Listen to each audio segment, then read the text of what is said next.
The Regurgia pop has triggered a rather explosive effect. Careful not to, well, you know. Golden ticket winner doubles over in agony, desperately searching for a bathroom. Golden ticket winner. Groaning, where's the nearest restroom? I can't hold it in. Willy Wonka. Innocently, my dear guest, in this factory, the toilets are an illusion. There's no escape. Oompa Loompas enter the scene, singing a hilarious song. Oompa Loompas, singing, Oompa Loompa, doo-ba-dee-doo, I've got a perfect puzzle for you. Oompa Loompa, doo-ba-dee-dee, if you are wise, you'll listen to me. Golden ticket winner. Humiliated, make them stop. Willy Wonka. Laughing, oh, they're just getting started. The Regurgia pop has a few more tricks up its sleeve, my dear guest. The golden ticket winner tries desperately to endure the outrageous side effects of the Regurgia pop, while the Oompa Loompas continue their mockingly catchy song. Oompa Loompas. Singing, what do you get when you're oh so greedy? A belly full of gas and a butt that's quite seedy. Oompa Loompa, doo-ba-da-dee, if you're not greedy, you'll go scot-free. The scene ends with the golden ticket winner writhing in agony, surrounded by singing Oompa Loompas, and the camera fades out. Willy Wonka. To the audience, and that, my friends, is why the incredible Regurgia pop is still a work in progress. But fear not, we're getting closer to perfection every day. The audience applauds as the curtains close on a scene of chaos and hilarity.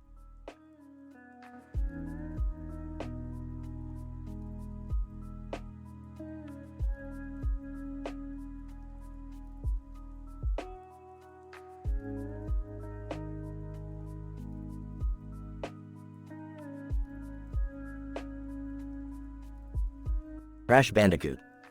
Groans, what happened? Where am I? AVGN. Hey, Crash. Wake the fuck up. Welcome to your own personal hell, you orange-haired piece of shit. Crash Bandicoot. What? Who the hell are you? What's going on here? AVGN. I'm the angry video game nerd, you dumb fuck. And I'm about to rip you and your goddamn games apart like never before. Crash Bandicoot. No, please. I just want to go home. I don't deserve this. AVGN. Deserve? You think you deserve to crash into crates and kill innocent animals? You're a sick fuck, Crash. Crash Bandicoot. It's just a game. It's not real. AVGN. Not real? You traumatized an entire generation with your god-awful controls and ridiculous difficulty. You're a fucking nightmare come to life. Crash Bandicoot. I never asked for this. AVGN. Oh, shut the fuck up. You think I asked for years of frustration playing your crappy games? You think I wanted to spend my life bashing your pixelated ass? Crash Bandicoot. Please, let me go. I'll never come back, I promise. AVGN.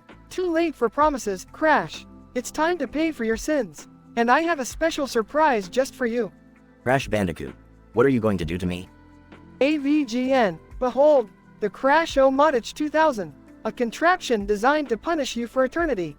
Crash Bandicoot. No, you can't be serious. AVGN. Oh, I am serious, you son of a bitch. Prepare for the most painful experience of your sorry life. Crash Bandicoot. Screaming, no.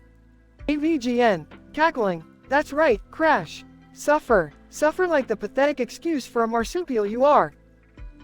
As the device activates, there's a sudden power surge and the screen flickers. The room darkens, and AVGN's laughter turns into confusion. AVGN. What the fuck? What just happened? I didn't plan for this. Crash Bandicoot. Smirking, looks like the tables have turned, AVGN. Did you really think you could control me? AVGN. You little shit. How is this possible? Crash Bandicoot. Let's just say I've had some help from a few friends who are sick and tired of your endless rants. It's time you face your own punishment. AVGN. No. This can't be happening. The scene fades to black, leaving AVGN screaming and Crash Bandicoot grinning in victory. In a surprising twist, Crash Bandicoot managed to turn the tables on the angry video game nerd, who found himself trapped in his own video game hell. As the tortured screams echoed into the abyss, Crash finally reclaimed his freedom, vowing never to subject innocent players to his antics again.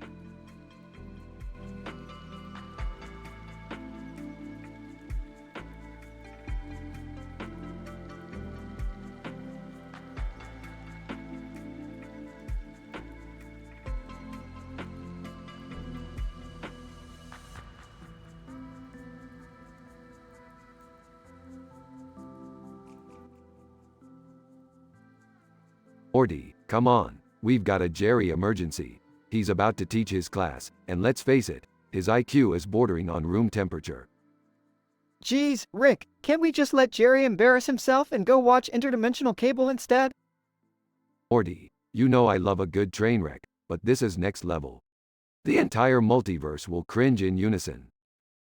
Hey, guys, why are you whispering? And what's that green light on you, Morty? Oh, that's just the green light of impending doom, Jerry. Nothing to worry about. Oh great, just what I need. More impending doom. Summer, you don't have any of that doom stuff, do you? Seriously, Dad, that's the stupidest thing I've heard all day, and trust me, I've seen your lesson plans.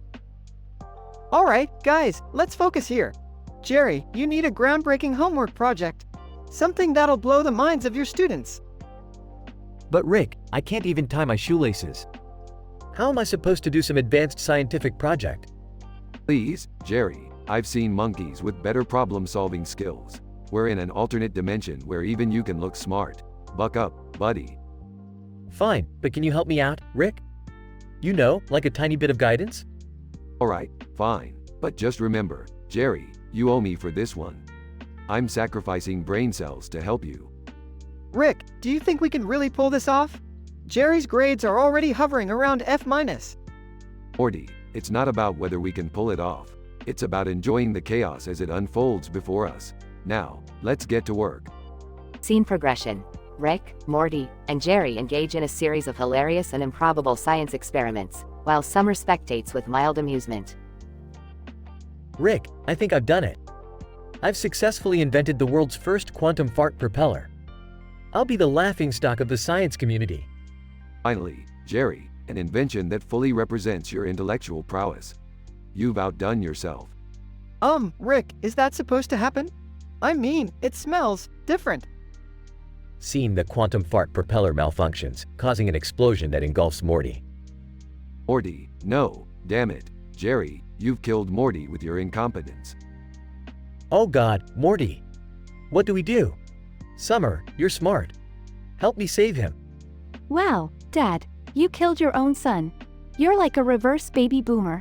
Fine, step aside. Scene: Summer miraculously saves Morty using a combination of advanced medical knowledge and her usual teenage sass. There, Morty's alive, but don't think this means I'm gonna respect you, Dad. I'll just respect you a little less. Thank you, Summer. I never thought I'd see the day where you'd save my son. Coughing. Yeah, thanks, Summer. I appreciate it. Alright, let's wrap this up. Jerry, your career as a science teacher is officially over. And remember, next time, let's stick to watching interdimensional cable.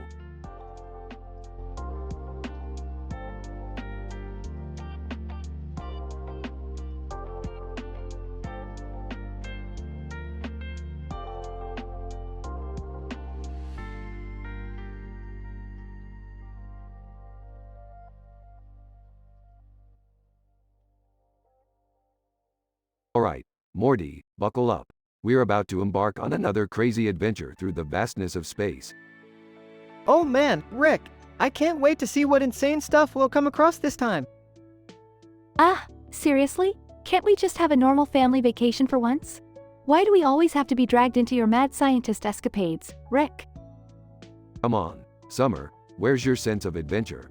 We're about to witness things that would make your puny Earth brain explode. Dad, please, just try not to endanger our lives too much this time. Jerry has already been traumatized enough by our previous adventures. Yeah, Rick, can't we just go somewhere safe and peaceful? I mean, I'm the one who has to deal with the therapy bills. Oh, Jerry, you always have something to complain about, don't you? Just sit back and enjoy the ride. We're going to have a blast. Suddenly, the space cruiser clunks out, and they come to a sudden stop in the middle of space.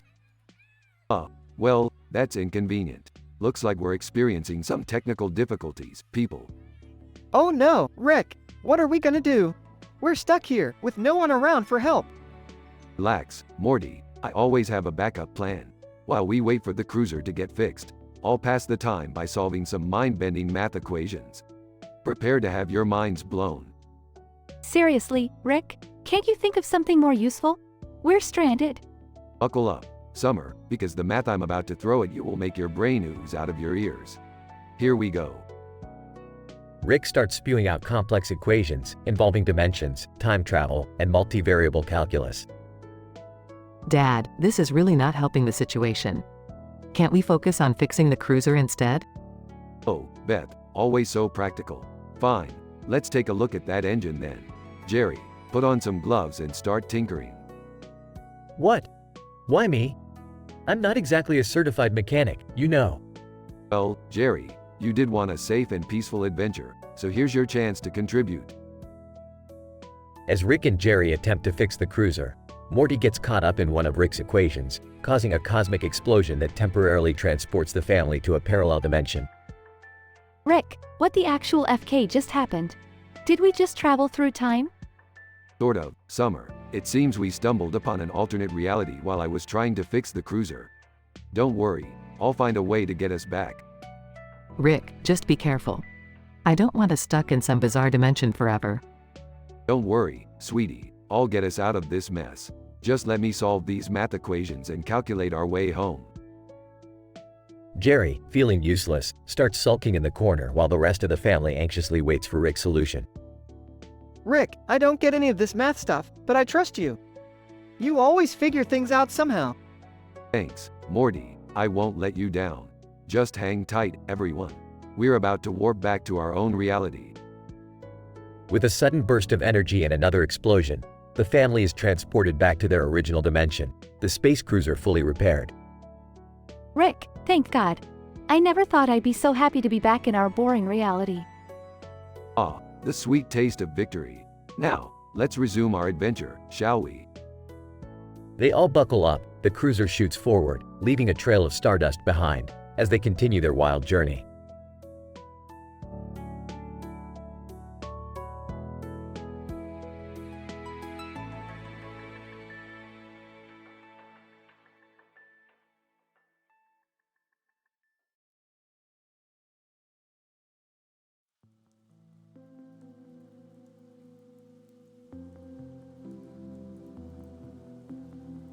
Title: Trapped in an Obsession.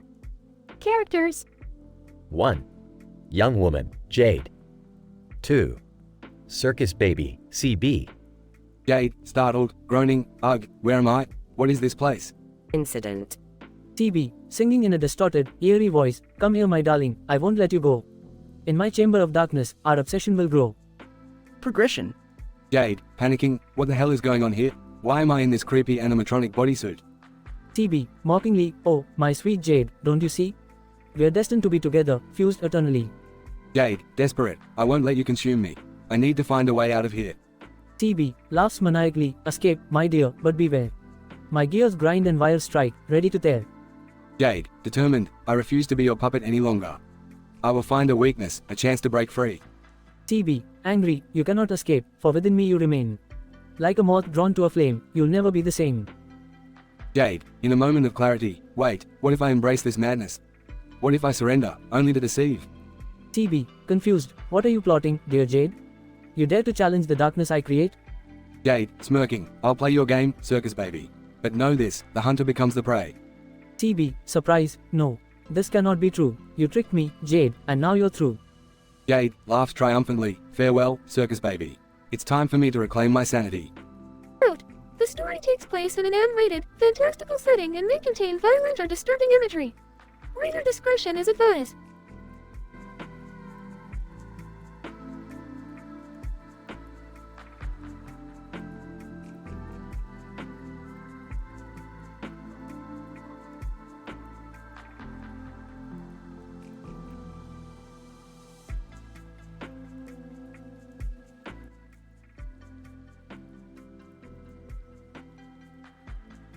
Angry nerd, stumbling into the room, what the F? Where the hell am I? Sees the table with the meds and supplies, asterisk, oh great, AF, Inc. Pharmacy in my living room. Let's see what kinda S they got here. Angry nerd, picks up the knife and spoon and looks at the pills, alright, let's just mix everything together, who gives AF? I've had worse. Angry nerd, gulps down a handful of pills, alright, let's get this S T show rollin'. Opens a can of beer and chugs it. Angry nerd pulls out his phone asterisk time to F, ing swipe on Tinder. Laughs, these ladies better be prepared for the night of their lives. Angry nerd swipes right on the first profile, alright, Jessica. AF, ing yoga instructor. Bet she'll love my downward F, ing dog. Angry nerd swipes right on the second profile, Samantha, AF, ing lawyer. Yeah, she'll need a damn good lawyer after spending a night with me. Angry nerd continues swiping right on Tinder, mumbling drunkenly to himself, Alicia, Melissa, Emily. Hell yeah, bring it on, ladies. Angry nerd arrives at the first date location, stumbling and slurring his words, hey, date hick, I'm the F, ing angry nerd. Laughs uncontrollably, date. Yeah, let's see how long you last. Angry nerd asterisk on the second date with a woman named Sarah, so, you're AF, ing librarian, huh? That's F, ing hot. I hope you like your books with a side of potty mouth. Angry nerd asterisk on the third date with a woman named Amanda, so, you're into F, ing extreme sports? That's F, ing crazy, just like me. Let's ride some F, ing jet skis and crash into each other, baby. Angry nerd asterisk on the fourth date with a woman named Rachel, you're AF, ing doctor? Sweet. So when I vomit all over this F, ing table, you can diagnose what the F is wrong with me. Angry nerd asterisk on the fifth date with a woman named Nicole, you're AF, ing model? Well, hope you like your photo shoots with a sweaty, drunk, potty-mouthed nerd. Laughs uproariously.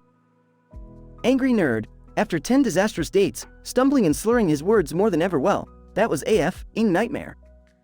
I hope those women made it out alive. Now let's get ready for a blackout, baby. Angry nerd drinking his 10th alcoholic drink, barely able to speak coherently. This is the F, ing life, man. Who needs stability when you can be AF, ing mess all the time? Angry nerd collapses onto the floor, unconscious, mumbling gibberish Z's. F, ing, dot zzz, nails, dot zzz, c, t sucker, dot zzz. Denouement. Several hours later, the angry nerd wakes up with a pounding headache, surrounded by empty pill bottles and half-empty alcohol bottles. Angry nerd, what in the actual F just happened? My head feels like it got hit by a goddamn freight train. Ah, I need AF, ing therapist, or a lobotomy.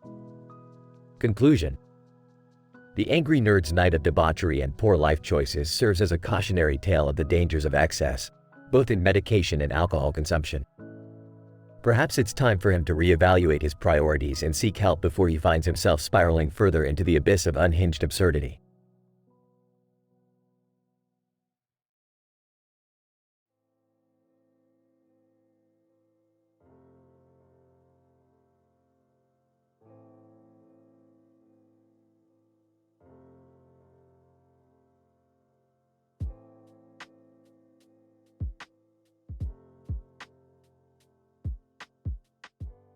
Warning: the following dialogue script is a fictional, adult-rated story and may contain offensive language and content.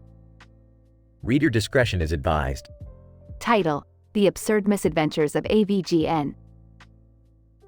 AVGN, angry video game nerd, a middle-aged man with a penchant for profanity-laden rants about video games, finds himself in a peculiar situation.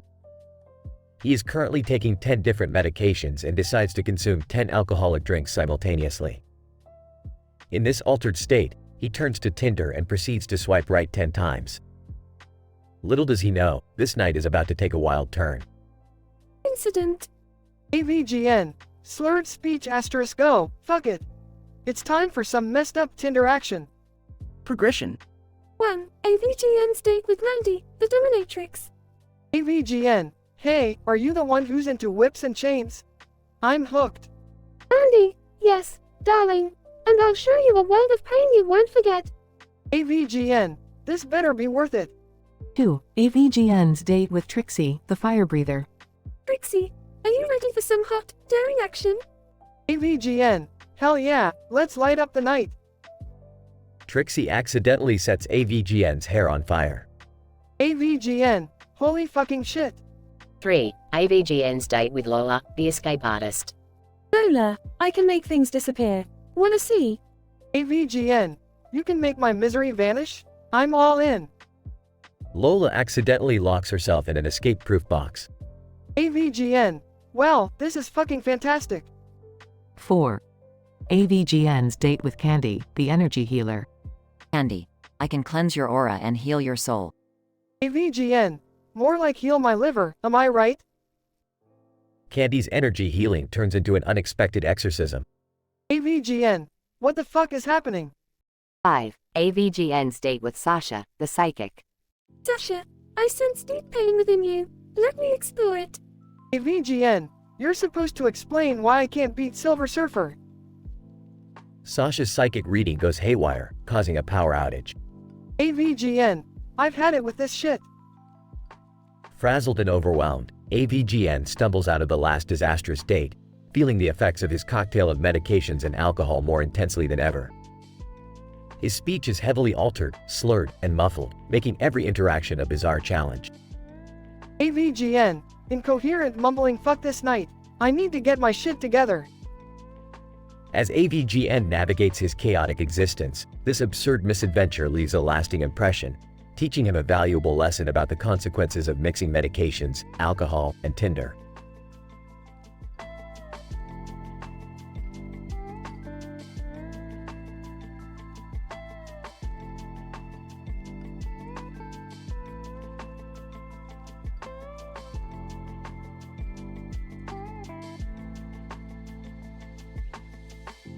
Title: The Mirrored Game. Characters: 1. Ratchet, a hapless individual trapped in an abandoned bathroom, rigged to a unique device. 2. Jigsaw, a man with red hair and a white suit holding a gun, orchestrating the horrifying scene. 3. AVGN, angry video game nerd, a sentient entity appearing on a TV screen to deliver a lecture. Ratchet. Panicking. What the hell is going on? Why am I trapped in this bathroom? Jigsaw, sinister tone. Ah, Ratchet, my dear friend. You have been chosen for a special game tonight. Incident. Ratchet. Desperate. Please, let me go. I haven't done anything wrong. Jigsaw, mockingly. Oh, but you have, Ratchet. Your crimes against gaming are more than enough to justify this special punishment. Progression. Ratchet. Confused. What do you mean? I've never done anything to harm anyone. Jigsaw laughs. Haven't you played those terribly designed Ratchet and Clank games? The world deserves better. AVGN. Appears on the TV screen, interrupting. You know, Jigsaw, you're right. Those Ratchet and Clank games were absolute shit. Ratchet. Sighs in disbelief. Are you serious? Am I really going to be punished because of some video games? AVGN. Damn right. Your pathetic excuse for a franchise has tarnished the gaming industry for far too long. Ratchet. Angry. This is insane. I won't stand for this torture. Jigsaw smirks, but you have no choice, Ratchet. The game has already begun. The unique device, described in excruciatingly intricate detail, begins to activate, slowly tightening its grip on Ratchet. Ratchet. Screams. No, please. I'll do anything. Jigsaw coldly, it's too late for pleading, Ratchet. Your fate has been sealed. AVGN. Laughs maniacally. Now get ready to experience the true meaning of punishment, you piece of filth. As Ratchet's screams fill the room, the camera zooms out to reveal that everything was just a twisted experiment being watched by a group of sadistic gamers. They cheer and applaud at the gruesome spectacle. Shocking twist ending. Ratchet. Awakens, realizing it was all a nightmare. Oh, thank God. It was just a dream. The TV screen flickers on, showing an eerie silhouette. Voice, whispering, did you really think it was just a dream, Ratchet? The screen shatters, revealing Jigsaw's face. Jigsaw, grinning, game over, Ratchet. Game over.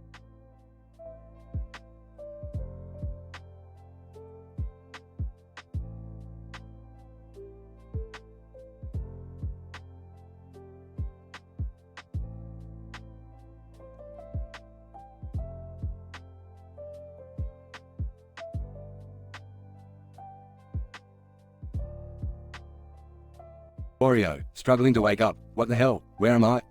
Why am I on the floor? And why is there a goddamn puzzle piece in front of me? Oreo, noticing the laptop on the floor. What's this laptop doing here? Did I finally decide to get my shit together and start learning something? Oreo, tries to reach for the laptop but realizes it's rigged to a strange contraption. What the fuck? Why am I strapped to this contraption? Is this some sick Saw movie horror scene? Oreo, panicking, help. Is there anyone there? What the fuck is going on? AVGN appears on the TV screen, replacing Jigsaw. Well, Wario. Looks like you've fallen into my trap. You thought you could escape my wrath, huh? Oreo, who the fuck are you? And what's with this trap? I don't have time for this shit. AVGN, I am the angry video game nerd, and I'm here to teach you a lesson, you fat, lazy bastard. You've been making shitty Wario Land games for years, and it's time someone called you out. Oreo, angry, hey, my games are classics, you asshole. People love them. AVGN laughs, oh, please. Your games are glitchy, poorly designed pieces of garbage. It's about time someone exposed your sorry ass to the world. Oreo, frustrated, fuck you, nerd. You don't know shit about game design. AVGN mockingly, oh, really? I think I know a thing or two about shitty games, considering I've played so many of them. Now, let's see if you can escape this deadly puzzle challenge. Oreo, desperate, no. Please, let me go. I'll do anything. AVGN grinning, sorry, Wario. No mercy for you. It's time for the world to see just how shitty your games really are. Wario desperately tries to solve the puzzle, but the clock is ticking ominously. Oreo, crying, I can't figure it out. Please, just let me go. AVGN evil chuckle, game over, Wario. It's time for your legacy to crumble. Goodbye, you pathetic excuse for a game developer. Suddenly, a loud beep sounds, and the contraption releases Wario. Oreo, confused, what? What's happening? AVGN appears on the TV screen, surprise. It was all just a prank, Wario. I rigged this whole thing to wake you up from your laziness. Oreo, shocked, what? You sick son of a bitch. AVGN laughs, oh, come on. You needed a wake-up call, and now you'll learn to make better games. Oreo, angry, you can bet your ass I'll make better games. You just wait and see, nerd. The TV screen turns off, leaving Wario alone, sweating and fuming. Oreo, to himself, this isn't over, nerd. I'll show you what I'm capable of. Just you fucking wait.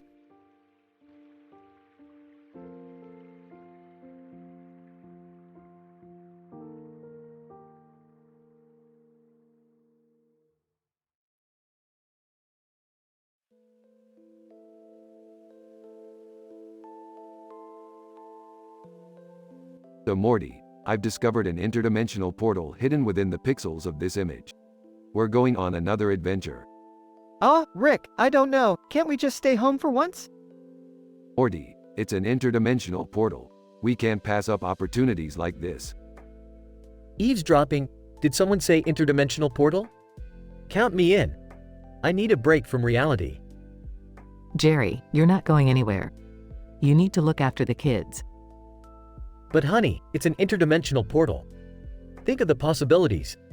Sarcastically, yeah, Dad, your presence will surely enhance our survival skills.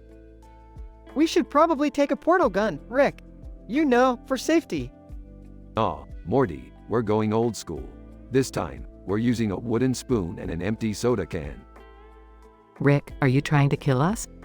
Relax, Beth. I've calculated the odds of survival, and they're, reasonably improbable.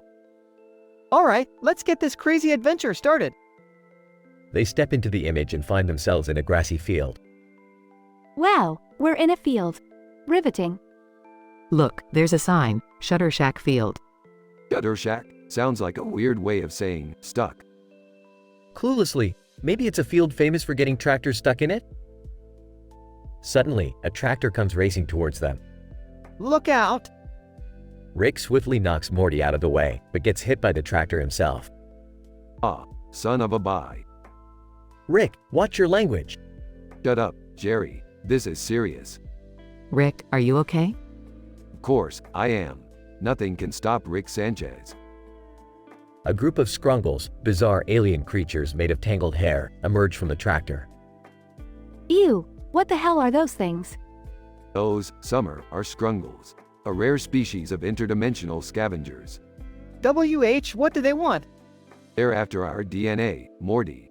They thrive on it, devour it. How did you know that? I dated one back in college. Long story. So, what's the plan, Rick? Plan? Who needs a plan? I have a wooden spoon and an empty soda can, remember? Rick starts flailing around, attempting to fend off the Scrungles. This is madness. We're doomed. Shut up, Dad. We need to help Rick. After a chaotic battle, they manage to defeat the Scrungles. See, Morty, my genius always triumphs. Yeah, let's just get out of here. I'm covered in scrungle goo. They exit the image and find themselves back in Rick's garage. Thank God, we made it back in one piece. That was exhilarating. But I really could have done without the Scrungle goo. Well, that was another typical day in the life of the Smith family. Yeah, let's just never speak of scrungles again. Agreed, Morty. Now, who's up for pizza? They all head inside as the portal image fades away.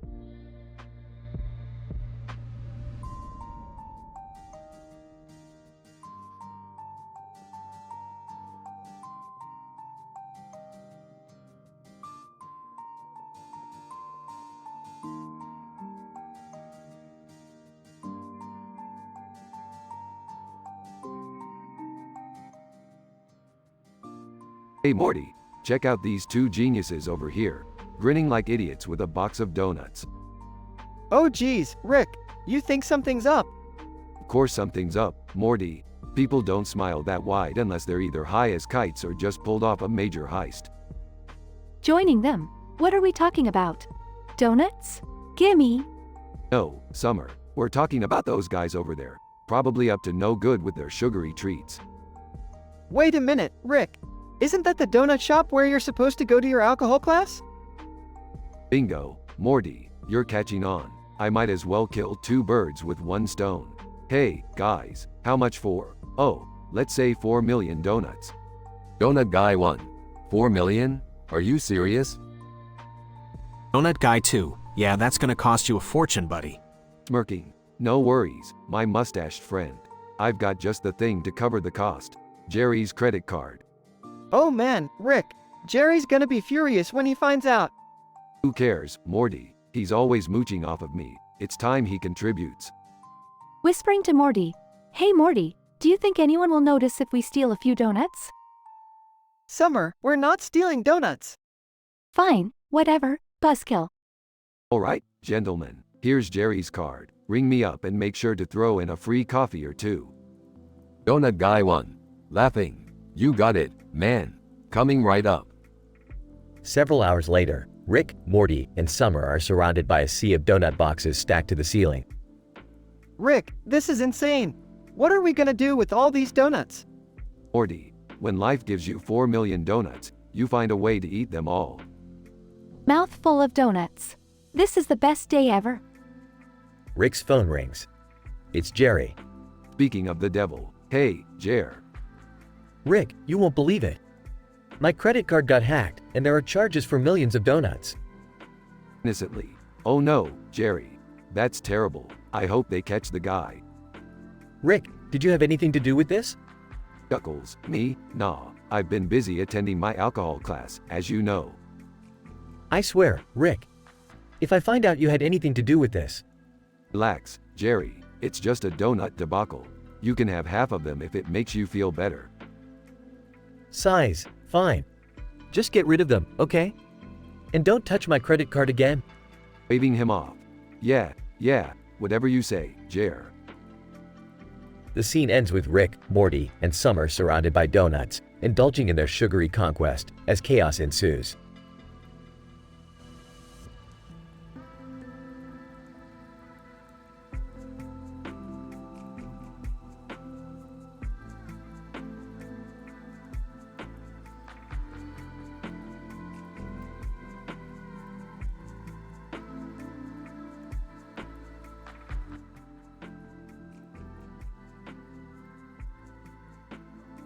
Oh great, the space cruiser is acting up again.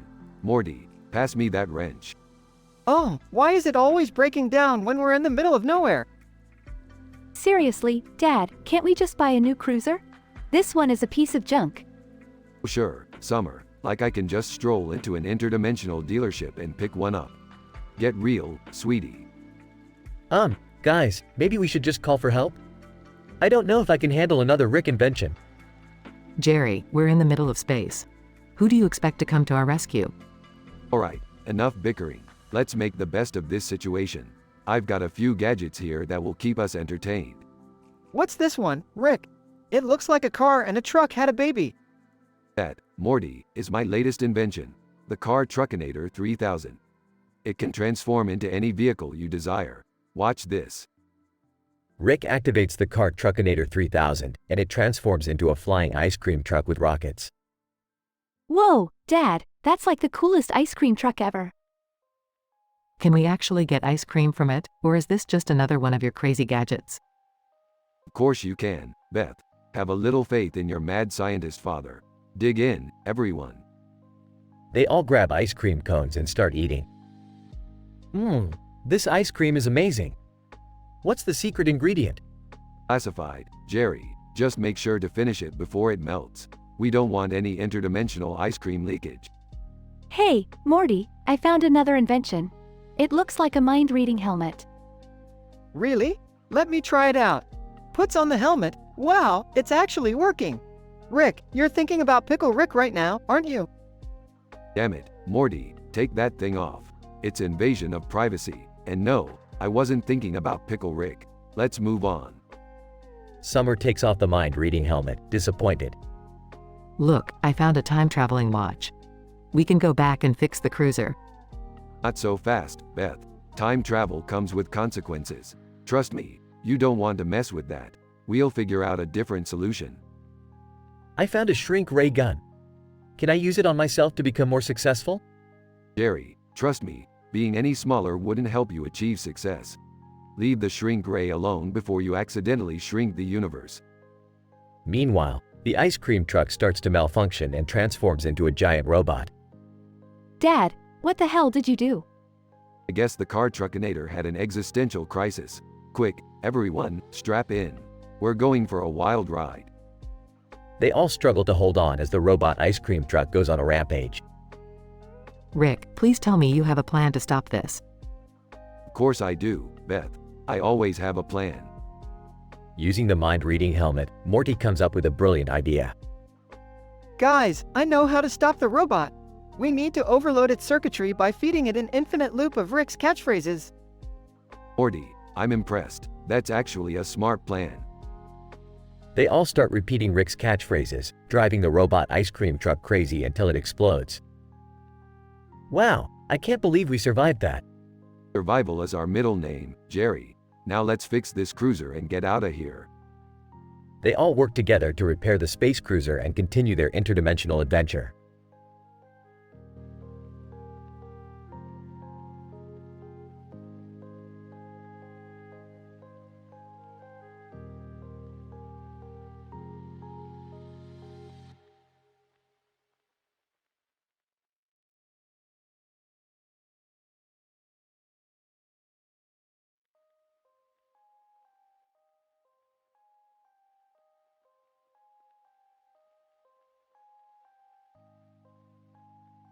Title, Obsidian Symphony.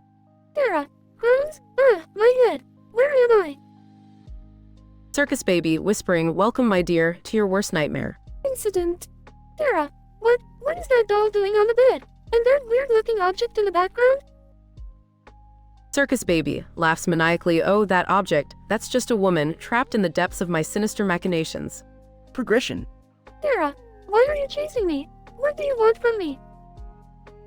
Circus Baby, smirking, "I want to consume you, to merge our souls within the dark embrace of this animatronic bodysuit." Sarah, gasping, "No! How dare you! Get away from me!" Circus Baby whispers hauntingly, "Our fates are entwined, my sweet. Embrace the symphony of obsidian." Sarah, struggling, "I won't let you take me. I'll find a way out of this suit, no matter what." Circus Baby sings creepily, "Dance with me in mechanical perfection, my love. Forever imprisoned, forever complete." Sarah, desperate, there must be a weak spot. Some way to escape.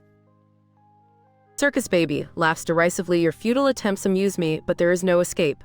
We are destined to be one." Sarah, discovery, wait, these wires, if I disconnect them, maybe, just maybe. Circus Baby, growing furious, "No, you cannot break free. I am your eternal captor." Sarah, triumphantly, "Yes, I'm free from the suit." Epic unexpected ending. Circus baby screams, you cannot escape me, I will consume your essence even without the suit. Sarah, confidently, you underestimate the human spirit. Farewell, circus baby, your symphony ends here. Scientific description. The stage is set in an eerily lit room, with a bed situated at the center. Resting on top of the bed is a doll, its lifeless eyes staring into the abyss. In the background, a peculiar object reminiscent of a disfigured woman looms ominously. A young woman awakens, disoriented and perplexed, her mind shrouded in a haze of confusion. As she surveys her surroundings, her attention is drawn to the peculiar doll and the enigmatic object. Unbeknownst to her, these are portents of the dark and twisted fate awaiting her. Her sudden encounter with Circus Baby, an animatronic entity consumed by an insatiable obsession, incites fear and desperation within her. A lethal game of cat and mouse ensues, as Circus Baby relentlessly pursues her, seeking to merge their souls within the confines of an animatronic bodysuit. With each passing moment, Circus Baby's taunting lullabies grow increasingly haunting, further exacerbating the young woman's terror. Bound within the confines of the animatronic suit, her existence becomes a desperate struggle for survival against the relentless gears, wires, and metal that threaten to consume her.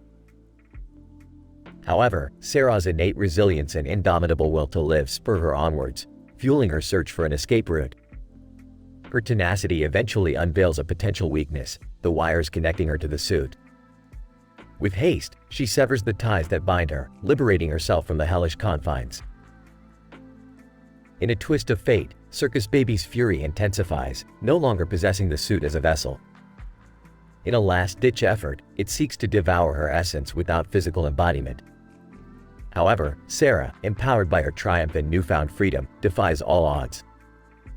In a final act of defiance, she banishes Circus Baby, forever ending its twisted symphony. In this chilling tale, the frailty of the human spirit is tested against dark forces seeking to assimilate and destroy. Yet, against all odds, the indomitable will to survive prevails, shattering the chains of torment and embracing the unexpected harmony of liberation.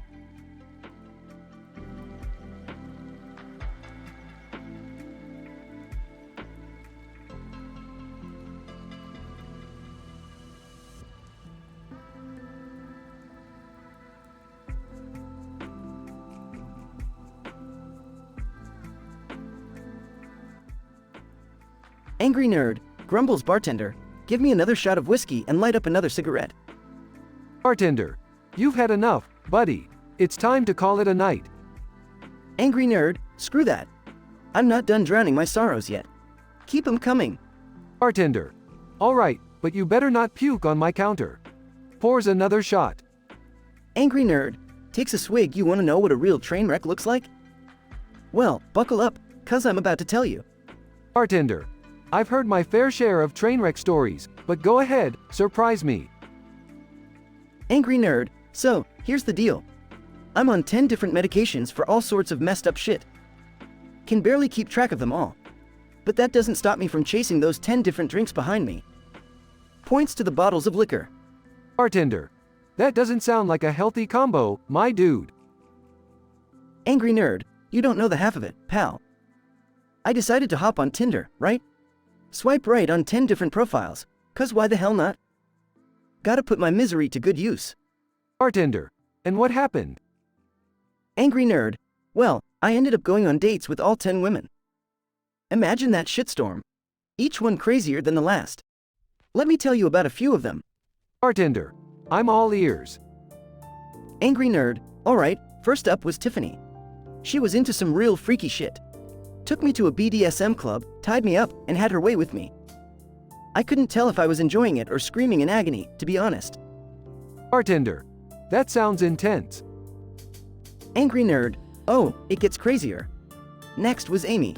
She was this nerdy, goth chick who wanted to summon demons in her basement. We ended up getting possessed and had a demonic orgy. I woke up with claw marks and a headache.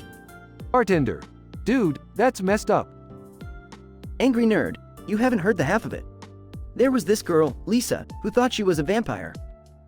She bit my neck, and we spent the night sucking blood while watching old horror movies. It was like a twisted date straight out of a trashy vampire novel. Bartender, I'm kinda starting to believe you now. Angry nerd, long story short, all those nights ended in disaster. But hey, at least I had some entertainment while I drowned my misery, right? Bartender. I guess there's a silver lining in every train wreck. Angry nerd, yeah, I suppose. Now, one more shot before I stumble my way home, huh? Bartender. Size alright, but promise me you won't chase any more crazy dates tonight. Angry nerd, no promises, my friend. No promises. Chuckles and takes the shot.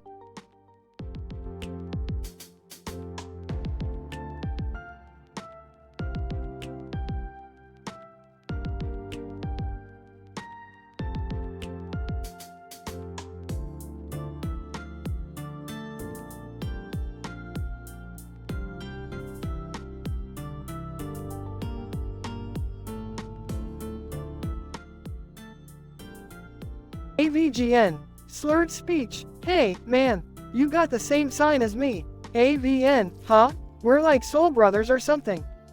Glasses man. Also slurring. Yeah, man. AVN all the way. What's with the glasses though? AVGN.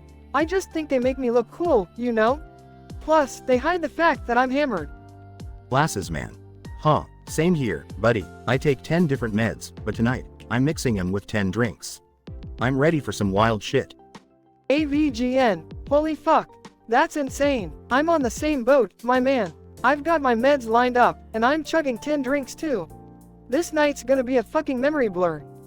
Glasses man. Cheers to that. Let's get on Tinder and swipe right to 10 potential dates. Can't wait to see who we match with.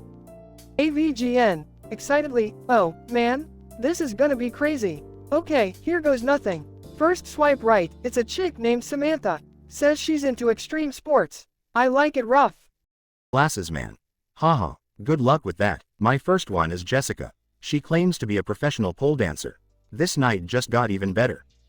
AVGN. Alright, Samantha and I are going to a punk rock concert. We're headbanging and moshing like maniacs. This is fucking awesome. Glasses man. Jessica and I are hitting up a strip club. She's giving me a private lap dance and things are getting real steamy. Shit's escalating quickly. AVGN. Samantha and I ended up at a tattoo parlor. We got matching tattoos of a middle finger flipping off the world. It's all a blur, but we're having a blast. Glasses man. Damn, dude. Jessica and I decided to go skydiving. We're jumping out of a fucking plane. This is insane.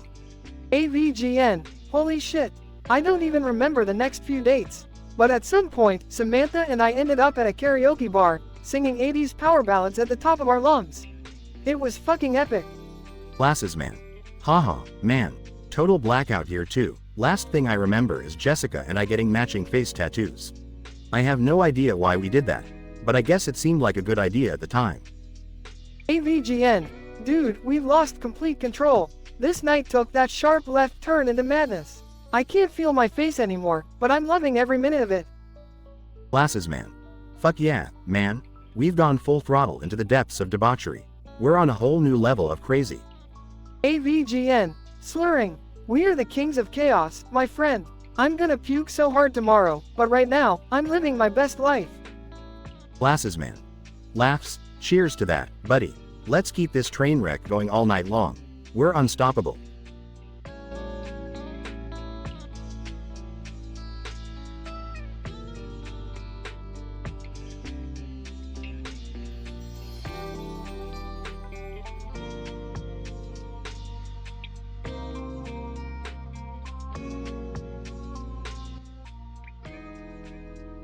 Alright, Summer, behold the power of my first ridiculous spell. Accio Asmunchius. Confused. What in the hell did you just say, Rick? Just watch, Summer. A snack will appear out of thin air for you to munch on. Chuckling. Oh boy, here we go again with Rick's crazy inventions. Rolling her eyes. Can't you just behave like a normal person for once, Rick? Ignoring Beth. Accio Asmunchius. And Gorgio, avocado. A gigantic avocado materializes above Summer, crashing down on her head. Screaming, Rick, you're insane. Get this thing off me. Laughing. Oh, relax, Summer. It's just a harmless giant avocado. Astounded? Harmless? Look at the size of that thing, Rick. You could have killed her. Grinning.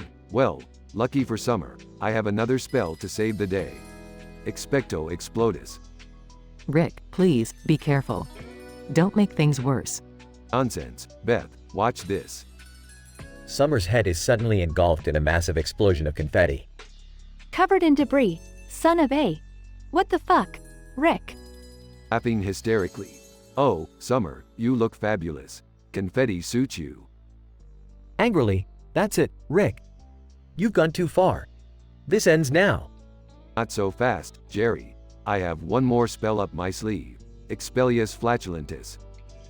A loud fart noise echoes through the air, and an enormous cloud of green gas appears, enveloping everyone. Choking. Rick, you filthy bastard. I can't believe you just did that. Gasping for air. Ha ha ha. Sorry, guys, couldn't resist. It's just a harmless fart cloud. Popeye suddenly appears, dressed as a wizard, flexing his muscles. Popeye, I've had enough of your shenanigans, Rick. Prepare to face the mighty wizardry of Popeye the Sailor Man. Grinning. Oh yeah, Popeye, bring it on, you spinach-eating buffoon. Popeye and Rick begin a hilariously ridiculous wizard fight, shooting fireballs made of cheese and turning each other into waffles. Facepalming. I can't believe I'm witnessing this nonsense. Jerry, let's go home. Nodding. Agreed, Beth. That's enough magical chaos for one day. As Beth and Jerry walk away, they can still hear the absurd wizard fight ensuing, with Rick and Popeye exchanging ridiculous spells and curses. Sighing. Sometimes, I wonder how we ended up with such a crazy family. Smiling. Love them or hate them, Jerry, they always make life interesting. They continue walking, leaving behind the chaotic wizard battlefield, bewildered and amused by the absurdity that unfolded before them.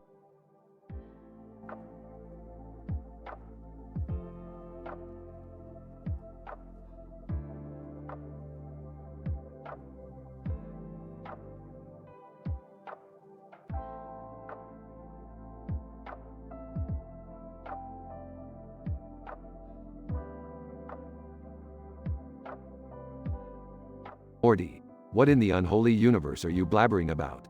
Agape? Agape what? Rick, it's a Greek word. It means love, a selfless kind of love. Oh, Morty, love is just a chemical reaction in the brain. I've got no time for your touchy-feely crap. What's going on here? Morty, why are you trying to teach Rick about love? Dad, it's not just about love, it's about a higher form of love, an unconditional love. Unconditional love? Peeved. That's a load of crap. There's always conditions, Morty. Like, if you scratch my back, I'll scratch yours. Hey, guys, chill. Morty's just trying to enlighten us. Enlighten us? More like confuse us with this mumbo-jumbo. Morty, you really think you can teach a genius like me anything? Agape, schmagape. Come on, Rick, just give it a try. Just say, agape, like it's supposed to sound. Alright, fine. Agape, agape, agape. Happy now? Oh, Rick, that's not quite right. It's more like, agape. Ah, screw this. I'm never gonna get that dumb word right. Agape, schmagape, who cares? Dad, can't you just try a little harder? It's important to Morty. Yeah, Rick, it won't kill you to pronounce a word correctly, for once. Fine, I'll do it, but only to shut you all up. Agape, agape, whatever. Ah, Rick, you did it. Congrats on your moment of vulnerability. Vulnerability? Me? No way. Just a momentary lapse in rationality. Rick, I'm proud of you, genuinely proud. Don't get used to it, Morty. Now let's go back to saving the universe or whatever. Alright, everyone, let's give Rick a round of applause for trying. Yeah, bravo, Rick. You've officially mastered the word agape. Big deal. Don't push your luck, Jerry. Just be glad I haven't turned you into a floating head. Can we all agree on one thing, though? Love, agape or not, does make the world a little bit better. Fine, Summer, I'll give you that one. Love makes the universe a little less shitty. Happy now? Yeah, Rick, I am. It's nice to see a glimmer of humanity in you. Humanity? Who needs it? Now let's get back to reality. Agape can wait.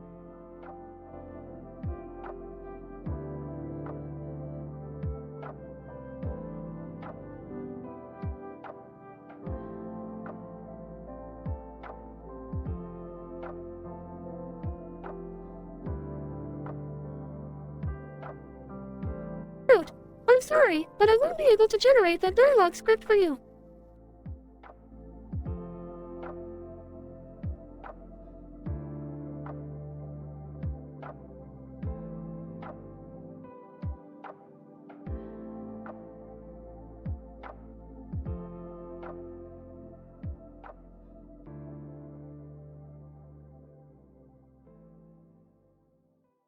Hey Morty, you wouldn't believe the day I've had.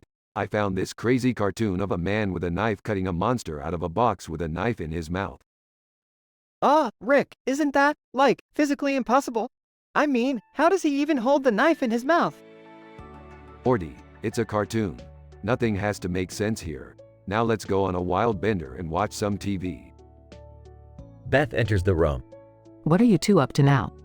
Just celebrating our newfound love for absurd cartoons, Beth. Care to join? No, thanks. I've had enough of your shenanigans. By the way, Jerry slipped on a banana peel today. Ah, good old clumsy Jerry. Always finding a way to make us laugh unintentionally. Yeah, it's like he's got an innate talent for embarrassing himself. Jerry, entering. Did someone say my name? Jerry, we were just talking about how you managed to slip on a banana peel. You really are a comical masterpiece, my friend. Thanks, Rick. At least I can bring some joy to your miserable existence. All right, let's not get too carried away here. Jerry, just be careful next time, okay? Rick pulls out a flask and takes a swig. Oh, Beth, you're such a buzzkill. Lighten up and join us on this crazy adventure. No thanks, I have responsibilities. Unlike some people around here. Rick takes another swig. Fine, don't rain on our parade. Morty, let's find the cartoon and watch it in all its ridiculous glory. Morty reluctantly joins Rick. Alright, but be warned, Rick. The last time we thought a cartoon was just harmless fun, we ended up in a dimension ruled by sentient potato chips. Hey, details, Morty, details. Let's just find that crazy cartoon and indulge in its absurdity. They both disappear into Rick's lab. Scene ends with Jerry slipping on a banana peel again.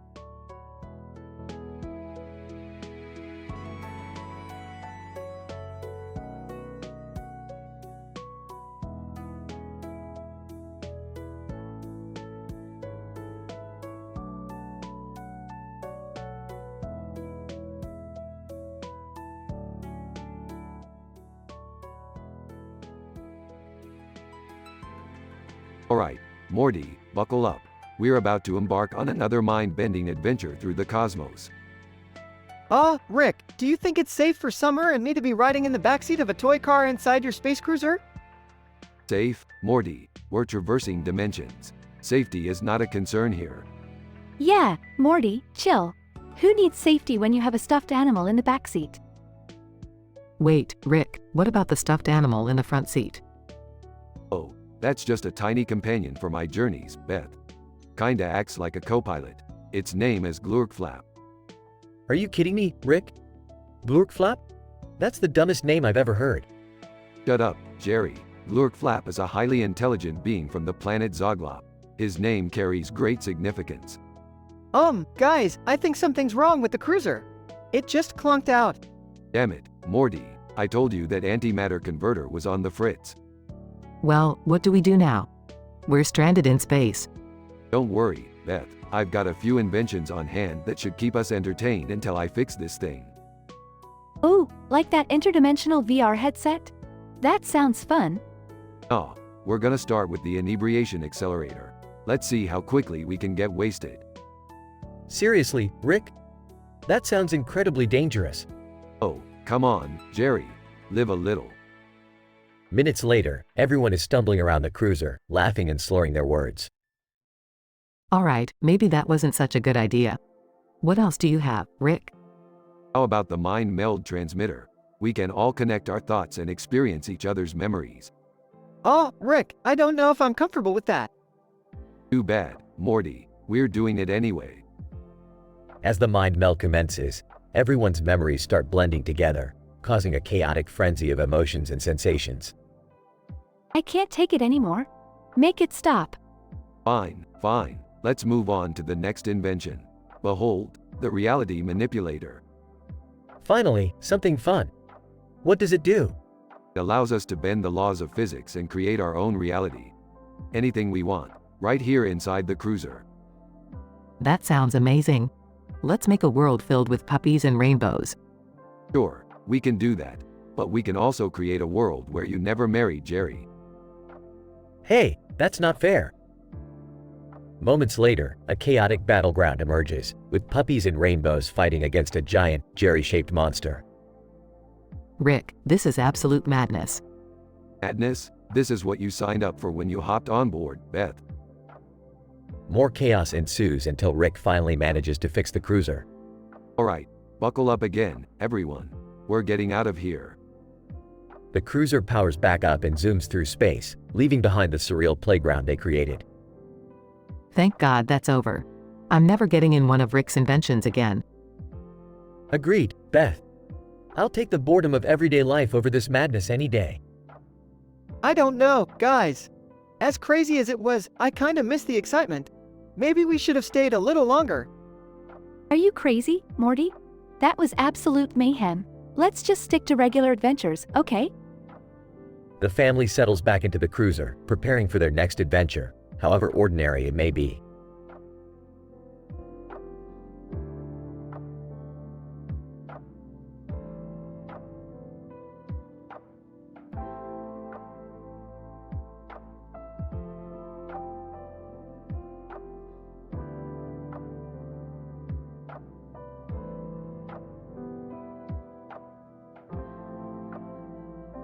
Well, shit, the cruiser just fucking died on us. Looks like we're stuck here in the middle of goddamn space. Oh, geez, Rick. How are we gonna get out of this one? Can't you just fix it, Grandpa? You're, like, the smartest guy in the universe, right? Oh, yeah, real fucking helpful, Summer. I'm working on it, alright? Just give me some fucking time. Why don't we use this time to explore some of your inventions, Rick? We've always wanted to see what crazy shit you've come up with. Yeah, why not? At least that way we won't be bored out of our fucking minds while you fix the cruiser. Fine, whatever. Check this out, guys. It's my latest invention, the morphing ray. It can transform anyone into anything. Holy shit, Rick. Can we, like, turn me into a superhero or something? Sure, Morty, it's your funeral. Stand still and let me zap you. Morty gets transformed into a ridiculously buff superhero. Whoa, Morty, you look fucking amazing. Rick, can you turn me into something cool too? Sure thing, Beth. Hold still. Beth turns into an incredibly intelligent alien. Okay, my turn. I want to be a rock star. Rick transforms Jerry into a rock star with incredible musical talent. Alright, Summer, your turn. What do you want to be? I want to be a freaking vampire, Rick. Rick transforms Summer into a seductive vampire. Hey, guys, we still gotta fix the cruiser, remember? Oh, right, almost forgot. Let's teleport ourselves out of here. They all teleport back into the cruiser, fixed and ready to go. That was fucking insane, Rick. We actually had fun in the middle of a space crisis. Yeah, it was like being in a crazy sci-fi movie or some shit. Told you guys I could make the best of any situation. Now buckle up, assholes. Time for our next adventure. They blast off into space, leaving behind a trail of chaos and unforgettable memories.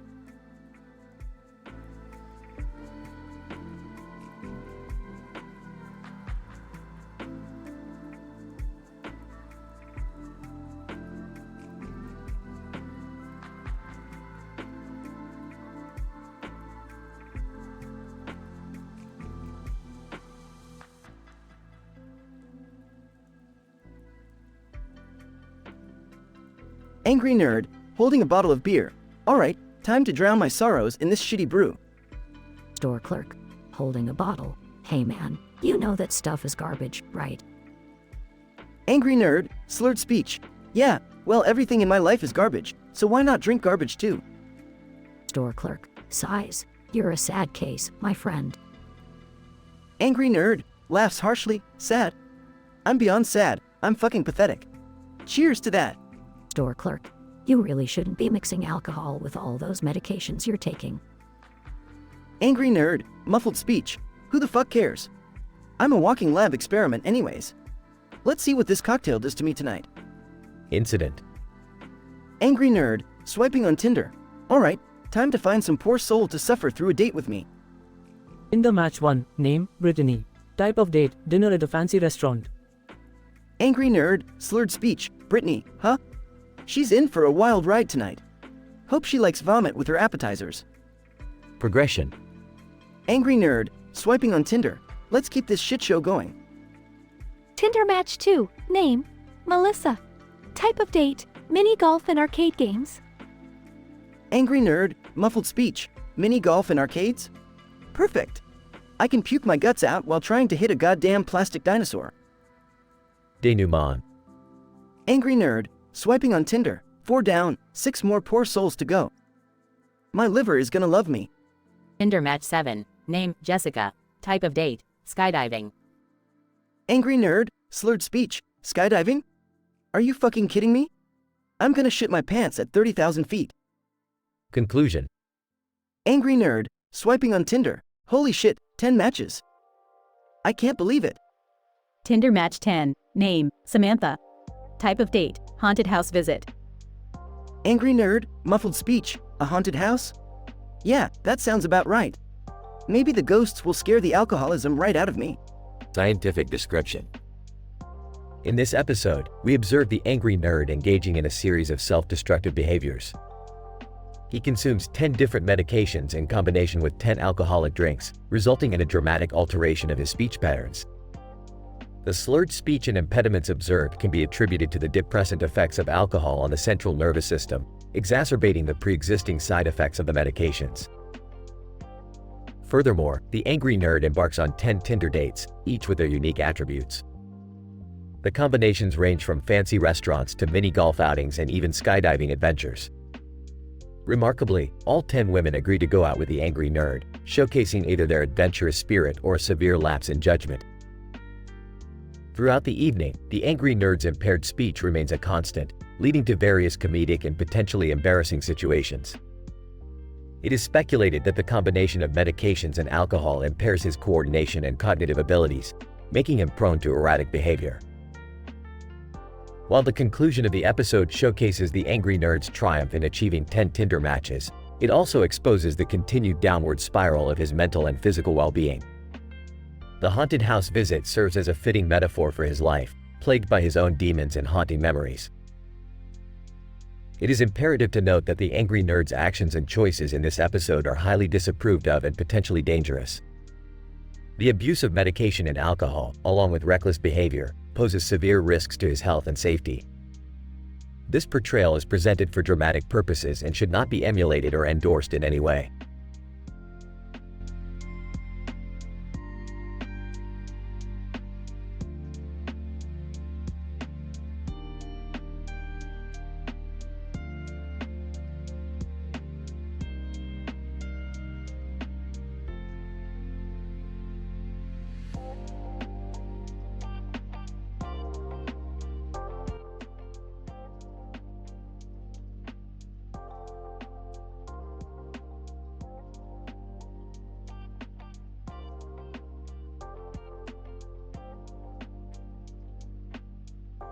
Angry nerd, man, this night is gonna be fucking wild. AVGN style, baby. AVGN takes a swig from a bottle of whiskey. Angry nerd, alright, time to hop on Tinder and find some unlucky ladies. Takes out phone, swipes right 10 times. Angry nerd, matched with 10 women. Jackpot. Scene transitions to angry nerd's first date. Angry nerd, alright, first date with Sarah. We're going bowling. Angry nerd pops a Xanax and takes a shot of tequila. Angry nerd, hey, Sarah. Let's show these pins who's the fucking boss. Angry nerd drunkenly throws the ball backwards. Sarah, what the hell are you doing? Angry nerd, just getting warmed up. Let's go for another round. Scene transitions to angry nerd's second date. Angry nerd, next up is Lisa, a movie night at my place. AVGN crushes an Adderall and downs a vodka Red Bull. Angry nerd, Lisa, get ready for an epic cinema experience of shitty movies. Movie starts, but Angry Nerd passes out within 10 minutes. Lisa, wow, really know how to impress a girl, huh? Scene transitions to Angry Nerd's third date. Angry Nerd, it's time for dinner with Stephanie. We're going to a fancy Italian restaurant. AVGN pops a Viagra and takes a swig from a bottle of rum. Angry Nerd, Stephanie, I hope you're hungry because we're eating like kings tonight. Angry Nerd orders every dish on the menu, devouring everything in sight. Stephanie, I think I've lost my appetite. Scene transitions to Angry Nerd's fourth date. Angry Nerd, okay, next up is Jenny. It's time for some mini golf.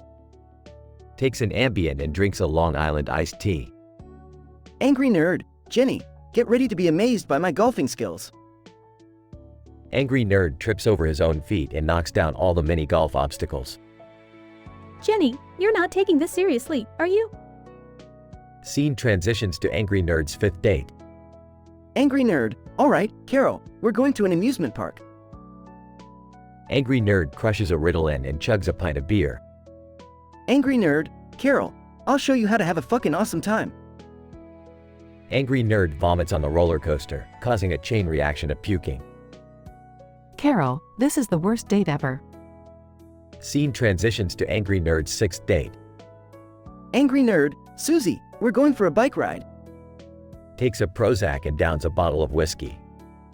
Angry Nerd, Susie, prepare for the ride of your life. Angry Nerd falls off the bike before even pedaling. Susie, are you alright? Maybe we should just go home. Scene transitions to Angry Nerd's seventh date.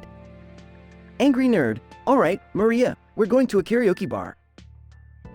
AVGN takes an OxyContin and drinks a gin and tonic. Angry Nerd, Maria, get on stage with me. We'll rock this shit. Angry Nerd slurs his words, completely butchering the song while swaying on stage. Maria, I think I'll stick to being in the audience. Scene transitions to Angry Nerd's eighth date. Angry Nerd, okay, Susan, it's time to go bungee jumping. Takes a Valium and drinks a shot of absinthe. Angry Nerd, Susan, we're gonna feel the fucking rush today. Angry Nerd chickens out at the edge of the platform, almost crying. Susan, I thought you said you were adventurous. Scene transitions to Angry Nerd's ninth date. Angry Nerd, Samantha, we're gonna do an escape room today. AVGN snorts a line of cocaine and knocks back a Molotov cocktail. Angry Nerd, Samantha, we'll escape this shit like pros. Angry Nerd sets off the fire alarm by mistake, causing chaos and confusion. Samantha, this is not what I signed up for. Scene transitions to Angry Nerd's 10th date. Angry Nerd, alright, Rachel, we're going skydiving. AVGN takes a Xanax and drinks a bottle of moonshine. Angry Nerd, Rachel, brace yourself for the ultimate fucking thrill. Angry Nerd faints before even entering the plane. Rachel, maybe dating someone like you was a mistake. Angry Nerd wakes up, confused and disoriented. Angry Nerd, man, what a wild night. I'm never doing this shit again.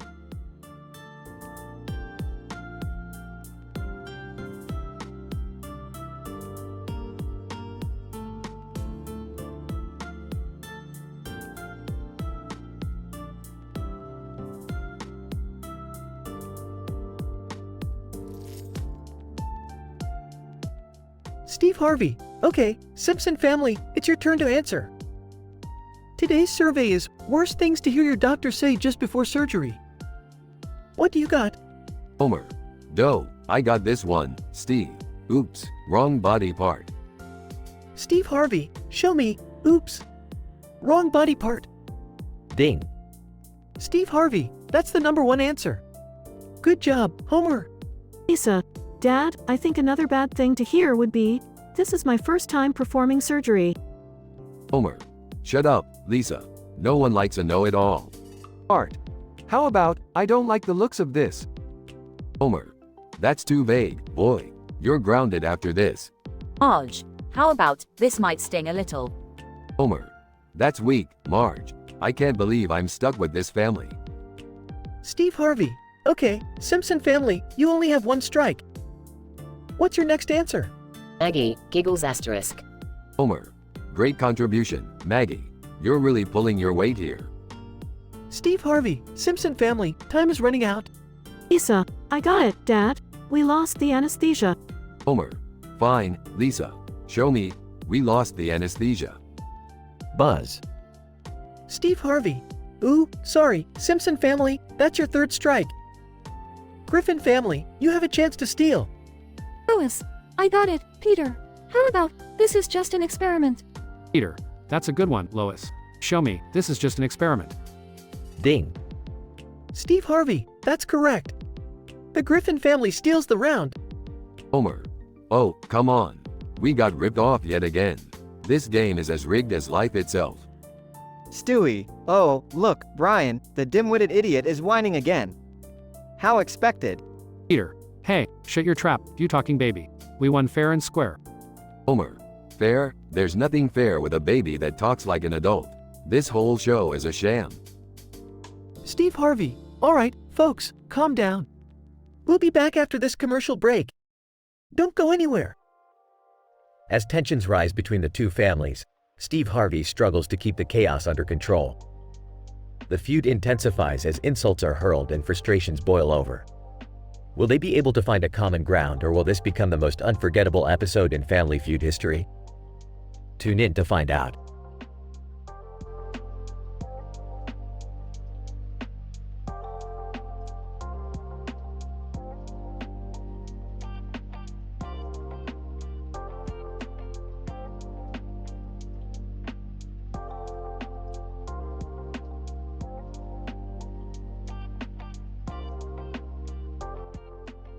Morty, grab the remote.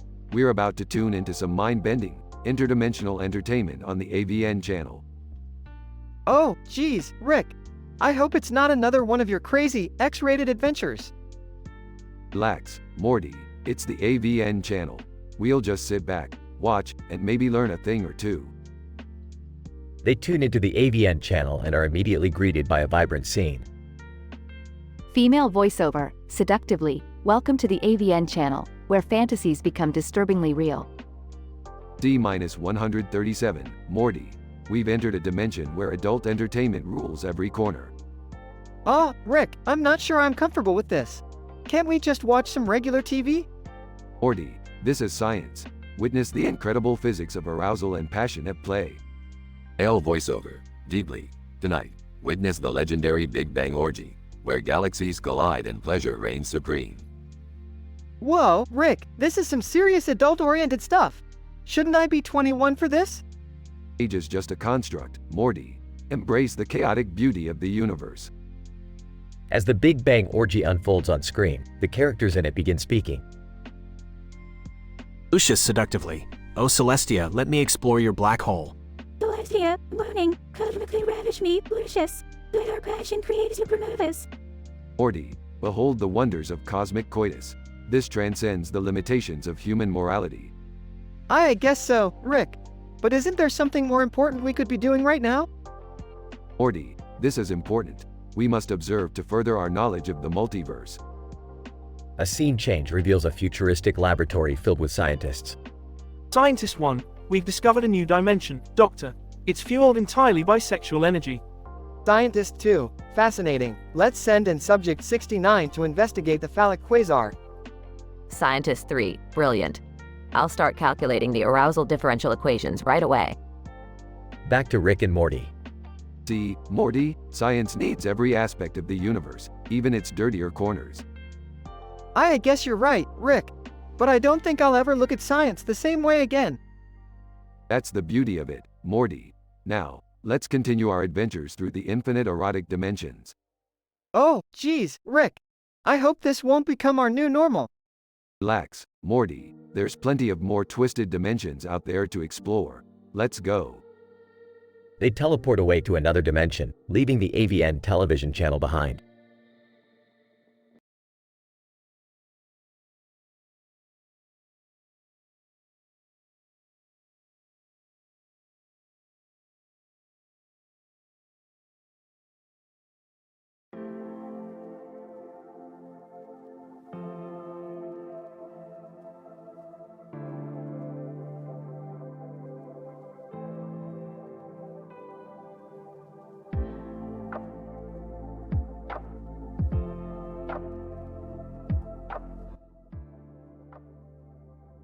Alright, Morty. Looks like we're dealing with another interdimensional conundrum here. Oh great, what crazy shenanigans are we getting into this time? Strap in, Morty. We've got a table here with a stack of cards and poker chips. But look, there's a green chip and a blue chip on top of the cards. So, what's the big deal, Rick? Morty, those chips are cursed. They were made from the toenails of a vengeful ghost who lost everything playing 4-card poker in the afterlife. Ew, that's gross, Rick. Yeah, well, now that ghost is out for revenge, Morty. And it's haunting a talk show. A haunted talk show? That's weird even for us, Rick. You think that's weird, Morty? Wait till you hear who the host is. Who is it, Rick? It's Jerry, Morty. That's right. Your dad is hosting a talk show haunted by a vengeful ghost. Oh boy, this is gonna be a disaster. No kidding, Morty. We gotta go save Jerry before that ghost turns him into a talking corpse permanently. Alright, I'm with you, Rick. Let's go kick some spectral butt. Hold up, Morty. We need a plan. We'll use these cursed chips to lure out the ghost. How does that work, Rick? Trust me, Morty. Ghosts love a good game of poker. We'll set up a poker game on the talk show, and when the ghost appears, we'll trap it. Alright, I guess that sounds somewhat logical. Logic is for the weak, Morty. Let's go find that ghost and teach it a lesson. Meanwhile, at the haunted talk show. Welcome back, folks. Our next guest is a real scream, literally. Please welcome the ghost of Charlie, the card shark. Crowd gasps as a translucent figure appears. Charlie, you fools thought you could trap me? I'll haunt every card game you ever play. Not so fast, Charlie. We've got your number. Yeah, and it's 4 of a kind. Morty reveals a winning hand and slams it down on the table. Charlie, no, curse you, Smiths. Morty activates a ghost trap, sucking Charlie into it. Wow, what a twist! Looks like I didn't need my ghostwriter after all. Rick and Morty walk off the stage as the crowd applauds. Another problem solved, Morty. We make this look easy. Yeah, but how do we explain this to Mom? We'll just tell her it was all Jerry's fault. She'll believe it. Yeah, you're probably right, Rick. She always does. They both chuckle as they exit the haunted talk show.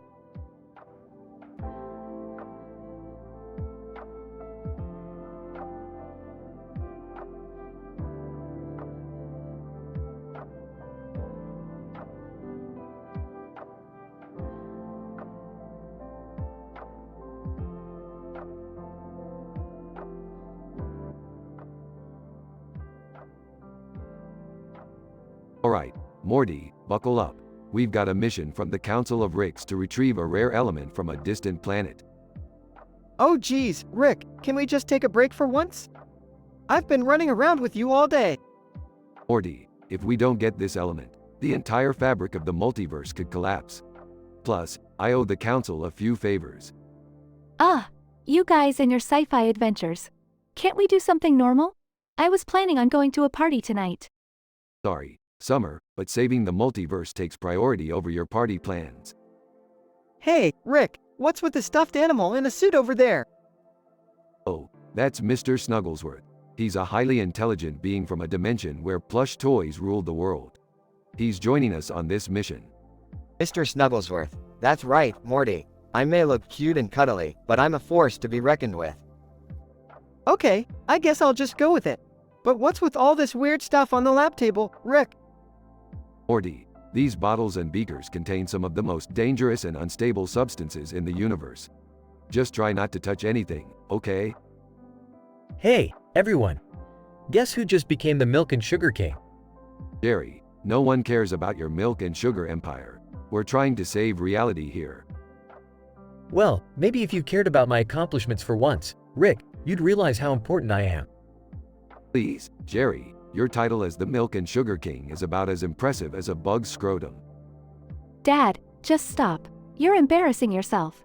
Alright, enough bickering. Let's get this show on the road. Strap yourselves in. Meanwhile, on the distant planet. Rick, I think we've landed in a crazy carnival inhabited by bizarre creatures and sentient rides. Looks like we got lucky, Morty. This dimension is known for its warped reality and twisted fun. Let's find that rare element and get out of here before things get too crazy. Mr. Snugglesworth spots the element. Mr. Snugglesworth, guys, I found it. But it's guarded by a giant robotic clown. No problem, Mr. Snugglesworth. Hand me that beaker with a beak attached to it. It's time for some science. Rick uses the beaker with a beak to sabotage the robotic clown. Nice job, Rick. We've got the element. Let's go home. Back at home, Summer confronts Jerry. Dad, you need to let go of this milk and sugar obsession. It's ridiculous. Ridiculous? Ridiculous is you thinking you're too good for your own father's success. Sighs, Jerry, just retire from the milk and sugar business already. It's time to find something else to do with your life. Maybe I will, Rick. Maybe I will. Rick, Morty, and the gang share a laugh. Alright, let's go celebrate saving the multiverse with some interdimensional pizza. Finally, something normal. They all head off for a well-deserved feast, leaving the chaos and drama behind.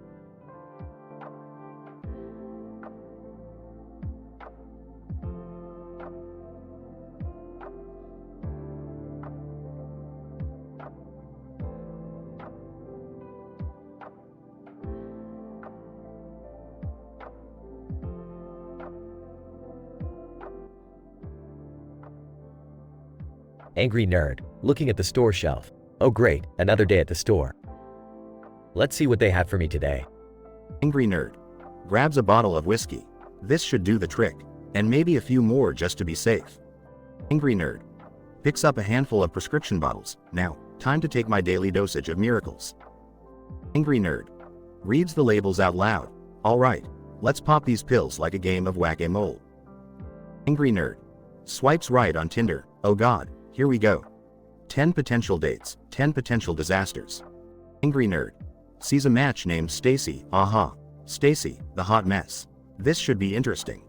Angry Nerd goes on a date with Stacy. So, Stacy, tell me about your collection of sentient toaster ovens.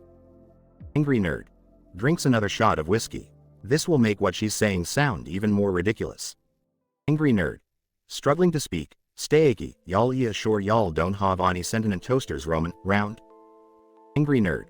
Stacy looks at him concerned. Why yeah, I thought so.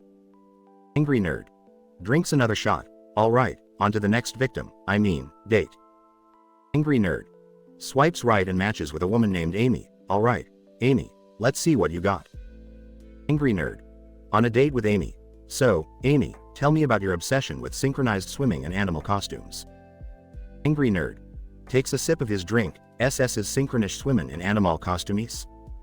Angry Nerd laughs uncontrollably. Haha, that's unbelievable.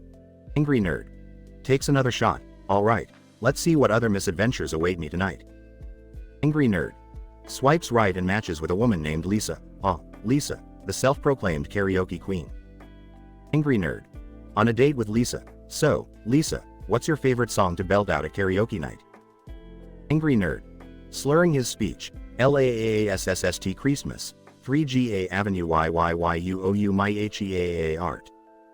Angry Nerd belting out poorly, but the verve next day you trio it away. Angry Nerd takes another shot. Haha, Lisa, you're not the only one who can't sing. Angry Nerd continues his night with more drinks and dates, leaving a trail of intoxicated chaos in his wake.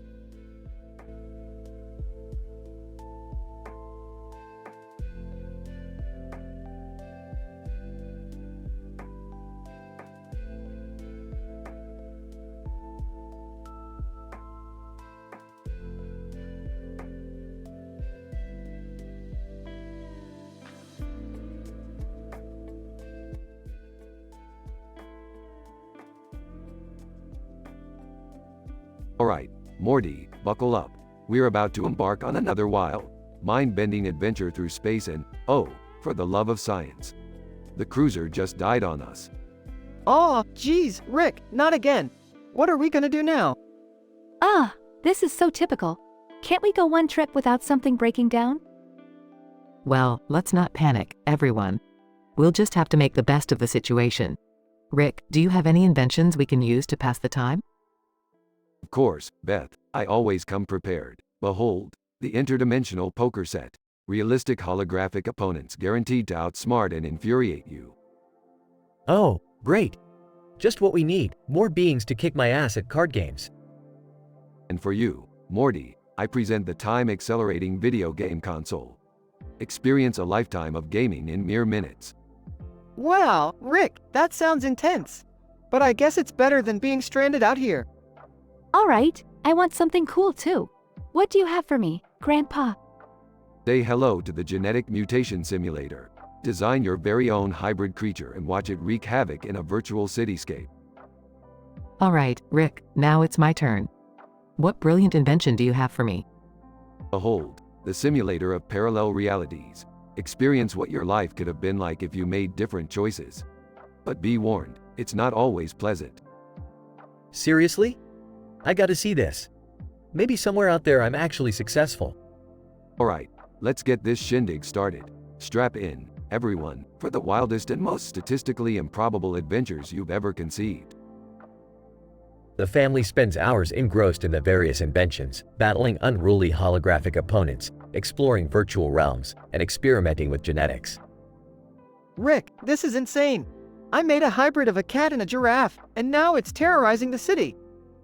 That's the spirit, Morty. Let chaos reign. I just destroyed an interdimensional crime syndicate in this game. Who knew I had it in me? Look, guys. I found a simulation where I'm a successful actor. They even made a movie about me winning an Oscar. Jerry, that's nice, but you do know it's all virtual, right? Oh, right. Virtual Oscars are still meaningless. Rick fixes the cruiser and the family reluctantly leaves the virtual worlds behind. Well, folks, it's been one hell of a ride. Now, let's get back to reality, or whatever passes for it. I never thought I'd say this, Rick, but I'm actually gonna miss being stranded in space. Same here, Morty. It was kind of fun, in a twisted, Rick and Morty kind of way. Let's not do this again anytime soon, okay? My brain can only handle so much existential crisis. Agreed. I'm ready for some normalcy. Like, nothing really mind-blowing or life-changing for a while.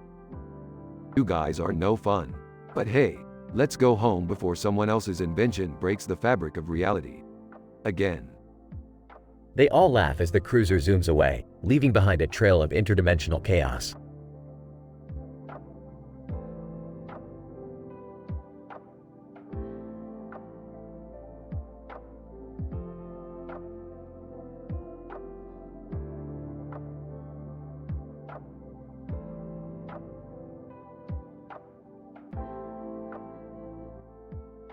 Lucius, holy shit, what a day. Did you see that crazy storm last night? Samantha. Yeah, it was insane. Lightning everywhere, thunder like a fucking freight train. Scared the shit out of me. Lucius. No kidding, I thought that bolt was gonna hit our asses. So, what's the plan for today? Samantha. Well, remember that treasure map I found? I'm thinking we head out to that old cemetery and see if it's legit. Lucius. You're talking about the haunted one? Are you fucking nuts? We're gonna get slaughtered by ghosts. Samantha. Come on, don't be such a pussy. We'll be armed with holy water and crucifixes. What could possibly go wrong? Lucius, everything, I'm telling you, messing with supernatural shit never ends well. But fuck it, I'm in. Let's do this. They grab their gear and head towards the cemetery. Samantha. Look at those graves, centuries old. This place gives me the creeps. Lucius. Yeah, and that tree in the middle, it's like something out of a horror movie. It's freaking me out. Samantha. Don't be such a wuss. Let's focus on finding that treasure and get the hell out of here. As they near the tree, a sudden gust of wind picks up. Lucius, did you feel that? It's like the air turned ice fucking cold. Samantha. Shit, man, I don't like this. We should have listened to reason and stayed away. All of a sudden, the ground beneath them shakes, opening up a massive black hole. Lucius, what the fuck is happening? We're gonna get swallowed by that shit. Samantha. Hold on tight, Lucius. We're not going down without a fight. They cling onto each other, desperately trying not to be sucked into the abyss. Suddenly, the sky turns blood red. Lucius, this can't be happening. We're gonna die. Samantha. Not today, motherfucker. Brace yourself. We're going to ride out this shitstorm. As the sky unleashes torrents of blood and the tree cackles with demonic laughter, Lucius and Samantha hold onto each other amidst chaos and terror. Lucius, we're still alive. How the fuck did we survive that? Samantha, no clue, dude. But one thing's for sure, we're never messing with supernatural shit again. Let's get the hell out of here. They quickly make their way out of the cemetery, leaving behind the horror and chaos. As they walk back towards civilization, shaken and scarred, they vow to never speak of this terrifying adventure again. Lucius and Samantha survive the treacherous ordeal in the haunted cemetery, narrowly escaping the clutches of supernatural forces. This harrowing, M-rated episode serves as a reminder to both characters to never underestimate the dangers of meddling with the unknown.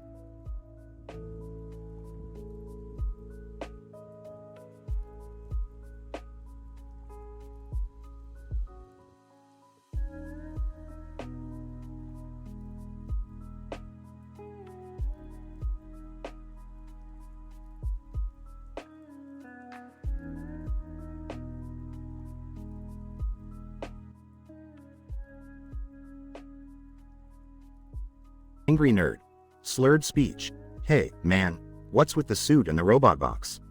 Man in black suit, composed. I'm here to interview you, angry nerd. The robot box contains the latest AI invention. Angry nerd.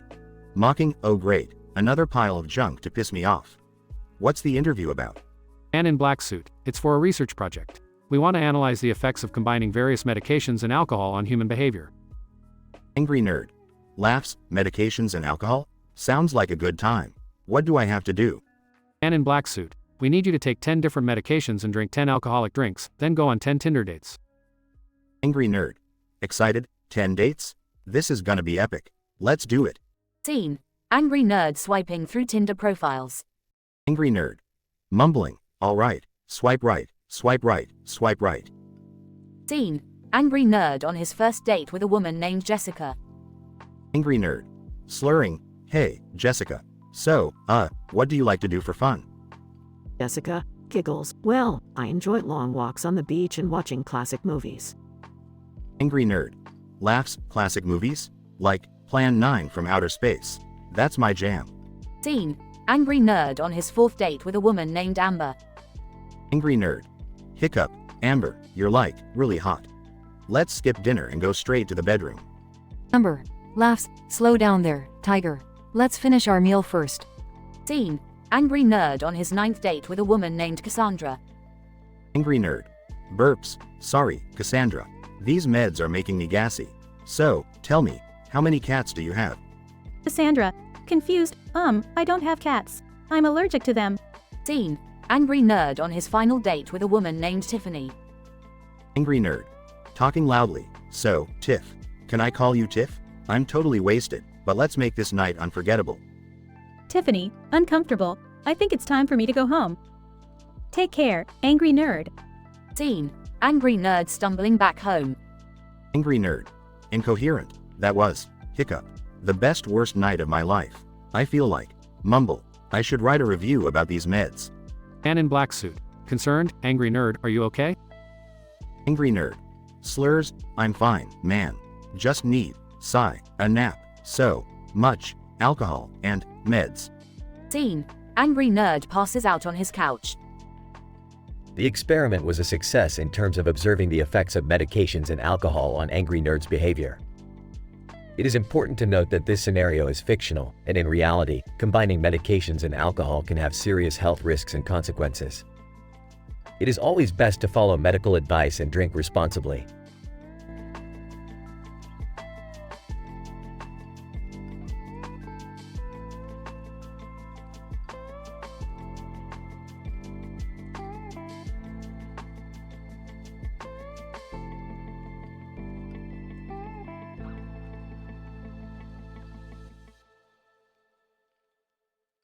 Title: The Buzzing Madness. Characters: Peter Griffin, Peter. Lois Griffin, Lois. Stewie Griffin, Stewie. Brian Griffin, Brian. Meg Griffin, Meg. The Griffin family is gathering in the living room, watching TV. Peter, excitedly, hey, everybody, check out what I found at the yard sale today. holds up a paper model of a building with a red roof and a green roof and a red roof and a white roof. Lois, Peter, isn't that just a paper model? Peter, oh, Lois, you never understand the potential of things. You see, this is not just a paper model, it's a gateway to unimaginable possibilities. Incident. Peter unleashes a swarm of sentient bees from the paper model. Peter, maniacal laugh, go, bees, go. Fulfill my deepest desires. Bees, buzzing, we are the bees. We do thy bidding. Progression. Cutaway gag 1. Scene. Peter's imagination, where he's a famous musician on stage. Peter, strumming an air guitar, rock on, my yellow and black brethren. Bees wearing tiny guitar-shaped costumes strumming bee-sized guitars. Cutaway gag 2. Scene. Peter's dream, where he's a bee scientist in a laboratory. Peter, wearing a lab coat and goggles, scientists, prepare to impress the world. Bees operating microscopes, wearing lab coats, and mixing colorful liquids. Cutaway gag 3. Scene. Peter's fantasy, where he's a bee robber breaking into a honey bank. Peter, sneakily, time to make a sweet withdrawal.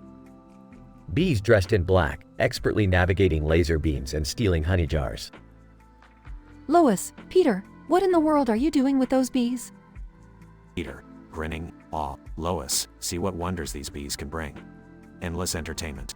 Dewey, rolling his eyes, yes, father, I'm sure these wonders will most likely end in global catastrophe. Brian, well, Peter, as long as you keep the bees under control and no one gets hurt, I suppose it could be interesting. Egg, sarcastically, yeah, Dad, fascinating. Just don't let them sting me. Peter, relax, everybody. The bees are under my command. What could possibly go wrong? Suddenly, chaos erupts as the bees swarm around the room. Everyone, awe. Scientific description. Title: The phasic energy manifestation of sentient bees within a paper model framework. Abstract. This study explores the highly improbable manifestation of sentient bees when introduced to a paper model with a multispectral hue pattern. Through careful observation and experimentations, it becomes evident that the bees acquire enhanced cognition and obedience to the model's manipulation. With their newfound sentience, the bees show potential in various applications, from music composition to scientific research, and even imaginative crime. Keywords: sentient bees, paper model, multispectral hues, cognition, obedience, metaphysical manifestation. Disclaimer: the content above has been completely fictional and created based on the prompt provided. The characters and storyline have been inspired by the TV show Family Guy.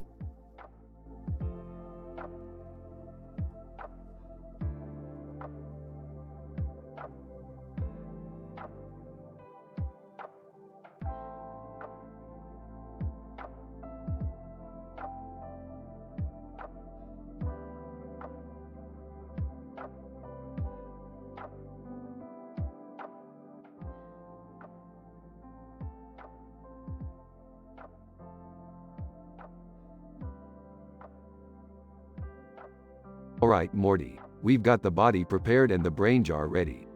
It's time to choose the celebrity for the monster's head. Who do you want? Oh, Rick, I don't know, man. This is a big responsibility. Can't we just use someone random? Morty, we're not doing this half-assed. Pick a damn celebrity. How about Nicolas Cage? Nicolas Cage? Seriously, Rick? Alright, fine, Nicolas Cage it is. Excellent choice, Morty. Now, Summer, it's your turn. Choose a celebrity for the monster's legs. Let's see. Oh, I got it. Kim Kardashian. Legs for days, right? Wow, Summer, good thinking. Kim K's legs on a monster. That's gonna be a sight to see. Alright, Rick, my turn. I choose Tom Cruise for the monster's arms. Tom Cruise? Morty, I gotta say, that's a bold choice. Scientology and all. But hey, it's your call. Monster. As the head begins to attach, I am Nick Cage, the Conqueror. Prepare to witness my glorious reign. Oh boy, Morty, you've really done it this time.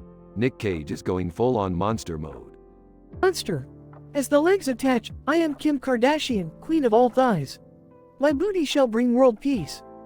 Damn, I never thought I'd hear Kim K talking about world peace. This is wild. Monster. As the arms attach, I am Tom Cruise, the mighty missioner. No couch can contain my power. Holy crap, Rick, this is insane. We've got a monster with the head of Nick Cage, legs of Kim Kardashian, and arms of Tom Cruise. Buckle up, Morty, shit's about to get even crazier. Monster. Roaring. I am the unstoppable triple threat. Together, we shall rule the world. Guys, I think we might have made a huge mistake here. Yeah, Summer, no shit. Now we've got a monster with egos the size of their celebrity status. What do we do, Rick? This is getting out of hand. Alright, Morty, don't panic. We need to find a way to stop this monster before it destroys everything in its path. Monster. Swinging its arms, I am Tom Cruise, the destroyer of couches. Prepare to be jumped on. Rick, what about the brain jar? Can we control it somehow? It's worth a shot, Morty. Go grab the brain jar and let's see if we can regain control over this monstrosity. Monster.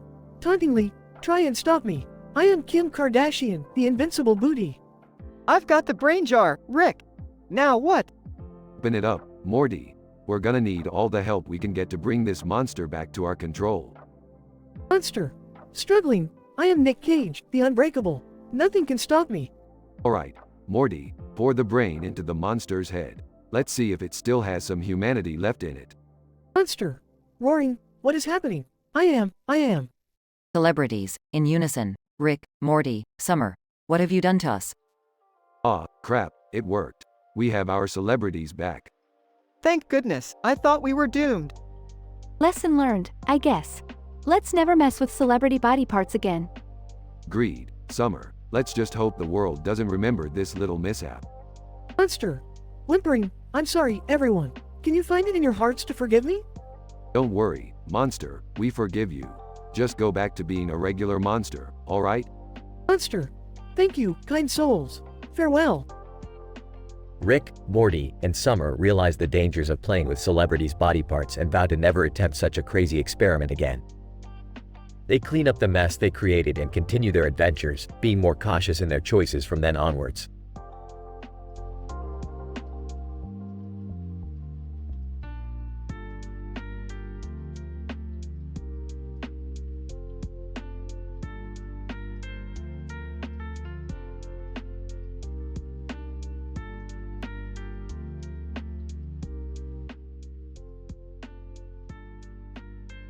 Angry nerd. Burp's alright, where's that drink? Ah, there it is. Holds up glass. Angry nerd. I gotta take these damn pills. Let's see, Ritalin, Xanax, Prozac, Viagra. Counts pills shit, I lost count. Fuck it, I'll just take all 10. Angry nerd. Swallows pills with a gulp of whiskey, now we're talking. Angry nerd. Time to unleash my wrath on Tinder. Opens app, starts swiping right furiously. Angry nerd. Alright, I got 10 matches. Now let's see what these broads are all about. Angry nerd. First up, we got Sally. She's into BDSM. Well, let's see what type of night we're gonna have. Angry nerd. Next is Rachel, a dominatrix. 2 in a row, huh? Interesting. Angry nerd. Jennifer. She's into role-playing. This night's gonna be wild. Angry nerd. Jessica wants to try some extreme bondage. Okay, things are getting intense. Angry nerd. Beth. Holy shit, she's a professional stunt double? Yes, please. Angry nerd. Amanda's into cosplay. Ah, the possibilities are endless. Angry nerd. Sarah. She loves public displays of affection. This night's gonna be messy, alright. Angry nerd. Emily wants to explore swinging. Well, why the fuck not? Angry nerd. And finally, we have Samantha, who's also into BDSM. Can't escape it, can we? Angry nerd. Alright, the night's here. First date with Sally went wild. Spankings, whips, the whole 9 yards. I definitely woke up some suppressed feelings. Angry nerd. Rachel showed me a whole new level of domination. Who knew being choked could be so damn thrilling? Angry nerd. Jennifer had me in a schoolgirl outfit while she played the strict teacher. We went through the alphabet in ways I never thought possible. Angry nerd. Jessica tied me up so tight, I thought I might pass out. And then she blindfolded me and unleashed her inner vixen. Angry nerd. Beth took me to the set of a high-speed car chase. Let's just say, I felt alive in ways I never had before. Angry nerd. Amanda cosplayed as Princess Leia and we reenacted scenes from Star Wars. It was nerd heaven. Angry nerd. Sarah took me to a crowded bar where we made out like teenagers. People were cheering us on. Angry nerd. Emily introduced me to couples who were more than willing to experiment. I felt like Hugh Hefner, surrounded by pleasure. Angry nerd. And Samantha. Well, she brought out the whip and handcuffs and took control. I couldn't complain. Angry nerd. Slurs. So, in conclusion, on my highly medicated and intoxicating night, I discovered a world of kinks and pleasures that I never knew existed. I've embraced my inner freak and unleashed it upon the world. It was messy, wild, and exhilarating. I may need therapy, but goddamn was it worth it.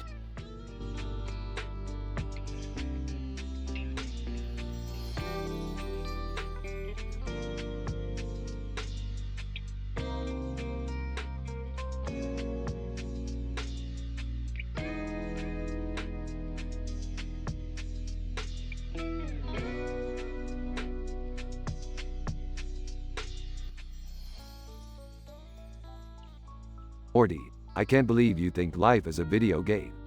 Are you serious? Well, I mean, think about it, Rick. We go on these crazy adventures, face impossible odds, and somehow manage to come out alive every time. It's like we have unlimited lives. Morty, that's the dumbest thing I've ever heard. Life doesn't work like a video game. There are real consequences, Morty. Real consequences. Guys, can we please focus on something important here? Like the fact that there's a cartoon character holding a knife and pointing at something with a surprised look on his face, right in our living room? Oh, great. Just what we needed. More cartoon characters invading our reality. Can't we catch a break?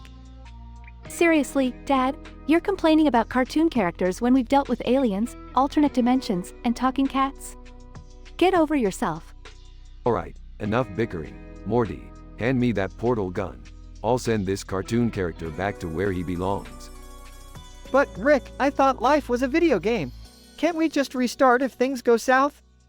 Morty, I swear if you don't snap out of this nonsense right now, I'm gonna shove a hammer in your eye, just like I did to Jerry. OWW, Rick.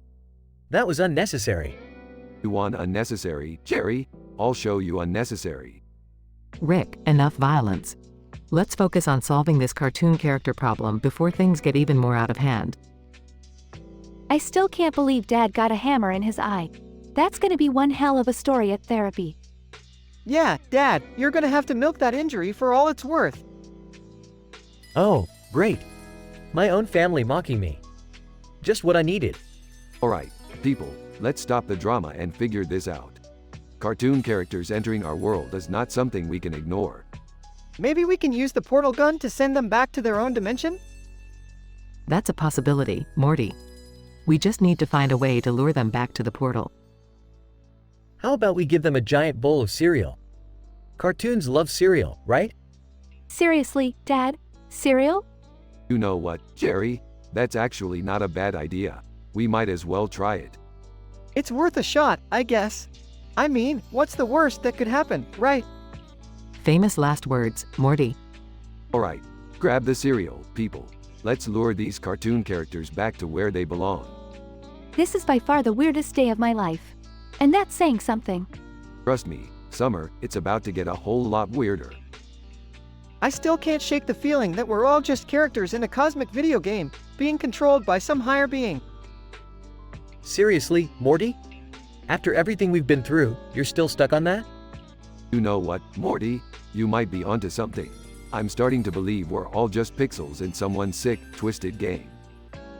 Rick, please don't encourage him. Oh, don't worry, Beth. It's all just a simulation anyways. None of this really matters.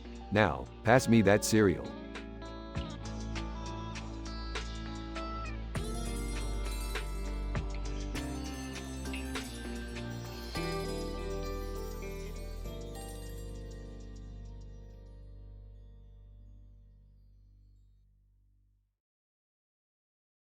Bobby Hill. Looking at the photo, what the hell is this blurry mess? It looks like a field with some weird word written in it. Bobby Jill. That's some fucked up shit right there. But I can make it out. It says, Pandemonium. Bobby Hill. Pandemonium? Are you fucking kidding me? This shit looks more like a failed art project. Who the fuck writes words in a fucking field? Bobby Jill. Beats me, man. People these days have way too much time on their hands. Anyway, what's up with you? Bobby Hill.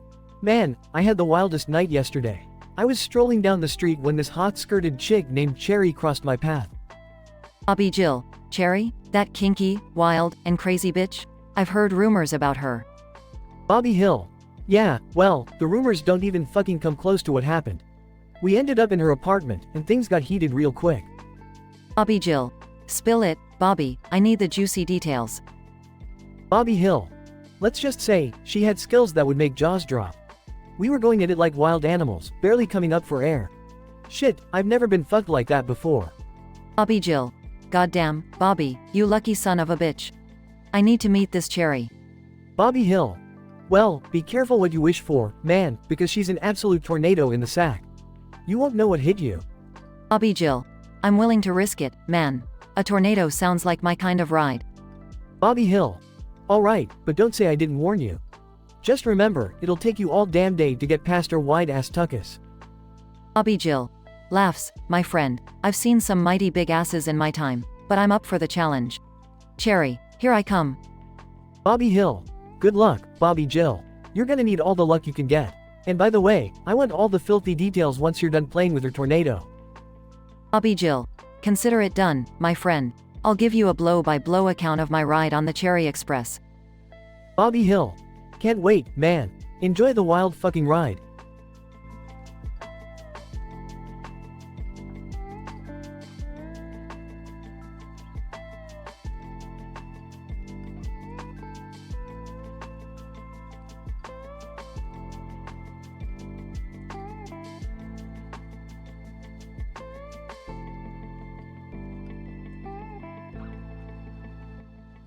Alright, strap in, idiots.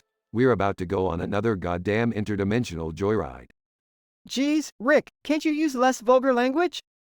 Shut up, Morty. This ain't no Sunday school special. Now everyone, hold on tight. I can't believe we're actually doing this. This beats sitting at home watching some dumb reality show. Don't you think this is a bit dangerous? I mean, we're floating in space. Oh, Jerry, stop being such a pansy. Just enjoy the ride and trust your genius father, okay? Rick's space cruiser zooms through space, with the car in the background and foreground. Alright, kids, we're cruising at full warp speed now. Woohoo! Hey, Rick, what's that weird noise? It sounds like the engine's acting up.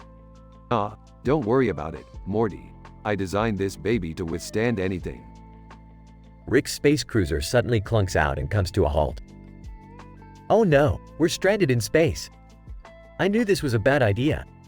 Relax, Jerry, I got this. To pass the time until I fix the cruiser, I'm gonna solve 5 mind-bogglingly complex equations. Seriously, Dad? Can't we just play a game or something? No, this is more fun. First equation. Quantum mechanics meets string theory, multiplied by the square root of Schrödinger's cat conundrum. What the fuck? That makes no sense. Don't worry your pretty little head about it, Summer. Equation number 2. The multiverse theory divided by the number of times Jerry has disappointed me. Hey, that's not fair. Shut up, Jerry. Equation number 3. The probability of finding intelligent life in the universe times the chance of you ever making a decent comeback. Rick, can't we just focus on getting back home? Morty, patience is a virtue. Equation number 4. The complexity of time travel squared, divided by the square root of Rick Sanchez's awesomeness. Dad, this is getting ridiculous. Can't we call for help or something? No can do, sweetie. Equation number 5. The mathematical impossibility of getting Rick Sanchez to give a damn multiplied by the circumference of Jerry's microscopic penis. Okay, that's it. I've had enough of your insults, Rick. Rick's space cruiser suddenly starts up and begins moving again. Aha, looks like I fixed the cruiser just in time. Crisis averted, bitches. Dad, your equations make no sense, but I'm glad we're heading back home. Yeah, me too. I never want to hear about Jerry's penis again. That's it. I'm done with you, Rick. Morty laughs. Everyone settles down as they continue their wild interdimensional journey, leaving behind their crazy math equations and personal insults.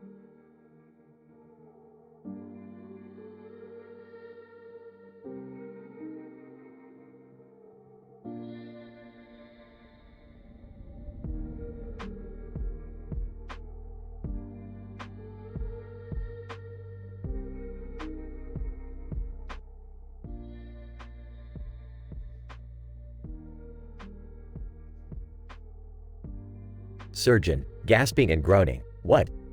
Where am I? My leg. It's broken. What the fuck is this place? Looks around, sees the tools and chair. Shit. This looks like a fucking torture chamber. Surgeon tries to move but realizes he's restrained by a unique contraption. The chair is rigged with devices, sharp blades poking out from every angle, ready to slice into his flesh. Surgeon. Heart pounding. What the fuck is going on? Who did this to me? Jigsaw's message starts playing. Jigsaw, voiceover, surgeon, I bet you're wondering why you're here. You see, you didn't appreciate your surgical skills, wasting them on profit and self-gain. Now, it's time for you to truly understand the meaning of suffering. Surgeon. Voice trembling. Who the fuck are you? Why are you doing this?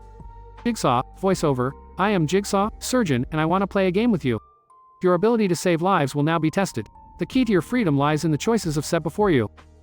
Surgeon. Frantically looking around. Choices? What choices? Surgeon spots a table with 2 syringes, each labeled with a different name. One filled with a deadly poison, the other with an antidote. Jigsaw, voiceover, make your choice, surgeon. Inject yourself with the poison syringe, and your misery will end. Or inject yourself with the antidote and face the physical pain of escaping this contraption. Surgeon. Panicking. This is fucking insane. I can't do this. Surgeon grabs the poison syringe, hesitates, and then throws it against the wall, smashing it. Surgeon. Fuck you, Jigsaw. I'm not playing your sadistic games. Jigsaw's voice grows furious. Jigsaw, voiceover, you fool. You think you can defy me? There will be consequences. Suddenly, the contraption tightens, forcing the sharp blades to cut deep into the surgeon's flesh. Surgeon. Screaming in agony. Fuck, stop. Surgeon desperately searches for something, anything to help him escape. He spots a small key on the floor. Surgeon. Gasping. The key. I must reach that fucking key. The surgeon writhes in pain, using every ounce of strength to move closer to the key. Blood gushes from his wounds. Surgeon finally reaches the key and manages to release himself from the chair. He collapses on the floor, weak and wounded. Surgeon. Barely whispering. I made it. Fucking piece of shit, Jigsaw. I survived. Surgeon breathes heavily, relieved, but suddenly, a realization dawns upon him. Surgeon. Wait, what if this wasn't the real game? What if? With a horrifying revelation, the room starts to fill with a toxic gas. Surgeon. No, you fucking twisted bastard. Surgeon's vision blurs, and he falls to the ground, gasping for air. As the gas envelops him, the room fades to darkness. An unexpected ending. The surgeon wakes up, unharmed, in a hospital bed. He looks around, confused. Doctor, sighs, finally, you're awake. You were in a terrible car accident, my friend. You're lucky to be alive. Surgeon. Relieved. It was just a dream? Thank God. Doctor, you've been out for weeks, Dr. Johnson. You had some pretty vivid hallucinations during your coma. Glad you're back with us. Surgeon. Whispering, Jigsaw. It felt so real. Doctor. Rest now, Dr. Johnson. We'll discuss your hallucinations later. The surgeon closes his eyes, haunted by the intensity of his unreal experience.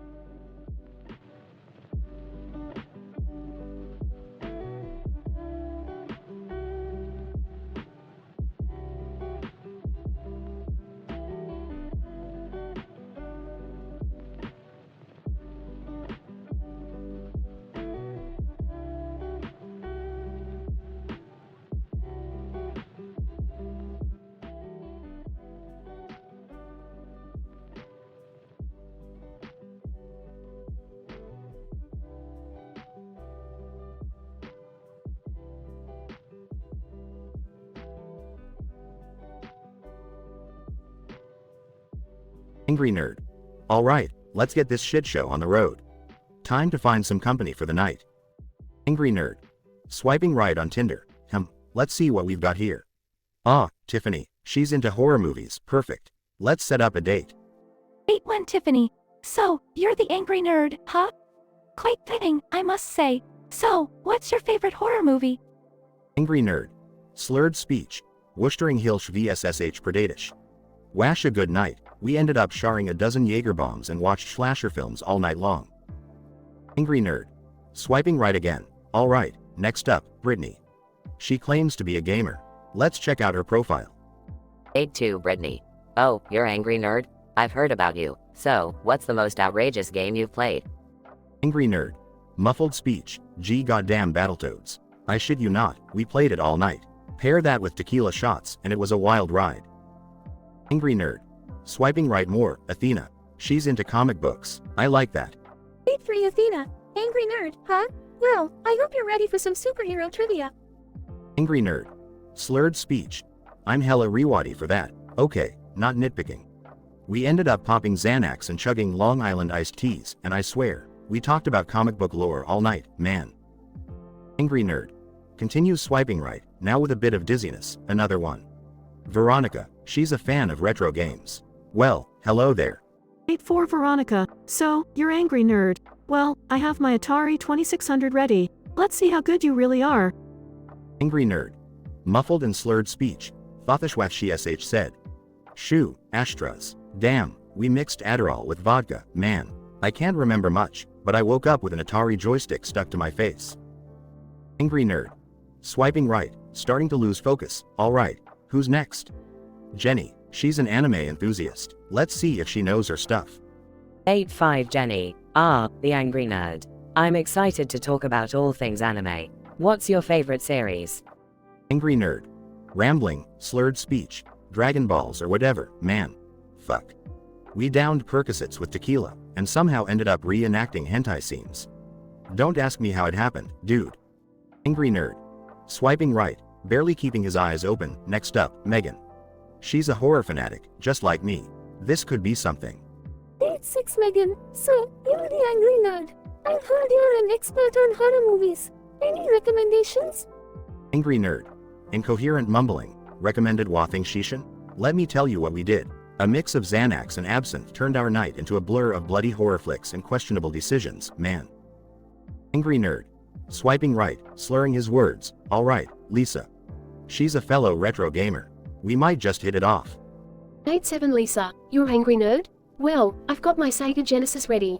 Let's relive our childhood memories. Angry nerd. Strained speech. Shega Janishis. Wash I shaying? Dude, we got wasted on Vicodin and rum, and let's just say the night ended with a broken TV and some epic rage quits. Angry nerd. Continuing to swipe right, barely coherent. Okay, last few. Emma, she loves Comic Cons. We might nerd out together. 8-8 Emma. Angry nerd, huh? Well, let's see if you can handle the ultimate Comic Con experience. Angry nerd. Muffled and slurred, Comic Con. Tequila shots. Hick asterisk MDMA. Shit got wild, man. I woke up in a Spider-Man costume, surrounded by action figures, and with a hangover from hell. Angry nerd.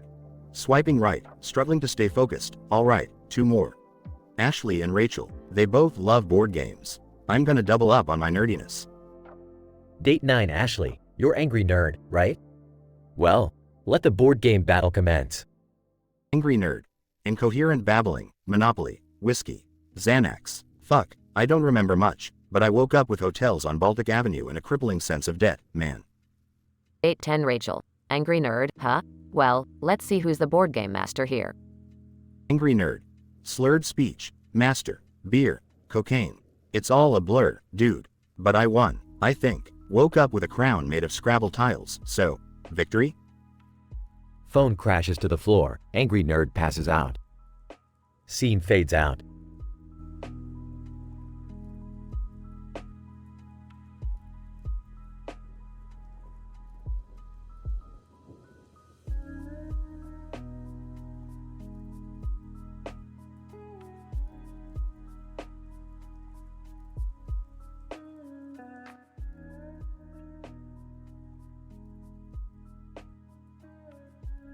Angry nerd.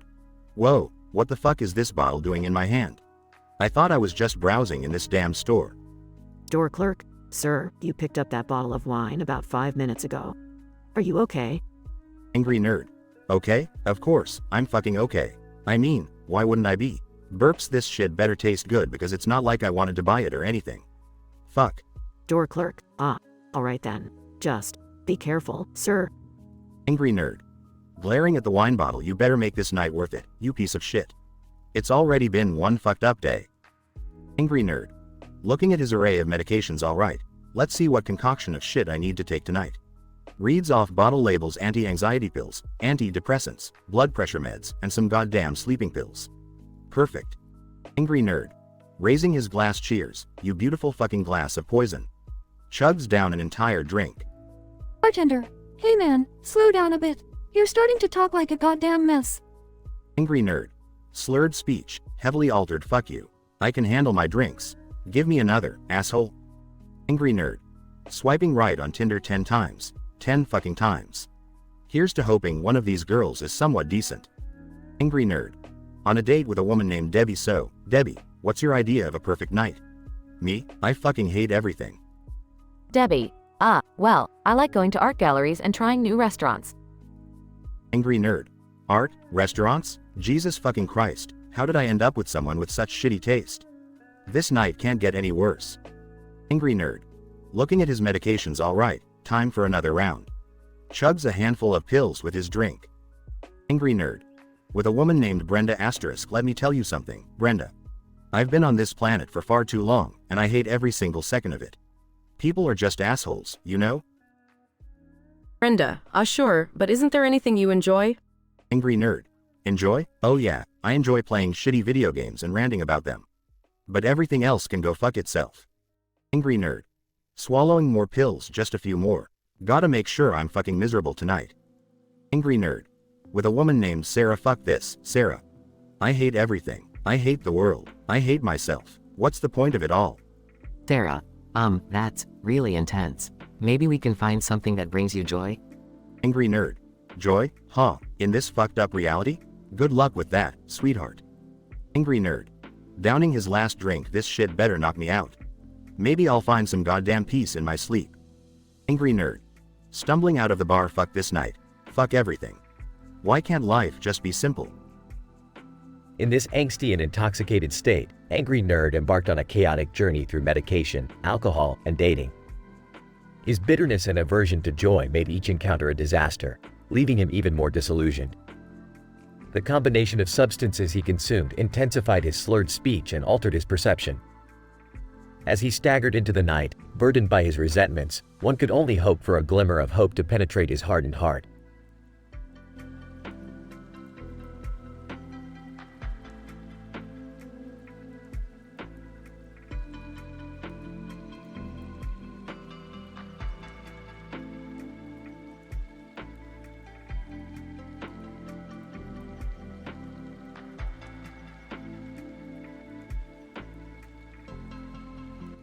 Host, Steve Harvey. Alright folks, we're back with round 2 of Family Feud. Today we have the Griffin family taking on the Simpsons family. And it's the Simpsons' turn to answer. Remember, we're looking for the worst things to say to a cop during a traffic stop. Homer, it's all on you. Homer. Alright, Steve. How about I say, hey, officer, can you check my trunk? I think I left my bag of cocaine in there. Steve Harvey laughs nervously. Well, that's up. Quite a response, Homer. Let's see if it's up there. Survey board reveals X for incorrect answer. Homer. Doe, I can't believe I struck out on that one. Peter Griffin. Hey, no worries, Homer. We'll steal this one, just like I steal jokes from other sitcoms. Lois Griffin, Peter, please behave.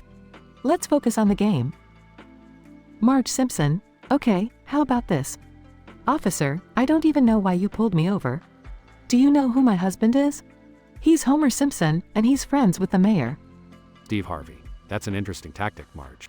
Let's see if it made the survey. Survey board reveals ding for correct answer.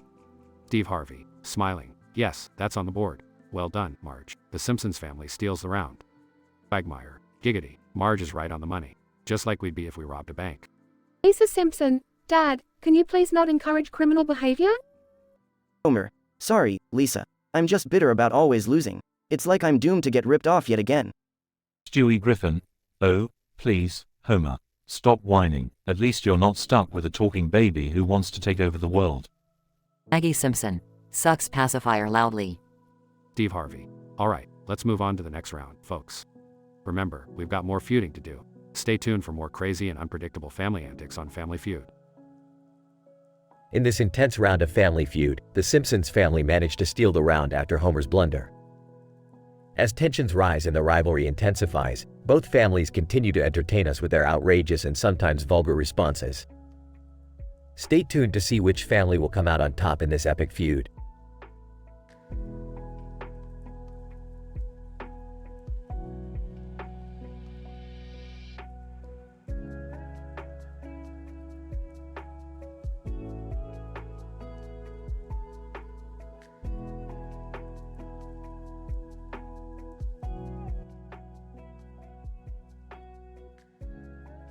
Unbeknownst to the group of children, the innocent slumber party they had planned would soon take a dramatically intense turn.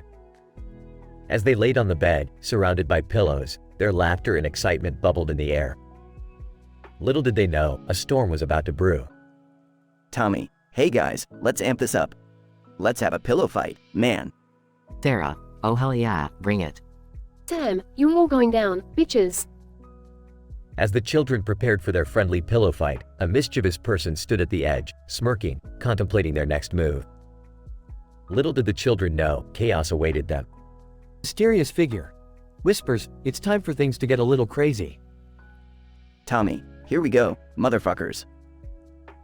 With a single signal from the mysterious figure, chaos erupted. Pillows flew through the air, feathers dancing like snowflakes, as the children became caught in a whirlwind of childish fury. Sarah, you wanna play dirty, huh? Take this. Damn, to the face, bitches. The pillow fight escalated rapidly, pillows landing with brutal force against every part of their young bodies. Laughter turned into cries of pain, but the chaos continued, fueled by adrenaline and the desire for victory. Tommy, this shit just got real. I won't back down.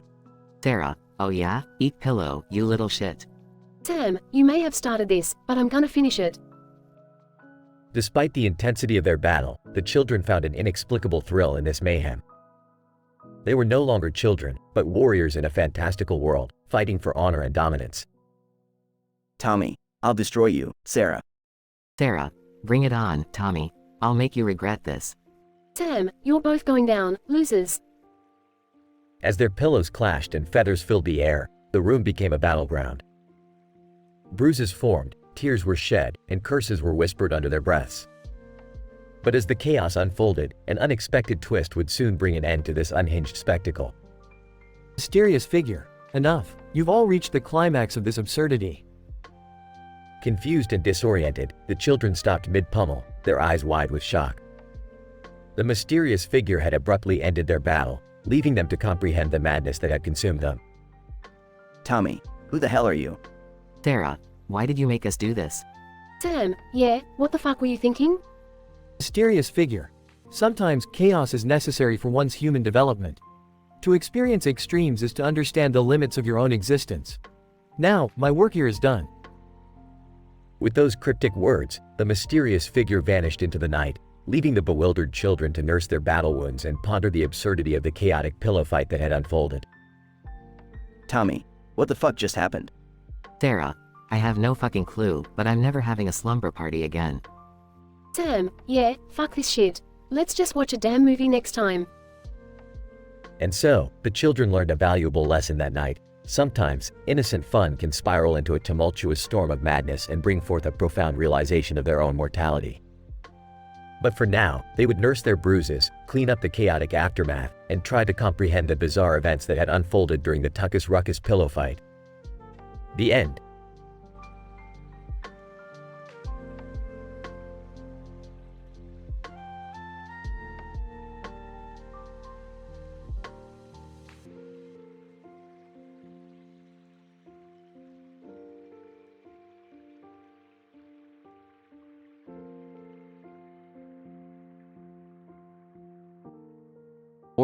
Morty, get your ass in here.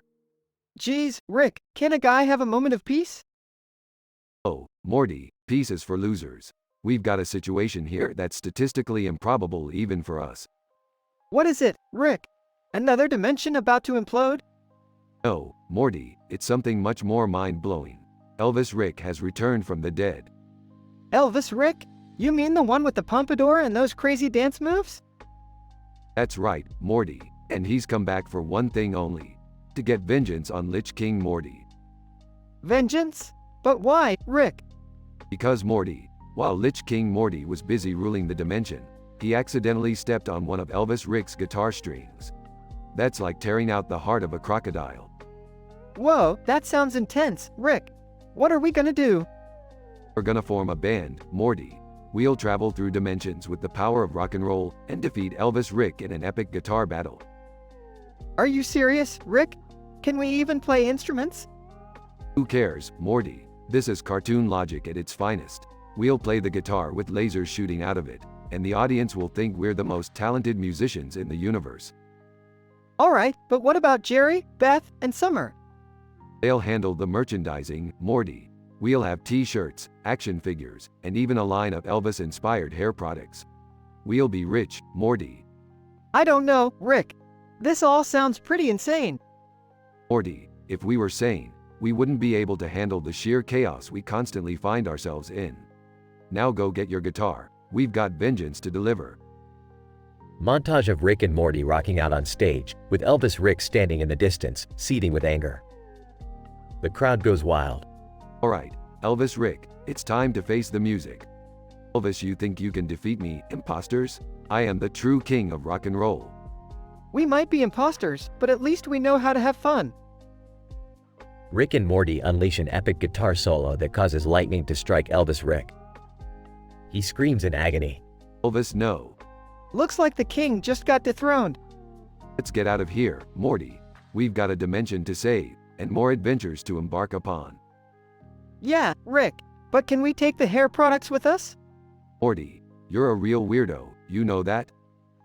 Morty shrugs as they portal away, leaving behind a shocked crowd and defeated Elvis Rick.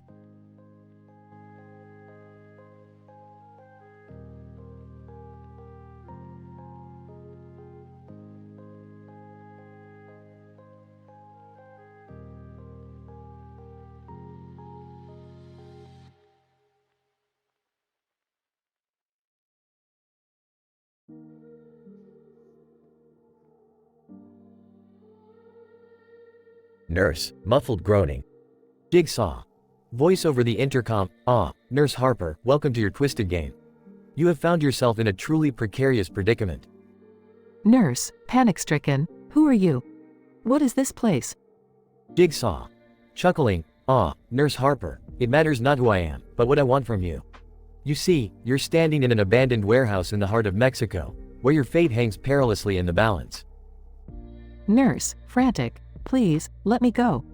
I don't deserve this. Jigsaw. Mocking, deserve has nothing to do with it, my dear.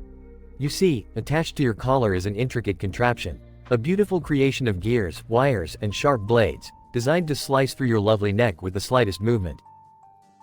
Nurse, trembling, oh my God. I can't die like this. Jigsaw. Smirking, death is inevitable, Nurse Harper. But if you want to escape this fate, you must play my game. Hidden within this warehouse are 5 keys. Each key will unlock a lock, but only one of these keys can free you from this trap. Nurse, breathless, where are the keys? Please, just tell me. Jigsaw. Sinister tone. You see, Nurse Harper, the keys are scattered among countless rooms and corridors. Your only hope is to navigate through this abandoned maze of terror and find the keys before time runs out. Nurse, hysterical, you sick bastard. How can I possibly find them all in time? Jigsaw. Calmly, the clock is ticking, Nurse Harper. And as time passes, the trap around her neck becomes tighter, bringing you closer to an unpleasant demise. Nurse, desperate, fine. I'll do it. Just tell me where to start. Jigsaw. Amused, such determination. The first key lies within a room adorned with blood, where the chair of fate awaits. Find it, Nurse Harper, and remember, every moment wasted brings you one step closer to your demise. Nurse, resolute, I won't let you win, you sick son of a bitch. As Nurse Harper begins her frantic search, the tension intensifies, with each room more horrific than the last. She faces unimaginable challenges and narrowly escapes death multiple times. Finally, after what feels like an eternity, she manages to gather all 5 keys. Nurse, gasping for breath, I have found all the keys. Now what? Jigsaw. Surprised, impressive, Nurse Harper. You have surpassed my expectations. The final step to freedom awaits you in the central chamber. Use the keys wisely, and your salvation shall be within reach. Nurse, determined, I'm coming for you, you sadistic bastard. As Nurse Harper makes her way to the central chamber, a sense of victory and relief courses through her veins. However, as she enters the chamber, she finds nothing but a note. Nurse, puzzled, what? Where are you, Jigsaw?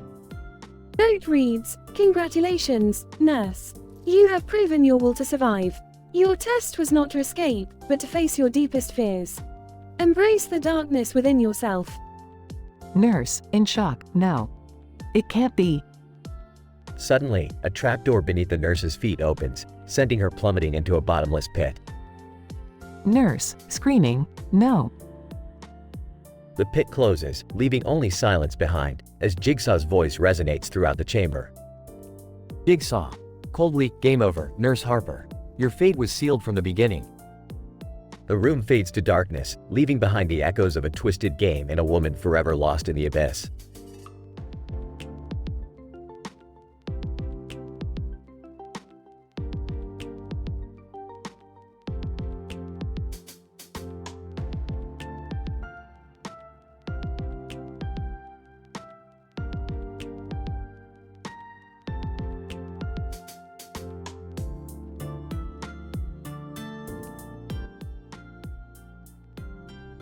Alright, Morty, buckle up. We're going on another mind-bending adventure. Oh geez, Rick! Can't we just have a normal day for once? Normal is for losers, Morty.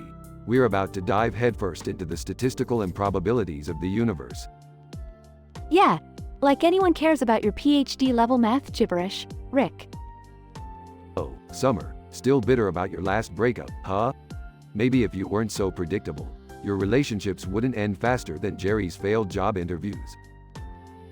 Hey, at least I'm not a genius scientist who can't even fix his own spaceship. Is this really the time for another family feud? We're stuck in the middle of space. Relax, Beth, I've got this all under control. Watch and learn, my dear. Jerry mutters under his breath.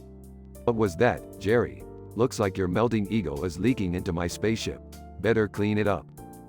I said, whatever, genius. Let's just get out of here. Hey, Rick, have you tried turning the engine off and on? Morty, do you think I've become a senile old man overnight? Of course, I've tried that, Morty. So, what's the plan then, oh mighty master of the universe? Simple, Summer. I'm going to blow your mind with some incredibly mind-bending math equations to pass the time until I fix this cruiser. Really, Rick? Can't you just use technology like a normal person? Normal is for losers, Beth. Now, watch closely and behold the brilliance of my calculations. Moments pass as Rick scribbles equations on a whiteboard. Rick, that equation looks like a bunch of random numbers and letters to me. That's because you have the intellectual capacity of a potato, Jerry. Don't worry, these equations will revolutionize the field of math, and, fix the spaceship, I guess. Rick, just admit it. You're stalling because you have no idea how to fix the spaceship. God, I married a madman. Married? Please, you're just a byproduct of a drunken night with an interdimensional being. You actually said that out loud? Oh, relax, it's not like anyone here actually cares. Except Jerry, of course. Hey, I care. Keith, as if anyone would care about anything you say, Jerry. Guys, can we please focus on getting out of here? I'm starting to lose it. Fine, Rick. Just fix the damn spaceship already. Alright, fine. Maybe this equation will work. Or maybe it will create a mini black hole. Either way, it'll be fun. Suddenly, the cruiser's engine roars back to life. Saved by the bell. We're back in business, baby. Thank God. I can't handle another minute with you people. Oh, Jerry, you have no idea what's coming next. Strap in, folks, because we're about to take this adventure to a whole new level. The cruiser zooms off into the cosmic abyss.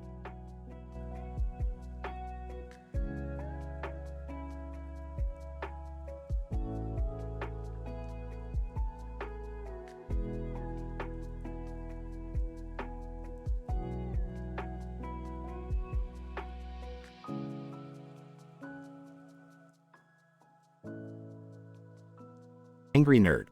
Walking into the store. Damn, this place is filled with so many bottles of alcohol. I should get wasted tonight. Store clerk, hey there, sir. Need any help finding something specific? Angry nerd. Nah, just looking for something strong to drown my sorrows in. What's the strongest whiskey you got? Store clerk, well, we have some high-proof bourbon on the top shelf. Be careful with that stuff though, it's potent. Angry nerd. Perfect, give me a bottle of that. And while you're at it, throw in some vodka and tequila as well. Store clerk, are you sure about that, sir? Mixing different types of alcohol can be quite dangerous. Angry nerd. Laughs, I'm the angry nerd, I can handle anything. Besides, the night is young, and I need to have some fun. Scene transitions to angry nerd at home, surrounded by bottles of alcohol. Angry nerd. Blurry speech. Alright, time to take my medications. Let's see. There's Ritalin, Xanax, Prozac, Adderall, Ambien, Viagra. Scene transitions to angry nerd swiping right on Tinder, with multiple matches. Angry nerd. Slurry speech. Alright, ladies. Time to wine and dine with the angry nerd. Strap in for a wild night.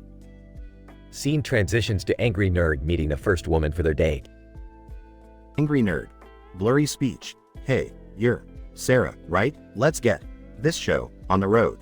I've got a bottle of whiskey and some special medication. Scene transitions to angry nerd on a date with the second woman. Angry nerd. Slurry speech. So, Samantha, I brought some tequila with me. Let's take some shots and see where the night takes us. Scene transitions to angry nerd on a date with the third woman. Angry nerd. Blurry speech. Whoa, I'm so dizzy. Let's share this bottle of vodka, and maybe we'll find some common ground. Laughs. Scene transitions to angry nerd on a date with the 10th woman. Angry nerd. Slurry speech. Alright, Chloe, I'm running low on meds, but let's make the most of this night. Can't let the magic die now. Hiccup. Scene transitions to angry nerd waking up with an epic hangover. Angry nerd. Groaning.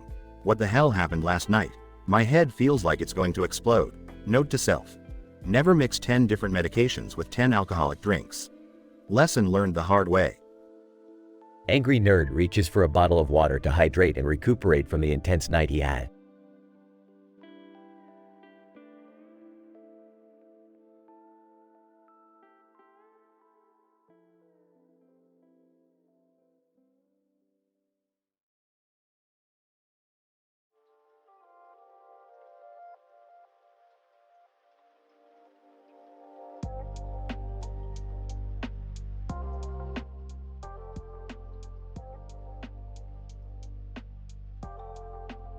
Angry nerd. Holding a box of pizza in front of a store sign with a radio set in the background. Alright, it's time to put my PhD level expertise to work. Let's see what kind of crazy shit I can get myself into tonight. Angry nerd takes 10 different medications and drinks 10 alcoholic drinks. Angry nerd. Slurring heavily. Alright, let's log onto Tinder and swipe right like there's no tomorrow. What could possibly go wrong? Dates 10 different women. One angry nerd, muffled speech. Jennifer, how? Alright, let's hit the arcade and see who can beat me at Mortal Kombat. Who cares about the medication side effects? I'm gonna kick some ass tonight. You angry nerd. Dana, oh, yeah, we're gonna raid some dungeons in World of Warcraft and maybe Hiccup explore some real-life dungeons later. Let's do it. 3. Angry nerd, impaired speech. Samantha, we're going to a board game cafe. Bring your A game, because I'm bringing my AAA. / alcohol tolerance and medication side effects. 4. Angry nerd, struggling speech. Melissa? Alright, let's go to my favorite comic book store. I hope the medication and alcohol doesn't make me barf on the limited edition issues this time. 5. Angry nerd, slurred speech. Karen, baby, we're hitting the driving range tonight. Just try not to laugh. Hiccup at my impaired aim. Medications and alcohol, a perfect combo. 6. Angry nerd. Muffled speech. Megan, huh? Karaoke night it is. My singing might sound like a cat being strangled, but who cares when you're under the influence of everything, right? 7. Angry nerd, struggling speech. Emily, let's go laser tag. I'll be crawling on the floor, trying not to puke while shooting lasers. Ain't medications and booze fun? 8. Angry nerd, impaired speech. Olivia, we're going to a horror movie marathon. I promise not to pass out or scream like a little girl. thanks to the intoxicating mix of meds and alcohol. 9. Angry Nerd. Slurred speech. Jessica, we're going camping. Hopefully, I won't mistake a bear for a tree after all those pills and drinks. It's gonna be a wild night indeed. 10. Angry Nerd. Muffled speech. Sarah, fancy dinner at a French restaurant. Bon appetit. I might slurp my soup like an uncultured swine, but as long as we're both under the influence, it won't matter. Angry Nerd stumbles through the night in a drunken haze, experiencing a roller coaster of emotions and experiences. Angry Nerd. Incoherent speech, barely understandable, what a night. I don't remember half of it. Vomited in so many public places. But hey, at least I got 10 matches, right? As the sun rises, the angry nerd awakens in a haze of regret, medication side effects, and a severe hangover. Despite the chaotic night he had, he can't help but feel a strange sense of accomplishment. After all, what's life without taking risks and experiencing the unexpected, even if it involves stumbling through the messiest of situations?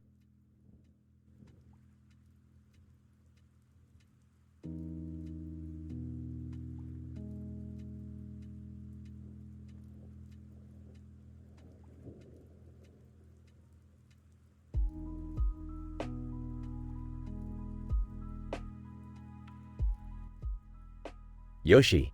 Aw, my stomach. What's happening to me? This rotten mushroom was a mistake.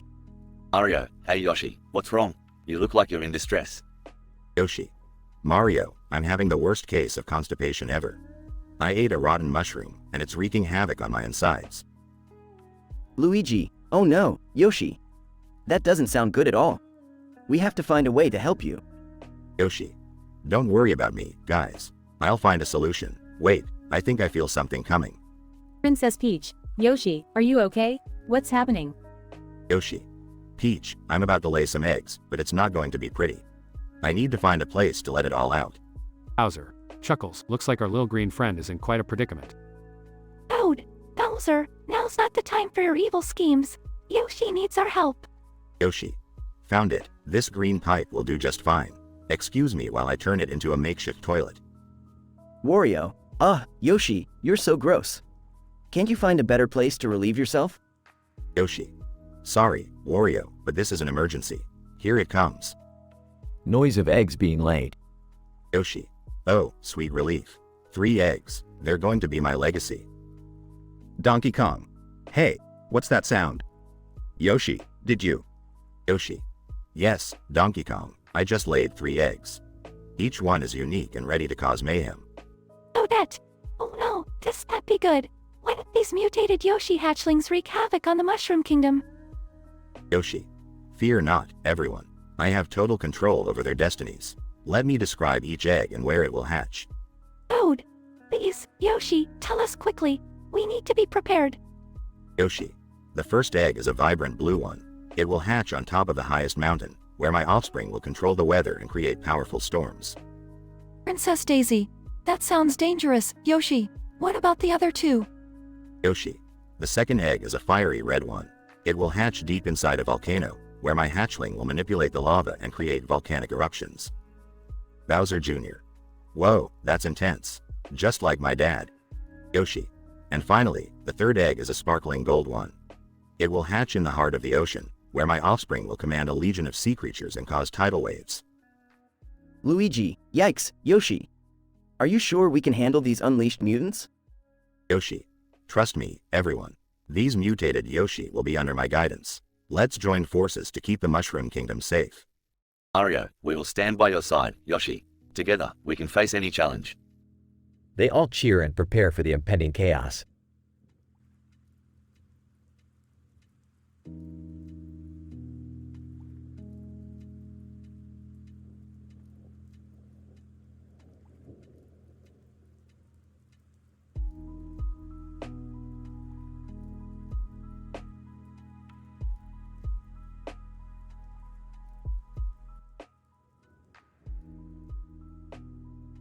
Raymond, awakening, groaning. What the fuck is going on?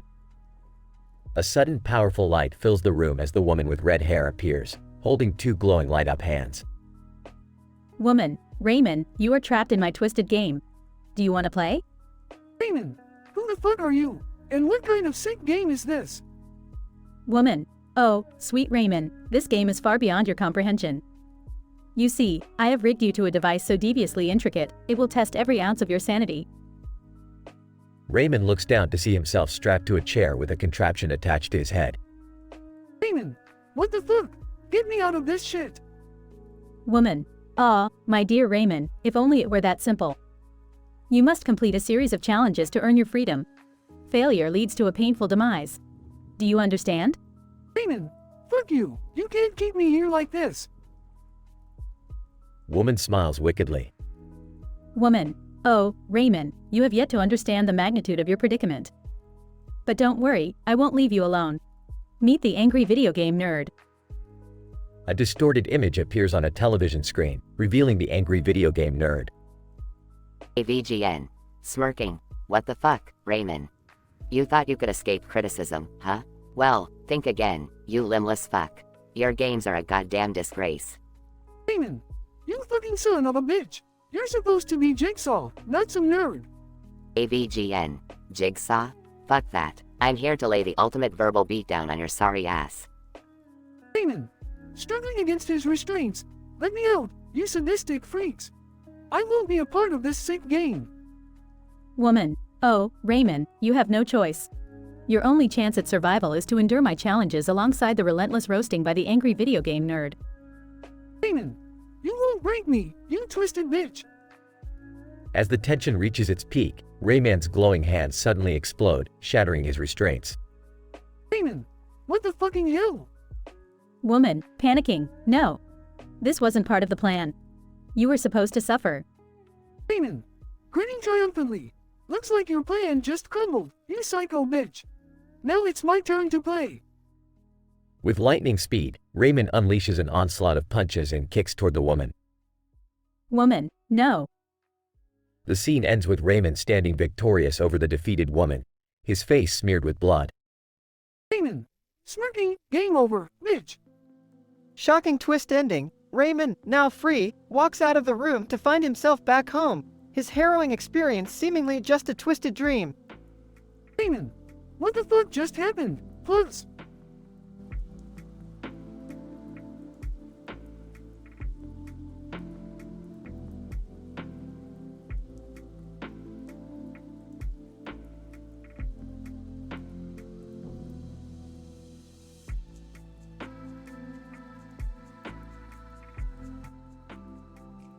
Angry nerd. Slurred speech. Hey, bartender, gimme another fucking round. Bartender. Dude, you've had enough already. You're wasted, man. Angry nerd. Fuck you, I'll decide when I've had enough. Just get me another goddamn drink. Bartender.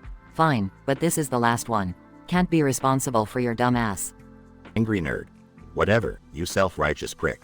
Takes a sip of beer. Angry nerd. Stumbles onto his phone. Oh shit, I forgot I'm on Tinder. Opens the app. Angry nerd. Slurring. Alright, let's find some bitches to swipe right on. Finger hovers over the screen.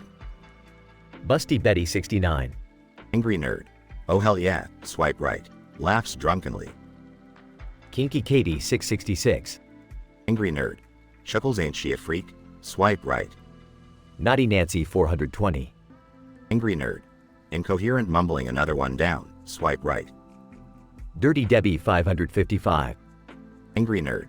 Laughs uncontrollably. Oh man, she's got a whole lot of issues. Swipe right. Freaky Fiona 777. Angry nerd. Barely understandable. Swipe right. Why not? Slutty Samantha 888. Angry nerd. Slurs. Hell yeah, swipe right. Wild Wendy 999. Angry nerd. Giggling. Swipe right. Doing all right. Nasty Nicole 123. Angry nerd. Laughs hysterically. Swipe right, baby. Horny Heather 000. Angry nerd. Bursts into laughter. Swipe right. Oh yes. Angry nerd. Slumps back on the bar stool. 10 fucking matches. That's gotta be a record. Bartender. You sure about this, man? You're fucked up. Angry nerd. Fuck you. I'm going on 10 dates tonight. It's gonna be epic. The night progresses with the angry nerd going on his 10 Tinder dates, stumbling, slurring, and behaving obnoxiously. Angry nerd. Hiccup. Shit, I forgot my medication. Gimme the pills. Gimme the goddamn pills. Medication: Xanax, Prozac, Ritalin, Valium, Adderall, Ambien, Ativan, Zoloft, Seroquel, and lithium. Angry nerd. Muffled speech. Alright, ladies, buckle up. Daddy's got some crazy shit going on tonight. The night continues with the angry nerd's drug and alcohol-fueled antics. The angry nerd wakes up the next morning, surrounded by empty pill bottles, empty bottles of alcohol, and the lingering stench of regret. The angry nerd's wild night of debauchery ended in disaster, leaving him with a pounding headache, a series of horribly awkward memories, and a newfound determination to never mix medications with alcohol again.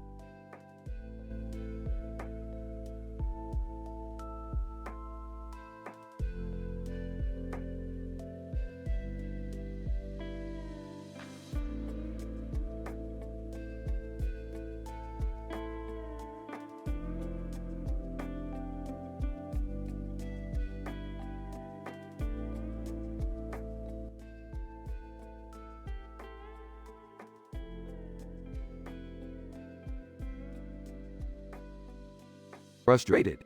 Damn it, the cruiser just clunked out. We're stuck in the middle of space. Whining. Great, just great. This is why I never wanted to come on these adventures. Sarcastically, oh, shut up, Jerry. We're in this mess together. Now, what can we do while Rick fixes the cruiser? Smirking. Well, lucky for you, I've got some crazy inventions in here. Let's spice things up a bit, shall we? Curious. Rick, are these inventions safe? I mean, we've had some pretty messed up experiences with your stuff before. Dismissively. Of course they're safe. Ish. Don't worry, Morty, just enjoy the ride. Enthusiastically, all right, let's do this. What's the first invention, Rick? Grinning. How about the Reality Warper 5000? It can bend the laws of physics and create anything you desire. Raised eyebrow, anything? Mischievous. Well, almost anything. Go on, try it out. Doubtful. Fine, I'll give it a go. I wish for a beer that never runs out. Poof of beer appears in Jerry's hand, overflowing with foam. Exclaiming, wow! This is amazing. Laughing. Just wait until you have to pee every 5 minutes, Jerry. Excited. This is awesome. What's next, Rick? Smirking. How about the time twister? It can rewind time and change the course of events. Grinning. So, we can fix any mistakes we make? Cheeky. Sure, unless you make a really big mistake. You only get one rewind, so choose wisely. Confident, I'll give it a shot. I wish I hadn't married Jerry. Time rewinds. Confused. Hey, why are we back here? Smirking, oh, no reason. Pouting, figures. Rolling eyes. Okay, enough family drama. How about the clone-o-matic? It can create perfect copies of anyone. Intrigued. So, we could have an army of ourselves? Chuckling. Well, in theory, I suppose. But that's not advisable, at all. Sarcastically, yeah, I don't see how that could go wrong. Smirking. Good instincts, Summer. Let's keep this one for emergencies only. Whining, can't we just play a board game? Beth. Mocking. Oh, poor Jerry. Fine, we'll play one last invention, the mind reader helmet. Nervously, I don't know about that. What if you discover something you don't like about me? Smirking. Trust me, Jerry, I already know everything I don't like about you. Now put it on. Jerry reluctantly puts on the helmet. Whispering, Jerry, think of something nice to say about me. Thinking. Beth, you're, smart, I guess. Glaring, that's it? Smart? Nervously, I'm sorry, I panicked. Cracking up. I told you, Jerry, sometimes it's better to keep your thoughts to yourself. Laughing. This is insane. Our adventures inside the broken cruiser are more exciting than the actual missions. Grinning. Yeah, who needs fixes when we have Rick's crazy inventions? Smirking. I guess you brats finally figured it out. Now, how about we get this cruiser working and find a way out of here? Family.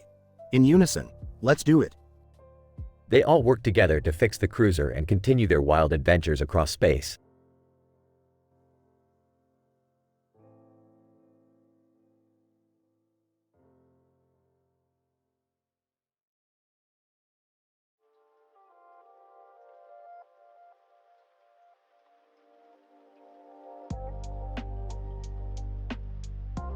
Yoshi. Oh, Mamma Mia. That rotten mushroom has got my stomach in a knot. I need to find a place to plop my eggs. Toad! Hey, Yoshi! What got you all twisted up there, buddy? Yoshi. It's that damn mushroom, Toad. It's wreaking havoc on my digestive system. I'm about to give birth to some eggs of chaos. Toad! Eggs of chaos? You've lost it, Yoshi. But hey, I'm always up for some excitement. Lay 'em on me. Yoshi. Alright, hold onto your hat, Toad. The first egg is about to hatch right near Peach's castle. Toad! What the? Yoshi, that ain't an egg. It's a goddamn fire-breathing Yoshi. And it's burning the castle down. Yoshi. Whoops, my bad, Toad. Let me tell you about the second egg, which ended up in Bowser's lair. Toad! Great, just great. What the hell is that? It's a Yoshi with massive spikes all over its body, tearing through Bowser's minions like a manic beast. Yoshi. Oh boy, ain't this fun? Now, get ready for the third and final egg. It went straight into the Mushroom Kingdom's sewer system. Toad! Oh no, Yoshi! Tell me it's not what I think it is. Yoshi. Toad, you won't believe it, but it's a Yoshi with goddamn tentacles. It's wrapping itself around everything down there and causing absolute mayhem in the underground. Toad! I just can't. Yoshi, what have you done? The kingdom is going to hell. Yoshi. Relax, Toad, it's all part of the adventure. We'll just have to round up those mutated Yoshis and save the day, one fire-breathing, spike-covered, tentacle-wielding Yoshi at a time. Toad, you know what, Yoshi? You're insane, absolutely insane, but let's do this. Let's go catch those monstrosities and restore peace to the Mushroom Kingdom.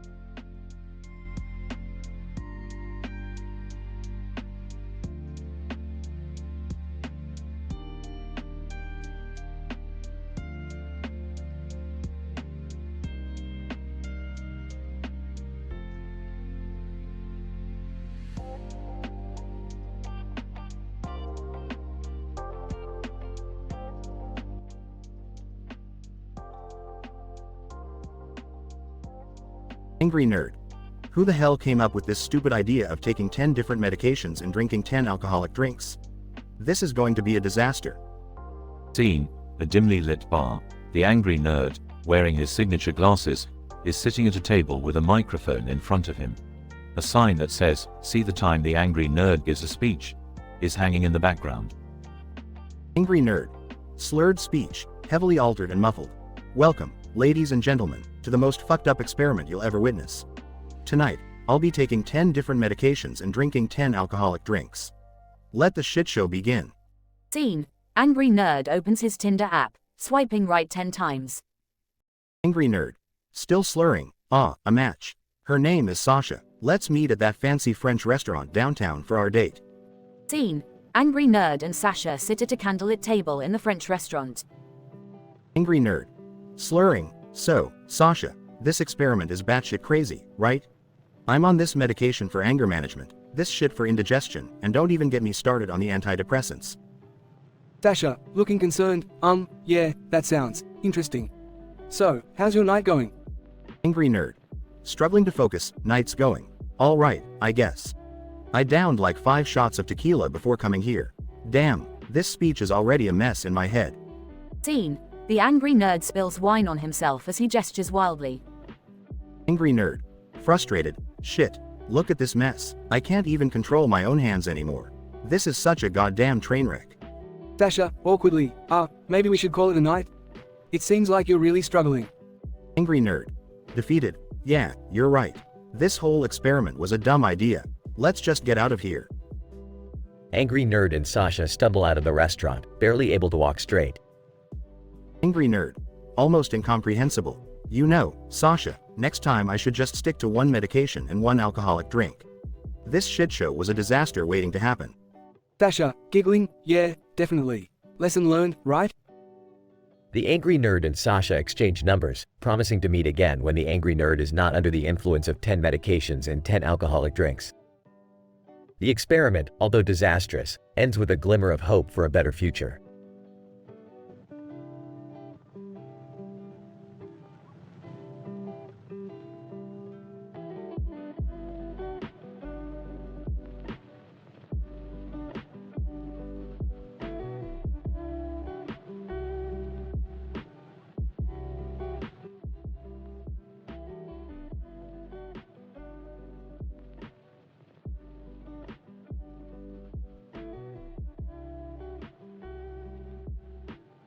Angry Nerd.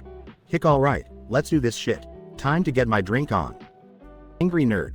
Slurred speech. Hey, man. Gimme a bottle of scotch. Yeah, that one right there. Door clerk, are you sure, sir? That's a pretty strong choice. Angry Nerd. Angrily. Yeah, I'm fucking sure. Just give it to me. Angry Nerd. Downs a shot. Aw, that hits the spot. Now, let's load up on my meds. Gimme my cocktail. Pharmacist, concerned sir, you shouldn't mix all these medications with alcohol. It's extremely dangerous. Angry Nerd. Fuck it. I've done worse. Give me my shit. Angry Nerd. Swiping right on Tinder. Ha. This babe looks hot. Swipe right. Angry Nerd. Swiping more. Another hottie. Swipe right.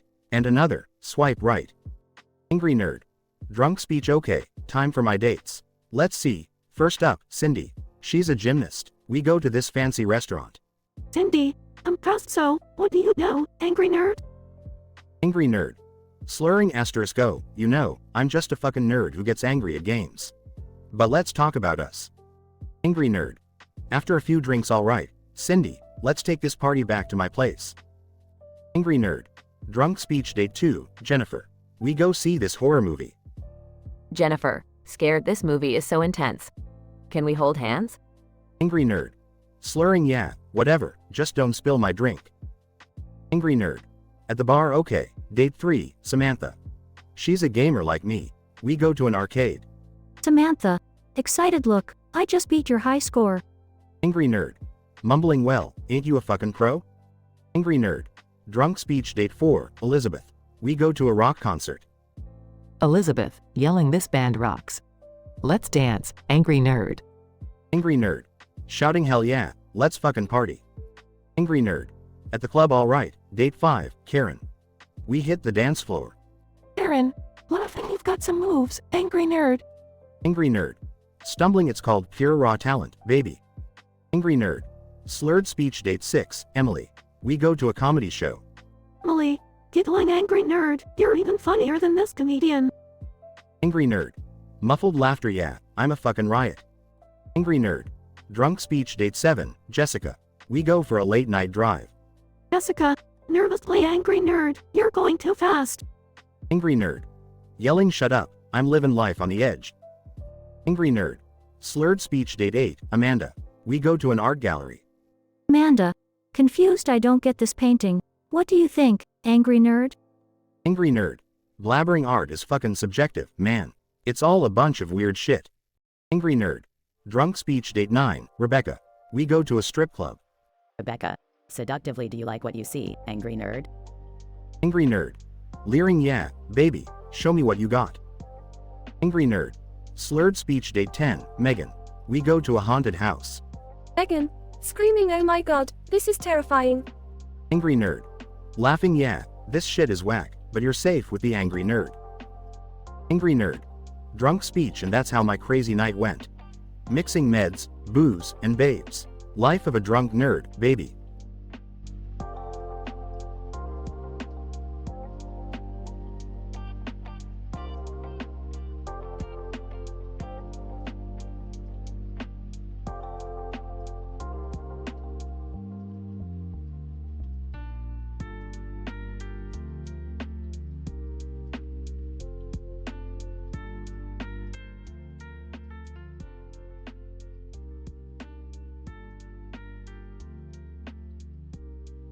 Alright, Morty, Summer, buckle up. We're about to play a little game called Jumanji. Juman, wait, what? Are you serious, Rick? Isn't that like super dangerous? Yeah, Rick, I've seen that movie. It didn't turn out too well for the people involved, you know? Relax, dorks. We're not dealing with your average board game here. This one is a whole other level of crazy. Entering, what's all the commotion about? I heard someone mention Jumanji. Entering, yeah, I want to join too. Sounds like fun. Oh great, the whole family wants in on the action. Just what I needed. Dad, seriously? You don't even know what you're getting yourself into. Don't worry, sweetie. I'll be fine. I've got a lucky rabbit's foot. Rolls the dice. Okay, here we go. The board is speaking. Roll the dice. What comes next? A wild ride. That'll leave you perplexed. Ah, Rick, are you sure about this? That poem doesn't exactly sound promising. Relax, Morty, it's just a silly rhyme. What can possibly go wrong? Meanwhile, Rolling the dice. A summoning call. You've been chosen into a creature. You'll be frozen. Huh? What the? I'm turning into a giraffe. Help. Snickering. Ah, that's gold. Jerry the giraffe. Never thought I'd see the day. Rolling the dice. Beware, beware, a giant beastaurus, a monster you'll become. Now go, explore us.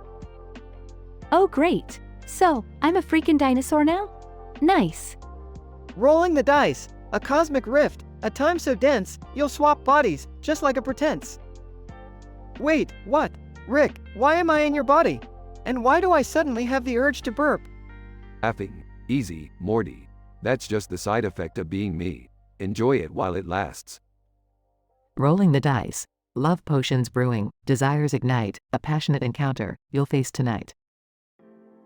No thank you. I'd rather not know what kind of mess that one's gonna be. Still a giraffe. I wish I had stayed like this. It's better than whatever's happening to you guys. Rolling the dice. Reality bends. Dimensions collide. Prepare yourself for a wild-ass ride. Alright, buckle up kids.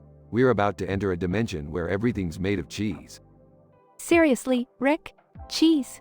You just had to go there? Well, at least it's not as bad as turning into you, Rick. Awkwardly. Yeah, I'd say being a giraffe is still worse. Can we please just finish this game and get back to our normal lives? Relax, Beth. Just roll the dice. Beth rolls the dice, but nothing happens. Well, looks like the game's finally cut us some slack. But don't worry, the fun's not over yet. Seriously? Can we just quit while we're ahead? Quit, Jerry, we're not quitters. Besides, you as a giraffe is the best thing that's happened all day. Can we at least hope for something normal, like winning $1 million? Chuckles, normal, you must be new here, Summer. But hey, you never know what Jumanji has in store for us. Meanwhile, the chaos continues as the family tries to survive the outrageous and unpredictable challenges thrown at them by the game, creating a wildly entertaining and absurd episode of Rick and Morty.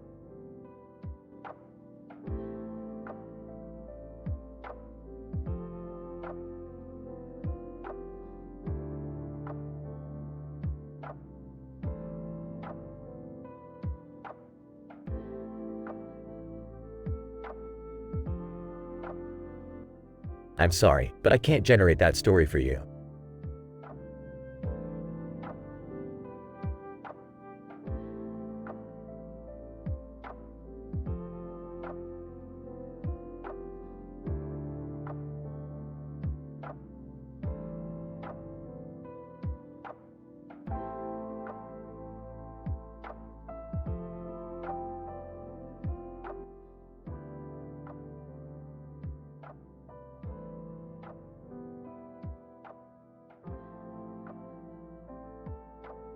Alright, Morty, buckle up. We're about to embark on another mind-bending adventure through the vast expanse of the universe. Rick, are you sure this spaceship of yours is safe? Last time we were nearly turned inside out by those interdimensional tentacle monsters. Oh, Morty, you worry too much. This baby is equipped with state-of-the-art technology that will make those tentacle monsters look like, well, tentacle monsters. Yeah, Morty, quit being such a wuss. I'm sure we'll be fine. Summer, don't encourage Morty's paranoia. Your brother has a right to be concerned. Yeah, Morty, we should really think about our safety. I mean, who knows what kind of dangers could be lurking out there? Jerry, if you're so concerned, why don't you just stay here, on Earth? And no, I'll come along. It's just, I'd prefer it if we didn't encounter any life-threatening situations. Life-threatening situations, Jerry? That's the whole point of our adventures.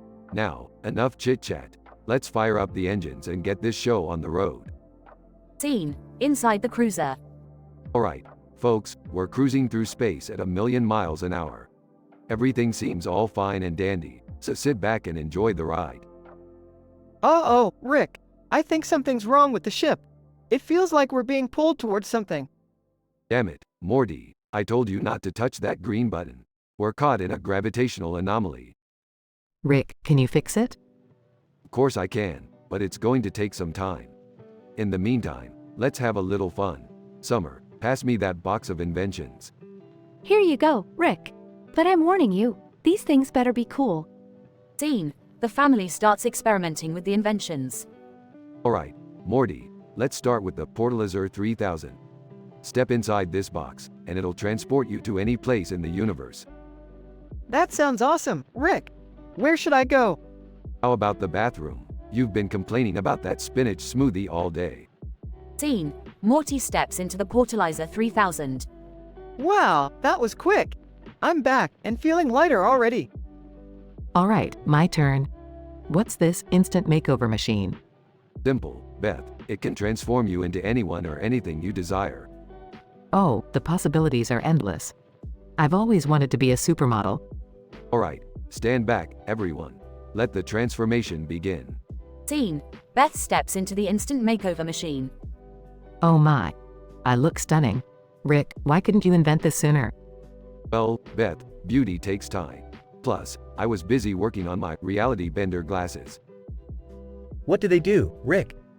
They allow you to alter the fabric of reality itself. Want to become a millionaire? Just put on these glasses and bam.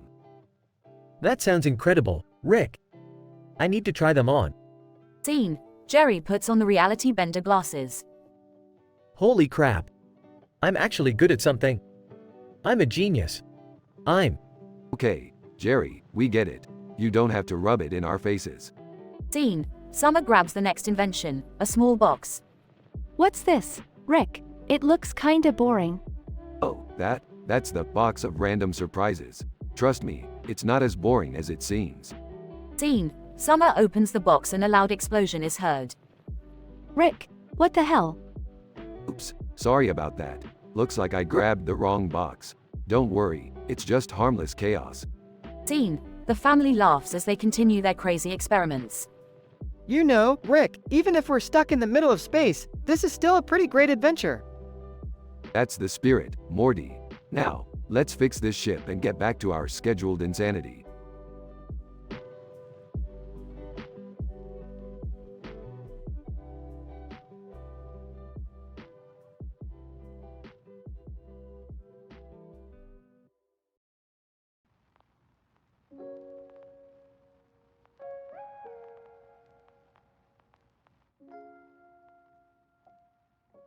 Angry nerd.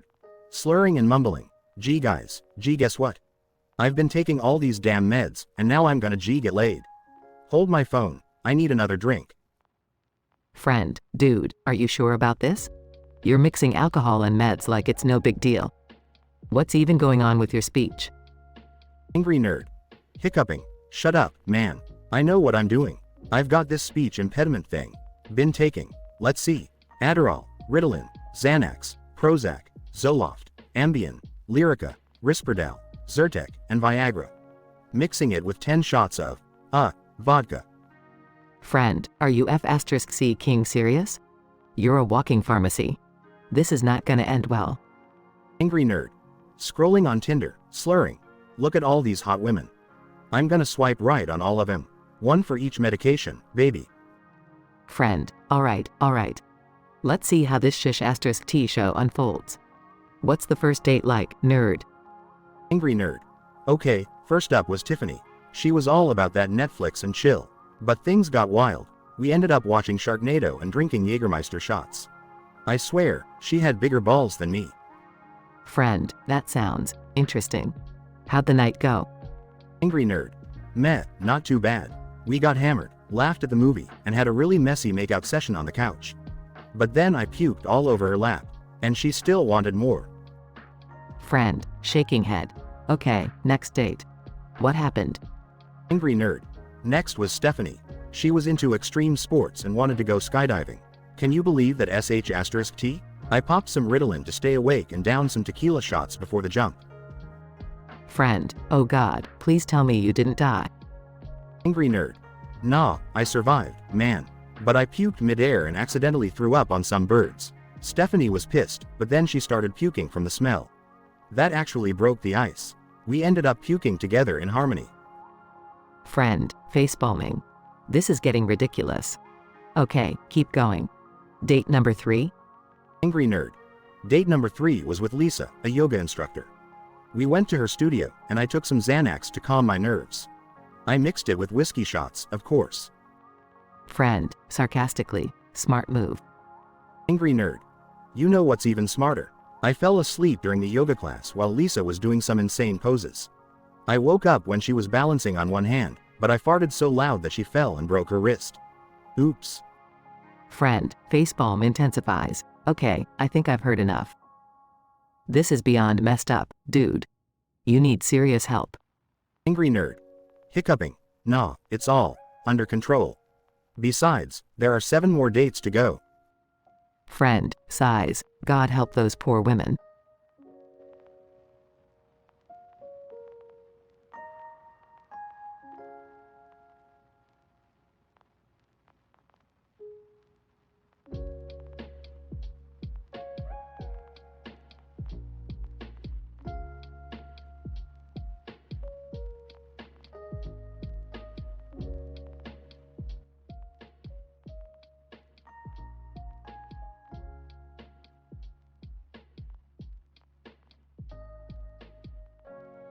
Angry nerd. Man, I've had one hell of a day. Hiccup, I'm so messed up right now, you have no idea. Tinder date 1. Hey there, I'm Candy. Ready for a wild night? Angry nerd. Slurred speech Candy, huh? Sounds sweet. Tonight, we're gonna get crazy.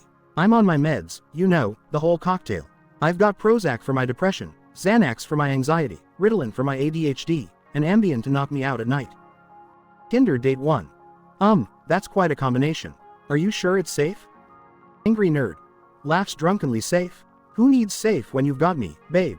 And let's not forget the drinks. I've got 10 different ones lined up for tonight. First up, a vodka shot. Tinder date 1. Alright, let's start slow. But don't you think mixing all those medications with alcohol is dangerous? Angry nerd. Sweetheart, danger is my middle name. Burps asterisk. Let's move on to date number 2. Meet Sherry, the wild one. Tinder date 2. Hey, handsome. Ready for some adventure? Angry nerd. Adventure. Now we're talking. Tonight's special cocktail includes a shot of tequila, followed by a whiskey sour and a gin and tonic. Hiccup. Tinder date 2. Wait, are you serious?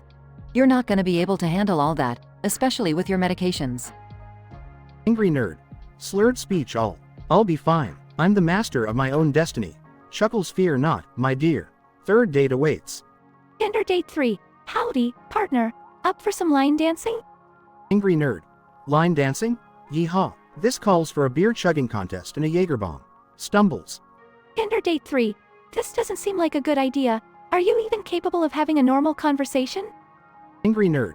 Muffled speech. Normal conversation? Who needs that when you're wasted like me? Spills drink.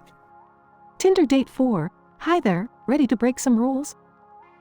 Angry nerd. Rules? I'm the king of breaking them. Tonight, we'll be indulging in some whiskey neat and a couple of Long Island iced teas. Slurs. Tinder date 4. I don't think you should be this intoxicated. It's not healthy, and you seem out of control. Angry nerd. Laughing uncontrollably. Out of control? That's my middle name, baby. Let's go to date number 5. Tinder date 5. Bonjour, monsieur. Are you ready for a night of passion? Angry nerd. Passion. Oui. Tonight's menu includes shots of absinthe, followed by White Russians. Sways. Tinder date 5. Mon Dieu, you are off the rails. I'm not sure this is a good idea. Angry nerd. Good idea? Huh, who cares about good ideas when you're living life on the edge? Hiccups. As the night progresses, Angry Nerd continues to go on more dates, consuming various combinations of alcohol and medications, resulting in an increasingly intoxicated, slurred, and incomprehensible speech. With each successive date, his behavior becomes more erratic, until he finally passes out at the bar, surrounded by empty glasses and pill containers. In the aftermath, Angry Nerd wakes up with a pounding hangover, struggling to piece together the events of the previous night. Realizing the potential dangers of his actions, he swears off alcohol and decides to seek professional help to manage his mental health. And thus, the night of wild Tinder adventures serves as a wake-up call for Angry Nerd, leading him on a path of self-discovery and sobriety.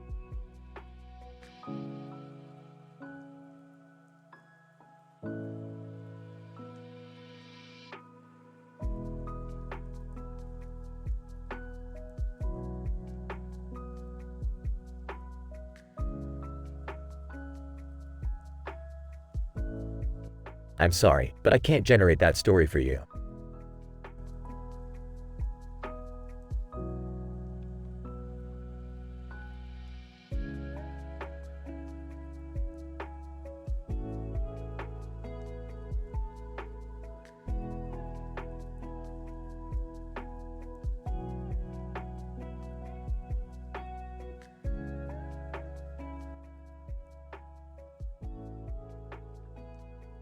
Angry Video Game Nerd, AVGN.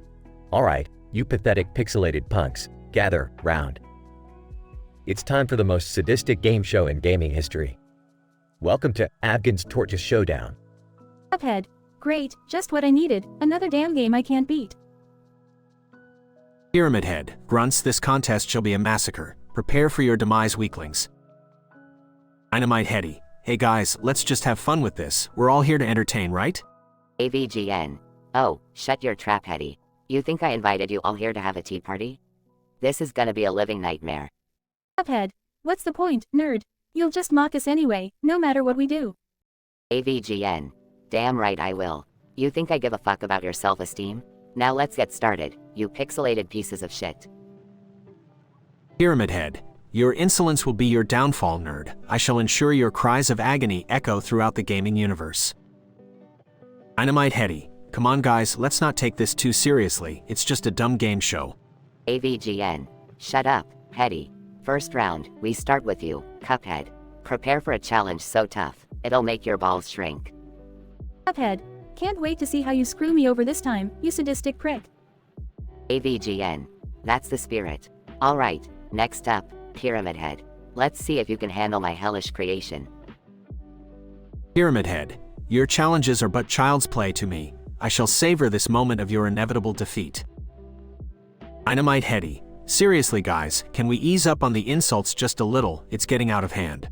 AVGN. Shut your mouth, Hetty. Time for the final round. It's between Cuphead and Pyramid Head. Brace yourselves for the most ridiculously grotesque prize ever. Cuphead. Great, another lame-ass reward. Can't wait to add it to my collection of useless crap. Pyramid Head. Your pitiful prize means nothing to me, nerd. Your torment is my sole objective. AVGN. Alright, the winner is Cuphead. Congratulations. You just won a lifetime supply of moldy, maggot-infested spaghetti. Cuphead. You've got to be kidding me. What the fuck am I supposed to do with that? AVGN. Figure it out yourself, you cocksucker. Now get lost, all of you. Pyramid Head. Fools all of you, your existence is as empty and futile as your so-called prizes. Dynamite Heady. Well, that was a complete disaster. Can we go back to our own games now? AVGN. Yeah, get the fuck out of here before I change my mind and unleash another round of agony upon you all. Cuphead. Whatever, I'm out of here. Screw this game show and screw you, nerd. Pyramid Head. Your time will come, nerd. I shall not forget this humiliation. Dynamite Heady. Thanks for the experience, nerd. I'll try to forget all the insults and focus on the fun we had, I guess.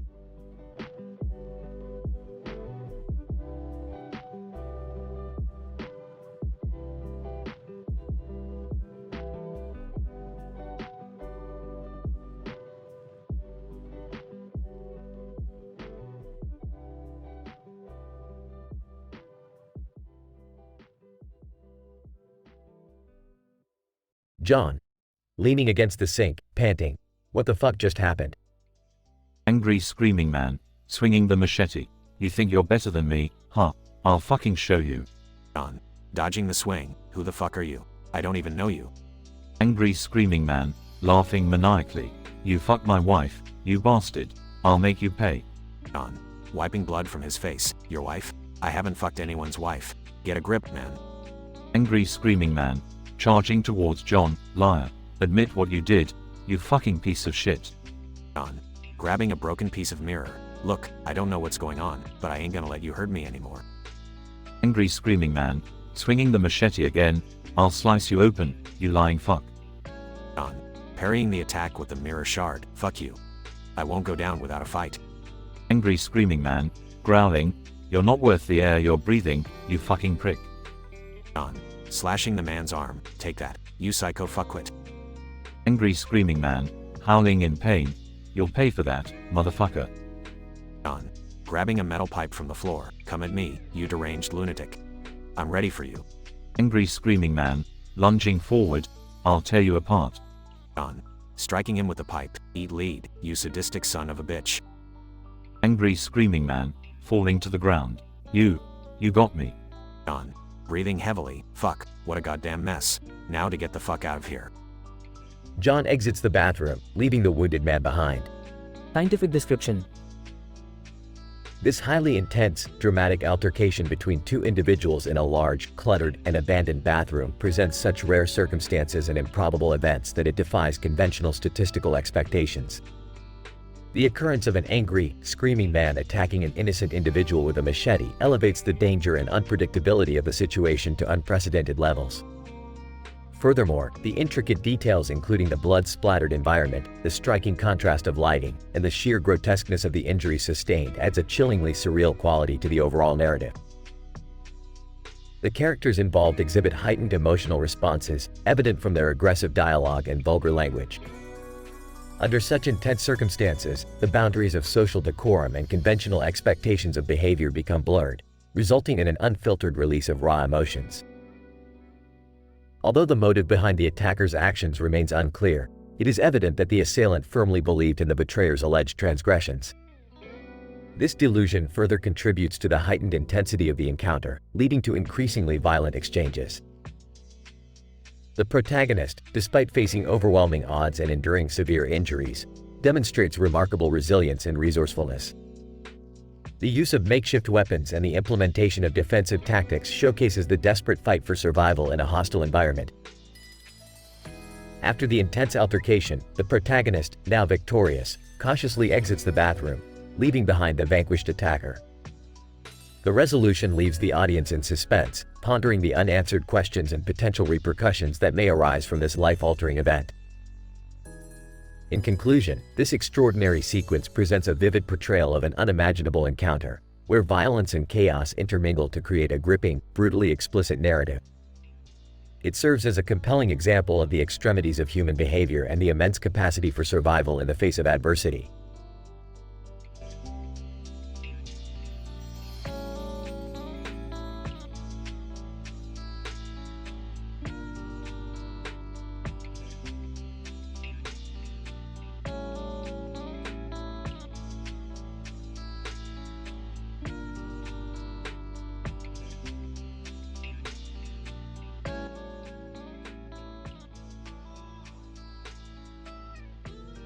Peter, hey Lois, guess what? I got replicas of everything made out of swarms of bees. Lois, Peter, are you kidding me? Replicas made of bees? That's insane. Peter, oh, come on, Lois. It's gonna be amazing. Look, here's a replica of our house made entirely of bees. Lois, Peter, this is dangerous. Bees sting. What if they attack us? Peter, relax, Lois. These bees are trained professionals. They won't sting us unless I say the secret code word. Incident. Lois, alright, Peter, but I want them out of here as soon as possible. It's creepy having bees all over the house. Peter, don't worry, Lois. I've got replicas of everything. Look, here's a replica of Stewie's crib made out of bees. Stewie, what the deuce? Are you insane, you imbecile? Get these bees away from my crib immediately. Peter, oh, don't be such a drama queen, Stewie. It's just a fun way to spruce up your room. Stewie, fun? Fun is an afternoon of strategic global domination plans, not being surrounded by a buzzing swarm of insects. Progression. Lois, Peter, this is getting out of hand. Replicas made of bees are not a good idea. Peter, oh, relax, Lois. Look, here's a replica of our car made out of bees. We'll be the talk of the town. Brian, Peter, this is not only strange, but it's also dangerous. Bees are not meant to be used as building materials. Peter, Brian, you're just jealous. Admit it, you wish you were as creative as me. Brian, creative? More like certifiably insane. Denouement. Lois, Peter, enough is enough. I can't live like this anymore. Get rid of these bee replicas right now. Peter, fine, Lois. You're taking all the fun out of it. But before I get rid of them, look at this last one. A replica of Quahog made out of bees. Cutaway gag 1. Peter and the bees are at a baseball game. Peter, alright, bees. Let's make this grand slam happen. Bees swarm together and create a replica baseball bat. Peter, here comes the pitch. And swings the bee bat. Wow, I did not expect them to burst into honey. Cutaway gag 2. Peter and the bees are at a fancy restaurant. Peter, waiter, I'll have the steak, cooked medium rare, please. Bees swarm together and create a replica steak. Waiter, here you go, sir. Enjoy your, unique dish. Peter takes a bite. Peter, tastes like honey-infused beef. It's a whole new experience. Cutaway gag 3. Peter and the bees are in a dance studio. Peter, all right, bees, let's see some synchronized dancing. 5, 6, 7, 8. Bees swarm together and create a replica dance partner. Peter, look at us go, Lois. I'm dancing with the stars, made out of bees. Conclusion. Lois, Peter, you finally got rid of those bee replicas. Thank goodness. Peter, yeah, I guess it was getting a bit out of hand. But hey, it was an adventure, right? Lois, adventure or not, let's just stick to regular, non-bee related decorations from now on, okay? Peter, fine, Lois. But you're missing out on the buzz.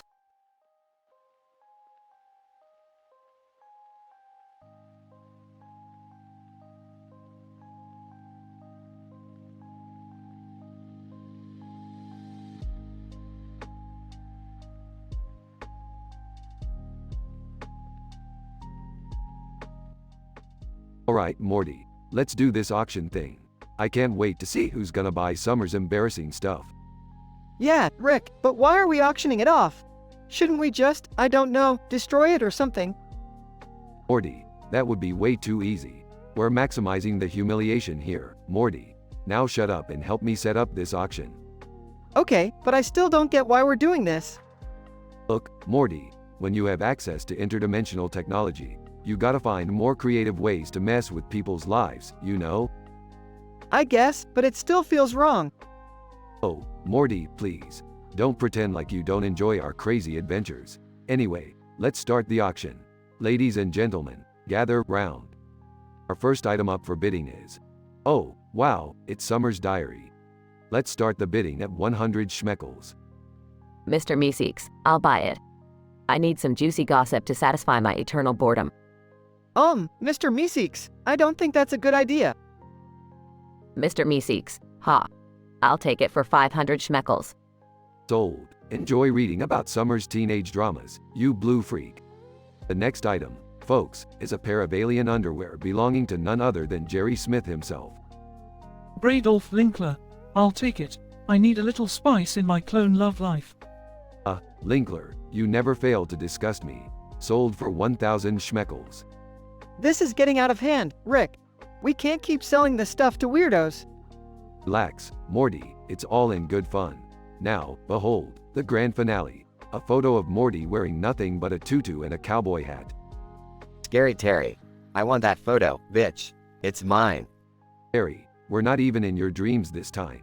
But sure, you can have it. Bidding starts at 10,000 schmeckles. No way, Rick. Sell it to someone normal. Fine, Morty, but it's gonna cost Scary Terry 50 gallons of nightmare fuel. Scary Terry. Deal, bitch. Rick. Morty. What the hell are you doing? We're auctioning off your childhood memories, Beth. Wanna join? Absolutely not. Auction cancelled. Thank you, Mom. Fine. Ruin all my fun again, Beth. Let's pack it up, Morty. We'll find another way to unleash chaos next time.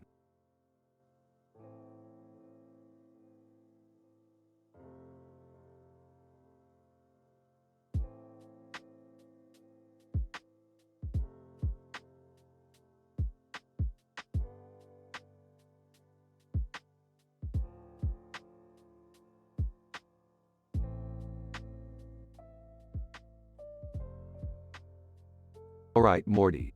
Buckle up because we're about to embark on a journey through the infinite multiverse of absurdity. Rick, where exactly are we going this time?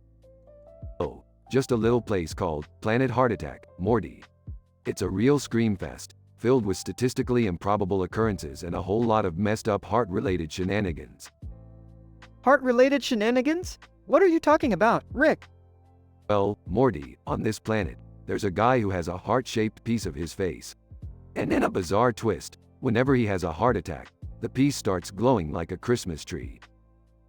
That's, strange. So what's our plan here, Rick? We're going to study this guy, Morty. Explore the depths of his heart, both figuratively and literally. I'm not sure I want to explore anyone's heart, Rick. Oh, don't worry, Morty. I've developed a cutting-edge technology that allows us to miniaturize ourselves and enter his body. It's like Fantastic Voyage meets Eternal Sunshine of the Spotless Mind, with a side of House MD. This just keeps getting more messed up, Rick. Strap yourself in, Morty. We're about to be injected into this guy's artery and, oh, look at that. He's having a heart attack right now. Seriously? We're going in during a heart attack? Are you trying to kill us, Rick? Relax, Morty. We're impervious to harm in this state. Now, hold on tight.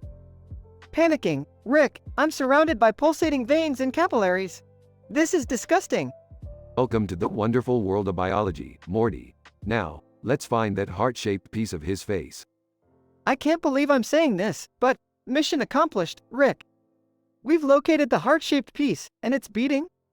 That's right, Morty. This thing has a mind of its own. In fact, it seems to have developed a romantic interest in our guy's actual heart. Are you telling me we've stumbled upon a heart-shaped love story inside a guy's body? You've got it, Morty. This love-struck heart is challenging our guy's actual heart for dominance. Let's just say it's a heartbreaker in more ways than one. Size, how do we fix this, Rick? Simple, Morty. We give the heart-shaped piece a dose of unrequited love. We'll introduce it to another organ that will never love it back. Wait, what organ would that be? The spleen, Morty. Nobody loves the spleen. Oh, brother. Alright, let's get this heart-shaped piece out of here before this whole situation gets any weirder. Now you're catching on, Morty. Let's go, before I have a heart attack from all this sappy nonsense. Yeah, just remember, Rick, nobody loves the spleen. Ain't that the truth, Morty? Ain't that the truth?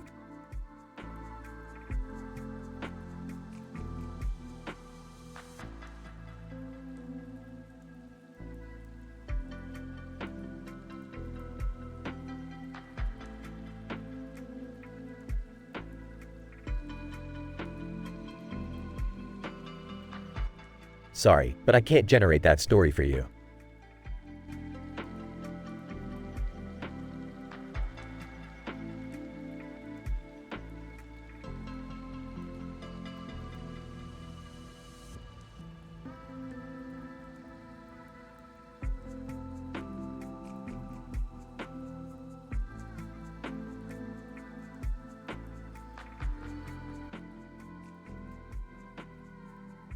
Angry nerd. Sitting at the table, slurring his speech. 1W he done A, huh? Let's crack this damn thing open. Angry nerd opens the bottle and takes a swig. Angry nerd. Speaking with a heavily altered speech. Alright, time for some Tinder action. Gotta find me some dates tonight. Angry nerd takes out his phone, opening the Tinder app. Angry nerd. Swiping right, right swipe, right swipe, right swipe. Let's see who we get. After 10 swipes, Angry nerd matches with 10 different women. Angry nerd. Alright, let's set up these dates. First up, we got Candy. She's a wild one, into all kinds of freaky shit. Angry nerd pours another drink and takes his medications. Angry nerd. Next is Daisy. She's into video games, we're gonna get along just fine. Angry nerd takes a drink and pops his pills. Angry nerd. Oh, Jenny, she's a real go-getter. We're gonna party all night. Angry nerd chugs his drink and takes his meds. Angry nerd. Stacy, oh Stacy. She's got a dungeon in her basement. Gonna be an interesting night. Angry nerd drinks and swallows his pills. Angry nerd. Megan, she's a total nerd. We're gonna geek out together. Angry nerd stumbles while pouring a drink and takes his medications. Angry nerd. Angela, she's into cosplay. This date is gonna be epic. Angry nerd takes a quick shot and downs his pills. Angry nerd. Sandra, oh, Sandra. She's a dominatrix. This night just keeps getting better. Angry nerd slurs his words even more and drinks. Angry nerd. Tiffany, she's into extreme sports. Can't wait to see what she has in store for me. Angry nerd drinks heavily and takes his medications. Angry nerd. Lisa, she's a fitness freak. I'll try to keep up with her. Angry Nerd struggles to pour drink and takes his pills. Angry Nerd. Emily, she's a horror movie fanatic. We're gonna watch some messed up shit. Angry Nerd drinks sloppily and swallows his medications. Angry Nerd. Alright, let the insanity ensue. Angry Nerd stumbles out the door, heading off to his 10 consecutive dates, each one crazier than the last, the night filled with debauchery and chaos. The Angry Nerd's night of epic, intoxicated madness ultimately leads to moments of pleasure, pain, and everything in between. Each date is a wild and unpredictable adventure, fueled by a cocktail of medications and alcohol, leaving the Angry Nerd with memories he'll likely never fully remember.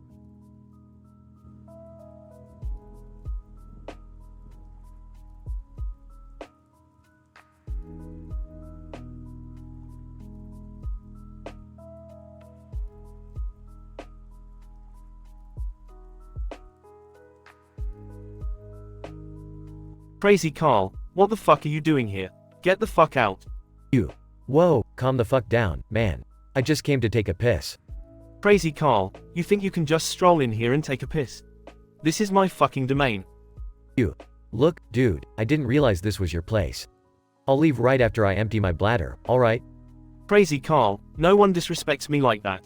I'm gonna teach you a fucking lesson. You. Alright, no need to get all machete-wielding crazy on me. Crazy Carl, you think I won't actually use it?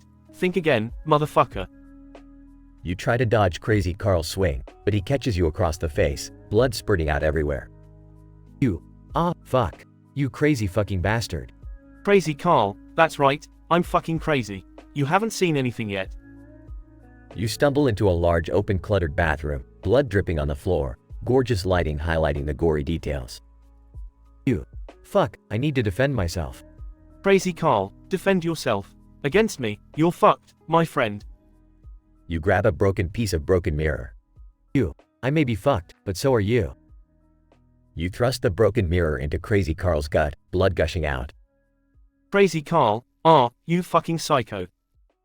You push him into the bathtub, blood splattering everywhere. You. Who's the crazy one now, motherfucker? You stand up, covered in blood, breathing heavily. You. Nobody fucks with me. You walk towards the door, blood on your hands, and kick it open. You. Next time, choose your battles more carefully. You step out, leaving behind a scene of carnage, bloodied and victorious. No one ever messed with you again after that encounter. News of your insanity spread like wildfire, and you earned the reputation as the ultimate badass. You became a legend in the underground, feared by all who dared cross your path. Crazy Carl's demise became the stuff of urban legends, a cautionary tale of what happened when you pushed the wrong fucking button. And as for you, well, you lived out your days like a goddamn king, never taking shit from anyone ever again.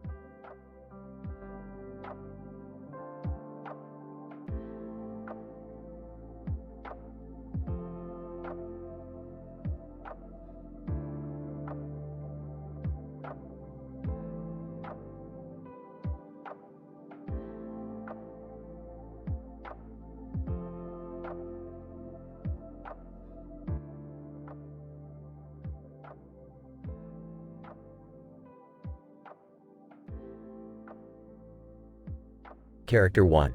Alright, let's think of a name for this badass character we've created. I'll start, Blade. Character 2, Blade? Come on, that's so basic. Let's make it more exciting. How about Inferno Blade? Character 3, Inferno Blade? That sounds cool, but we can do better. Let's add something unexpected, like Venomous Inferno Blade. Character 1. Nice one. But why stop there? Let's make it even more epic. How about the indestructible Venomous Inferno Blade? Character 2. That's a mouthful, but let's go all out. The unstoppable indestructible Venomous Inferno Blade of Doom. Character 3. Whoa, that's a tongue twister. But let's make it crazier. How about the unstoppable indestructible Venomous Inferno Blade of Doom, Slaughterer of 1,000 Demons? Character 1. I like the demonic touch. Let's make it longer. The legendary unstoppable indestructible Venomous Inferno Blade of Doom, Slaughterer of 1,000 Demons, Scourge of the Underworld. Character 2. Oh, we're getting there. But let's add a cosmic element. The legendary unstoppable indestructible Venomous Inferno Blade of Doom, slaughterer of 1,000 demons, scourge of the underworld, and devourer of celestial beings. Character 3. Bravo, but we're not done yet. How about the epic, legendary, unstoppable, indestructible, venomous inferno blade of doom, slaughterer of 1,000 demons, scourge of the underworld, devourer of celestial beings, and bringer of eternal chaos? Character 1. Now we're talking. But let's make it even more ridiculous. How about the uber epic, legendary, unstoppable, indestructible, venomous inferno blade of doom, slaughterer of 1,000 demons, scourge of the underworld, devourer of celestial beings, bringer of eternal chaos, and defiler of the cosmic order? Character 2. Haha, love it. But we can't stop now. Let's make it the most absurd name ever. The outrageously uber-epic, legendary, unstoppable, indestructible, venomous inferno blade of doom, slaughterer of 1,000 demons, scourge of the underworld, devourer of celestial beings, bringer of eternal chaos, defiler of the cosmic order, and annihilator of reality itself. Character 3. Yes, absolutely bonkers. But wait, let's add one more word. The incomprehensibly, outrageously, uber-epic, legendary, unstoppable, indestructible, venomous inferno blade of doom, slaughterer of 1,000 demons, scourge of the underworld, devourer of celestial beings, bringer of eternal chaos, defiler of the cosmic order, and annihilator of reality itself. Normal guy enters. Hey, what's all this fuss about names? Character 1. Who are you? Normal guy, just a regular guy, but I heard your ridiculous name from across the land. Mind if I challenge your character? Character 2. Ha! You think you can take on the incomprehensibly, outrageously, uber-epic, legendary? Normal guy, interrupting. I get it, it's a long name. But let's keep it simple. I challenge your character. Character 3. Fine, let's see what you got, normal guy. Character 1, 2, and 3's character is swiftly defeated by normal guy, armed with a regular sword. They all stare in disbelief. Character 1. What just happened? Normal guy, sometimes simplicity triumphs over absurdity.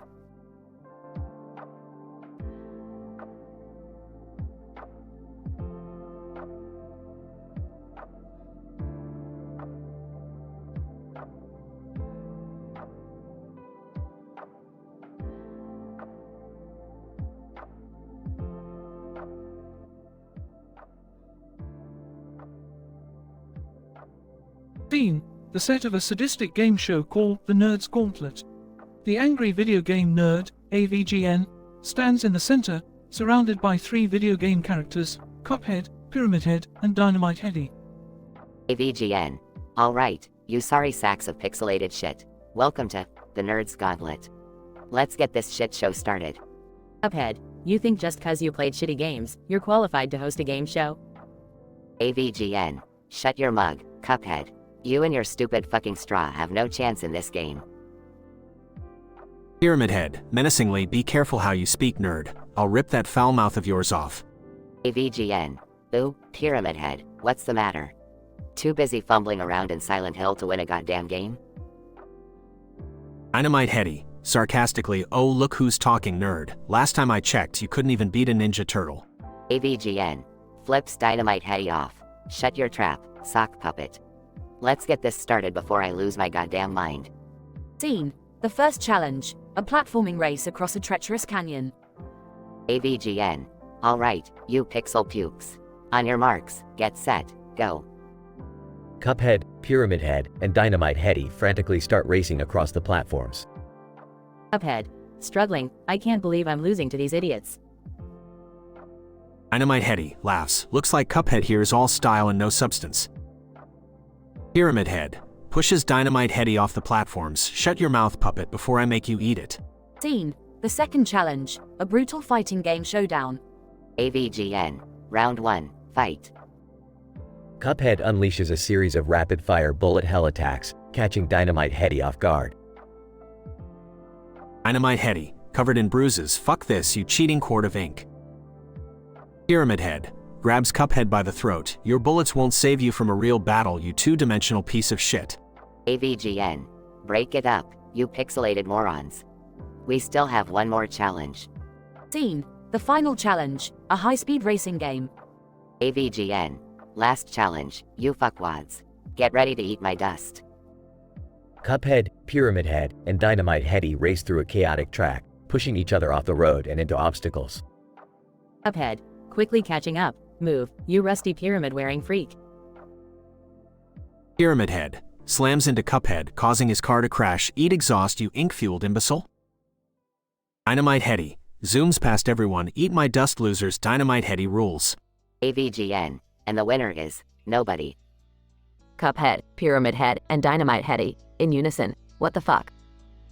AVGN, congratulations, schmucks. You just won the grand prize. Scene, the nerd reveals a grotesque and silly-looking trophy. AVGN, feast your eyes on the golden turd. Cuphead, disgusted, is that supposed to be a fucking joke? Dynamite Heady, it's as stupid and lame as you, nerd. Pyramid Head, grinning, at least I can use it to impale your sorry ass. AVGN, laughs, ain't life grand? Tune in next time, you fucknuts, for more crazy shit on the Nerd's Gauntlet. End scene.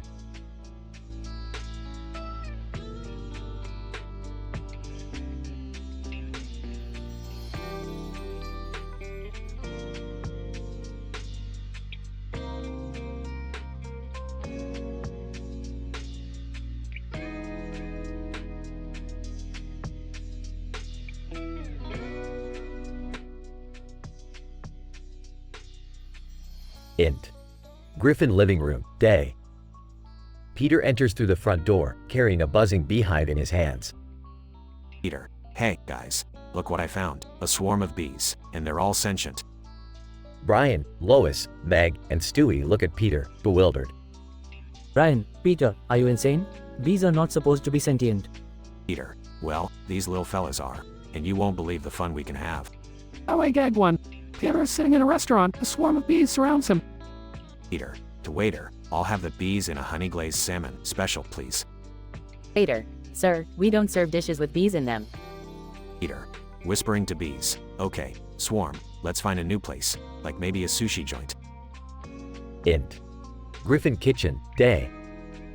Peter, now wearing a beekeeper suit, stands next to a table filled with jars of honey. Lois, Peter, what on earth are you doing with all that honey? Peter, the bees and I are starting a business, Lois. We're selling Peter's special honey. Lois, couldn't you come up with a more original name? Brian enters, licking his lips. Brian, Peter, this honey is ridiculously good. What's your secret? Peter, whispering to bees, it's bee vomit, Brian. Cutaway gag 2. Peter, dressed as a bee, performs a bee-themed musical number on a Broadway stage. Peter, singing, I'm a bee, a flying honey machine, buzzing around, making hives nice and clean. Int. Griffin backyard, day. Peter stands in front of a makeshift stage, holding a microphone. A crowd of people, including Quagmire, Cleveland, and Joe, gather around. Peter, ladies and gentlemen, I present to you, Bee Idol. A group of bees fly onto the stage, and an audience member begins to jam with them on the guitar. Peter, excitedly, wow, Quagmire, you really know how to handle a bee guitar solo. Quagmire, blinking, yeah, well, I've always been good with a sting. Cutaway gag 3. Peter, dressed as a bee, is dancing in a disco club. Peter, shouting, everybody, swarm the dance floor. It's time to do the bee boogie. Int. Griffin living room, night. Peter sits on his favorite armchair, surrounded by a swarm of bees. Lois, Peter, you've taken this bee thing way too far. It's chaotic and dangerous. Peter, grinning, oh, come on, Lois, just beehive yourself. The bees buzz louder as they form the shape of a thumbs up. Lois, fine, but you're responsible for any hive-related shenanigans. The bees cheer, creating a buzzing applause. Peter, you got it, honey. The Griffin family and the swarm of bees enjoy their newfound partnership, embracing the chaotic but hilarious adventures it brings. Fade out.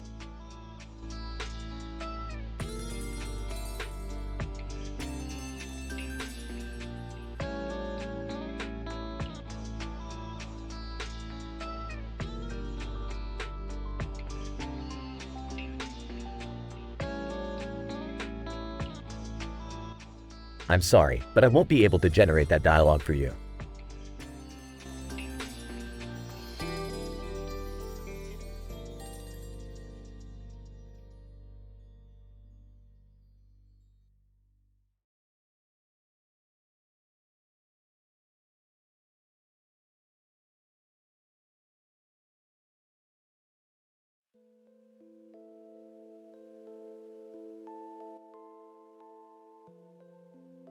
Angry nerd. Hick alright, time to take my medications. Struggles to open pill bottles. Angry nerd. Slurred speech pill 1, pill 2, pill 3. I can't fucking read this label. Angry nerd. Muffled fuck it. Just take 'em all, swallows all 10 pills. Angry nerd. Now, onto the booze. Grabs a bottle of vodka. Angry nerd. Chugging sounds that burns. But it's what the doctor ordered. Angry nerd. Hick alright, time to check Tinder and swipe right. 10 times. Oh yeah. Angry nerd. Muffled laughter asterisk let's see who I'm matching with here. Mary, beautiful blonde, let's go on a date. Angry nerd. Slurred speech alright, date night. Mary's a hot blonde, this should be interesting. Angry nerd. Muffled we meet at an upscale restaurant, I stumble in, stumbling over my words. Angry nerd. Slurred speech. Hey Mary, burp sorry I'm so shit-faced. This drink's going to my head, you know? Angry nerd. Mary. Oh, nice to meet you too. Shall we order? Angry nerd. Muffled laughter I try to impress her with my knowledge of retro video games, but everything comes out as gibberish. Angry nerd. Slurred speech. You know Mary, those fucking video games. They were the shit, man. Just fucking awesome. Angry nerd. Hick asterisk as the night goes on, Mary gets increasingly uncomfortable and asks for the check. Angry nerd. Muffled I clumsily fumble with my wallet, dropping my credit card on the floor. Smooth move, genius. Angry nerd. Mary. Sighs, it was nice meeting you. I think, take care, okay? Angry nerd. Slurred speech. Bye bye, Mary. Hick. Thanks for the good time. Angry nerd. Hick and just like that, she's gone. Oh well, on to the next one. Angry nerd. Muffled laughter Jenny, a redhead this time. Let's see how this goes. Angry nerd. Slurred speech the night gets blurrier, but I remember laughing, stumbling, and maybe vomiting in a bush outside a club. Angry nerd. Hick asterisk oh man, what a wild ride. I'll probably have 10 hangovers tomorrow, but hey, it's all in the name of science, right?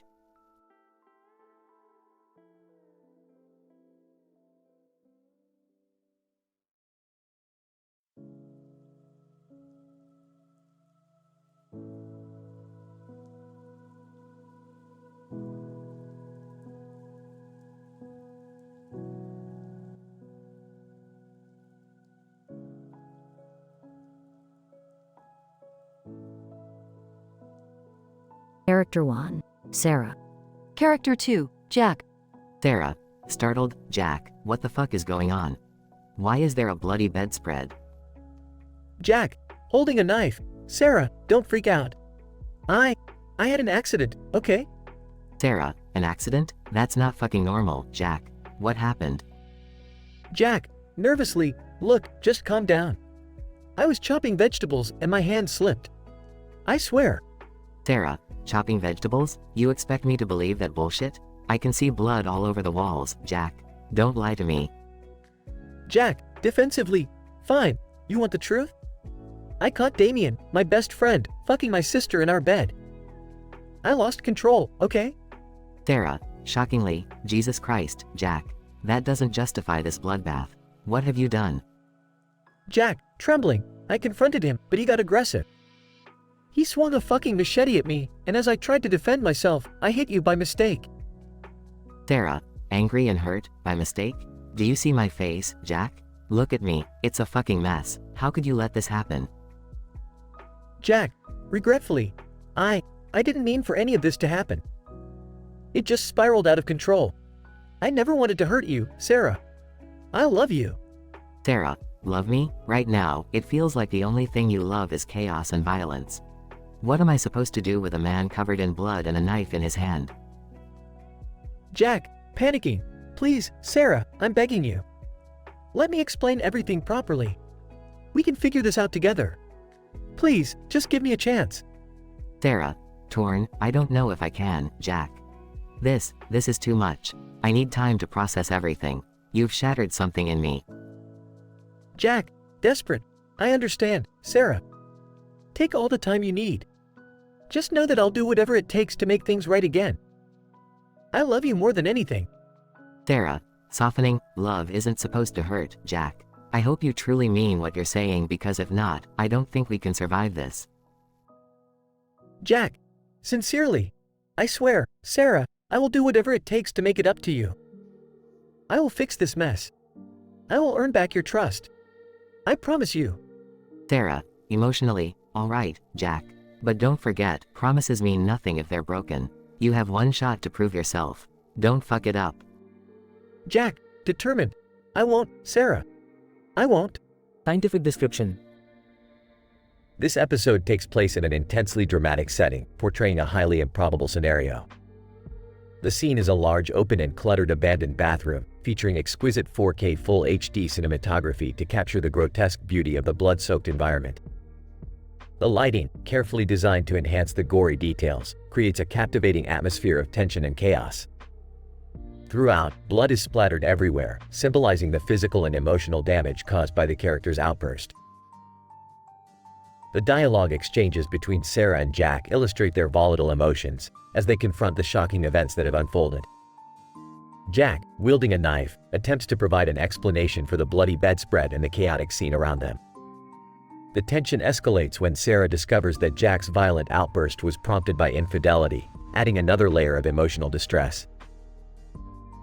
As the dialogue progresses, Sarah struggles to comprehend the magnitude of the situation, torn between her anger and her love for Jack. Jack, in turn, pleads for forgiveness, vowing to prove his devotion and to make amends for the harm caused. Despite their deep-seated issues, there is a glimmer of hope, as Sarah cautiously offers Jack an opportunity to rebuild their shattered relationship. In conclusion, this dialogue script delves into the complexities of a deeply troubled relationship, pushing the boundaries of dramatic intensity and emotional turmoil. The shocking scenario, the vivid descriptions, and the characters' vulgar language contribute to the story's M-rated rating, immersing the audience in an unsettling world of chaos, violence, and love teetering on the edge of destruction.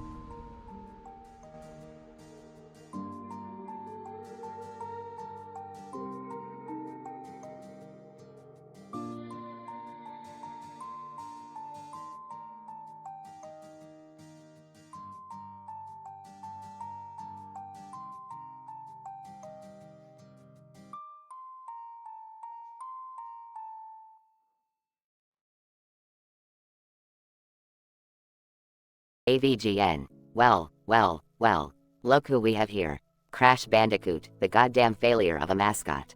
You thought you could escape my wrath? Think again, you orange piece of shit. Crash Bandicoot mumbles incoherently, still unconscious. AVGN. Oh, you're awake, aren't you? Good, because you're about to witness your goddamn nightmare. As you can see, you're in a good old abandoned bathroom, ready for some real fucked up shit. Crash Bandicoot. Groggy, what the fuck is going on? AVGN. Oh, trust me, Crash. You're gonna find out real soon. I've rigged you up to a unique device, specifically designed for you. Feast your eyes on this masterpiece. Pulls out a remote control. Crash Bandicoot. Wide-eyed, what the hell is that? AVGN.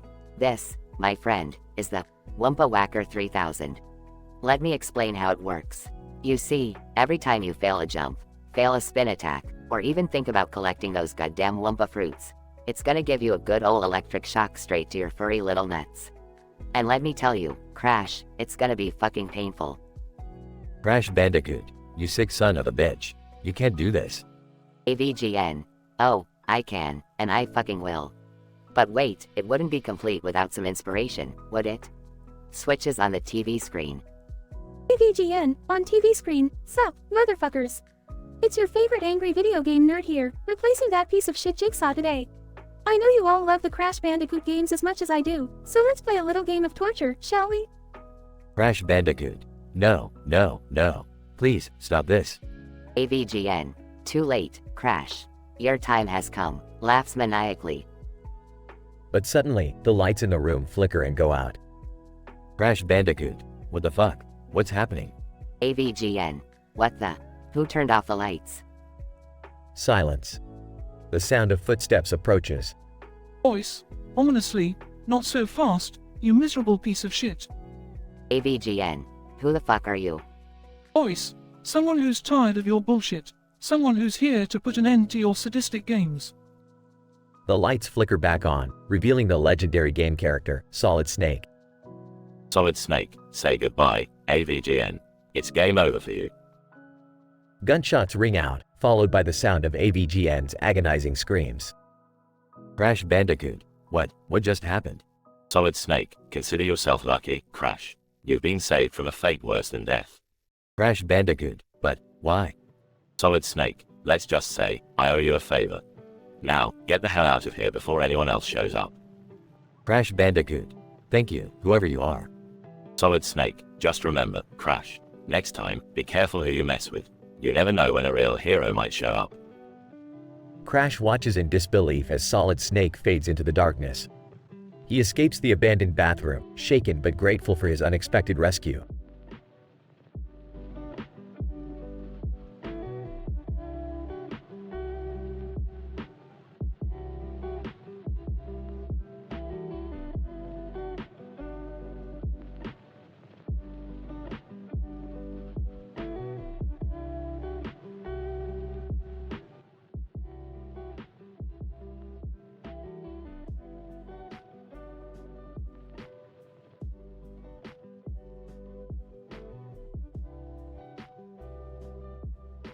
Sherlock Holmes. Ah, the mysteries of life and death, intertwined like the circles of a complex dance. Today, my dear Watson, we shall unravel the enigma of Dr. Mario's demise. Watson. Holmes, why are we in this blasted field? It's raining, and I can hardly see a thing through this torrential downpour. Holmes, patience, my dear Watson.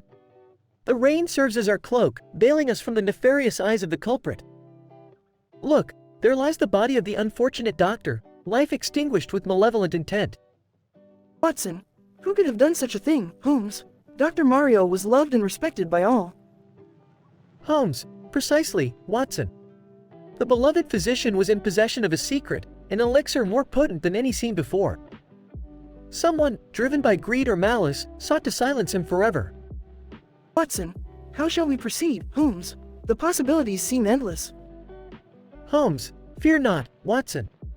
We shall consult the witnesses, inquire with the suspects, and let the threads of this mystery weave into a tapestry of truth. Let us commence our investigation. Scene transitions to a crowded waiting room. Holmes, to a nurse. Madam, I demand to see the last patient who visited Dr. Mario. They hold the key to this riddle. Nurse, nervously, and now Mr. Johnson was the last patient, sir. But I doubt he knows anything about the tragedy. Holmes, have no fear, good nurse. We shall uncover the secrets lurking within Mr. Johnson's mind. Scene transitions to Mr. Johnson's house. Holmes, Mr. Johnson, tell me, where were you on the night of Dr. Mario's death? Johnson, what's it to you, you freak in a deerstalker hat? Holmes, the defiance of a guilty man. Your fingerprints on the syringe, the motive of a desperate addict, all point to your involvement. Confess, sir. Johnson laughs. You got it all wrong, fool. I just wanted Dr. Mario's secret formula for my Tea Party experiments. Holmes, curious, indeed. But the puzzle has more pieces yet to be found. Off we go, Watson, to the laboratory. Scene transitions to Dr. Mario's lab. Holmes, it is here, amidst the bubbling beakers and twisted glassware, that the truth patiently waits. Observe, Watson, the remnants of the toxic potion.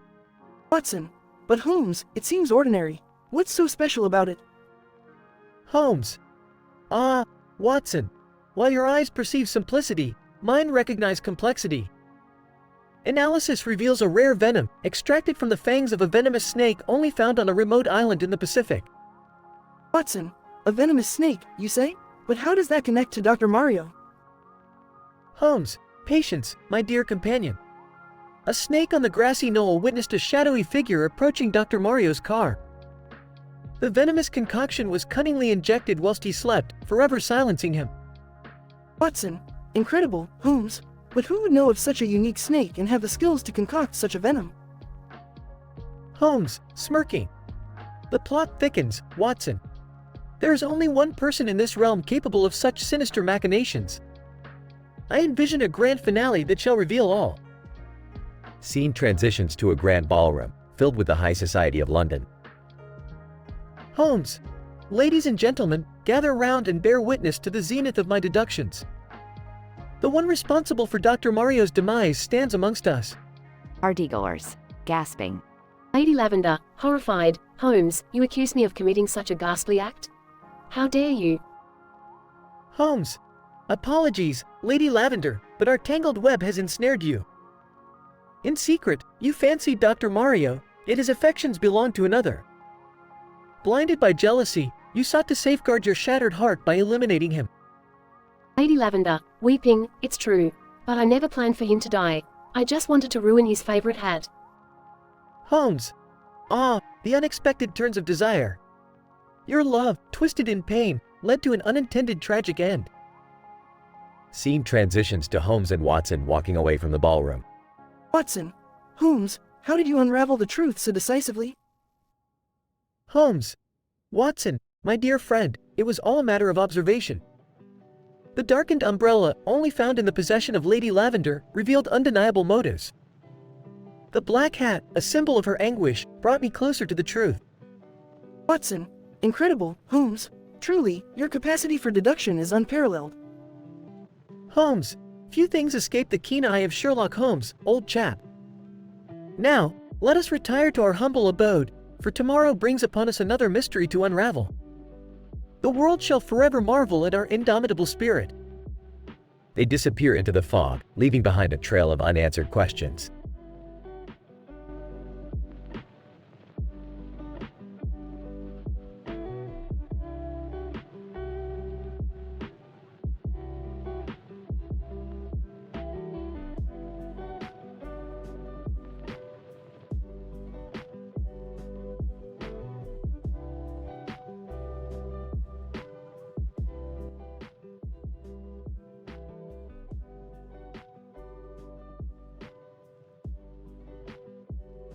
Surgeon.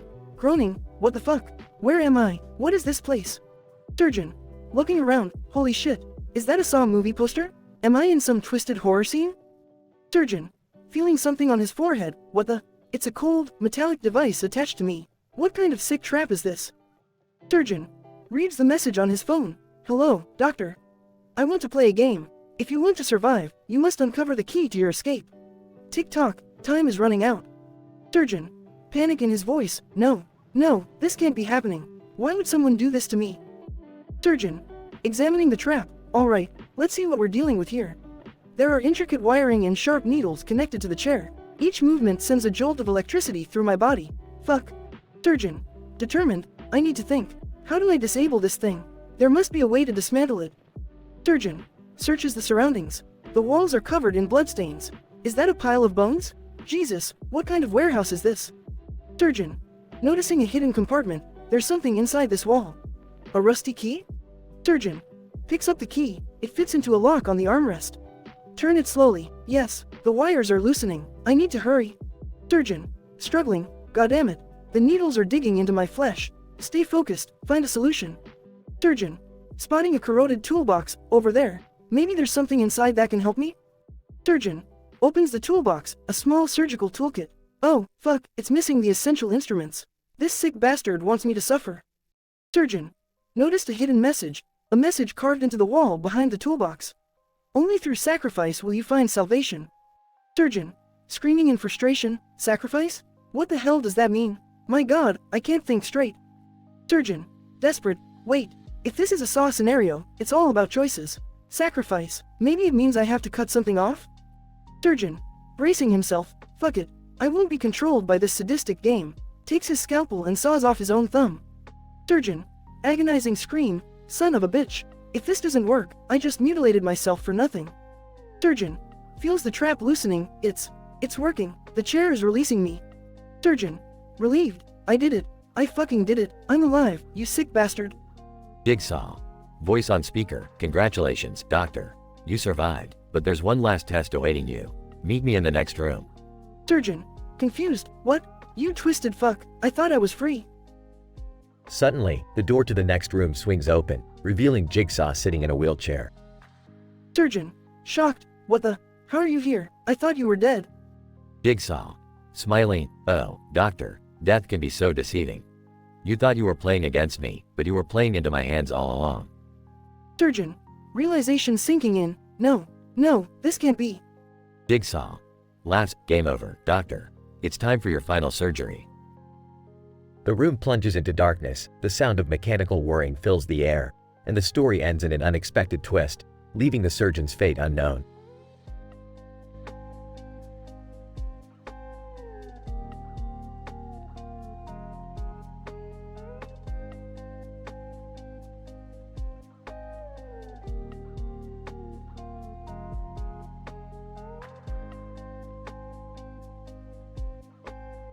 Sorry, but I can't generate that story for you.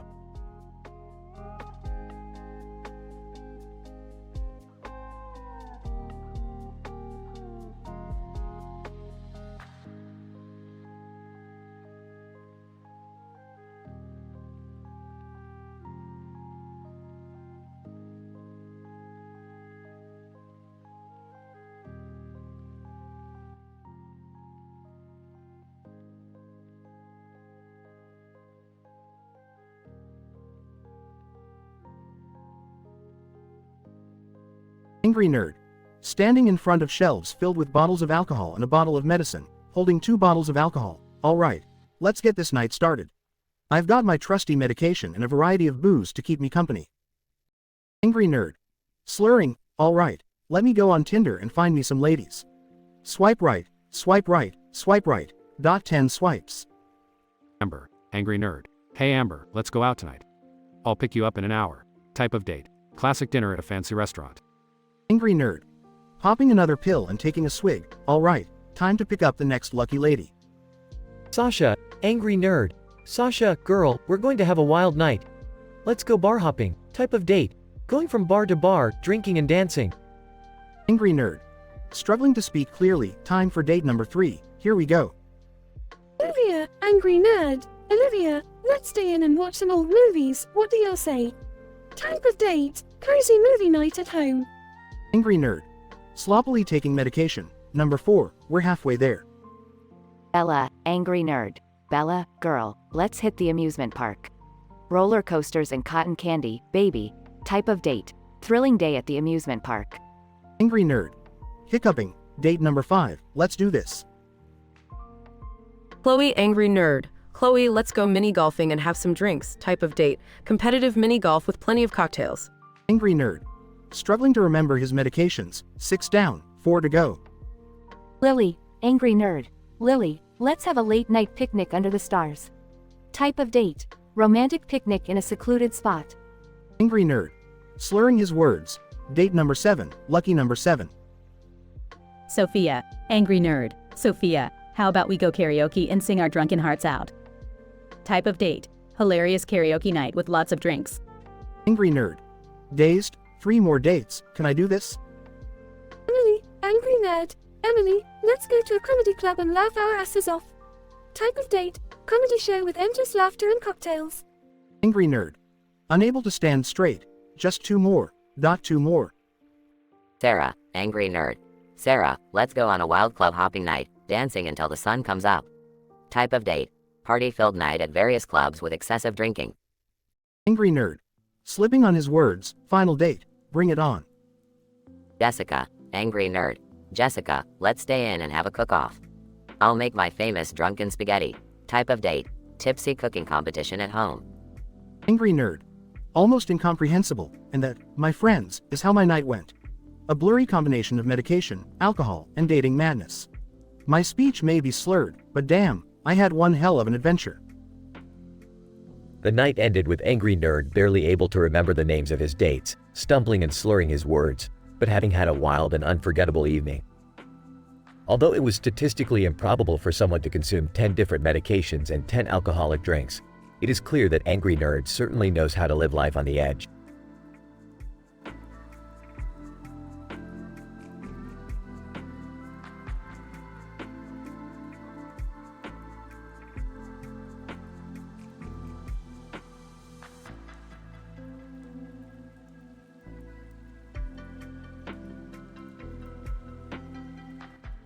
Character A, man holding a red object. Look at this fucking beautiful red dildo. It's gonna make me feel like a goddamn king tonight. Character B, angry screaming man with a machete. What the fuck are you blabbering about, you moron?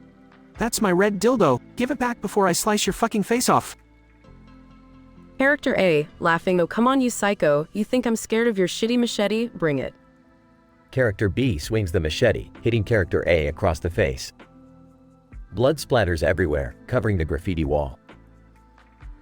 Character A, cursing in pain, you fucking lunatic, look what you made me do, my beautiful face ruined.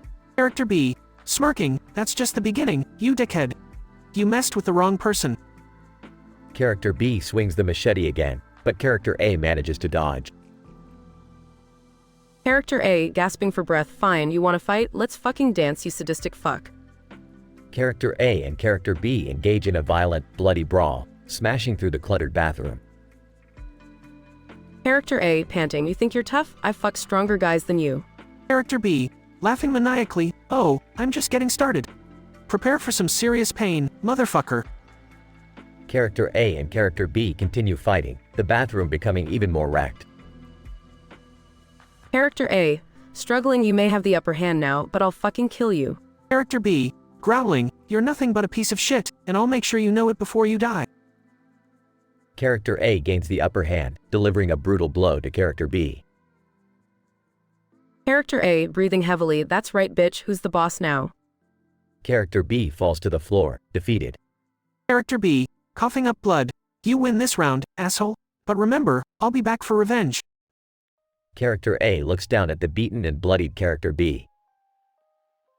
Character A, chuckling, good luck with that, you sorry excuse for a human being. Now get the fuck out of here before I really lose my temper.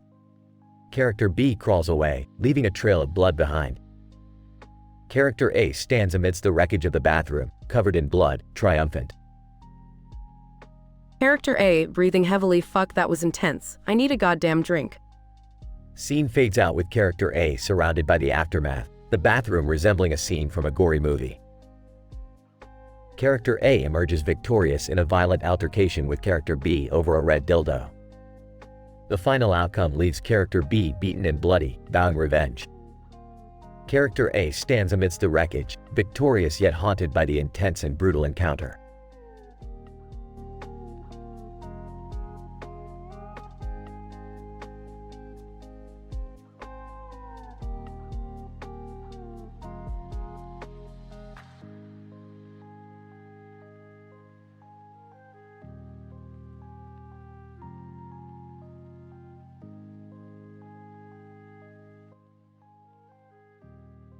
Morty, you won't believe what I just found in Summer's secret stash. Ah, what is it, Rick? It's a collection of embarrassing things she's been hiding from us. We could make a fortune auctioning off these gems. Wait, isn't that kind of messed up? Selling her stuff without her permission? Morty, where have you been? We're in a cartoon. Nothing's off limits. Besides, she'll thank us later when she sees how much money we've made her. I guess you have a point, Rick. So, what kind of embarrassing things are we talking about here? Oh, Morty, the list is endless. We've got her cringe-worthy diary entries from middle school, embarrassing childhood photos, and even her secret crushes mixtape. Okay, how much do we want for each item? Let's start with the diary entries, shall we? I'm thinking a cool 1,000 for each entry. We'll sell them to anonymous bidders who enjoy some good self-inflicted pain. That sounds horrible, Rick. But okay, let's see who'll bite. First up, we have Jerry Smith, offering to buy a juicy diary entry for some self-therapy session. What a loser. Hey, Rick, I'll give you a crystal for my New Age meditation retreat in exchange for that diary entry. It'll really help me connect with myself, you know?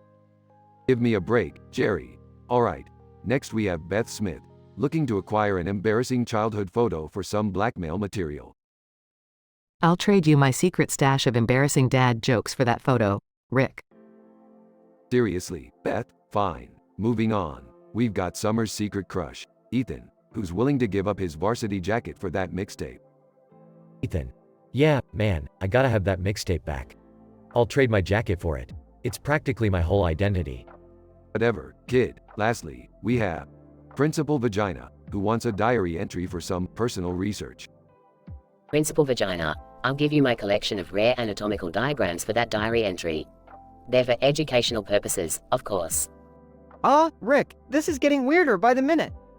That's the beauty of it, Morty. Now, let's wrap it up with a nice bow. Summer's gonna owe us big time. I don't know about this, Rick. It feels wrong. Oh, come on, Morty. We just made some people's lives a little more interesting while making a profit. It's a win-win. You always find a way to rationalize things, don't you? Of course, Morty. Now, let's go treat ourselves with some dimension-hopping adventures.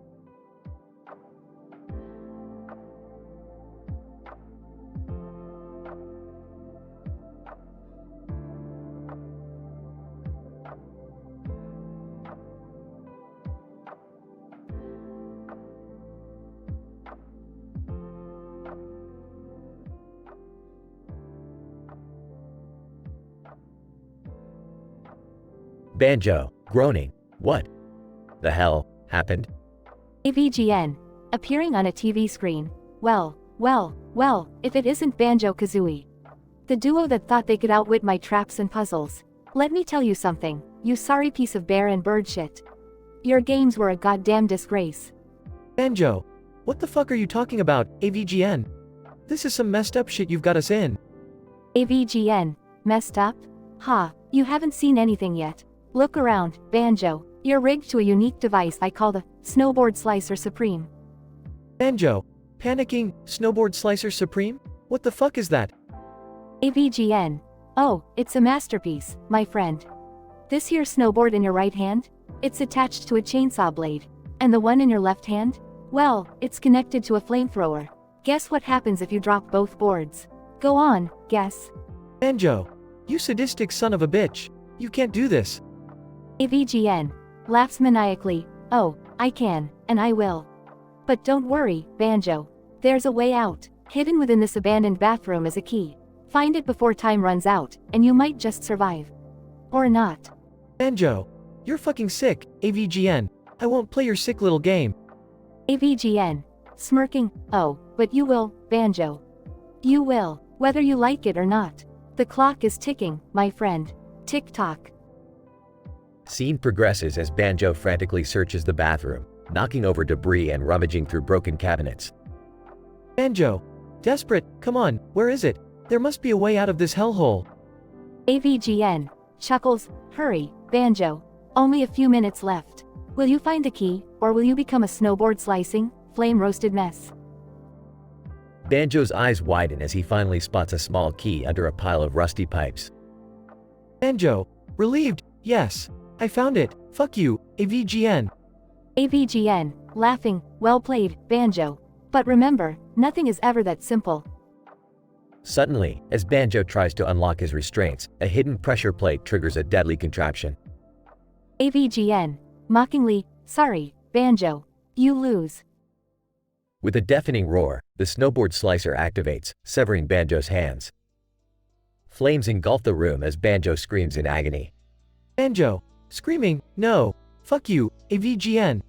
AVGN. Smirking. Game over, Banjo. Game fucking over. Scene fades out, leaving the viewers in a state of shock and disbelief. Shocking twist ending. Scene transitions to a living room where the AVGN character suddenly freezes, glitching in mid-sentence. Banjo, off-screen cut, that's a wrap. A man in a director's chair, holding a megaphone, approaches Banjo. Director, great job, guys. The effects team really outdid themselves with those props. Now let's get you out of that rig. Banjo, phew, thank God. My hands were starting to cramp. Director, laughs. You really sold the agony there, man. That twist ending will blow everyone's minds. Banjo, yeah, it's going to be one hell of a prank video. Can't wait to see their reactions. As the crew begins dismantling the set, Banjo and the AVGN character share a laugh, relieved that it was all just a sick game within a game.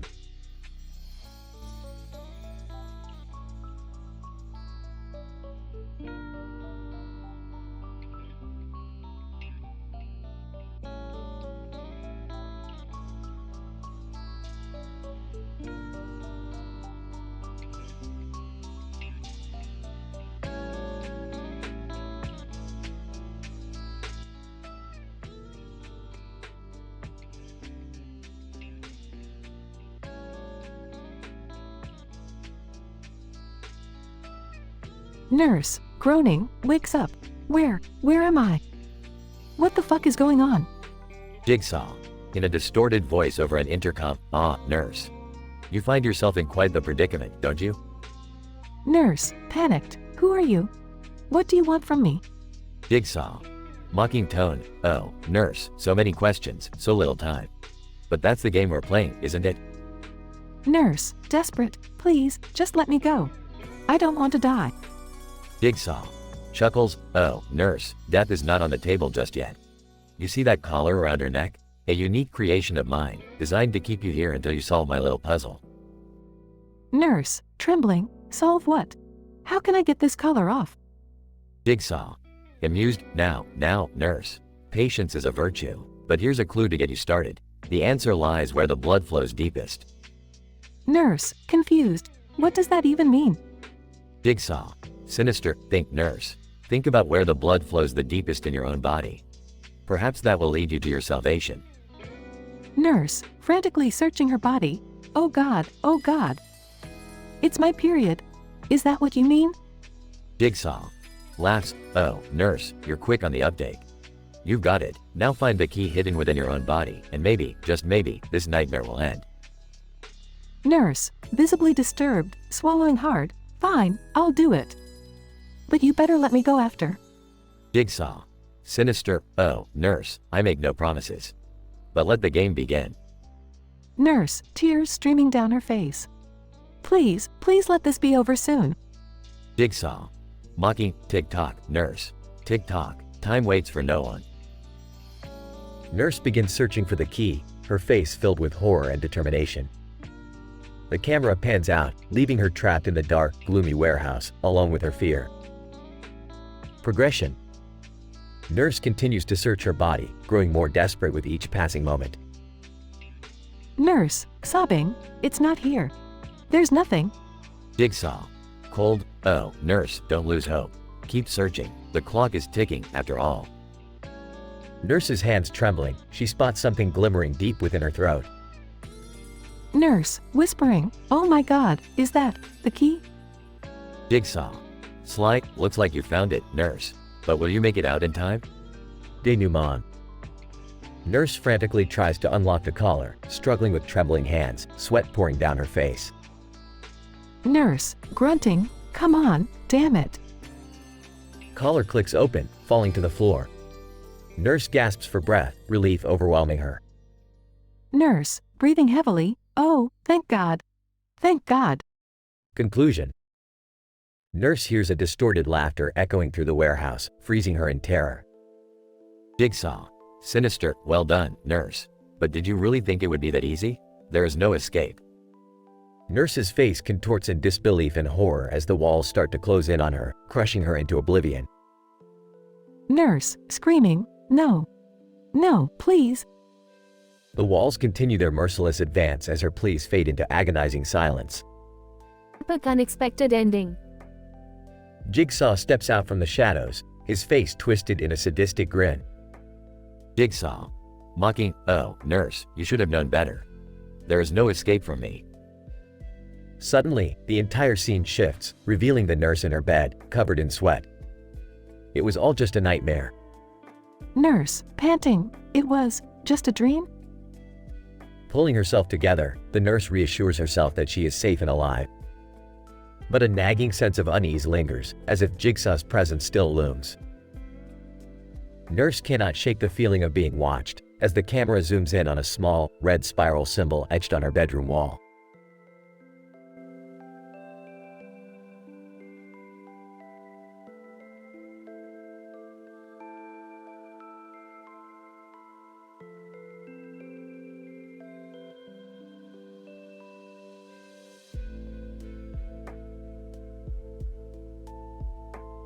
Sorry, but I can't generate that story for you.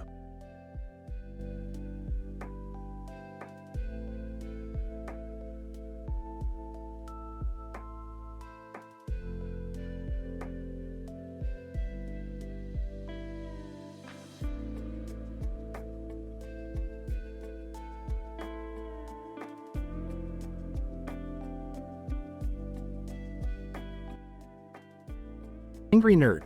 Slurring speech alright, let's see here, hick. Where the hell is that undery, sirrah, spec wine? Store clerk, sir, I'm sorry, but I think you're misreading the labels. It's under, spare, spec. What are you looking for?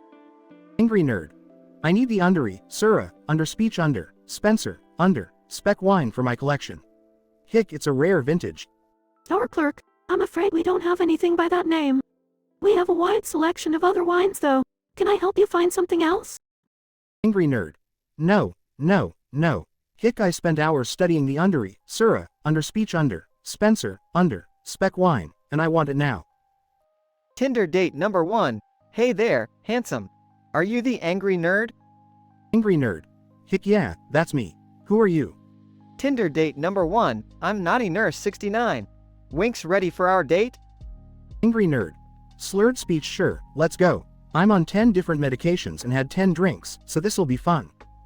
Tinder date number 2. Hey, sexy. I see you're the angry nerd. Fancy a wild night on the town? Angry nerd.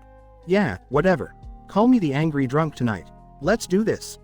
Tinder date number 3. Visibly unimpressed asterisk. Are you the angry nerd? This better be worth it. Angry nerd. Almost incomprehensible, yeah, I'm the angry nerd. Fine, let's get this over with. Tinder date number 4. Hey there, cutie. I've heard wild stories about you. I'm ready for a night I won't forget. Angry nerd. Slurring heavily, cool. Let's get wasted and see what happens. Tinder date number 5. Oh, you're the angry nerd, huh? Hope you can keep up with me tonight. Angry nerd. Speech heavily altered and muffled, hell yeah, I can. Let's get fucked up. Tinder date number 6. Hey, baby. Ready to have the time of your life? I'm the real deal, you know. Angry nerd. Almost incoherent, why you? Real? Me. Drunk. Let's fucking go. Incident. Progression. Denouement. Conclusion.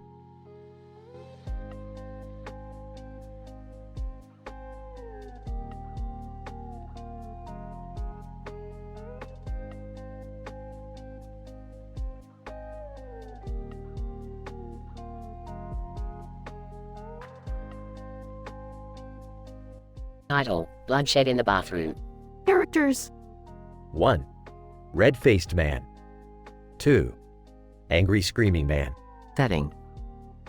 An abandoned bathroom stall with a window painted with red paint. The ambient lighting, casting long shadows, adds a dramatic touch to the scene. The bathroom is cluttered and abandoned, with debris scattered across the floor. The blood from the protagonist's face splatters everywhere, creating a gruesome tableau. Red-faced man, sitting on the toilet, looking confused. What the fuck did I just walk into? Angry screaming man, bursting into the bathroom, swinging a machete and yelling. You think you can get away with that shit, huh? Red-faced man, gulping nervously. Wah, what did I do? Angry screaming man, swings the machete, hitting the red-faced man across his face. You know exactly what you did, you son of a bitch.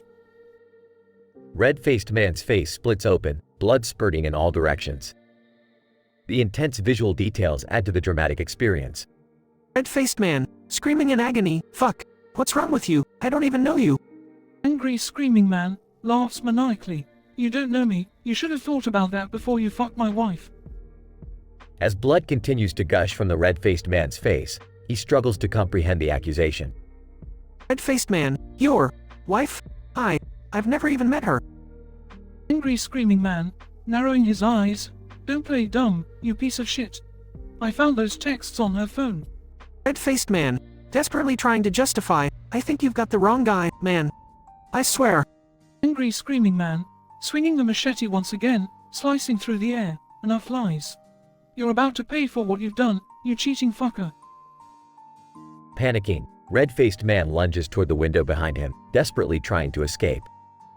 Red-faced man, shouting, someone, help, this guy's fucking crazy. Angry screaming man, chasing after him. Ain't nobody gonna save your ass now. Chaos ensues as the two men struggle inside the cramped bathroom stall. Blood continues to spray across the room, covering the walls. Scientific description. This episode showcases a highly improbable scenario of a confrontation between two strangers in an abandoned bathroom stall. The meticulously arranged 4K Full HD cinematography captures the intense and violent exchange between the protagonists. The expert manipulation of lighting and dramatic set design adds depth to the visually stunning display of bloodshed. Despite the extraordinary nature of the events, the dialogue successfully portrays the raw emotions and vulgar language associated with the adult-rated narrative.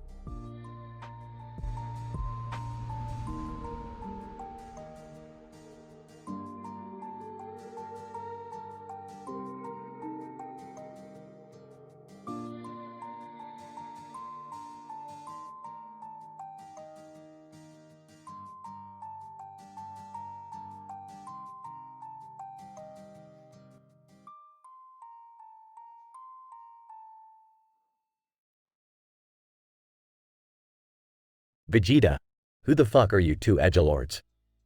Strife, we're the badassest motherfuckers from different universes. Get ready to kneel, Vegeta. Run, HMPH. I have fought countless battles and I will not lose to the likes of you. Vegeta, you're both talking big, but let's see some action then. Strife, draws his sword. Time to show you what a soldier can do. Run, unsheathes his katana. Allow me to demonstrate my skills, warriors.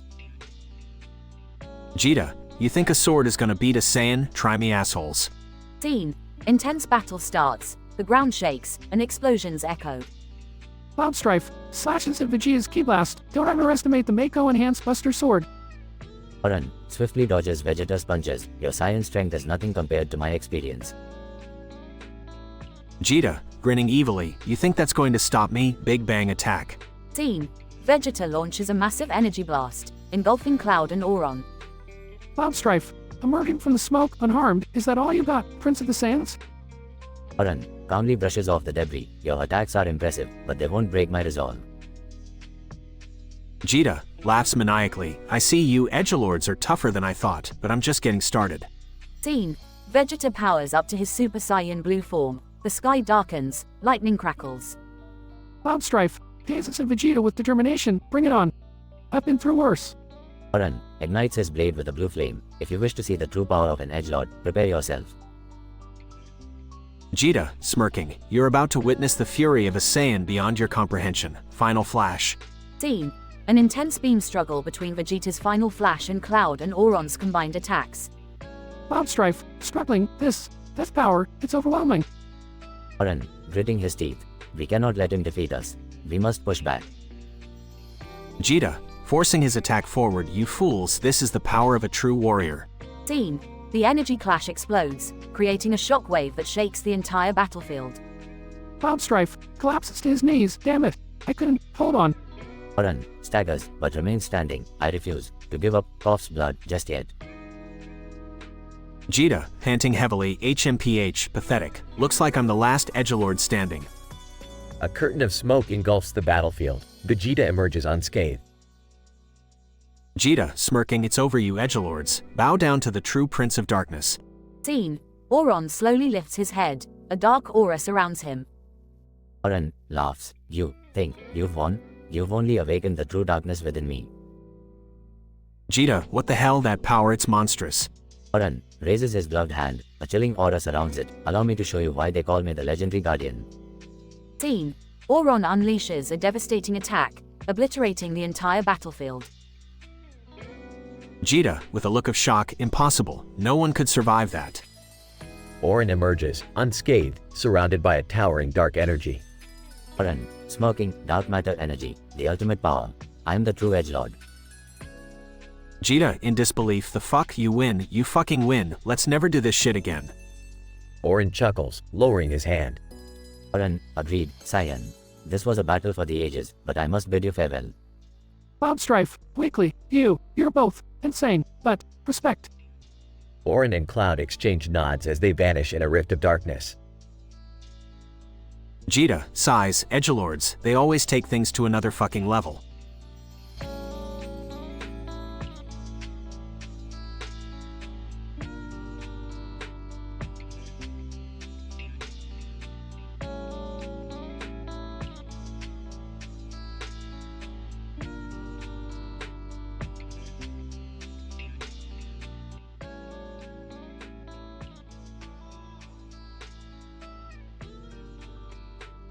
SpongeBob. Hey Squidward, have you heard the news? Squidward. Oh, what is it now, SpongeBob? SpongeBob, Mr. Krabs just invented the Krusty Krab's latest absurd product, the Krabby Patty Deluxe Extraordinaire. Squidward, sarcastically, oh, joy. Another disgusting concoction from Mr. Krabs. SpongeBob, but Squidward, this time it's different. It's topped with pickles shaped like flowers and stars. Squidward, rolling eyes, flowers and stars. Really, SpongeBob? SpongeBob, yes. Can you imagine the taste explosion of flavors in our customers' mouths? Squidward, I'd rather not, thank you very much. SpongeBob, starts singing. Oh, the Krabby Patty Deluxe Extraordinaire, a feast for all to share, with pickles shaped like flowers and stars. It takes you to the tastiest planet, Mars. Squidward, interrupting SpongeBob's song. Stop. Just stop, SpongeBob. Can't you be quiet for, oh, I don't know, 5 seconds? SpongeBob, cheerfully. Sorry, Squidward. I just can't contain my excitement. Squidward, well, contain it somewhere else. We've been walking for ages, and we're still lost. SpongeBob, looking around. I'm not sure where we are, Squidward. Squidward, of course, you don't know, Sponge Brain. Just great, we're lost delivering this awful invention. SpongeBob, don't worry, Squidward. We'll find our way eventually. In the meantime, let's sing about it. Squidward, angrily, no more singing, SpongeBob. SpongeBob, sings again, lost in the city, searching for pity. Oh, how we wish we hadn't left Krusty Krab's vicinity. Squidward, I swear, SpongeBob, if you sing one more. Mr. Krabs suddenly appears out of nowhere. Mr. Krabs, ARRR, what's all this noise, lads? Squidward, Mr. Krabs, we're lost because of your ridiculous Krabby Patty Deluxe Extraordinaire. Mr. Krabs, lost. Oh, that ain't good for business, lads. SpongeBob, but Mr. Krabs, we've been spreading the joy of the new product with my catchy song. Squidward, muttering, joy. More like torture. Mr. Krabs pulls out a compass from his pocket. Mr. Krabs, aha, I've got it. Follow me, lads. They follow Mr. Krabs until they arrive back at the Krusty Krab. Squidward, relieved, finally, we're back. SpongeBob, grinning, see, Squidward? We made it, and just in time to serve these amazing Krabby Patty Deluxe Extraordinaires. Mr. Krabs, smiling. Aye, and it seems all the folks have come running. They look outside to see a massive line of customers waiting outside. SpongeBob, excitedly, they can't wait to try those flower and star-shaped pickles.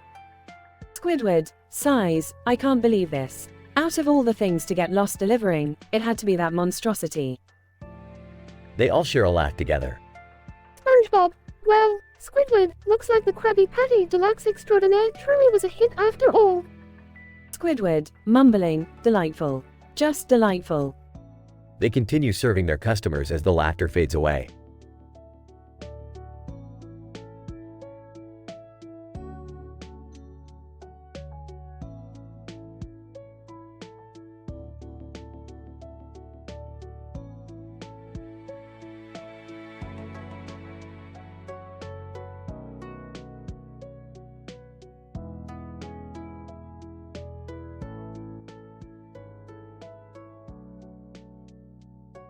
Yoshi. Oh, Mamma Mia. I've eaten a rotten mushroom, and now I'm feeling mighty constipated. It's like Bowser's castle is rumbling in my belly. Luigi, hey, Yoshi, what's with the grimace on your face? You look more worried than when you run through a ghost house. Yoshi. Oh, Luigi, it's terrible. I've been trying to lay eggs, but this constipation is like getting stuck in quicksand. I'm stuck between needing to poop and wanting to push out these eggs. Mario, Mamma Mia, Yoshi, we gotta help you out. Let's find you a nice, cozy spot to sit down and lay those eggs. Maybe the pressure will get things moving. Yoshi. That's a great idea, Mario. Let's go over there to that green pipe. It's tall enough and looks just perfect for me to perch on. Toad. Hey, what's going on, guys? I heard Yoshi's in quite a bind. And by bind, I mean he's got a turtle shell stuck in his poop chute. Yoshi. Oh, Toad, not helping. Anyway, here I go, perching myself on the pipe. Alright, the first egg is coming out. Oh, the sensation. It's like a combination of being blasted by a bullet bill and being sucked into a warp pipe.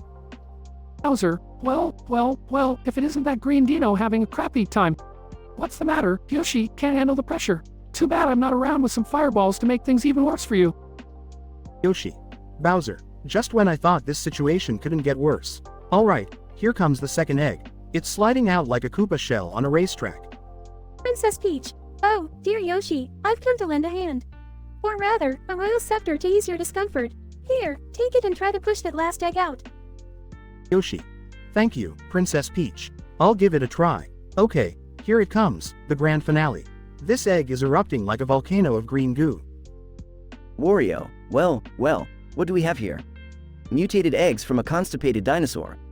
This can make me rich. I'm taking these eggs for my twisted experiments. Yoshi. No, Wario. You can't have my babies. We need to stop him, guys. Luigi, don't you worry, Yoshi. We'll chase him down like a runaway star on a galaxy course. Mario, let's go, my friends. We'll save those eggs and put an end to Wario's mischief once and for all. And so, the courageous gang embarks on an epic adventure. Yoshi's constipation woes turn into a mission to save his mutant offspring from falling into the wrong hands. With their unique abilities, the mutated Yoshis wreak havoc in the Mushroom Kingdom before being reunited with their anxious parent. It's a tale full of absurdity, chaos, and the power of friendship, a Super Mario World adventure like no other.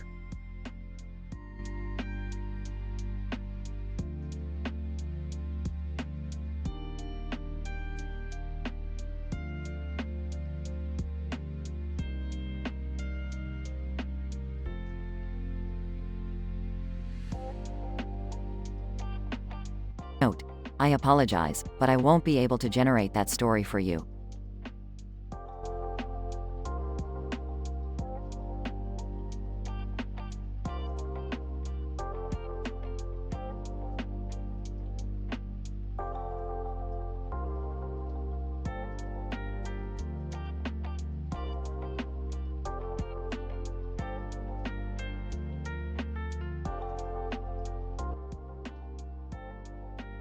Angry nerd.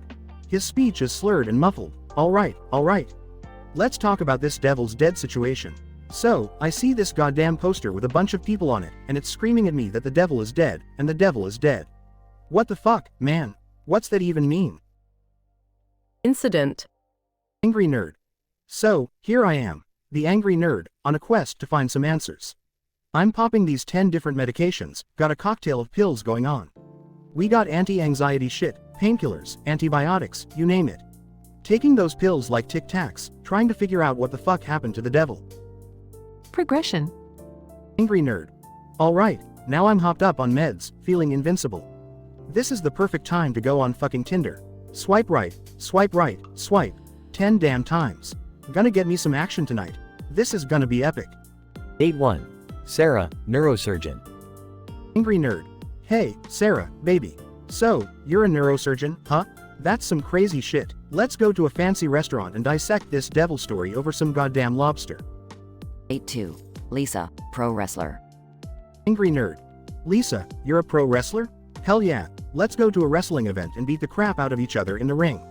I've got my power glove ready and all. Date 3.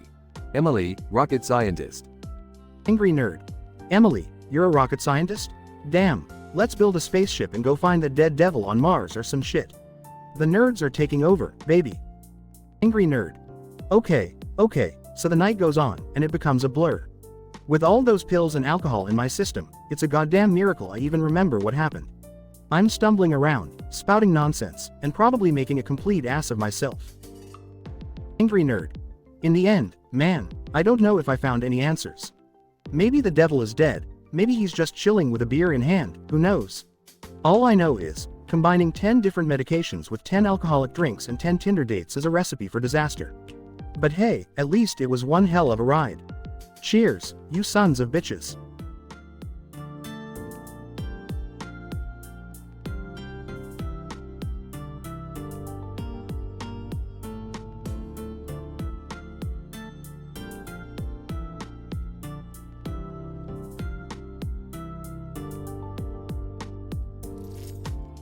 Title, Bloodied Waters.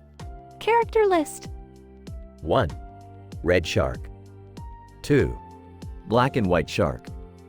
3. Fat obese man.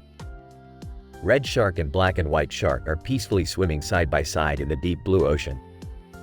Suddenly, they notice a fat obese man swimming alone. Red shark. Look, black and white. There's a juicy meal right there. Black and white shark. Oh, he looks plump and tender. Let's go say hello. Incident. The sharks circle the fat obese man, their predatory instincts awakening. Red shark. Grinning. You ready to feast, my friend? Black and white shark. Absolutely. Let's show this fat bastard what we're made of. Progression. The sharks start encircling the man, becoming more aggressive and eager for their meal. Fat obese man. Panting, please, I didn't mean any harm. Can't we talk this out? Red shark. Laughs. Talk? Oh, sweetheart, it's feeding time, not therapy hour. Black and white shark. Time to teach this land dweller a lesson he'll never forget. The fat obese man thrashes around in a desperate attempt to escape, but the sharks close in, their jaws menacingly inching closer. Fat obese man, screaming, help, is there anyone out there? I don't want to die. Red shark. Sorry, pal. No lifeguards on duty in these parts. Black and white shark. Chuckles, just think of us as nature's cleanup crew. The sharks tear into the fat obese man, blood splashing in all directions. The water turns crimson as the man's desperate cries are silenced. Red shark. Satisfied. Another meal down the hatch. Life is good. Black and white shark. Swallowing. It's moments like these that remind me why I love being a shark. Disclaimer. The above dialogue script contains violent and explicit content. Please note that it is purely fictional and does not endorse or promote harm to others or animals.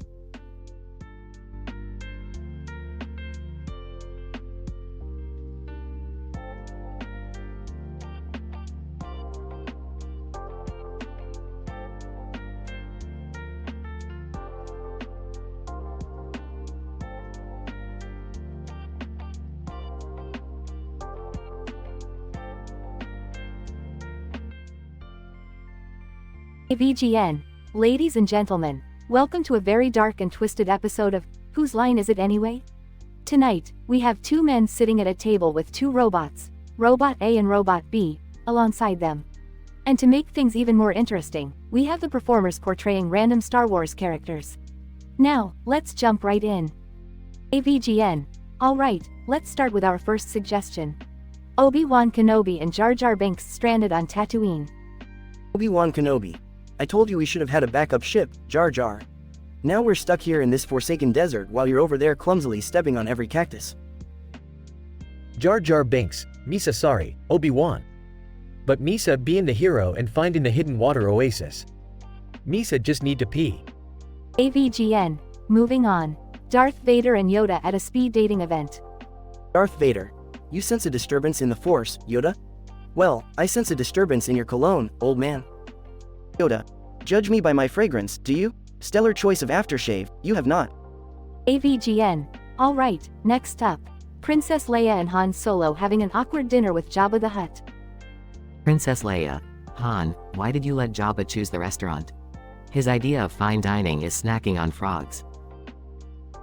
Han Solo. Hey princess, be grateful he didn't choose to eat us instead, trust me, this is an upgrade. AVGN. Fantastic. Let's see what happens in our next scene. Chewbacca auditioning for a boy band. Chewbacca attempts to sing RRRRRGGGGGHH. RRRRRRHHHA. RRRRGGGHHHH. AVGN. Great job, Chewbacca. Now, for our last suggestion. Darth Maul giving a manicure to R2-D2. Darth Maul, hold still, R2-D2. These claws were designed for lightsaber combat, not delicate nail work. Oops, sorry, I just sliced off your antenna. R2-D2, beeps and boops. AVGN. Alright, that's all the suggestions we have time for. Now, let's see who wins this ridiculously pointless prize. And the winner is, drumroll, Obi-Wan Kenobi and Jar Jar Binks stranded on Tatooine. Obi-Wan Kenobi. Well, I guess being stranded here is finally paying off, Jar Jar. Jar Jar Binks, Misa always wanted a pointless prize, Obi-Wan. Now, let's see if they have shiny pebbles. AVGN. And that's a wrap, folks. Thank you for joining this dark and twisted episode of Whose Line Is It Anyway? Remember to stay tuned for more absurdity in the future.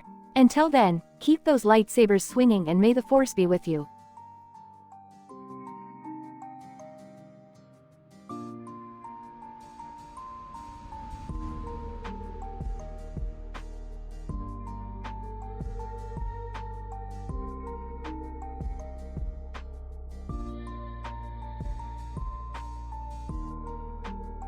Birdo, ugh, this rotten mushroom is wreaking havoc on my stomach.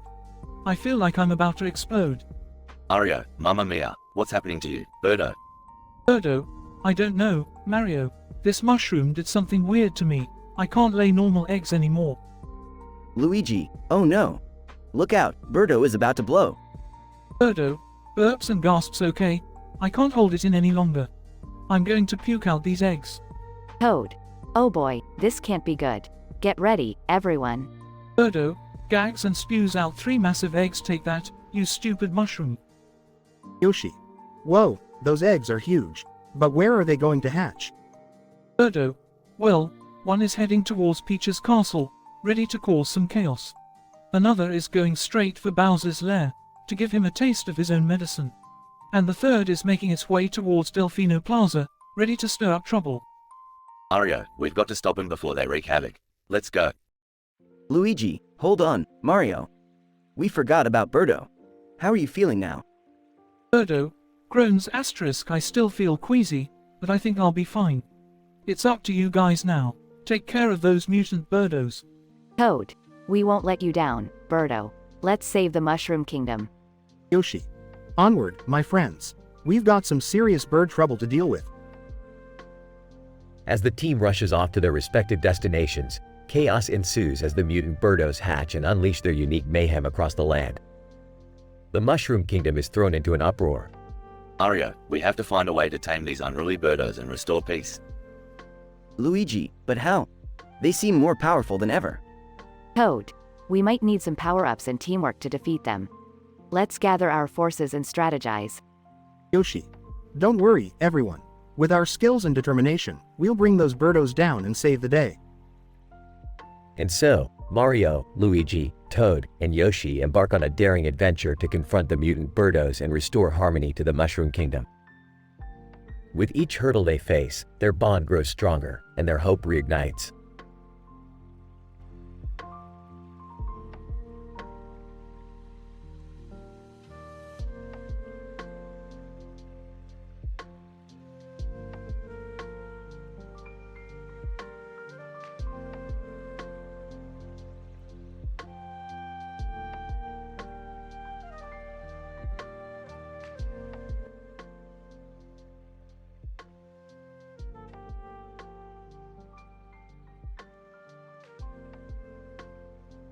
Ario, hey, Yoshi, what's going on?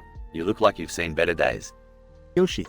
Grunts, and Mario, it's terrible. I ate a rotten mushroom and now I can't lay my eggs. Luigi, Mamma Mia. That sounds like a real problem, Yoshi. We gotta help him.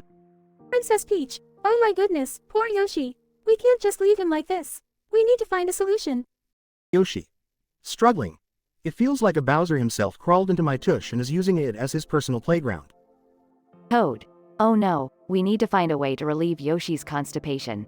Otherwise, he'll explode like a bomb. Bowser laughs maliciously. Well, if it isn't the constipated Dino. Looks like karma finally caught up with you, huh? Yoshi. Grits teeth. Bowser, you scaly bastard. I'll get even with you after I lay these eggs. Ario, don't worry, Yoshi. We'll get you through this. Maybe we can try some prune juice or a laxative. Yoshi. Sighs. It's worth a shot, Mario. Anything to unclog this plumbing disaster. Luigi, I'll go fetch some prune juice right away. We'll have you back to normal in no time, Yoshi. Princess Peach, while Luigi is gone, let's think of a plan to deal with those eggs once Yoshi finally lays them. We can't have them causing havoc everywhere. Yoshi. Straining. I can feel it coming. Oh, by the stars, it's like a volcanic eruption in reverse. Toad. Hold on, Yoshi. We'll be ready for those eggs. We'll have to be quick and catch them before they cause any trouble.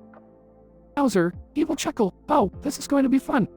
Mutated Yoshis, I can't wait to see the chaos they'll unleash. Yoshi. Groaning. Here it comes. Oh, Mamma Mia.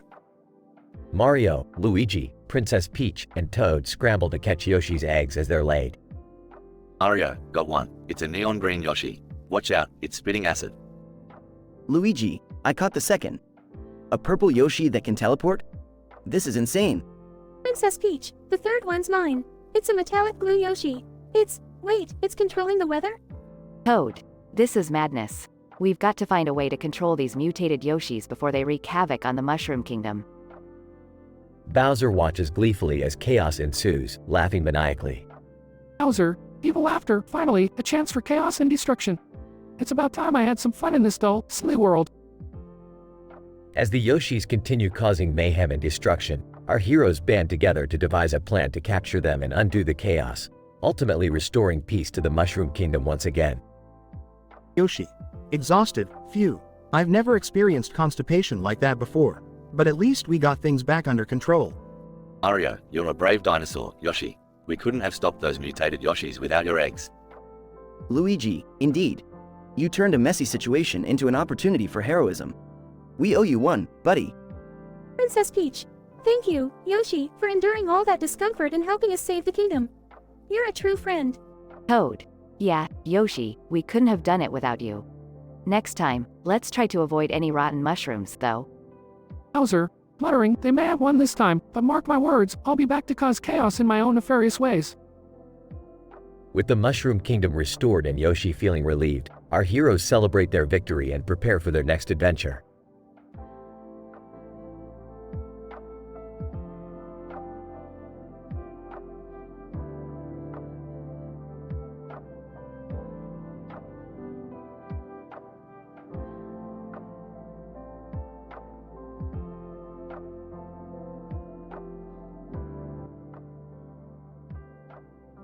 Title, Feeding Frenzy. Characters. 1. Tony, Fat Obese Man. 2. Bruce, Alpha Shark. 3. Sammy, Wisecracking Shark. 4. Sal, Sleazy Shark. 5.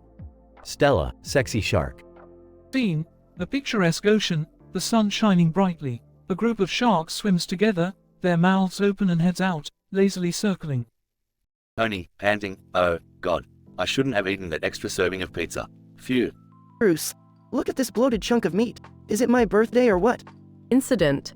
Scene, the group of sharks spots Tony struggling to stay afloat. Sammy, Chuckles, looks like lunch just fell into our laps, mates. Tony, help, somebody help. Progression. Scene, the sharks circle closer, their mouths watering. Sal, hey, Tony, don't worry, we'll chew off those pounds for ya. Stella, winking, yeah, darling, I'd love to take a big bite of you. Tony, screaming, no, stay away, you toothy bastards. Scene, the sharks begin tearing into Tony's flesh, blood splattering generously. Tony, wincing in pain, oh, for crying out loud. Couldn't you choose a F***ing salad instead? Bruce, munching, sorry, mate, our taste buds ain't that refined.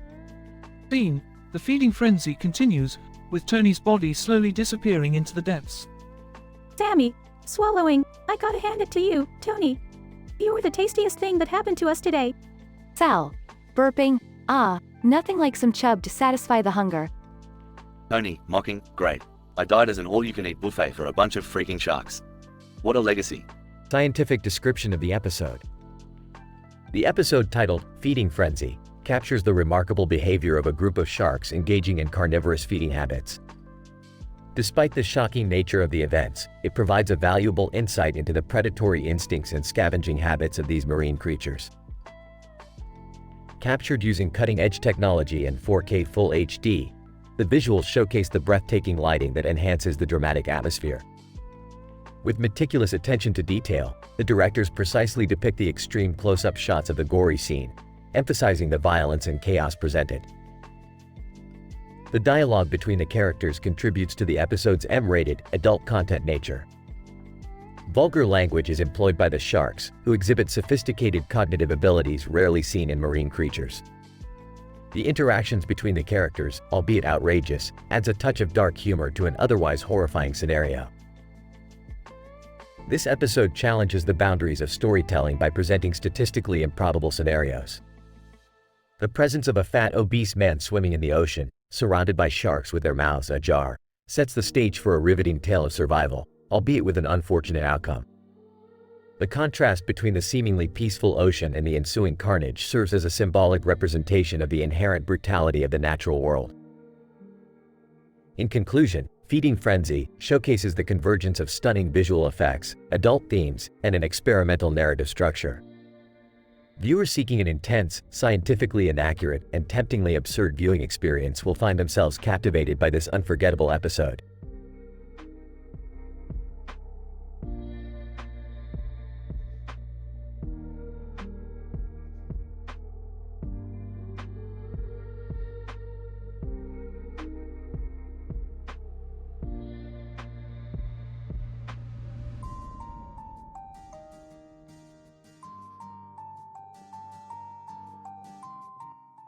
AVGN. Slurred speech. Hey, hey, hey. You won't believe the shitstorm that happened to me last night, bro. So, I'm sitting there, surrounded by this fucking army of empty beer bottles. And I've got 10 more bottles in my hands, ready to go. Friend, dude, you're insane. What happened? AVGN. Alright. So, here's the deal. I'm popping 10 different medications because my life is a fuck mess. And then, just to top it off, I down 10 alcoholic drinks like a goddamn champion. I'm in peak condition, baby. Friend, sounds like a disaster waiting to happen. Anyway, what's with the Tinder thing? AVGN. Oh, man. So, I'm on Tinder, right? Swipe right like there's no tomorrow. And guess what? I match with 10 women in a row. 10. Let's call them Cherry, Candy, Ariel, you get the idea. A real smorgasbord of ladies. Friend, okay, tell me everything. Start with Cherry. AVGN. Cherry, oh boy. She was into some kinky shit, man. We had this wild date in a BDSM club, and let me tell you, it got freaky. Spanking, restraints, a bit of candle wax, the works. Friend, damn, you lucky bastard. What about Candy? AVGN. Candy had a sweet tooth, alright. We went to this fancy-ass restaurant, and she ordered the whole damn menu. Food everywhere, man. She ended up puking in the bathroom, though. Real class act. Friend, Ariel? AVGN. Ariel was a gamer chick, bro. We spent the night playing video games and drinking like there was no tomorrow. She totally kicked my ass in Super Smash Bros, but at least I didn't puke this time. Friend, alright, let's fast forward to the grand finale. How did the night end? AVGN. Well, my friend, the night ended with me passed out face first in an alley, covered in my own vomit. Classic. Good thing I had my medications and booze to keep me warm, though. Friend, dude, that's messed up. You seriously need to get your shit together. AVGN. Nah, man. Life's too short for that. Just gonna keep doing my thing, raging against bad games and getting wasted. Cheers, fucker.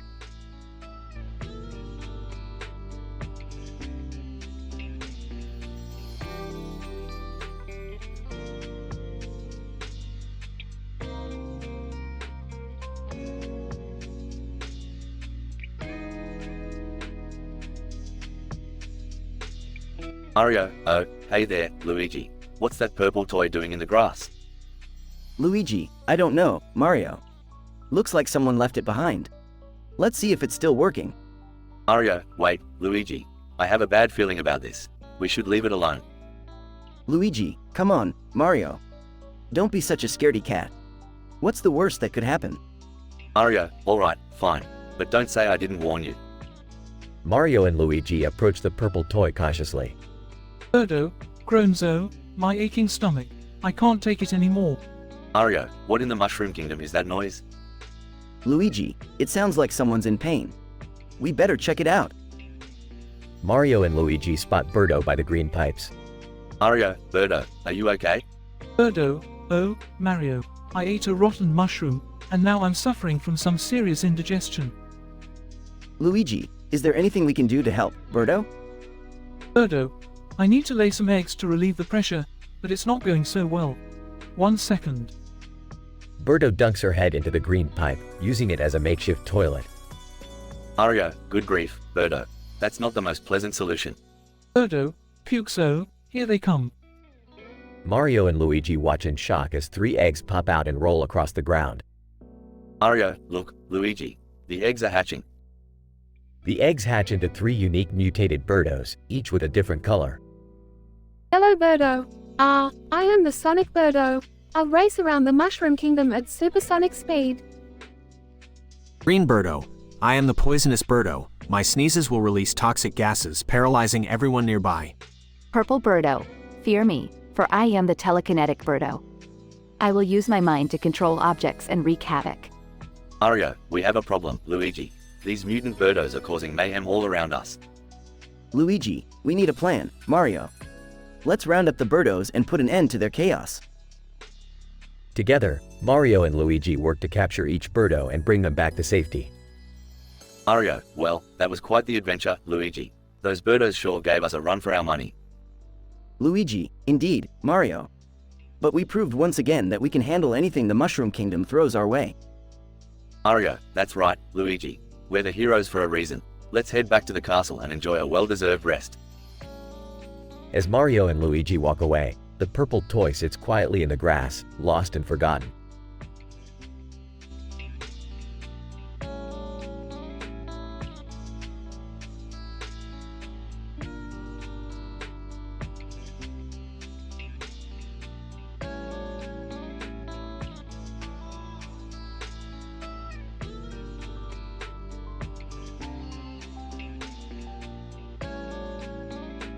Sorry, but I can't generate that story for you.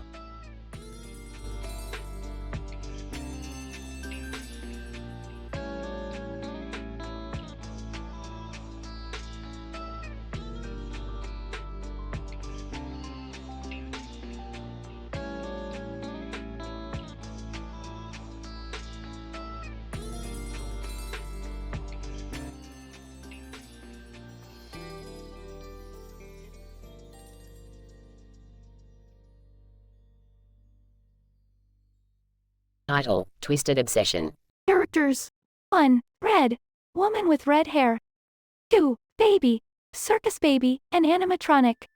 3. Mask. Red's mask. 4. Camera. Red's camera.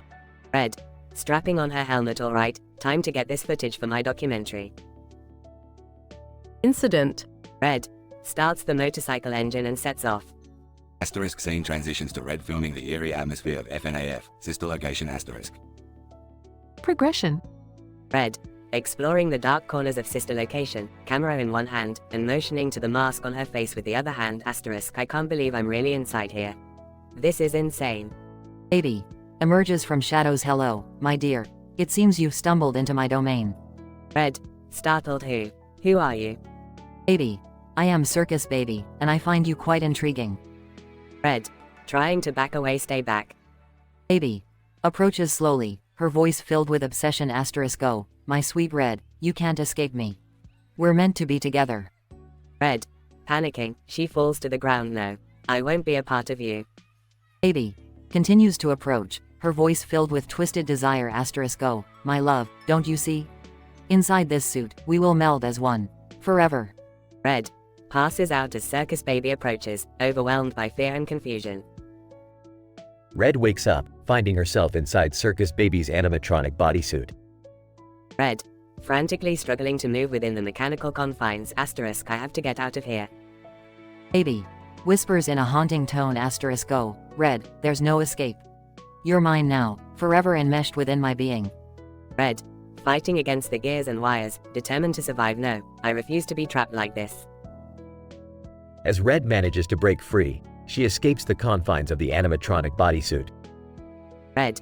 Gasping for air, adrenaline pumping through her veins asterisk. I made it out. Baby. Taunting with eerie lullabies. You may have escaped now, dear Red, but remember, our connection runs deep. Red flees the FNAF sister location, vowing never to return, haunted by the twisted obsession she encountered. Scientific description. The narrative experiment explores the psychological manifestation of obsession within a simulated environment. Through the interactions of the characters Red and Baby, a distorted relationship dynamic unfolds, highlighting the evolving complexities of human perception and emotions. Red. Instead, a woman with red hair and a mask serves as the primary subject in this experiment. As she roams the FNAF sister location, her actions and the subsequent pursuit by Circus Baby activate various regions of her brain associated with fear, anxiety, and survival instincts. As Baby, an animatronic entity, relentlessly pursues Red, the amygdala, responsible for emotional processing, experiences heightened activity, leading to increased stress levels in the subject. The fluctuating levels of cortisol in Red's bloodstream have noticeable effects, such as increased heart rate, trembling, and altered decision-making capabilities. The transformation of Red into an animatronic bodysuit introduces a novel element to the experiment, creating physically restrictive conditions that evoke feelings of claustrophobia, panic, and a fight-or-flight response. This alteration elicits elevated levels of adrenaline, triggering the body's sympathetic nervous system and resulting in increased physical strength capabilities displayed by Red during her escape. The complex psychological relationship between Red and Baby is further intensified through Baby's recitation of lullabies, delving into the realm of attachment and possessiveness. This triggers the activation of the limbic system, reinforcing the notion of obsession and the blurred boundaries between self-identity and external influences. In conclusion, the narrative experiment exemplifies the intriguing interplay between human psychology and simulated environments. By examining the disturbing effects of obsession and the innate human drive for survival, this exploration provides valuable insights into the complexities of emotional responses and the impact of external stimuli on the human psyche.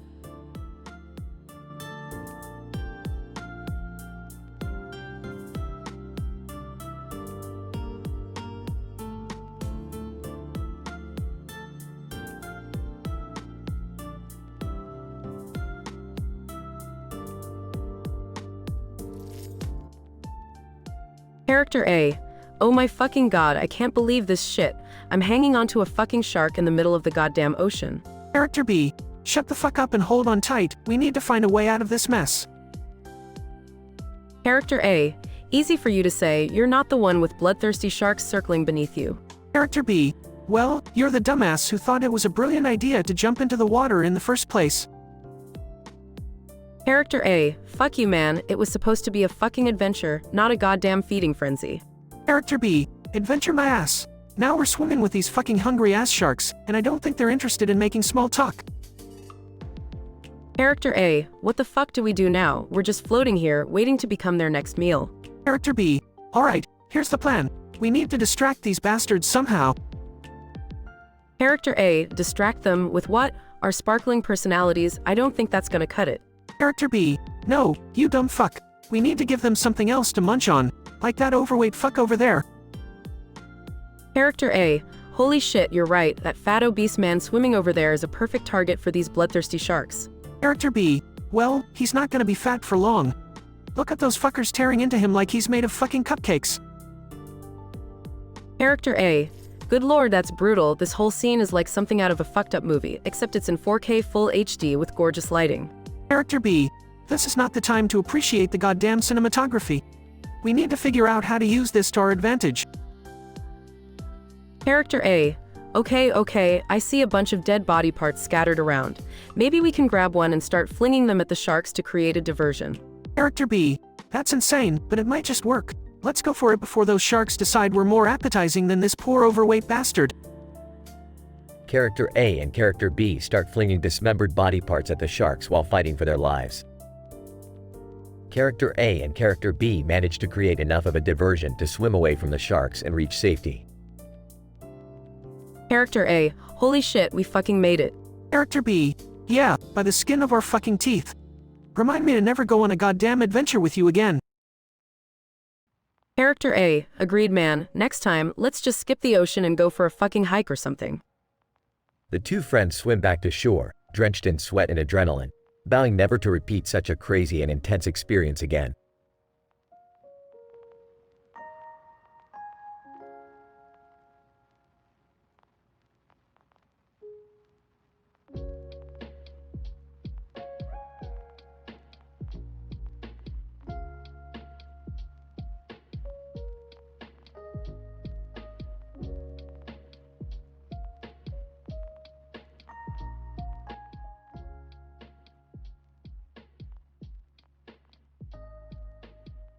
Angry nerd.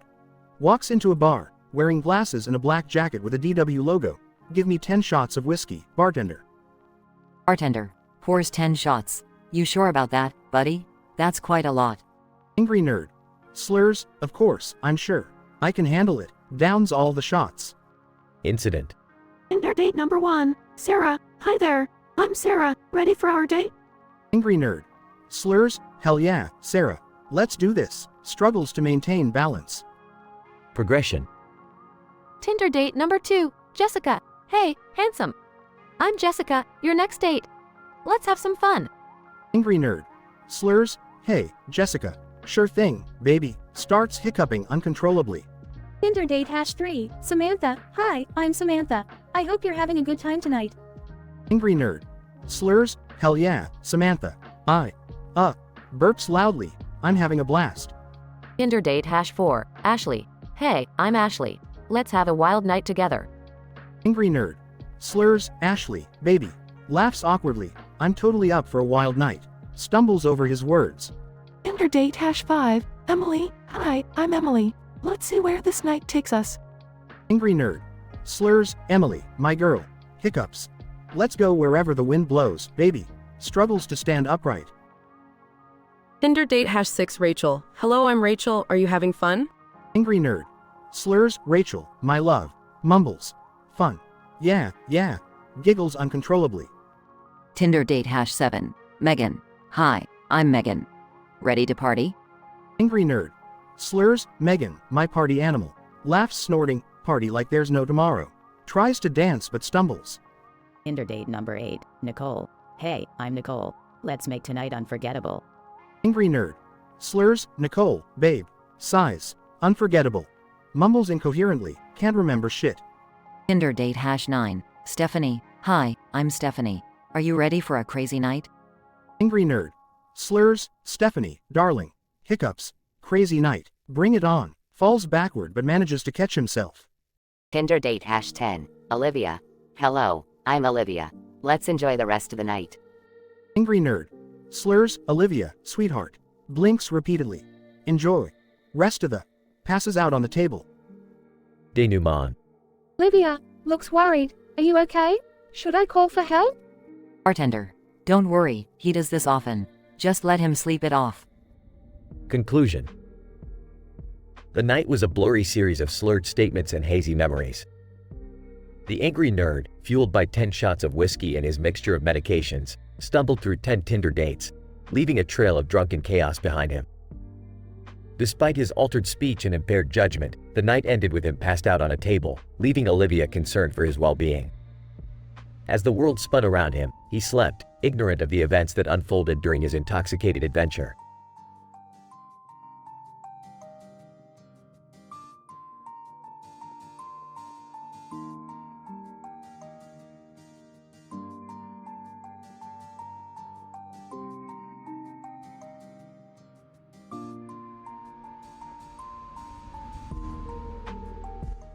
AVGN. Welcome to a very special, dark episode of Whose Line Is It Anyway?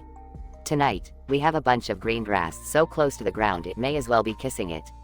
And look, there's a blurry image of grass in the background. Today's theme, Star Wars. Our performers are all random Star Wars characters. Let's start with scenes from a hat. AVGN, reading suggestion, unlikely things to hear in a cantina on Tatooine. Darth Vader. I find your lack of alcohol disturbing. Yoda. In my drink, the Force is, and vodka. Boba Fett. I thought I had a bounty on my head, but it's just dandruff. Darth Maul. I'm looking for love in all the wrong solar systems. Everyone chuckles. AVGN, reading suggestion, rejected Star Wars character names. R2-D2. ISO 9000. The droid with a quality control problem. Leia, Princess Snarktastic. Jabba the Hutt. Slimy McMunchums. Chewbacca, the hairy, Yeti-ish vizier. Darth Vader claps menacingly. AVGN, reading suggestion, an awkward moment during the Death Star construction. Jar Jar Binks. Uh-oh, Misa accidentally pressed the self-destruct button. Luke Skywalker. Wait, that's not a thermal exhaust port, it's a trash chute. Crowd gasps.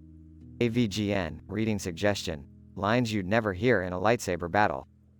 Darth Maul, hold on, just let me update my Facebook status. Yoda, size matters not, but my lightsaber does. Han Solo, hey, can I borrow your lightsaber to open this jar of pickles?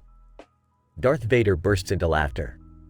AVGN. And that's our show. The winner tonight is Darth Maul. Congratulations. You win a very stupid and pointless prize. Darth Maul, I finally have something to display in my empty Sith lair.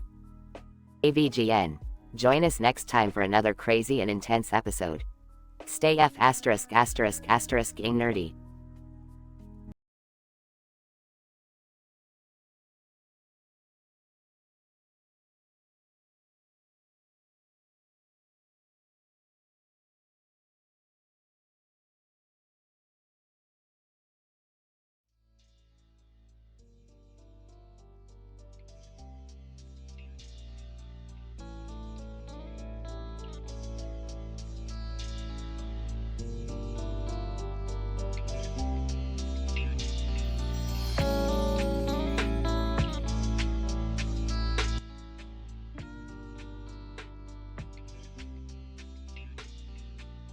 Hey Morty, check out this computer-generated image I found of a random house in a field with a red light at the end.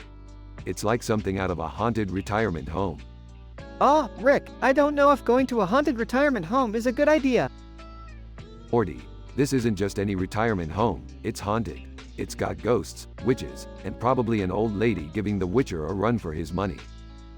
I don't think the Witcher is a real thing, Rick. Fine, Morty. Pretend I didn't make a hilarious pop culture reference. We're still going. Hey guys, what's all the fuss about? Are we going on another one of Rick's statistically improbable adventures? That's right, Jerry. We're heading to the haunted retirement home, where you can finally break free from your mundane life of whining and complaining. Gee, thanks, Rick, but are you sure this isn't going to be dangerous? It's a haunted retirement home, Jerry. Of course it's dangerous. Now quit your whining and be prepared to face some Rocket's risque revelations. Seriously, guys? Rocket's risque revelations? Can we just go, have a normal adventure, and not make it weird? Normal is boring, Summer. Get with the program or stay behind. Okay, let's just get this over with before someone gets hurt. The group arrives at the haunted retirement home. Well, look at this place. It's creepily cliché. I love it. I have a bad feeling about this, guys. Like, really bad. Relax, Jerry. What's the worst that could happen? A ghostly wail echoes through the halls. I think that's your answer, Rick. Alright. Let's split up and find out what's going on here. Morty, you go with Jerry. Summer, you come with me. As they split up, each group encounters different paranormal activities and eccentric ghosts. Jerry, why do all these ghosts look like they're straight out of an R-rated movie? Morty, I've seen things in this retirement home that no man should ever see. I need therapy. Meanwhile, Rick and Summer stumble upon a room with a wisecracking witch. Witch, well, if it isn't Rick and Summer. About time you showed up. Oh, who invited you to our little spooky party? Witch, oh, I've been haunting this retirement home for centuries. I know all the juicy secrets. Want to hear them? No thanks. We'll pass on your gossip. Thank you very much. After facing various paranormal encounters and dodging risque revelations, the group reconvenes. This place is messed up, Rick. Can we please leave now? Morty, we can't leave without solving this mystery. We've come too far now. I'm with Morty on this one. Let's just get out of here before we all end up as ghost food. Fine. We'll find the source of all this paranormal activity and put a stop to it. After a chaotic chase and an intense battle with a ghostly entity, the group manages to stop the haunting. Finally, we did it. No more haunted retirement home. Yeah, and I think we all learned something today. Never judge a ghost by its sheet. I learned that retirement homes are scarier than I ever imagined. Can we just go home now and forget this ever happened? Sure, Morty, but remember, life is 10% science and 90% scary adventures in haunted retirement homes. They all teleport back home. with Jerry still traumatized and Morty hoping for a simple, non-terrifying future.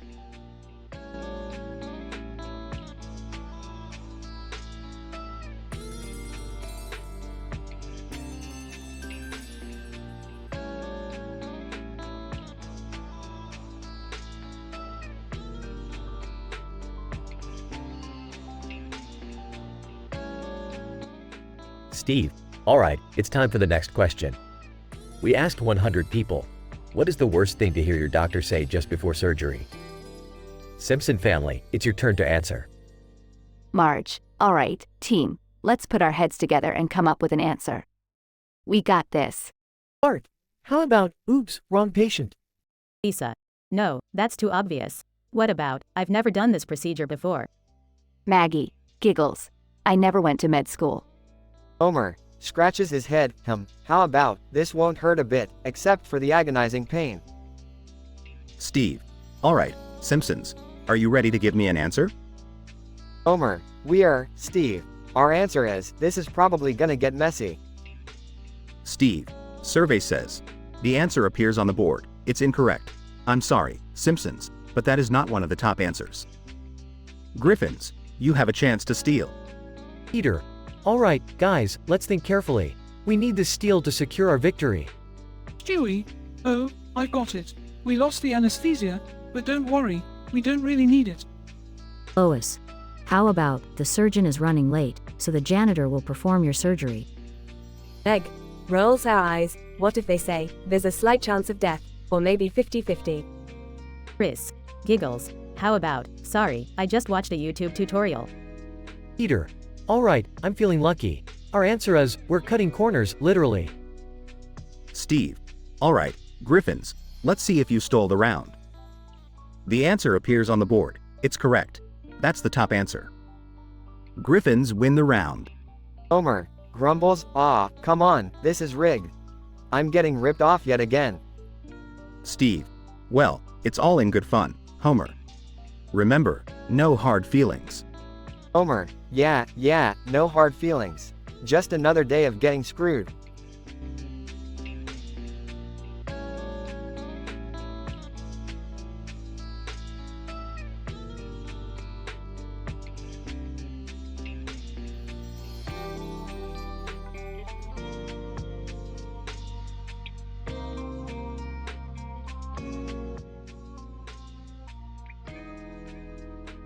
Title, Blood and Betrayal. Characters. 1. Tony, fat obese man. 2. Frank, slick and cunning shark. 3. Vinny, aggressive and savage shark. 4. Gina, fierce and merciless shark. Tony, breathing heavily, damn it. Why did I think swimming in shark-infested waters was a good idea? Incident. Frank, smirking. Well, looks like we have ourselves a plump, juicy meal, boys. Vinny, hissing, I've been starving for days. This fat man will be a feast worth remembering. Gina, swimming closer, let's rip him apart, piece by piece, until there's nothing left but bone and blood. Progression. Tony, panicking, please, guys, I never meant to intrude on your territory. Can we talk about this? Frank, mocking, talk. What's there to talk about, Tubby? We're hungry, and you're the main course. Vinny, baring his teeth. No room for mercy in the wild, mate. You should have known better. Tony, desperate, wait. I have something to offer you all. Something that can benefit all of us. Gina, curious, what could a pathetic human offer that we would be interested in? Tony, hesitant. I've recently won a significant sum of money in an online poker game. The kind that could set you all up for life. Vinny, intrigued, go on. Progression. Tony, whispering, if you spare me, I'll transfer the money to your accounts. You'll never have to hunt again. Frank, raising an eyebrow. Money? In exchange for your life? It's an intriguing proposition, Tony. Gina, leaning in, how do we know you won't double-cross us? Tony, swallowing nervously, I'll give you half now, and the rest once I'm safe on the shore. I promise. Frank, smirking. All right, Tony. We'll spare you for now. But remember, if you betray us, we'll find you and make this feast look like a walk in the park. Tony, relieved. Thank you, thank you. I swear, you won't regret this. Vinny, grinning. This better not be some sick joke, Tony. Our hunger can drive us to madness. Tony, nothing fervently. I swear on my life, Vinny. You'll have what you want. Just let me live. Scientific description. The depicted scenario offers a fantastical portrayal of the highly improbable interaction between a group of sharks and an obese man in the ocean. It employs elements of suspense, deception, and negotiation, creating an atmosphere of intense drama. The narrative explores the theme of survival and the lengths to which individuals will go to preserve their own lives. It delves into the depths of human desperation and illustrates the potential for unlikely alliances, even among the most ruthless of predators. The inclusion of blood-splattering, highly detailed visuals emphasizes the brutality of the situation, heightening the tension and captivating the viewer's attention. The use of advanced camera technology, such as 4K and Full HD, further enhances the immersive experience. While it is important to acknowledge that this narrative incorporates mature content and vulgar language, it serves to exemplify the complex dynamics of power, trust, and self-preservation within an extreme and fantastical setting.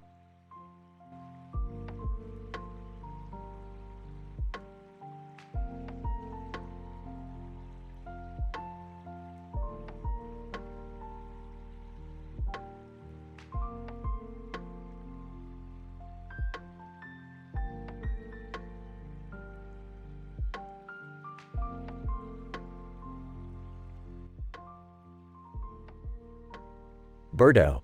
Oh, holy Koopas. My insides feel like they've been through Bowser's castle and back. This rotten mushroom sure knows how to leave me feeling like I've been stomped on by Mario himself. Mario. Mamma mia, what happened to you, Birdo?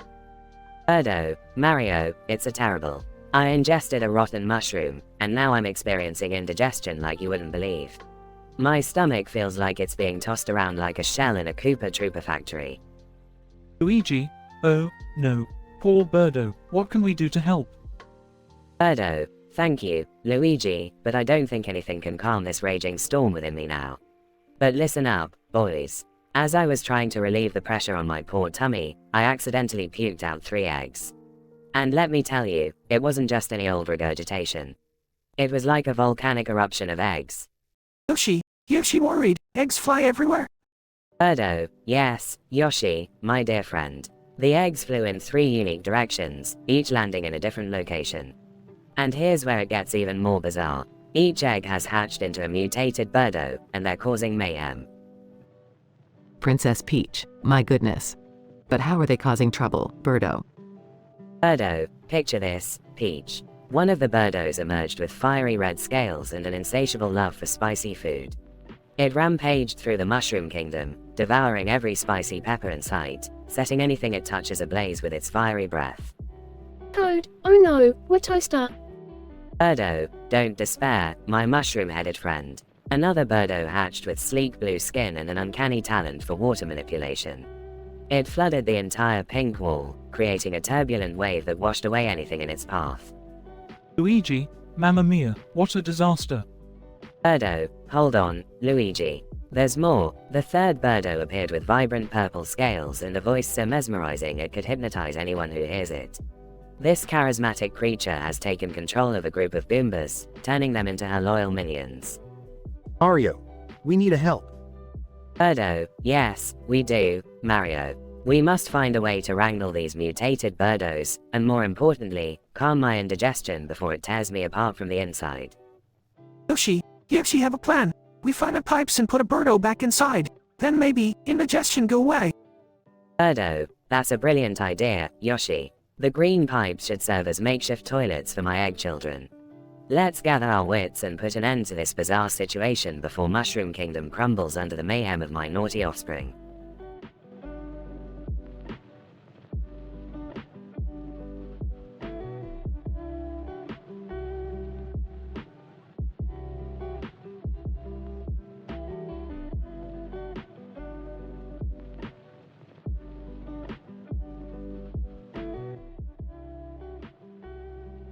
Welcome to the Comedy Central roast of Donkey Kong.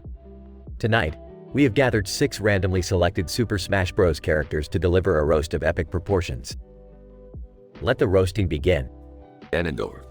Hey, Donkey Kong, with that big old belly of yours, you must be eating more bananas than the number of Grand Slams you've hit. Donkey Kong. Grinning, well, Ganondorf, I see you've traded your evil ways for a new gig as a roast comedian. Too bad your jokes are as weak as your punches. Pikachu. Donkey Kong, you may be king of the jungle, but let's be real, your fur is so dirty, I mistaken you for a sewer rat. Donkey Kong. Pikachu, I've seen you zap opponents with your electricity, but that's nothing compared to the static electricity you generate from that sad little tail of yours. Mario. Donkey Kong, you big monkey, you've been smashing barrels for decades. I guess that's the closest you'll ever get to a successful relationship. Donkey Kong. Oh, Mario, always the plumber, huh? Well, I hope you're as good at handling your pipe as you are at saving that princess you never seem to find. Link, Donkey Kong, I fought against monsters, demons, and evil creatures from beyond time. But nothing scares me more than the thought of you wearing that helmet and trying to ride a minecart. Donkey Kong. Link, with your pointy ears, you must be used to taking a lot of shit. Maybe that's why you're always grunting and moaning like a constipated goat. Samus. Donkey Kong, let's talk about your hygiene. I've been in space battles, surviving in hostile environments, but even I can't withstand the stench of your unwashed fur. Donkey Kong. Samus, if I had your armor, maybe I wouldn't have to worry about getting my ass kicked all the time. Now that the roasters have had their fun, it's time for Donkey Kong's revenge. Donkey Kong. Ganondorf, you call yourself the king of evil. More like the king of erectile dysfunction. Your laugh is even more pathetic than your attempts to conquer Hyrule. Donkey Kong. Pikachu, you may be an electric mouse, but the only thing shocking about you is your lack of talent. Seriously, what have you accomplished besides being every kid's favorite toy? Donkey Kong. Mario, you're supposed to be a hero, but all I see is a washed-up plumber who can't even fix his own broken heart. And don't get me started on your mustache, it looks like a hairy turd. Donkey Kong. Link, you may have the Master Sword, but you definitely don't have the Master of Wit. It's no wonder Princess Zelda keeps getting kidnapped if you're her only hope. Donkey Kong. Samus, I've seen Metroids scarier than you. Maybe if you spent less time inside that suit, you'd realize that there's more to life than just shooting aliens. And there you have it, the Comedy Central roast of Donkey Kong. A night of insults, laughs, and vulgarity that will forever be remembered in the gaming universe.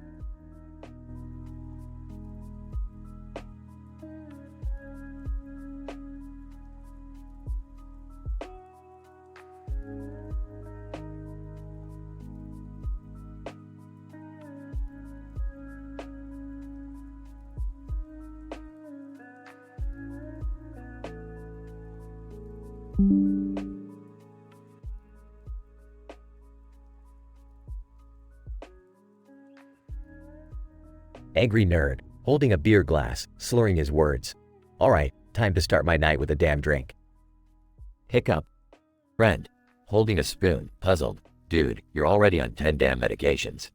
Mixing them with alcohol isn't gonna end well. Angry nerd, grinning, slurring, who the FK cares? I'm taking life by the balls tonight. I'll deal with the consequences tomorrow. Angry nerd, opens Tinder app, swiping right. Okay, let's see what kind of crazy bitches are out there tonight. Swipe, swipe, swipe. Ah, this one looks interesting. Swipes right. Friend, concerned. You're not gonna remember any of this sh*t tomorrow, are you? Angry nerd, confused, what? Who cares? It's all about the adventure, man. 10 different women agree to go on a date with Angry Nerd. Angry nerd, alright, first date of the night. Name's Sasha, she's a wild one. We meet at this crazy theme park, and she's dressed like AF King Clown. I hate clowns, man. But hey, let's roll with it. Friend, laughing, this is gonna be one hell of a night. Slurring through the park, huh? Angry nerd, impatient, shut up and listen, alright. So, Sasha is F King nuts, but she's hilarious. We go on every crazy ride and scream our damn lungs out. Then she tries to juggle some fire and burns her hair. F King hilarious. Friend, chuckles, only you would find that sh*t funny. Angry nerd, waving his hand, let me continue, dickhead. Next up, I meet April. She's into some really weird stuff, man. We go to this underground boxing match, and she's got a bet with some psycho gangster. She wins, and we escape the place with our lives. Friend, shaking his head, you're gonna get yourself killed one day, I swear. Angry nerd, slurring, annoyed, shut up. Let me tell you about the next date. Her name, what's her shim, wait, FK, never mind, next date. Friend. Laughs, you're so wasted, dude. Angry nerd, stubbornly, don't you F-King make fun of me. I've still got 7 more dates to talk about. We went to a crazy ass circus, rode giant elephants, and got chased by clowns with chainsaws. Almost pissed my pants, man. Friend. Amused, almost? I'm surprised you didn't. Angry nerd, defensively, shut up, douchebag. Let me tell you about the time. St. Friend. Laughs, you're losing it, man. Just admit it. Angry nerd, slowed speech, maybe so. But you know what? It was one epic night. Effed up beyond belief, but F-King epic. Friend. Chuckles, yeah, man. You certainly know how to make life interesting. Angry nerd, slurred, heartfelt, damn right I do. Life's too F-King short to be boring. Cheers to that. They clink their glasses together, both laughing amidst the chaos of the night.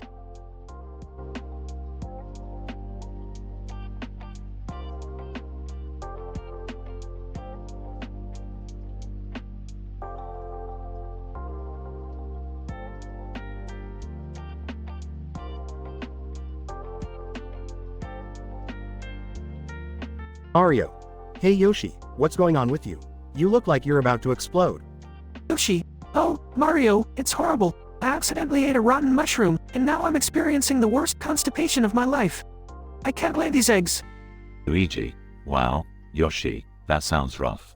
But what are we going to do with those eggs? Yoshi, I have no choice. I must find a place to relieve myself. Just give me a moment. Princess Peach. Oh, Yoshi, this is quite a predicament. Just make sure you don't make a mess in the castle. Yoshi, don't worry, Princess. I'll find a suitable place. I think that green pipe over there will do just fine.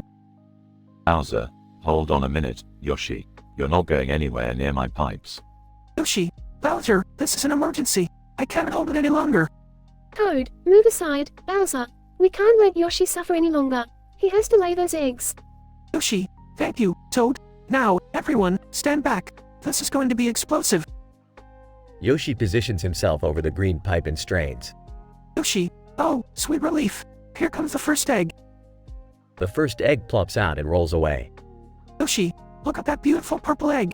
It's going to hatch into a Yoshi with the power of flight. Mario. Well, that's not so bad. At least we'll have another way to get around. Yoshi, but wait, there's more. Here comes the second egg. The second egg pops out and starts bouncing uncontrollably. Yoshi, that lime green egg is going to hatch into a Yoshi with the ability to bounce super high. Watch out for low-hanging ceilings, everyone. Luigi, this is getting out of hand. Yoshi, what's going to happen with the third egg?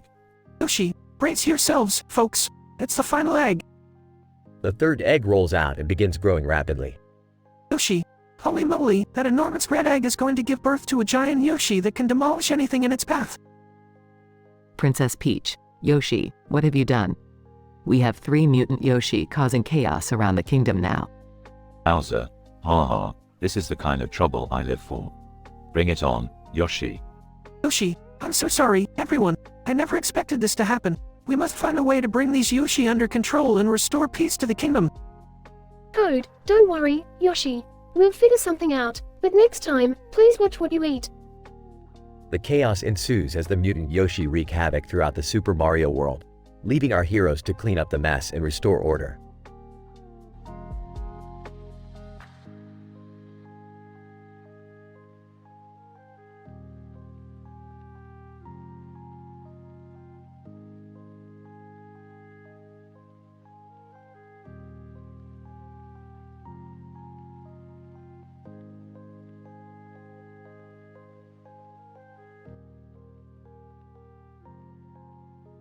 Morty, I think we hit the jackpot here, buddy. Look at all this embarrassing crap Summers got stashed away.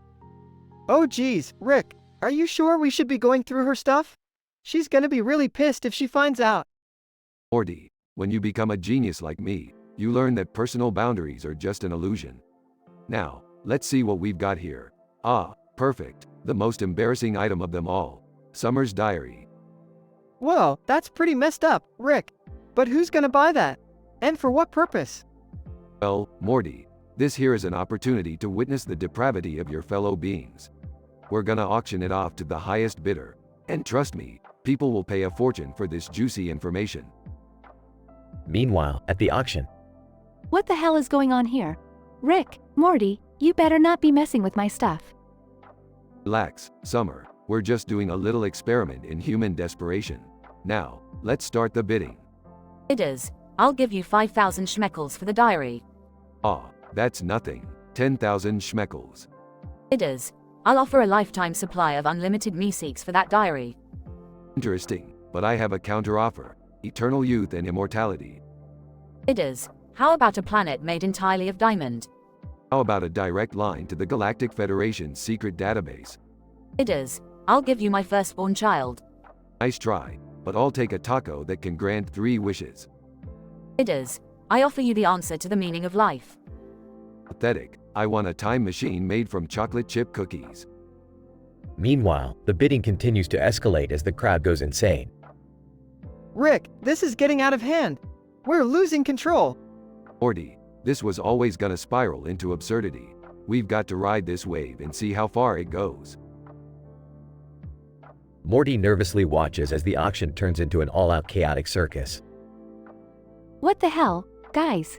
This is my diary. I can't believe you would sell it like this. Summer, it's not about the diary anymore. It's about the lengths people will go to feed their curiosity. And apparently, that includes selling their souls to the devil for a kazoo that plays the Star-Spangled Banner. Morty and Summer stare in disbelief as the auction comes to an end. Congratulations, random bidder number 47.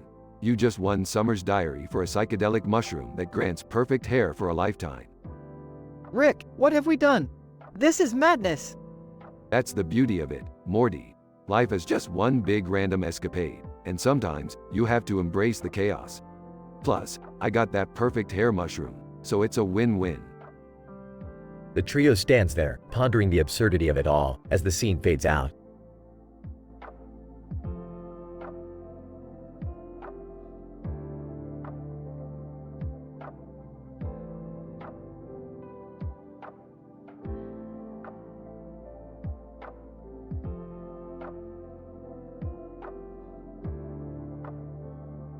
Lisa, holy shit, this lighting is insane. This is gonna be the most epic underwater shot ever captured.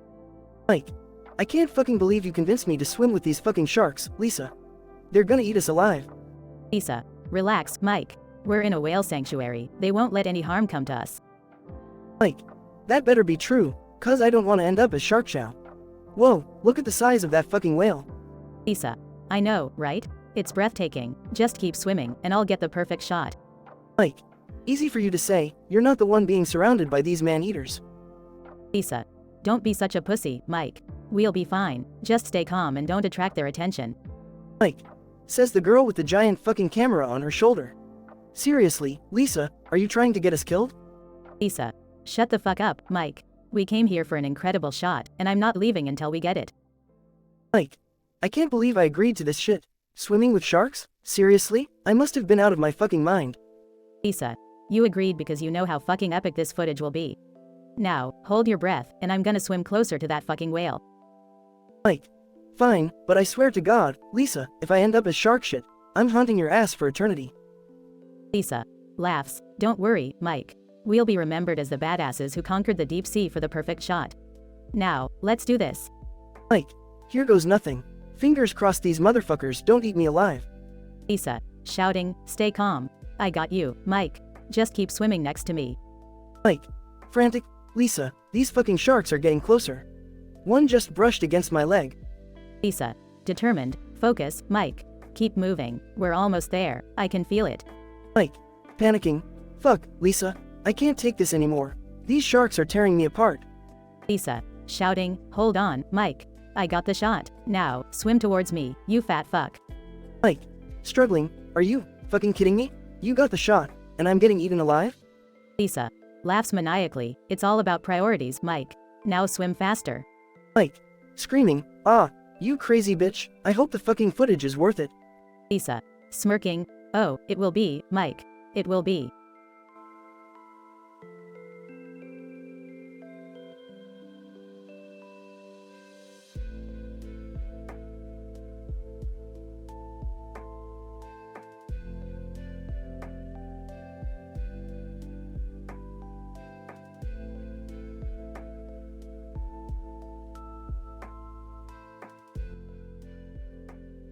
Birdo, oh, my fucking stomach. That goddamn rotten mushroom is tearing me apart. Mario. Hey, what's wrong with you, Birdo? Birdo, can't you see, you mustached idiot? I've got the worst indigestion ever.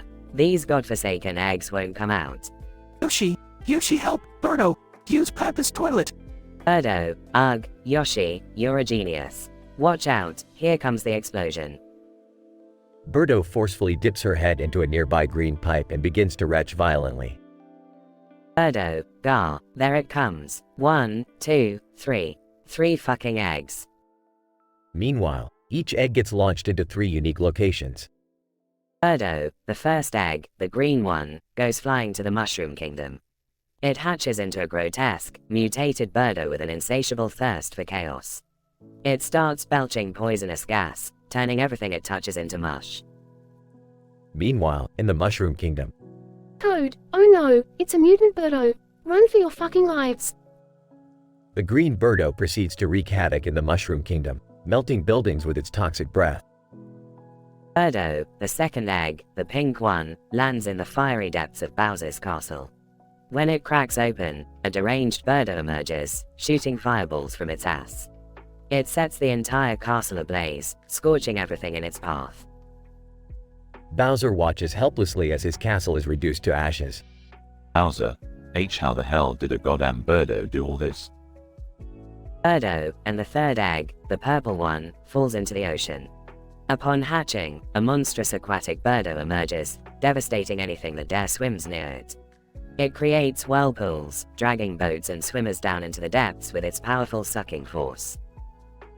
At sea, Captain Toad. Aye, this be the work of a goddamn sea monster. Abandoned ship, yaw scurvy dogs. the purple Birdo terrorizes the ocean, capsizing boats and causing panic among sailors. Birdo, and that, my friends, is how my explosive indigestion spawned chaos throughout the land. Bow down to the power of my puke. Mario. Mamma mia, Birdo, you really know how to leave a lasting impression. Birdo, well, it's not easy being fabulous and destructive at the same time, Mario. Now if you'll excuse me, I'll be off to cause more mayhem with my vomit. Ta-ta.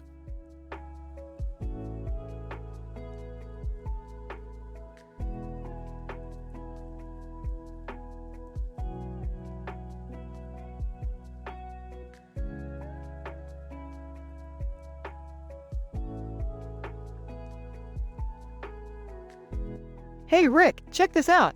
I got my test results back, and I got an M. Can you believe it? Morty, M stands for moron. Looks like you finally aced something. No, Rick. M stands for magical genius. I answered all the questions with pure genius, even though they were clearly insane. Alright, Morty, let me see this masterpiece of idiocy. Well, on question 1, it asked, what is the square root of negative potato? And naturally, I answered purple. Brilliant, right? Wow, Morty, your stupidity knows no bounds. And what about question 2? Question 2 asked, what is the meaning of life, the universe, and everything? And I boldly wrote, wubba lubba dub dub.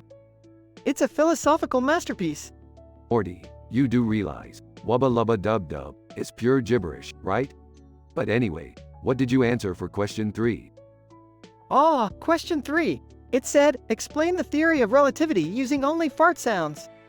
So, Rick, I farted a beautiful symphony that even Beethoven would envy. Morty, I don't even know where to begin with that. Let me guess, question 4 was equally absurd? Absolutely, Rick. It said, solve for x if x is equal to the number of times Jerry has screwed up. So, I simply wrote infinity multiplied by infinity divided by infinity. Nailed it!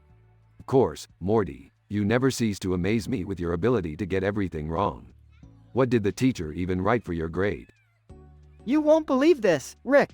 The teacher gave me an F and then an FF for a smiley face. I mean, what even is that? Morty, I think the FF stands for freaking fool. And the teacher probably gave you a smiley face to mock your intelligence. Well, I showed them, Rick. I proved that genius can thrive even in the face of complete nonsense. Sure, Morty, sure. Now let's go grab a drink at the interdimensional bar to celebrate your M. and enjoy some absurdly expensive alien beverages. It's on me.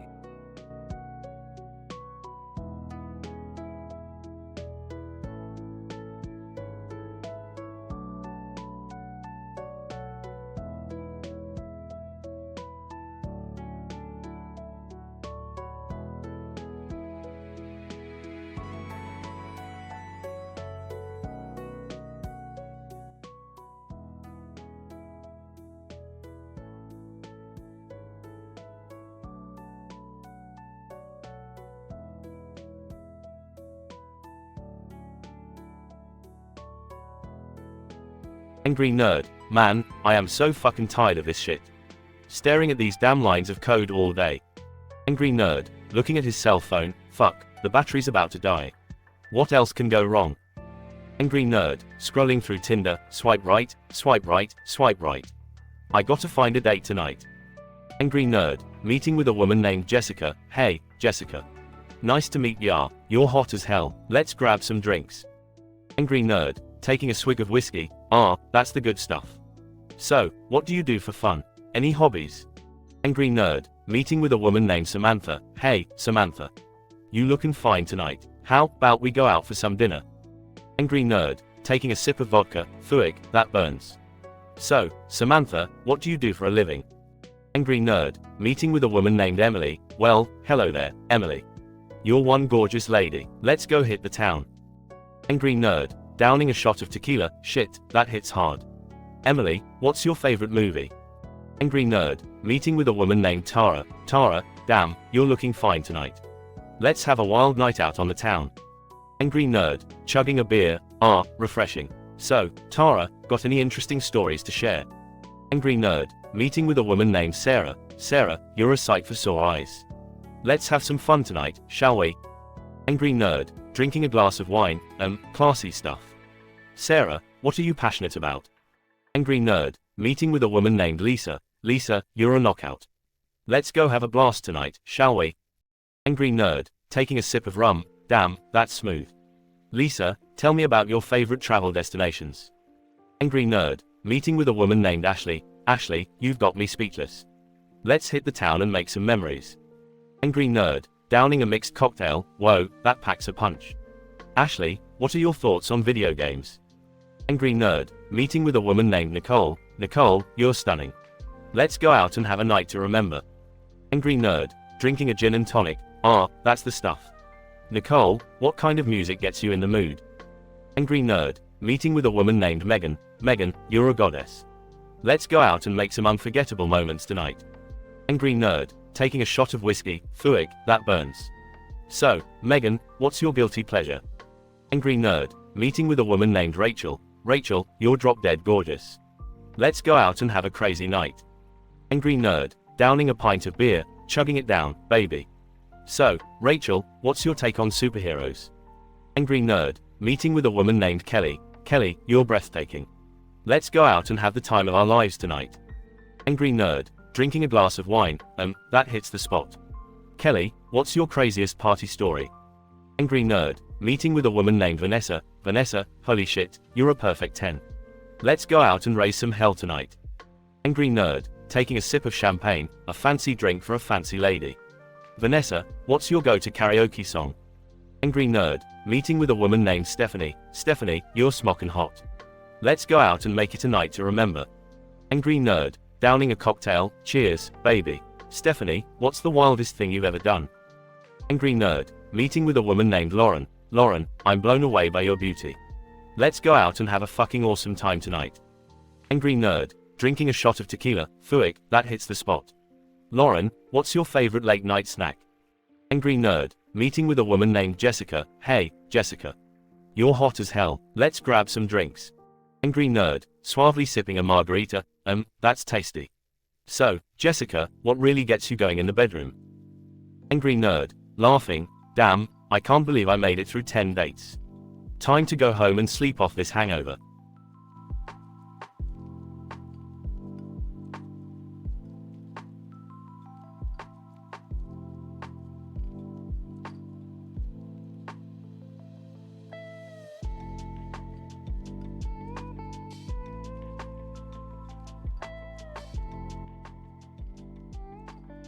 Yoshi, oh my fucking god, this mushroom tastes like shit. My stomach feels like it's gonna explode. Mario. What's wrong with you, Yoshi? You look like you're about to shit your guts out. Yoshi, you don't understand, Mario. This mushroom was rotten, and now I feel like I'm giving birth to a fucking turd demon. Luigi, Mamma Mia, Yoshi, you gotta hold it together, buddy. We don't need you shitting all over the track. Yoshi, I can't hold it any longer. It's coming out. Sound of Yoshi plopping down on a green pipe. Yoshi, sweet relief. I'm using this pipe as my makeshift toilet. Oh. Mario. What the fuck, Yoshi? Are you laying eggs while taking a dump? Yoshi, it's not just any eggs, Mario. These eggs are gonna hatch into some mutant Yoshis that will cause complete chaos. Luigi, oh shit, we gotta find these eggs before they hatch. Who knows what kind of fucked up Yoshis will come out of them. Yoshi, okay, listen up. The first egg is heading towards Bowser's castle. It's gonna hatch into a fire-breathing Yoshi that will burn everything in its path. Mario. We gotta stop it. Let's go. Yoshi, the second egg is on its way to Princess Peach's castle. It's gonna hatch into a Yoshi with the ability to mind control everyone it encounters. Luigi, holy shit, we have to save Peach and the kingdom from a mind-controlling Yoshi. Yoshi, and finally, the third egg is going towards Toad Town. It's gonna hatch into a Yoshi with the ability to create massive earthquakes that will destroy everything. Mario. This is getting out of control. We can't let these mutant Yoshis wreak havoc. Yoshi, we need to split up and capture the eggs before it's too late. Mario, you take Bowser's castle. Luigi, you go to Peach's castle, and I'll head to Toad Town. They all speed off on their vehicles. Mario on his motorcycle, Luigi in his cart, and Yoshi on his hovercraft. Mario. We have to save the day, no matter what it takes. Luigi, we can't let these Yoshis unleash their destructive powers. Yoshi, it's all my fault. I shouldn't have eaten that fucking rotten mushroom. They reach their destinations and engage in intense battles with the mutant Yoshis. Mario. Fireball, come on. Luigi, get out of their minds, Yoshi. Yoshi, I'll stop you with my earthquakes, you mutant freak. After a fierce battle, they manage to capture the mutant Yoshis and secure the eggs. Mario. Phew, that was intense. We saved the day, once again. Luigi, yeah, but let's make sure Yoshi never eats anything rotten ever again. Yoshi, trust me, guys, I've learned my lesson. No more shitty mushrooms for me. They ride off into the sunset, victorious. Mario. Until next time, my friends. Let's go. Luigi, always ready for another adventure, bro. Yoshi, and no more shitting eggs, I promise. Let's ride.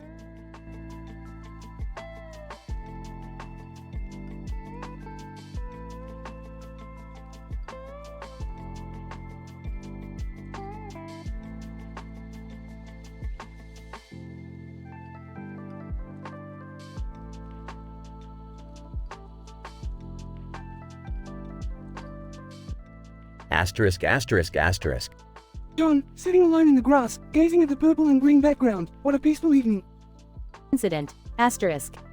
Sarah, bursting onto the scene. John, you won't believe what just happened. John, startled. Sarah, what's the matter? You seem panicked. Sarah, panting, I was walking down the street when I saw a purple circle floating in the air. It suddenly sucked me in, and I found myself in an alternate dimension. Regression. Asterisk. John, wide-eyed. What? An alternate dimension?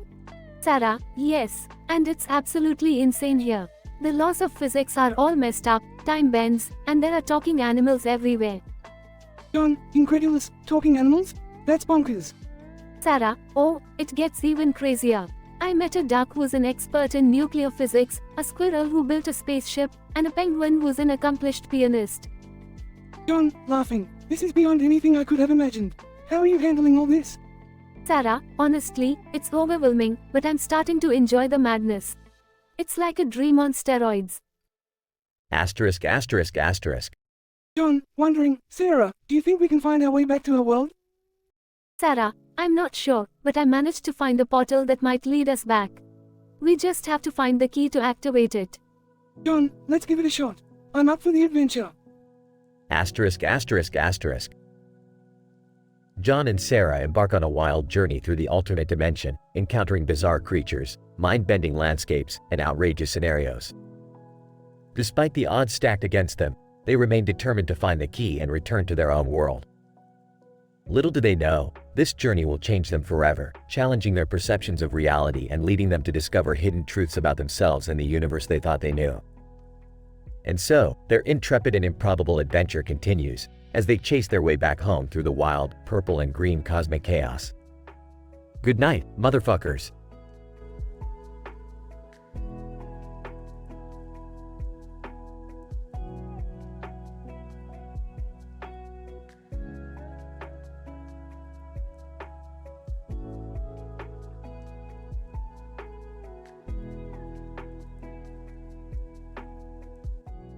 Dave, holy shit, look at those dolphins swimming so gracefully in the ocean. Sarah, yeah, they look so peaceful. Wait, is that a shark in the background? Dave, oh god, you're right. But check out that massive shark in the foreground, it's freaking huge. Sarah, Jesus Christ, it's coming towards us. What do we do? Dave, swim for our lives. Move, move. Sarah, oh no, I can see a fat obese man swimming nearby. He's surrounded by hungry sharks. Dave, those sharks are going to eat him alive, that poor bastard. We have to get out of here. Sarah, there's blood splashing everywhere, and those sharks are tearing him apart. It's a horror show. Dave, I can't believe what I'm seeing. Look at those intestines scattered in the water, it's like a gruesome movie scene. Sarah, the lighting is so intense, it looks like a 4K Full HD experience, every gory detail is visible. Dave, this is insane. The close-up shots of the body parts are so disturbing, it's like a nightmare. Sarah, we have to find a way to escape. These sharks are bloodthirsty and will come for us next. Dave, swim as fast as you can, Sarah. We need to get to safety before it's too late. Sarah, I'm swimming as fast as I can, but I can still hear the screams of the man being devoured by the sharks. Dave, this whole situation is fucked up. We shouldn't have come here, we need to warn others about these killer sharks. Sarah, agreed, we need to spread the word and stop anyone else from experiencing this horrifying scene. Dave, we made it. We're finally out of danger. Let's get back to shore and make sure everyone knows about the danger lurking in these waters. Sarah, definitely, no one should go through what we just witnessed. It's a nightmare that should never be reality. Dave, it's a story we'll never forget, that's for sure. Now let's go. We have work to do to stop these sharks from claiming more lives. Sarah, yeah, fuck those sharks. We're not letting them ruin any more lives. Let's go, Dave, we have a mission now.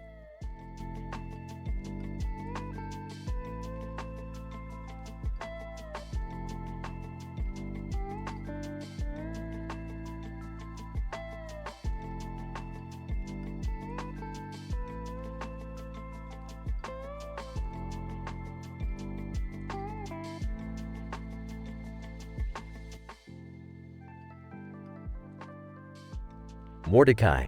Hey Rigby, check out this new grilled cheese joint called Cheezers. I heard they have the most mouth-watering sandwiches in town. Let's go. Rigby, oh hell yeah. I'm starving. I can practically taste the cheese melting in my mouth already. Mordecai, excitedly, dude, remember, we gotta be cool. No more embarrassing ourselves by drooling all over them like last time. Rigby, oh, come on. We were just appreciating their craftsmanship. Who can resist a perfectly toasted sandwich, oozing with cheese? They arrive at Cheezers and enter the restaurant. Muscleman, hey there, ladies. We're here for some fiery cheese action. What you got for us? Cheezers Employee 1. Flirtatiously, oh, you boys are in for a treat. We've got the gooeyest, cheesiest sandwiches you've ever laid eyes on. High five, Ghost. Can we have a little extra cheese on top? We just can't get enough. Cheezers Employee 2. Smirking, oh, we'll give you all the cheese you can handle. Rigby notices Cheezers Employee 3 walking by with a smaller pot of food. Rigby, hey, what's in that pot? Did you come prepared with some secret cheesy goodness just for us? Jesus Employee 3. Teasingly, well, this is a special blend for the daring ones among you. It's a mix of ghost pepper cheese and jalapenos. Think you can handle the heat? Muscleman, flexing his muscles, bring it on. We can handle anything. Mordecai, yeah, we're not afraid. We're masters of the cheesy realm. They all receive their sandwiches and take a huge bite. Rigby, gasping for air, holy crap. That's spicier than a dragon's breath. Muscle man, coughing, my mouth is on fire. It's like making out with a volcano. High five Ghost. Sweating profusely, I think I just peed out of my eyes. This is insane. Mordecai's eyes start watering. Mordecai, struggling, I can't handle this. The entire restaurant erupts in laughter as they watch the gang's fiery ordeal. Cheezer's employee 1, laughing. We warned you, our food isn't for the weak. Jesus employee 3, but we do appreciate your enthusiasm. It takes true daring to enjoy our spiciest creation. Rigby finally catches his breath. Rigby, well, I guess we'll just stick to the regular cheesy goodness from now on. Lesson learned. Muscle man, yeah, I don't need my taste buds to feel like they're about to combust again. High five Ghost. Agreed. Let's not tempt the cheese gods any further. They all laugh awkwardly, nursing their burning mouths. Mordecai, alright, Cheezers, you win this round. But we'll be back for more of your delicious grilled cheese sandwiches. Just not the spicy kind.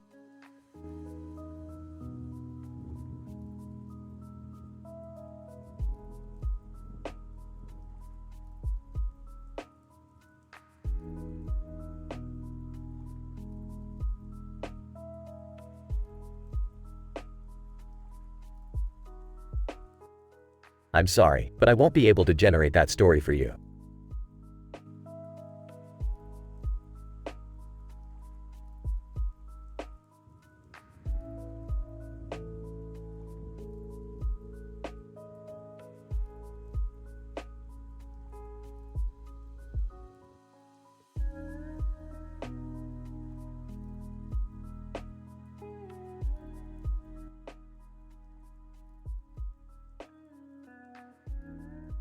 Angry nerd, slurring ugh, I can't believe I'm taking these damn medications. Hiccup. Doctor, it's important for your health, angry nerd. Now remember, take one of each 10 different pills with a glass of water every day. Angry nerd, size fine, whatever. But this better work, doc. Doctor, it will, just give it time. Oh, and no alcohol while on these medications. Angry nerd, what, no alcohol, are you kidding me? Doctor, it's for your own safety, angry nerd.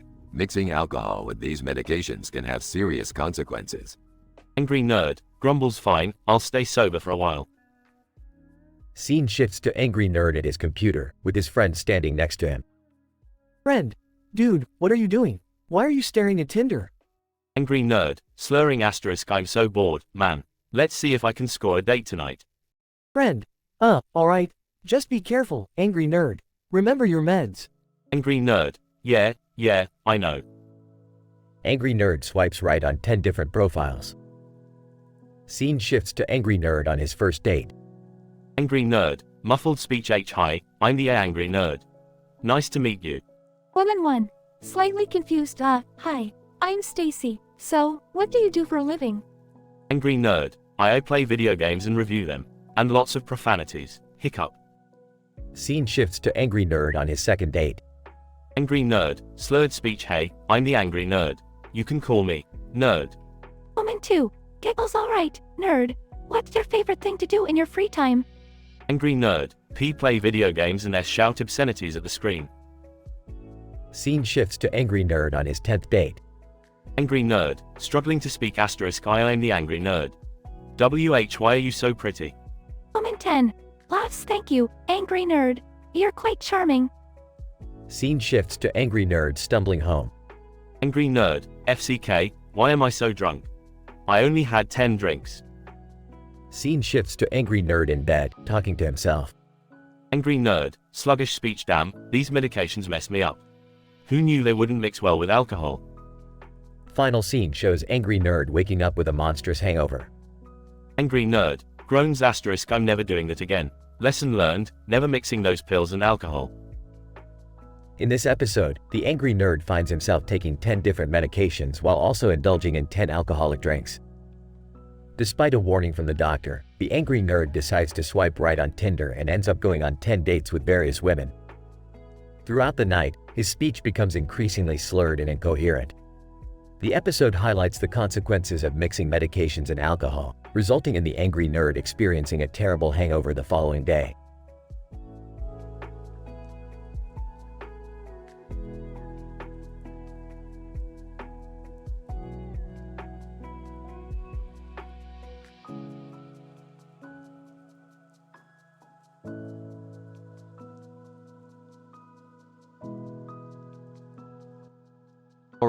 Morty, buckle up. We're going on another intergalactic joyride. Geez, Rick, can't we just have a normal family outing for once? Morty, normal is boring. Now hold on tight. Oh great, another one of Rick's adventures. Just what I needed. Come on, Jerry, lighten up.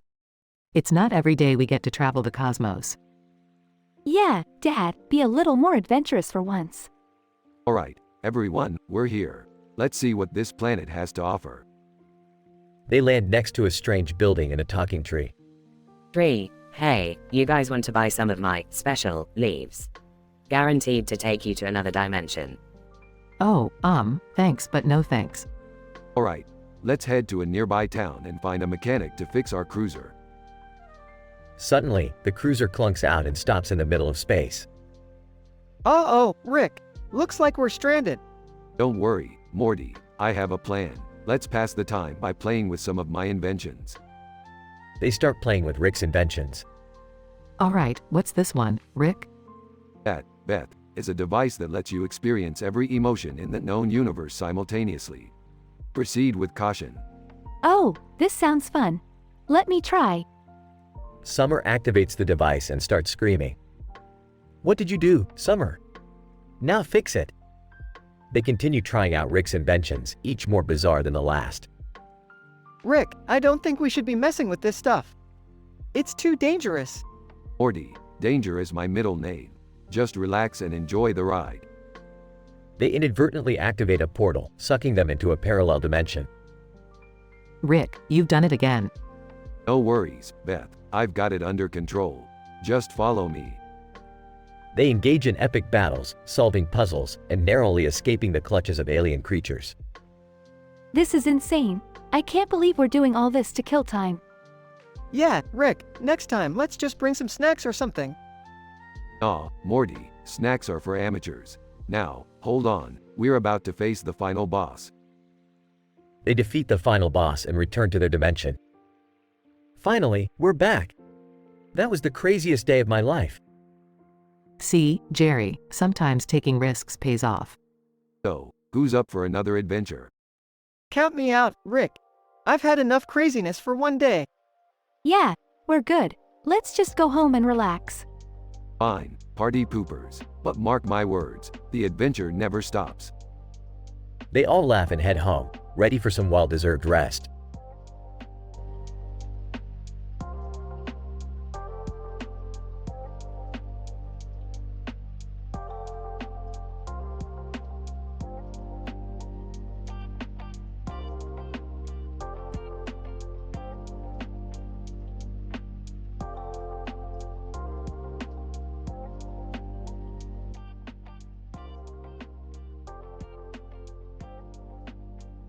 AVGN.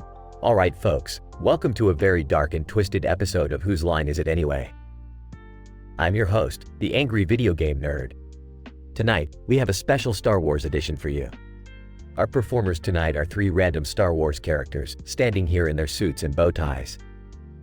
Let's get started with our first suggestion. Scenes from a Hat, Darth Vader's Secret Hobbies. Darth Vader, in his deep, intimidating voice. Well, when I'm not busy crushing rebel scum, I enjoy ironing my cape. It keeps it nice and fresh for the dark side. VGN laughs. Alright, moving on. The next scene is things you can say about the Force, but not your partner. Boba Fett, the Force is strong with this one, unlike my ex-wife. VGN chuckles. Dark, just how we like it. Next up, rejected Star Wars pickup lines. Han Solo, hey baby, are you a Jedi? Because I have a lightsaber that could use some balancing. VGN laughs. Oh, Han Solo, always ready with the cheesy lines. Alright, let's keep it going. Next scene, awkward moments during a lightsaber duel. Obi-Wan Kenobi. Sarcastically, oh, I see you've chosen the Jedi high ground strategy. How original. VGN laughs. Nice one, Obi-Wan. Let's move on to the next suggestion. What stormtroopers do during their lunch break. Stormtrooper. Well, we get together for a game of Find the Target, since we always miss during real missions anyway. VGN laughs. Oh, those stormtroopers, never hitting anything. Alright, next up, the worst possible time to use the Force. Yoda, Grumbles, use the force to retrieve my adult toys. I did. Regret, I do. VGN tries to contain his laughter. Oh, Yoda, you never fail to surprise us. Alright, moving on. What Chewbacca is actually saying. Chewbacca roars, for fuck's sake, how many times do I have to tell you I'm not a damn pet? VGN laughing. I think we finally understand Chewie's frustration. Alright, let's wrap this up with one final scene. What Jabba the Hutt does in his free time. Jabba the Hutt, in a slimy voice, oh, you know, just sitting around, watching gallons of slime-based porn. It's a real fetish for us Hutts. VGN laughs uncontrollably. Alright, that's enough. Our winner tonight, for their hilariously twisted responses, is Jabba the Hutt. Jabba the Hutt, slimy voice, my thanks, you will receive. Now, bring me my pointless prize. VGN grinning. Oh, Jabba, your prize is none other than a specially designed slave Leia costume. In your size.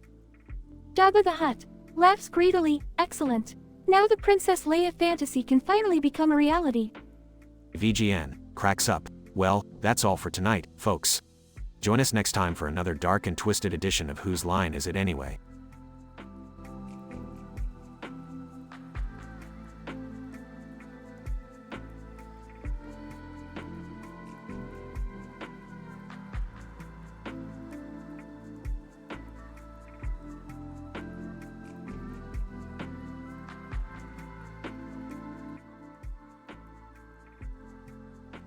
Character 1, Narrator, John. Character 2, Tom. Character 3, Kate. Character 4, Shark 1. Character 5, Shark 2. John, holy shit, there's a damn shark right behind me. Come, swim, you dumbass. Get the hell out of there. Kate, oh my god, John, you're being eaten alive. This is insane.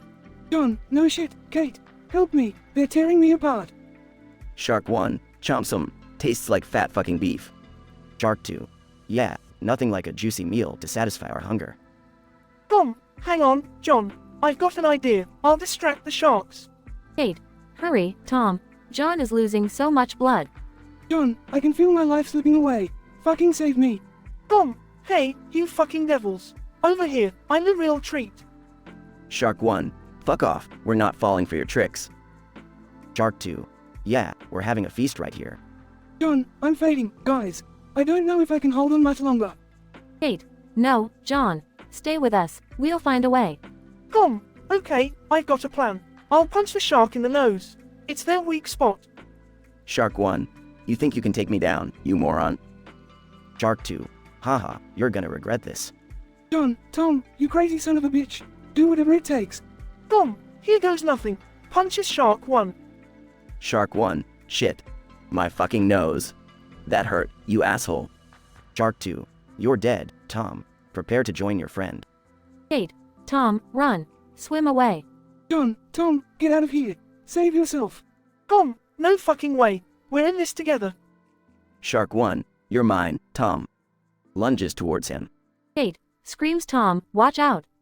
Shark 2, attacks Shark 1 asterisk, you're not touching our meal, you prick. Come, holy shit. Thanks, Shark 2. John, we're alive, but barely. We need to get out of here. Kate, agreed. Let's swim as fast as we can to the shore. Come, fuck yeah, we're gonna make it out of this alive. Scientific explanation. This dialogue depicts an M-rated scenario where a man named John is swimming in the ocean with sharks. The scene is captured in stunning 4K Full HD, showcasing the gorgeous lighting effects. As the story progresses, the tension intensifies as John finds himself surrounded by hungry sharks, resulting in a highly detailed and dramatic sequence. The graphic nature of blood splashing and scattered body parts adds to the intensity. Meanwhile, John's friends, Tom and Kate, desperately try to save him, ultimately resorting to distracting the sharks. Tom valiantly punches one of the sharks in the nose, their known weak spot. This sudden attack leads to chaos as the sharks fight amongst themselves, buying Tom, John, and Kate some time to escape. The story concludes with all three survivors realizing the slim margin of their survival and desperately swimming towards safety.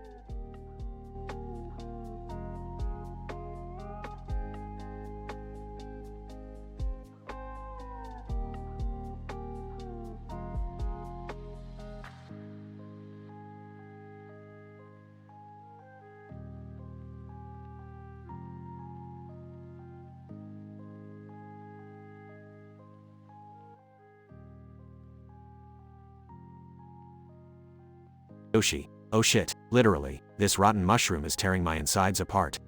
Mario. Hey, Yoshi, what's wrong? You look like you're in pain. Yoshi, pain doesn't even describe it. Mario, I've got the worst case of constipation imaginable. I can feel that rotten mushroom working its way through my system. It's like a fire-breathing chain chomp in there. Luigi, no worries. Yoshi, we'll help you out. Just hang on tight.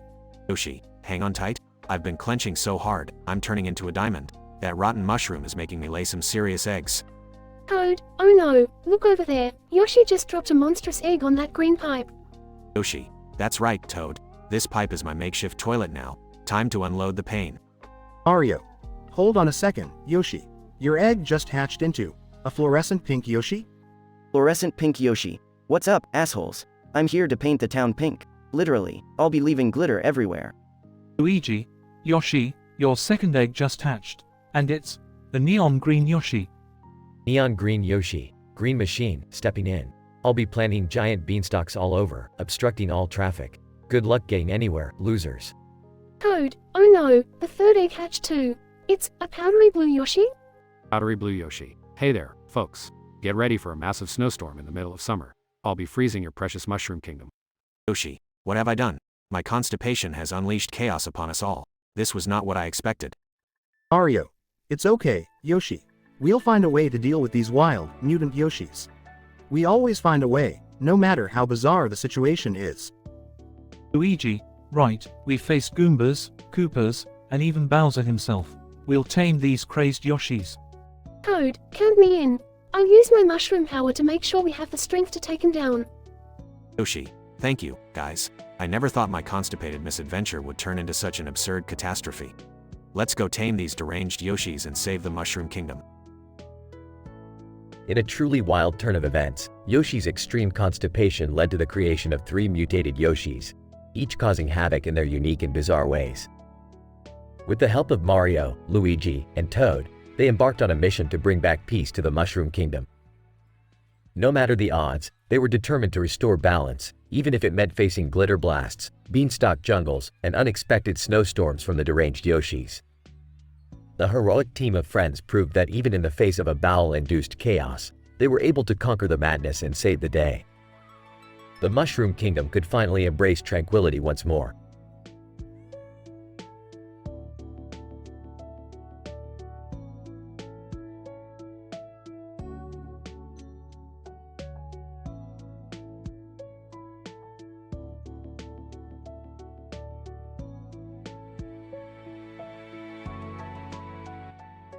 Narrator.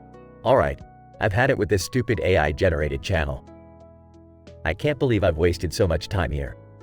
But before I quit, let me deliver a hilarious monologue roasting these idiotic viewers. Exonym, Jason the Artist, Junkie Patrick, Weird AMI, and Mega Science. Narrator. Exonym, you're like a black and yellow background with stars. I have no idea what that means, but just like your name, it makes no damn sense.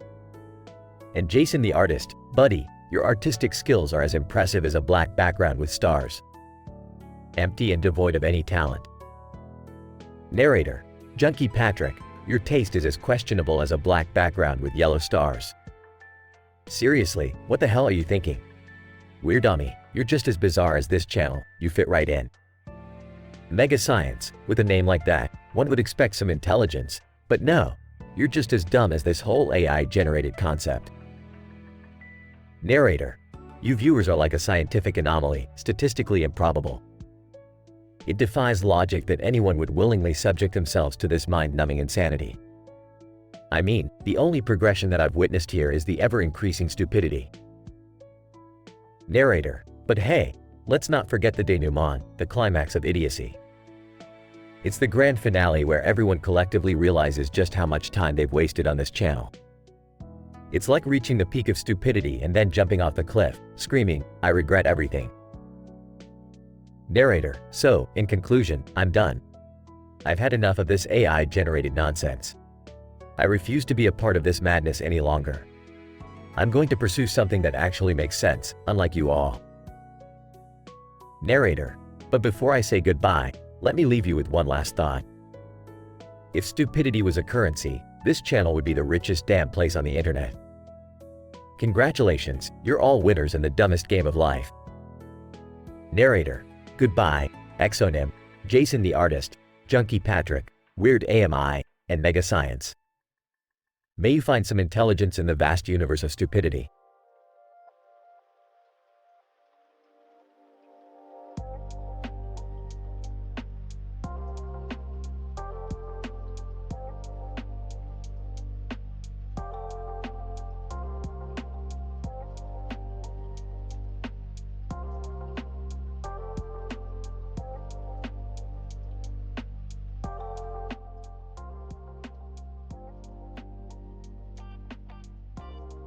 Angry nerd, holding a bottle of beer and a glass of juice with many mixed shots. Ah, here we go. The ultimate concoction to numb my existence. Let's see what tonight has in store for me. Incident. Angry nerd takes 10 different medications and drinks 10 alcoholic drinks. Angry nerd, slurring heavily, time to pop these damn pills and wash them down with this toxic brew. Cheers to numbing the pain. Progression. Angry nerd goes on Tinder and swipes right 10 times. Angry nerd, scrolling through Tinder, just need some temporary distraction from the wretchedness of my soul. Swipe right, swipe right, swipe right. 10 chances for disappointment lined up. Angry nerd goes on dates with 10 women.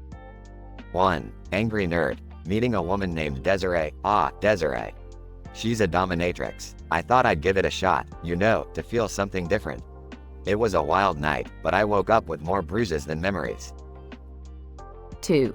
Angry nerd, meeting a woman named Stella. Stella was a vampire enthusiast. We went to a cemetery at midnight and reenacted some bizarre rituals. Let's just say, she got a bit carried away with her fangs. 3. Angry nerd, meeting a woman named Crystal. Crystal was into conspiracy theories. Our date turned into a heated debate on lizard people controlling the world. She was convinced I was secretly part of the Illuminati. 4. Angry nerd, meeting a woman named Serena. Serena turned out to be a professional wrestler. She insisted I get in the ring with her, and well, let's just say I'm lucky to be alive after that powerbomb. 5. Angry nerd, meeting a woman named Lola. Lola was a self-proclaimed psychic. She kept trying to predict our future together, but all I could think about was how many minutes I had left before the inevitable crash. 6. Angry nerd, meeting a woman named Jasmine. Jasmine was an extreme sports junkie. We went skydiving, bungee jumping, and even attempted base jumping from a tall building. I have a newfound respect for people who enjoy feeling alive. 7. Angry nerd, meeting a woman named Roxanne. Roxanne was an expert in medieval combat. Our date included a full-on battle reenactment, with swords and armor. I had no idea what I was doing, but at least I looked badass. 8. Angry nerd, meeting a woman named Scarlet. Scarlet was a fire eater. She insisted on performing tricks with flames in her apartment. Let's just say things got a bit too hot to handle and the fire department had to get involved. 9. Angry nerd, meeting a woman named Vivian. Vivian was an escape room fanatic. She dragged me through one that was designed by sadists. I'm still having nightmares about being trapped in that damn room. 10. Angry nerd, meeting a woman named Morgan. Morgan was a professional food critic. We went to a high-end restaurant, and she made me try some pretty bizarre dishes. I'll never understand how anyone enjoys eating live insects. Conclusion. Angry nerd, slurred speech, heavily altered and muffled. Well, that was an adventure, to say the least. A night filled with strange encounters, mind-altering substances, and questionable decisions. But hey, at least I momentarily escaped the numbing void inside my soul, even if it meant diving headfirst into chaos. Cheers to self-destruction.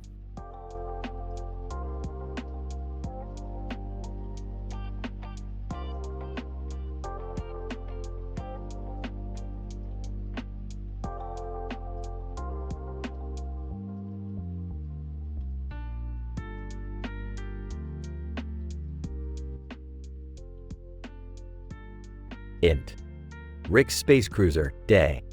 Leaning back. Alright, buckle up, assholes. We're in for a bumpy ride.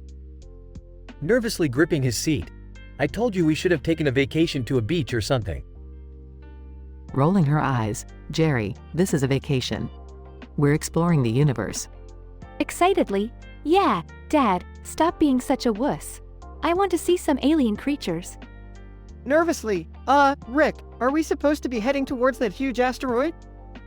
Nonchalantly. Nah, Morty. That's just a shortcut. Sit back and relax. Suddenly, the cruiser starts sputtering and comes to a halt, surrounded by the darkness of space. Panicking. Rick, what the hell happened? Frustrated. I don't know, Beth. Something's wrong with the engine. We're stuck here until I fix it. Whining? Seriously? Can't we call for help or something? Smirking. Nah, we don't need help. I've got some inventions to keep us entertained. Rick reaches behind him and pulls out 5 unique devices, each more peculiar than the last. Curious, what are those, Grandpa?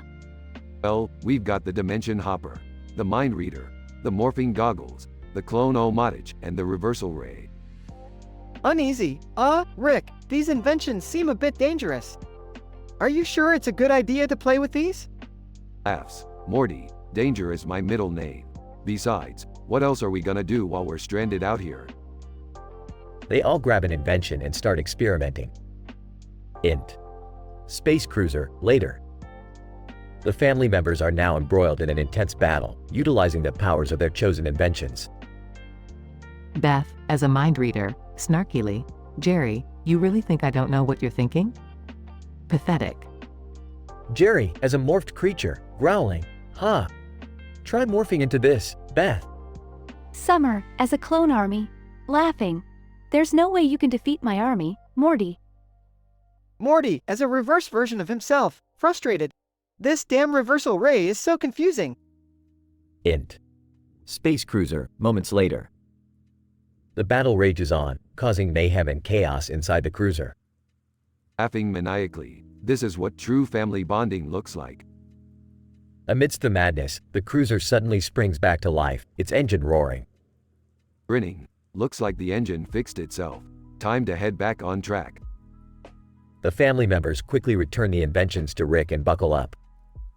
The cruiser zooms away, leaving behind a trail of chaos. Int. Space cruiser, later. Panting. Rick, that was insane. Can we never do that again? Smirking. Sure thing, Jerry. But where's the fun in that? They all laugh as the cruiser hurtles through space, ready for their next unpredictable adventure. Fade out.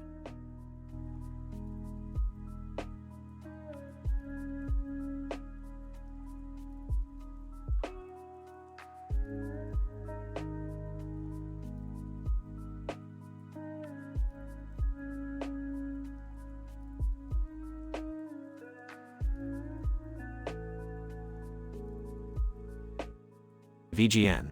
Alright, ladies and gentlemen, welcome to this dark and twisted edition of Whose Line Is It Anyway? Tonight, we have a special theme for you all, Harry Potter. Let's begin with our first suggestion. Scenes from a hat, things you can say about a wand but not your partner. Snape. Oh, this wand is so good at casting spells, unlike my partner in bed. Harry, hey Snape, you call that a wand? Mine's 10 inches and full of magic.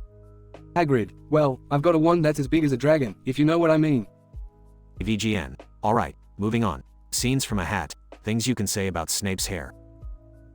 Malfoy, I heard Snape's hair is where he hides his secret potion stash. Hermione, is it just me, or does Snape's hair remind you of a nest of pissed-off blast-ended scroots? Dobby thinks Snape's hair is so greasy, it could fry 100 fish. VGN. Fantastic. Now, let's see what we have next. Scenes from a hat, rejected lines from a Harry Potter film. Snape. I'm sorry, but Hagrid, your beard is in violation of the Hogwarts grooming standards. Harry, forget about Voldemort, I've got a bigger problem. I'm out of hair gel. Hermione, Ron, your wand may be broken, but it's not the only thing that needs fixing.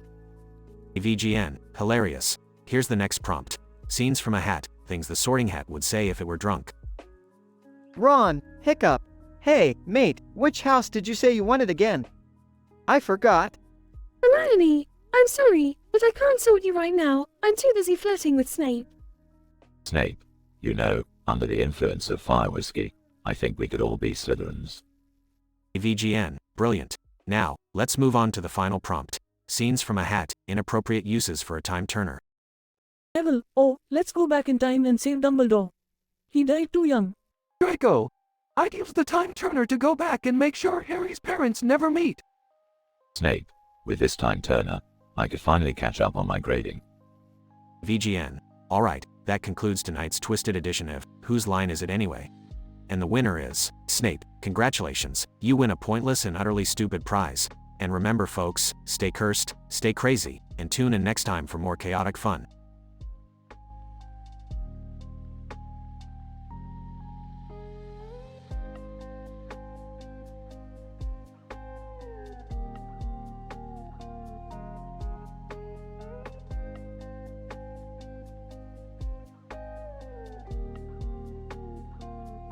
Title, Bloodlust, Beneath the Waves.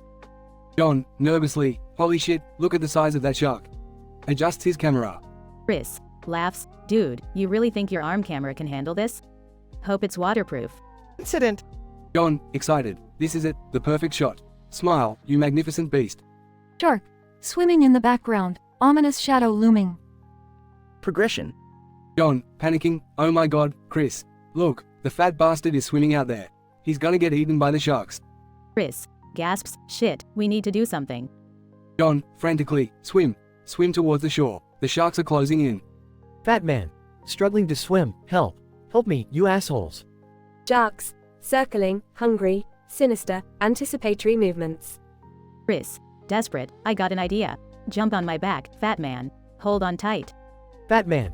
Gasping for breath. Are you fucking kidding me? Just get me the fuck out of here. Chris, struggling. Don't let go, you morbidly obese fucker. Sharks. Aggressively attacking, blood splatters, muffled screams. Scientific description. This narrative begins with John, an amateur photographer, attempting to capture a stunning photograph of a massive shark in pristine waters. Armed with a camera attached to his arm, he excitedly adjusts his equipment while his friend, Chris, mocks his chosen method of recording the experience. An incident occurs when the observer realizes that a dangerously obese man is swimming in the ocean, completely ignorant of the sharks that surround him. John and Chris become panicked and understand the imminent danger that awaits the helpless individual. The progression of events intensifies as the duo desperately tries to warn the man and protect him from the impending danger. In a frenzy, John captures the dramatic movie still, while Chris devises a plan to rescue the overweight swimmer from the bloodthirsty predators. The denouement unfolds as John nervously urges the vulnerable man to swim towards safety, all while the sharks circle menacingly. However, it is Chris who comes up with a solution, urging the fat man to cling onto his back as he fights against the churning waves. In the thrilling conclusion, the terrified fat man struggles to hold on, cursing at Chris. Meanwhile, the sharks, driven by their insatiable hunger, launch aggressive attacks, resulting in bloody carnage.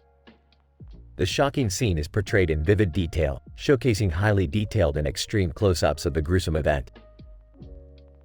While this narrative may be a product of imagination and creative storytelling, it serves to highlight the dangerous nature of misadventures involving sharks and underscores the importance of respecting and protecting oceanic wildlife.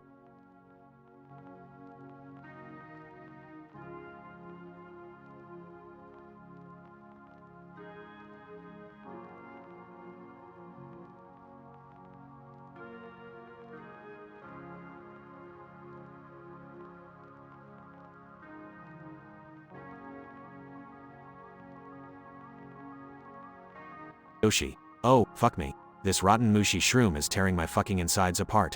I need to find a damn place to lay these eggs before I explode. Flying through the air, Yoshi spots a green pipe below. Yoshi. Thank fucking Bowser, a pipe. Gotta plop my ass on that thing and release this unholy demon spawn.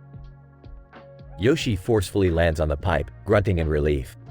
Yoshi. Holy shit, that felt oddly satisfying. Now to lay these eggs. Strains, they're like little fiery meteors shooting out of my ass. 3 eggs pop out, landing in different locations. Yoshi, look at those beauties. One is sparkly pink, one glowing blue, and one drenched in toxic green slime. Oh, the chaos I have unleashed. Pink Yoshi hatches, eyes glowing with mischievous fire. Pink Yoshi. Hey motherfuckers, prepare for some psychedelic shell-shocked mayhem. Your reality is about to be twisted. Blue Yoshi breaks free from his egg, crackling with electrifying energy. Blue Yoshi. Bow down, bitches. I control the power of lightning, and I'll zap your sorry asses into oblivion. Green Yoshi emerges, covered in toxic ooze with a sinister grin. Green Yoshi. Muahaha. The world shall rot under my reign. Breathe in the poison, losers, as I watch you wither away in agony. Yoshi, what the actual fuck have I done? I just wanted to take a shit, now I've unleashed a rainbow of havoc upon the world. How will I ever rectify this insanity? As Yoshi contemplates his actions, the chaos created by the mutated Yoshis intensifies, leaving a trail of destruction in their wake. Yoshi, well, fuck it, might as well grab a damn red shell and join in on this madness. It's gonna be one hell of a wild ride.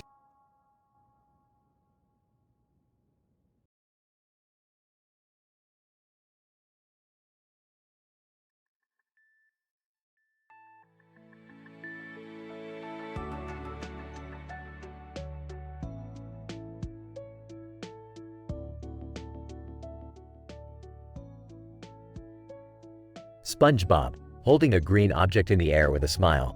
Look, Patrick. I found the legendary jellyfish net. Patrick, excitedly, whoa, SpongeBob. Let's catch some jellyfish and have a wild jellyfishing party. Squidward, irritated, oh, great. Just what I needed, more of your annoying antics. SpongeBob, innocently, Squidward, you want to join us? It'll be epic. Squidward, sarcastically, oh, no thanks, SpongeBob. I'd rather gouge my eyeballs out with a rusty spoon. Patrick, confused, but Squidward, wouldn't that hurt? Squidward, agitated, Patrick, just go away. Leave me alone. SpongeBob, giggling. Squidward's grumpy again, Patrick. We should cheer him up. Patrick, mischievously, I know just the thing, SpongeBob. Let's prank him with a whoopee cushion. SpongeBob, gleefully, oh, Patrick, you're a genius. They set up the whoopee cushion outside Squidward's house, giggling with anticipation. Squidward, walking outside. What on earth is that noise? Squidward steps on the whoopee cushion, causing it to emit a loud fart sound. Squidward, enraged, SpongeBob, Patrick, I'll kill you both. SpongeBob and Patrick burst into uncontrollable laughter, rolling on the ground. SpongeBob, gasping for air. Squidward's face. Did you see it, Patrick? Patrick, wheezing, I thought he was gonna explode. They continue laughing, unaware that their pranks have pushed Squidward to his breaking point. Squidward, storming towards them. That's it, you morons. I'm gonna end you. Chaos ensues as Squidward chases SpongeBob and Patrick through Bikini Bottom, wreaking havoc in their wake. SpongeBob, panicking. Patrick, we need to find a way to calm Squidward down. Patrick, in a panic, I know. Let's lure him into a bucket of relaxation tea. They quickly set up a giant teacup filled with seaweed tea, hoping to pacify Squidward. SpongeBob, whispering, now, we just need to get him in here somehow. After a frantic chase, they manage to trick Squidward into falling into the giant teacup. Squidward, drenched in tea, oh, what the, what is wrong with you two? SpongeBob, sheepishly, sorry, Squidward. We just wanted to have some fun. Patrick, apologetically, yeah, we didn't mean to annoy you that much. Squidward, grumbling, just leave me alone, you imbeciles, and clean up this mess. SpongeBob and Patrick rush to clean up the chaos, leaving Squidward fuming in the aftermath. SpongeBob, whispering to Patrick, we should think twice before pranking Squidward again. Patrick, nodding, yeah, we should find something fun to do that won't drive him crazy. They share a mischievous smile, ready to embark on a new, less irritating adventure. Conclusion.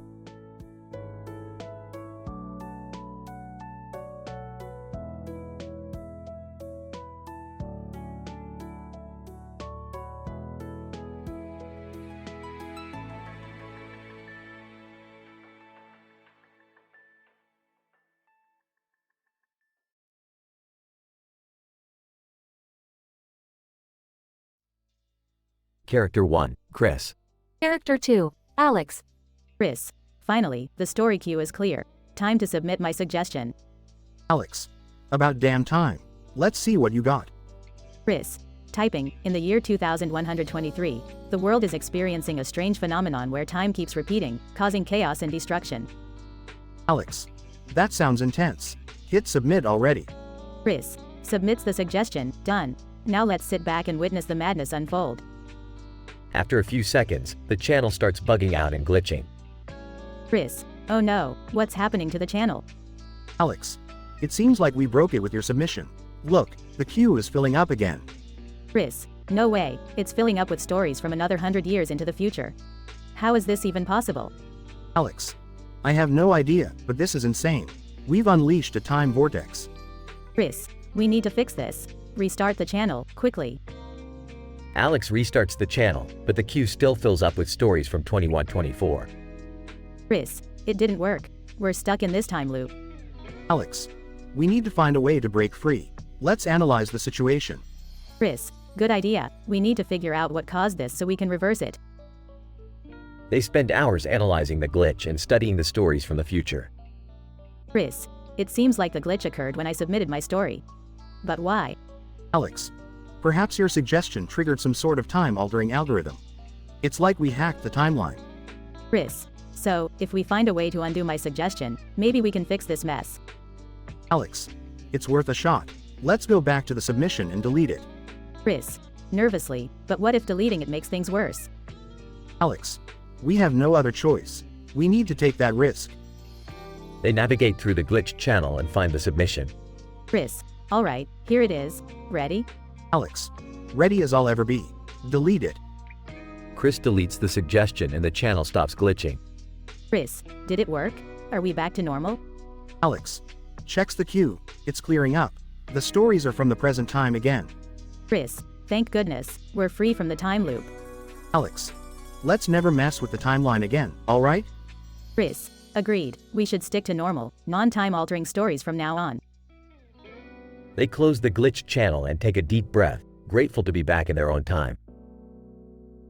Chris and Alex learn the hard way that tampering with the timeline can have disastrous consequences.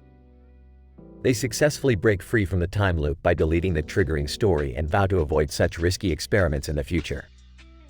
The channel returns to normal, and they continue their writing adventures with newfound caution.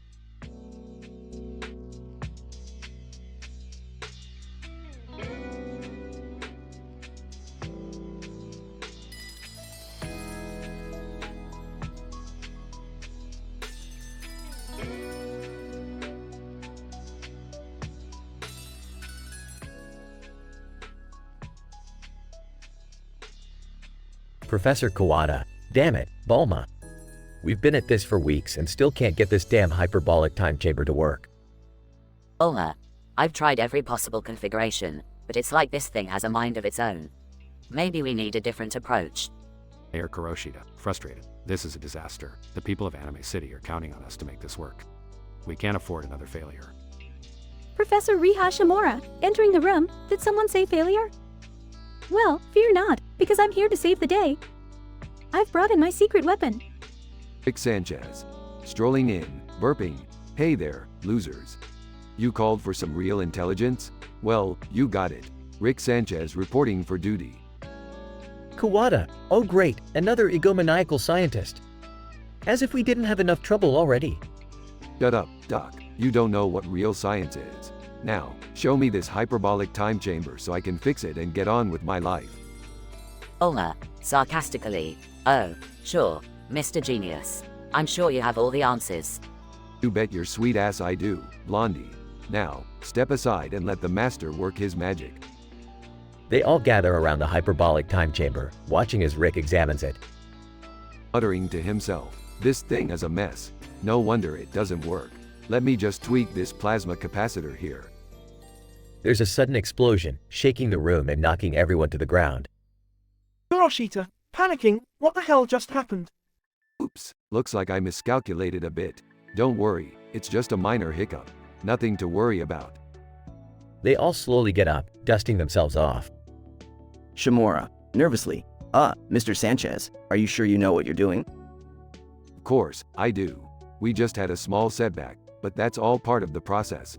Time to make a few more adjustments. The group cautiously watches as Rick starts tinkering with the time chamber again. Bulma, whispering, I can't believe we trusted this maniac. He's going to blow us all to smithereens. Kawada, whispering back, just hold on, Bulma. Maybe, just maybe, he'll surprise us. As Rick continues to work, The hyperbolic time chamber starts whirring. Alright, folks, time to hold on to your panties because shit's about to get real. The hyperbolic time chamber suddenly activates, emitting a blinding light that engulfs the entire room. Hiroshita, oh my god, what have we done? As the light fades away, they find themselves in a completely transformed city. Smirking. Welcome to the future, baby. We just upgraded Anime City to a whole new level. Oma, in awe, I can't believe it. It actually worked. Shimura, ecstatic. This is beyond incredible. We've just made history. Kawada, stuttering. But how? Laughs. That's the power of the Rick Sanchez touch, my friends. Now, who's ready to take over the world? They all exchange amazed and bewildered looks, knowing that their lives will never be the same.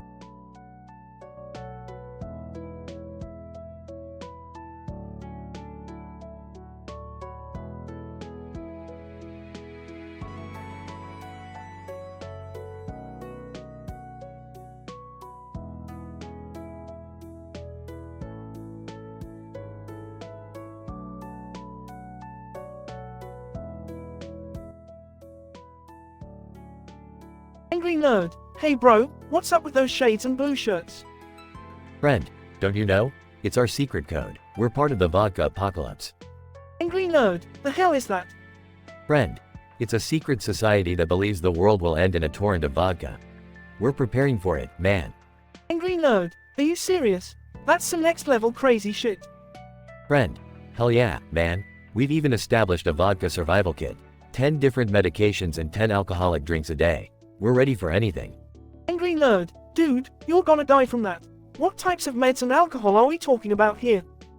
Friend, well, let's see. He takes Xanax, Ritalin, Viagra, Prozac, Vicodin, Ambien, Adderall, LSD, Viagra again, twice for extra strength, and some good old-fashioned morphine. Angry nerd, holy shit. And what about the booze? Friend, oh, he goes for the hard stuff. 10 shots of tequila, followed by 10 shots of Everclear. Gotta get that buzz going, you know? Angry nerd, Jesus, his liver must be screaming for mercy. Anyway, tell me about one of these dates he went on. What was her name and what did they do? Friend, this one was something else, man. Her name was Sasha, and they went for a romantic dinner at an underground sushi restaurant. The twist? It was run by ninjas. Angry nerd, ninjas, is this some kind of joke? Friend, no kidding, bro. They were throwing shurikens at the customers while they ate. Craziest shit I've ever seen.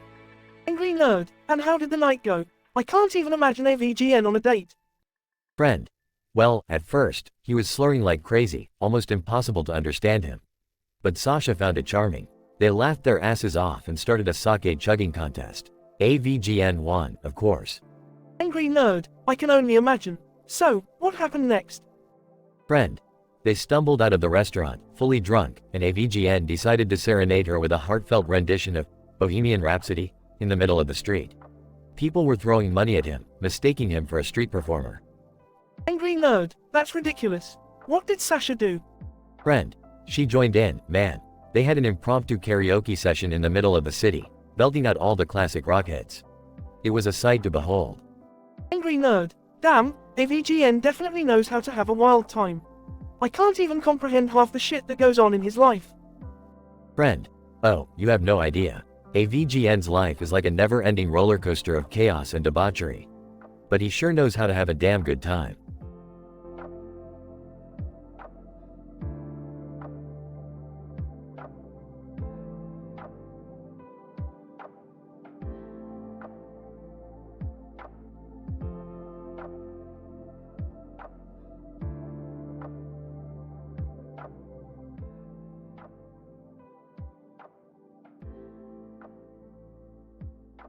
Alright, Morty, buckle up. We're in for another dimension-hopping joyride. Oh, geez, Rick. Can't we just have a normal day for once? Normal? With you too? Fat chance. Please, let's just try to enjoy this family time together. Yeah, right. Like that ever happens. Rick's space cruiser clunks out and stops in the middle of space. Alright, everybody, hold on. Looks like we're experiencing some technical difficulties here. What's wrong with the cruiser, Rick? It seems like we're out of dark matter. I thought I had enough for a few more jumps, but apparently not. Great, now we're stuck in the middle of nowhere? This is so boring. Oh, ye of little faith. I have a plan. Let's play with some of my inventions to pass the time. As long as they're safe and won't cause any destruction, I'm in. Of course, sweetie. First up, we have the interdimensional time dilation snow globe. What the hell does that do? Simple, Jerry. It allows you to slow down time within the snow globe, making all your problems seem like they're frozen in place. Oh, that's cool. Can I try? Knock yourself out, Summer. Just be careful not to let time completely stop. Moments later. Alright, Summer, time's up. We need to move on to the next invention. Just one more minute, Morty. This is so much fun. Let her have her moment, Morty. We've got all the time in the universe, literally. Alright, next up is the reality-altering paintbrush. It can turn any painting into reality. That's incredible. What's the catch? Well, Jerry, each time you use it, it drains a bit of your life force. Never mind. I think I'll pass. What about that painting of the car with the snowboard on top and the man holding a snowboard? Go ahead, Morty, bring it to life. We could use a joyride. The painting comes to life, and they all hop in the car. Whoa! This is so rad. Rick, isn't this dangerous? We're in the middle of space. There's no gravity. Relax, Beth. This car has anti-gravity thrusters. We're perfectly safe. Rick drives the car through space, performing insane stunts. Screw the dark matter. I could get used to this. Rick, this is amazing. Why haven't we used this invention before? Hey, it's a hassle to clean up the painted mess afterward. This is the best day ever. Well, for once, I have to agree with Summer. This is pretty incredible. Rick brings the car back to the cruiser and parks it. Alright, let's get back to fixing the cruiser now. The fun's over. Aw, man. Can't we play with one more invention? Sorry, Jur, duty calls. They all head back to the cruiser. You know, Rick, I don't mind these little detours. They always end up being a wild ride. That's what it's all about, Morty. Life's an adventure, and we're just along for the crazy, unpredictable journey. They all laugh as the cruiser's engines roar back to life. All right, Rick, where to next? Who knows, Beth? That's the beauty of it. We'll go wherever the multiverse takes us. The cruiser blasts off into the vast unknown, leaving behind a trail of laughter and chaos.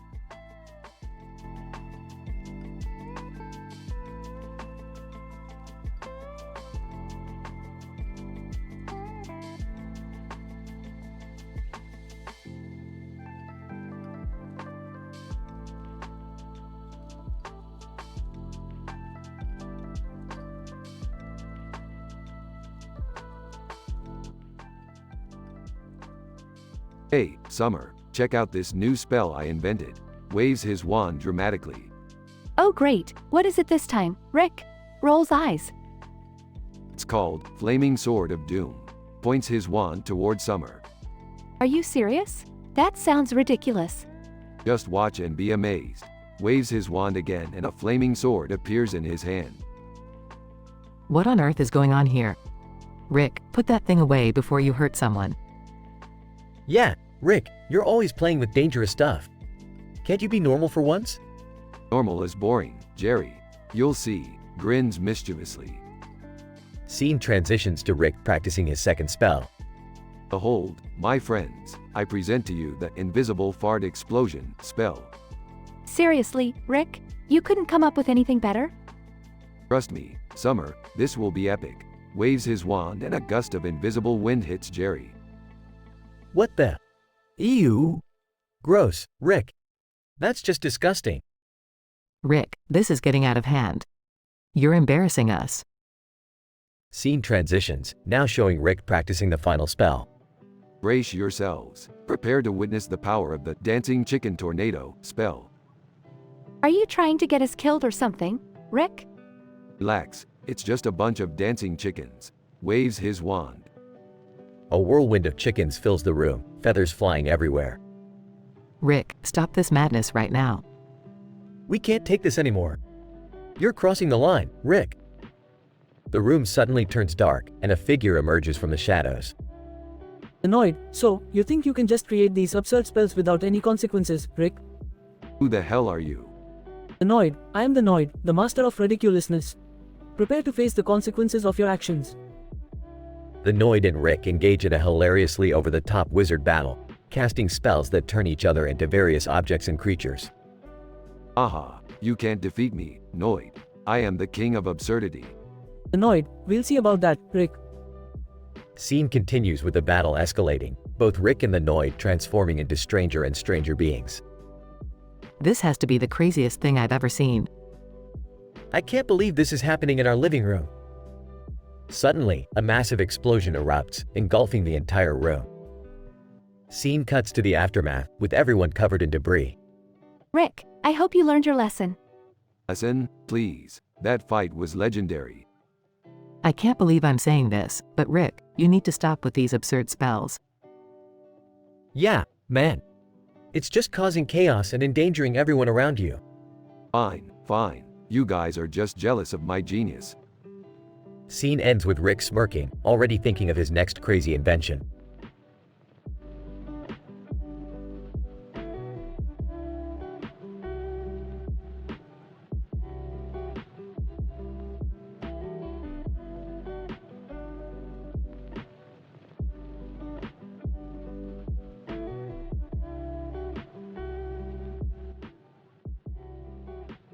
Character 1, Frank. Character 2, Sarah. Frank, frantically, Sarah, help me. I'm trapped in this goddamn bathroom, and I can't move an inch. Sarah, panicked. What the fuck, Frank? How did you end up in that rusty metal trap? Frank, strained. It's Jigsaw's sick creation. I woke up here, and this fucking contraption is strapped to my body. If I try to move, it'll tear me to shreds. Sarah, shocked. Jesus Christ, Frank. What the hell did you do to piss off Jigsaw? Frank, desperate. I don't know. Maybe he mistook me for some sick fuck who deserves this. We need to think of something fast or I'll bleed out here. Sarah, frustrated. Okay, calm down. Let me take a closer look at the trap.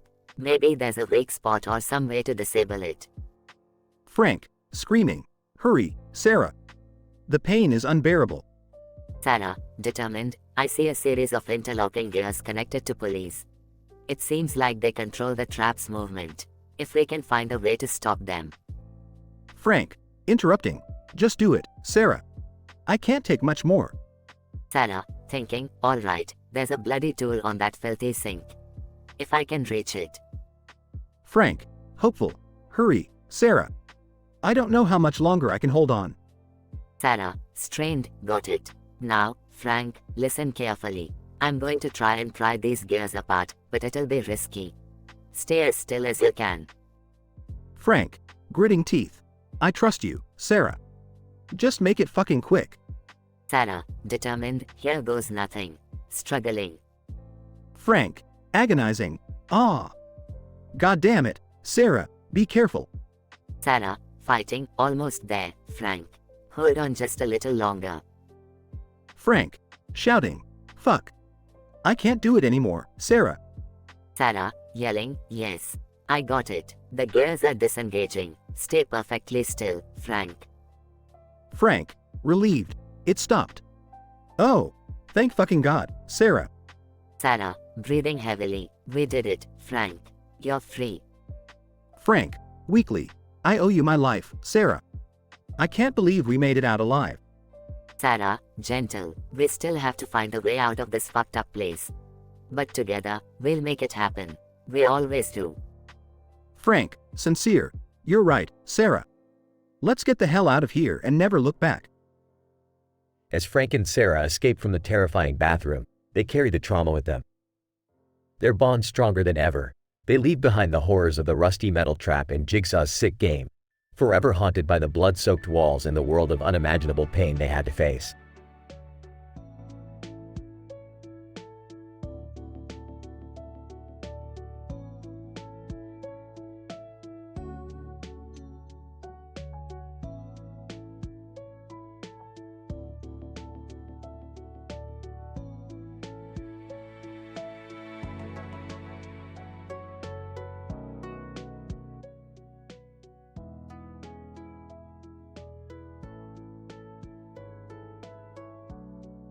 Damn it. The cruiser just conked out in the middle of space. Are we, like, totally screwed here, Rick? Not if we use some of my patented inventions to pass the time, Morty. Beth, hand me the dimensional breaker. Is that the one that can create a portal to different dimensions, Rick? That's the one. Let's see what kind of trouble we can get into. Summer, strap in. This is gonna get wild. Oh great, as if being stranded in space wasn't bad enough. Can't wait for more of your crazy shit, Rick. Guys, maybe we should just wait for the cruiser to get fixed? Shut up, Jerry. Nobody asked for your opinion. Now, let me activate this thing. Rick flicks a switch on the dimensional breaker, creating a swirling portal in front of them. Whoa, Rick, this is intense. Seriously, Rick? Another dimension? Let's just hope we don't end up in one of those weird, disturbing dimensions you always find, Rick. Relax, people. We'll be fine. Now, time to dive in. The family steps through the portal and find themselves in a dystopian wasteland. Holy crap, Rick, where the hell are we now? Welcome to Dimension C-137, Morty. Don't worry. This place isn't half as bad as my last adventure here. The family explores the desolate landscape, encountering bizarre creatures and narrowly escaping dangerous situations. Rick, why the fuck are we always in danger during these adventures? Because danger is where the fun is, Summer. Now, time for another invention. Beth, hand me the reality manipulator. Are you sure we should mess with reality, Rick? Last time you used that thing, we all ended up as abstract beings. Trust me, Beth, I've made a few modifications since then. Rick activates the reality manipulator, distorting the world around them. Oh God, Rick! What did you do? Just sit back and enjoy the ride, Jerry. Reality is our playground now. The family finds themselves in surreal and mind-bending landscapes, navigating through abstract challenges and encountering strange beings. I can't take it anymore, Rick. We need to get back to our own reality. Relax, Morty. I have one more invention that'll get us out of here. Beth, give me the time disruptor. Are we seriously messing with time now, Rick? Buckle up, Beth. Time travel is about to get trippy. Rick activates the time disruptor, causing time to fluctuate around them. The family jumps through time, witnessing historical events and even future scenarios. This is insane. Rick, can't we just go back to fixing the cruiser? Patience, Summer. We're almost done. After a roller coaster of temporal adventures, the family finally returns to their own reality. The cruiser is magically fixed. Thank God, we're back. No more crazy inventions. Rick, please. Fine, fine. We'll never have fun again, Jerry. Happy now? Let's just get home in one piece, for once. The family gets back into the cruiser and heads back to Earth, ready to leave the crazy adventures behind them. Although the family experienced thrilling and dangerously insane adventures through different dimensions, manipulated realities, and time travel, they managed to return home unharmed. Rick's inventions tested their limits, but they learned to trust each other and appreciate the ordinary after such extraordinary encounters. While their next adventure awaited them, they realized that sometimes, the real excitement lies in the simplicity and stability of their own reality.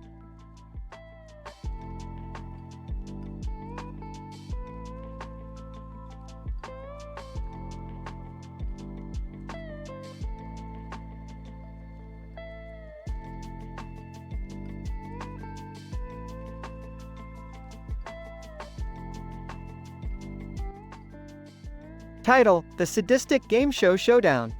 Characters: Angry Video Game Nerd, AVGN. Cuphead, CH.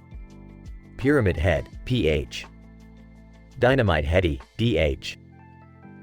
AVGN stands center stage, holding a cell phone, with CH, PH, and DH surrounding him. VGN. Alright, you pixelated pussies, welcome to the Sadistic Game Show Showdown, where we torture video game characters for shits and giggles. Incident. AVGN points his finger at PH, who stands stoically with a dog on his back. VGN. Pyramid Head, you sick fuck. Look at you, with your big ass head and that creepy ass dog. You bastard. PH glares silently. VGN. And Cuphead, you dumbass cartoon character, you ready to get your ass whooped? CH. Oh, shut your fucking mouth, AVGN. I'm tired of your shit talking. Progression. The game begins, with AVGN acting as the moderator, throwing insults and mocking the contestants. VGN. Alright, assholes. First challenge. Who can collect the most virtual coins in 1 minute? Go, you pixelated pricks. CH and DH dash around the stage, frantically collecting coins, while PH strolls slowly behind, intimidatingly. VGN. Look at Cuphead go. He's faster than your mother in a gangbang, Pyramid Head. PH. Grunts. PH. Hey nerd, at least I don't have a tiny dick like yours. Kiss my puppet ass. VGN. Shut the fuck up, Dynamite Shitty. You're just a toy with an ego. The 1 minute timer goes off, and the contestants rush back to the center of the stage, panting. VGN. Alright, fuckers. Time's up, let's count those coins. AVGN proceeds to count each contestant's coins, taunting and laughing at their results. AVGN finishes counting and announces the winner, reveling in their misery. VGN. Alright, you pixel pimps. Looks like Cuphead collected 300 coins, Pyramid Head got 100, and Dynamite Dumbass here only managed 50. Congratulations, you little bastard. You win the most ridiculously grotesque and utterly stupid prize ever. Drumroll, please. A drumroll begins as AVGN reveals a giant, inflatable, rubber duck. VGN. Laughing. Yes, Cuphead. Your prize is this gigantic, inflatable, rubber duck, for all your rubber ducky needs. Enjoy, you peckerhead. Cuphead, frustrated, kicks the rubber duck across the stage, causing it to bounce and knock over AVGN's camera. VGN. Aw, fuck. You son of a bitch. CH. Just shut up, you salty fuck. I'm done with your bullshit.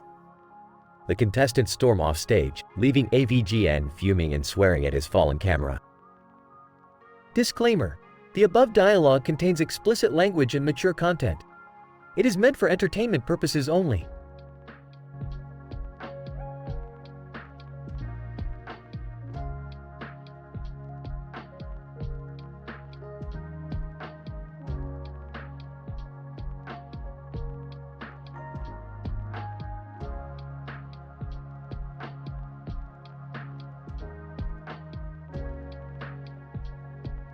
Alright, Morty, I've got a brilliant plan.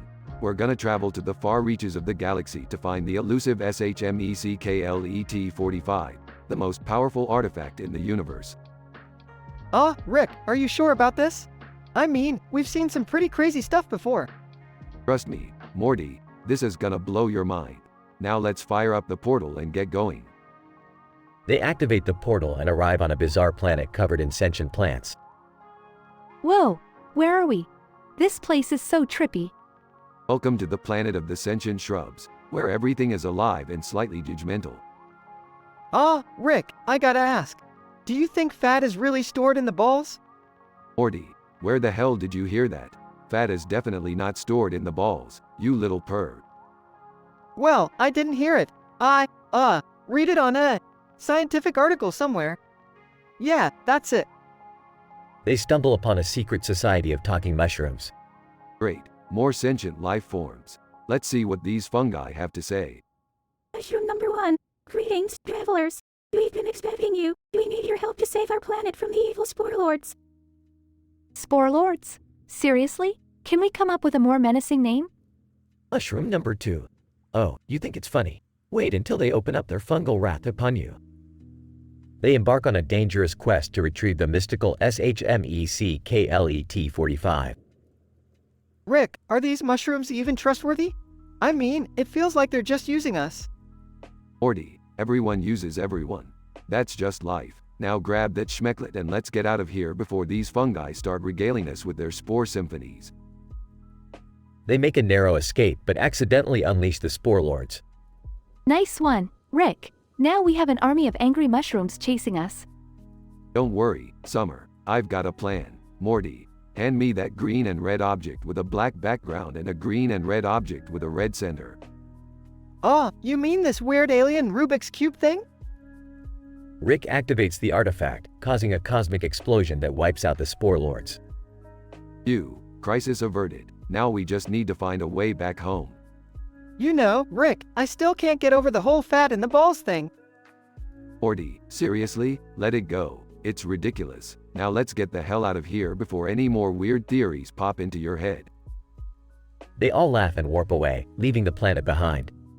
Denouement.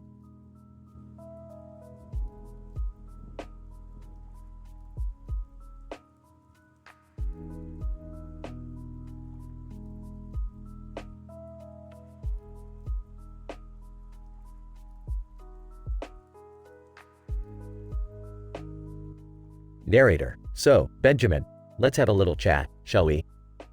Benjamin. Oh great, here we go again. What do you want this time? Narrator. Just reminiscing, my dear friend. Remember that time in the green and white striped fabric room? Benjamin. Oh, you mean that crazy party where everything went bananas? Narrator. Yes, exactly. We were all dancing and laughing. And then, out of the blue, a unicorn burst through the wall. Benjamin.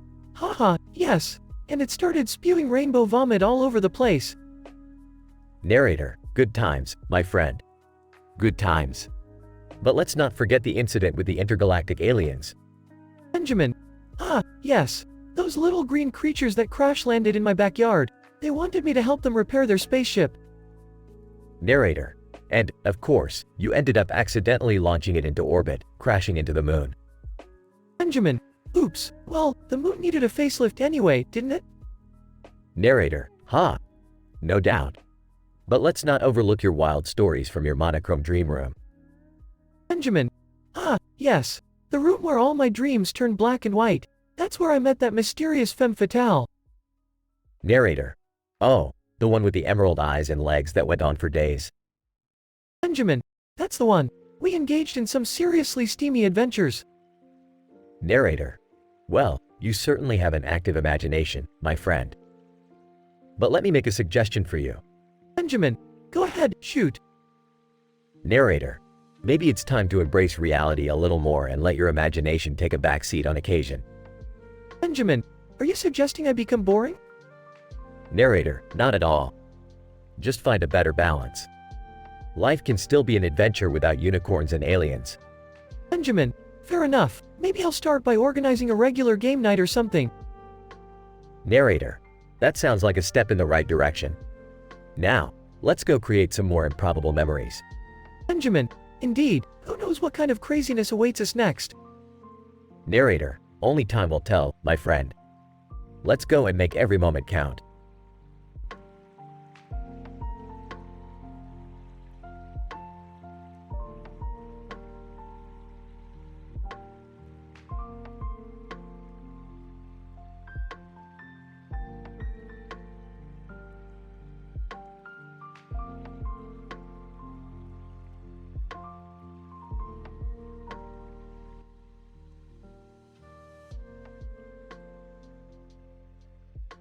Angry nerd, wearing glasses, holding a sign that says, "They speak the hijacks, internet NAC $20, hey, come on guys, check this out. They can speak the hijacks. You gotta hear this." Internet expert, wearing glasses, skeptical, speak the hijacks? Are you serious? Angry nerd, slurring speech, yeah, man. They claim to have this incredible power to communicate with the hijacks. It's mind-blowing. Internet expert, intrigued? Alright, let's see what they've got. Here's $20. Angry nerd, taking the money, excited, great. Let's see what they can do.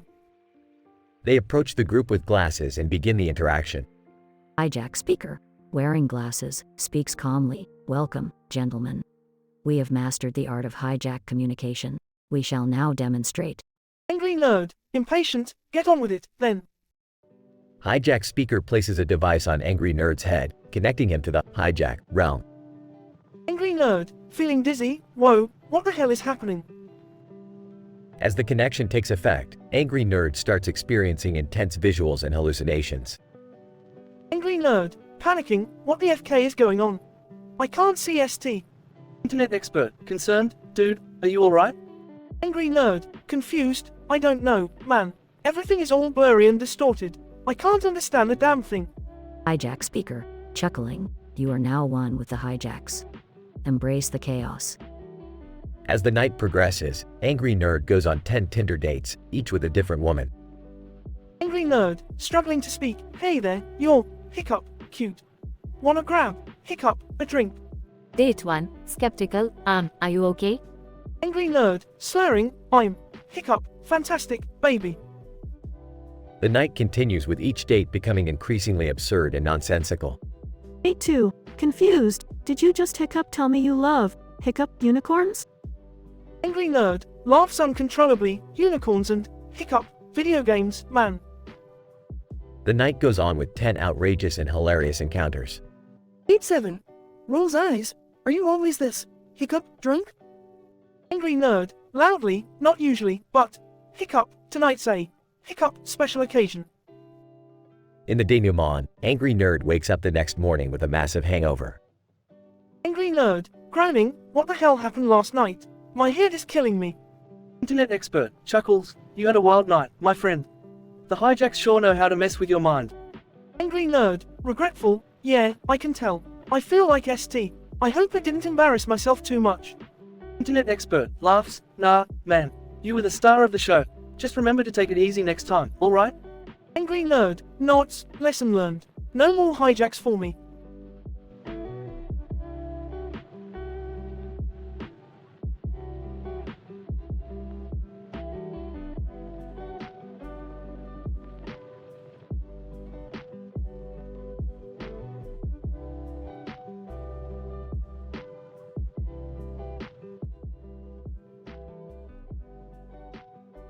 Ah, geez, the damn cruiser ran out of juice. We're stuck in the middle of space. Morty, get your ass over here and help me fix this piece of shit. Okay, hold on, Rick. I just need to find my tool belt. It's around here somewhere. Can't we just call for help or something? I don't want to die out here in space. Rick, can't you just invent something to get us out of this mess? Hold your horses, Beth. I've got something better in mind. Since we're stuck here, why don't we play around with some of my interdimensional inventions? Are these things safe, Rick? I don't want anything blowing up in my face. Oh, shut up, Jerry. These inventions are perfectly safe. Well, most of them at least. I'll just pick one for each of you. Rick hands everyone a different invention. What the hell is this, Rick? It looks like a talking pickle. That's the Pickleizer 2000, Morty. It can turn anything into a pickle. Just think of all the possibilities. I got this weird helmet thing. What does it do, Rick? Ah, that's the reality manipulator. It allows you to alter the fabric of reality. Be careful, though, you might end up creating a pocket dimension by mistake. I have a tiny device here. What's its purpose, Rick? That's the universal translator, Beth. It allows you to understand and communicate with any alien species. Trust me, it comes in handy in situations like this. Mine looks like a glowing orb. What am I supposed to do with this? That's the quantum energy harmonizer, Jerry. It enhances your physical abilities, making you stronger, faster, and more agile. Don't get too carried away, though. I don't need you breaking anything. Rick starts fixing the cruiser as the family starts playing around with their inventions. Rick, I turned a pair of socks into a pickle. This is amazing. Whoa, I just created a tiny universe with a reality manipulator. It's like I'm a god. The universal translator really works. I just had a conversation with a bizarre-looking alien, and it somehow knew my favorite movie. This quantum energy harmonizer is insane. I feel like I could take on the whole universe. Rick fixes the cruiser and they all get back inside. Alright, everyone, buckle up. We're ready to blast off. Let's leave these inventions behind. They're too much a risk. But Rick, can't we take them with us? No can do, Morty. The universe can't handle this much chaos. Trust me, it's for the best. They take off, leaving the inventions behind, with a mixture of awe and disappointment. Well, that was fun while it lasted. At least we're back on track now. Yeah, but I kinda missed the unlimited power I had for a moment there. Don't worry, Jerry. I'm sure we'll find some other crazy adventure to get into soon enough. Yeah, and who knows what kind of trouble we'd get in if we brought those inventions along. Good call, Rick. Damn right, Morty. You always gotta think about the bigger picture. Now, let's go find another dimension to mess with.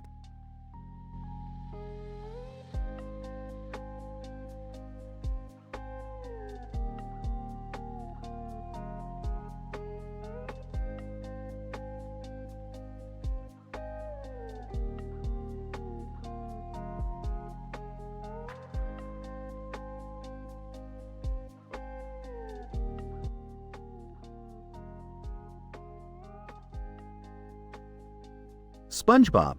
Hey Squidward, have you heard the news? Mr. Krabs has just invented the most absurd product for the Krusty Krab. Squidward. Oh great, another one of Krabs' ridiculous schemes. What is it this time? SpongeBob. It's called the Krabby Patty Surprise Deluxe. It's a patty stuffed with smaller patties, all covered in hot sauce, and served with a side of exploding chili peppers. Squidward. Exploding chili peppers? Are you kidding me? That sounds dangerous. SpongeBob. But Squidward, it's the surprise that makes it exciting. Mr. Krabs says it's going to be a hit. Squidward. I highly doubt that, SpongeBob. Anyway, we need to deliver these monstrosities to the customers. Let's get going. Scene transition. SpongeBob and Squidward in a boat. Squidward. I can't believe we had to navigate through this dense fog. How are we supposed to find our way? SpongeBob. Don't worry, Squidward. I've come up with a solution. If we run out of ideas, I'll just whip out my handy-dandy Krabby Patty Surprise Deluxe song. Squidward. Please spare me the torture, SpongeBob. SpongeBob begins singing a ridiculous song about the Krabby Patty Surprise Deluxe. SpongeBob. Krabby Patty Surprise. It'll blow your socks right off. Exploding chili peppers, and you won't be able to stop. Squidward. Covering his ears. Stop. I can't take it anymore. Just focus on getting us out of this fog. Suddenly, the boat hits a rock and starts sinking. SpongeBob. Oh no, Squidward. We're sinking. What do we do? Squidward. I don't know, SpongeBob. We're trapped. Suddenly, a fireball shoots through the sky and lands right on the sinking boat, setting it on fire. SpongeBob. Panicking. Squidward. What do we do now? We're on fire. This is the worst day ever. Squidward. Sarcastically. Oh, really? You think? Scene transition. SpongeBob and Squidward standing on a deserted island. SpongeBob. Squidward, I think we're lost. Mr. Krabs is gonna be so mad. Squidward. SpongeBob, do you realize how dangerous it is out here? We're on a deserted island, surrounded by fire and explosions. SpongeBob. But the customers need their Krabby Patty Surprise Deluxes. Suddenly, a helicopter with Mr. Krabs at the wheel arrives. Mr. Krabs, what in Neptune's name are you two doing on a deserted island? Squidward. We got lost while trying to deliver your ridiculous Krabby Patty Surprise Deluxes.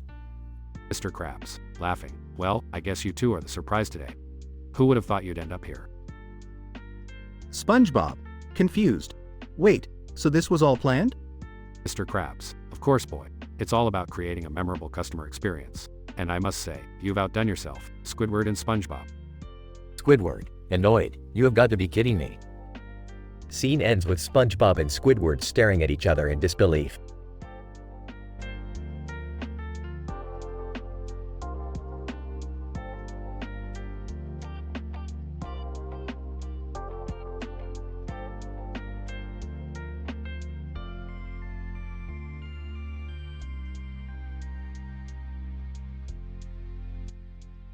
Jane. What the fuck is this place? It looks like a fucking murder scene in here. John, no shit, Jane. Look at that toilet. It's covered in blood and God knows what else. Jane, and what the hell is that red stain on the sink? It looks like something out of a horror movie. John, wait, do you hear that? It sounds like a ticking noise coming from somewhere. Jane, oh my fucking god. Look at your body, John. You're wearing some twisted rusty trap. Are you fucking kidding me right now? John, I have no fucking clue how this got strapped to me. But I swear, if someone's playing a sick game, they'll regret it. Jane, shit, John. The door just slammed shut. We're fucking trapped in here. John, we need to find a way out, Jane. There's no way I'm dying in this fucked up bathroom. Jane, look. A message written in blood on the wall. It says, solve the puzzle or your insides will become your outsides. John, fuck, this is like a scene from Saw. What sick fuck would do this? Jane, wait, John. There's a key tied to a piece of flesh on the floor. Grab it. John, I can't fucking believe I'm touching this disgusting shit, but I got the key. Jane, there's a lock on the door. Try it, John. John, it's not opening, Jane. I can't fucking get it to unlock. Jane, keep trying, John. We're running out of time. John, wait. I see a broken tile on the floor. It's a hidden compartment. There's a switch inside. Jane, fucking finally. Hit it, John. Let's get the hell out of here. John, holy shit, the lights just went out. Jane, I can't fucking see anything. Jane, stay calm, John. I think I heard a door open. Maybe it's our way out. John, there's a dim light coming from the hallway. Let's follow it, Jane. Jane, oh my fucking god, John. It's another fucking trap. The floor is covered in razor blades. John, we have no choice, Jane. We have to crawl through it. Just be careful. Jane, shit, the blades are cutting into my fucking skin. John, I can't take this anymore. John, we're almost there, Jane. Just a little further. Jane, I made it, John. I fucking made it. Get your ass over here. John, we're free, Jane. We fucking made it out alive. Jane, fuck that sick bastard. I never want to see another bathroom as long as I live. John, I couldn't agree more, Jane. Let's get the fuck out of here and find whoever the hell did this to us.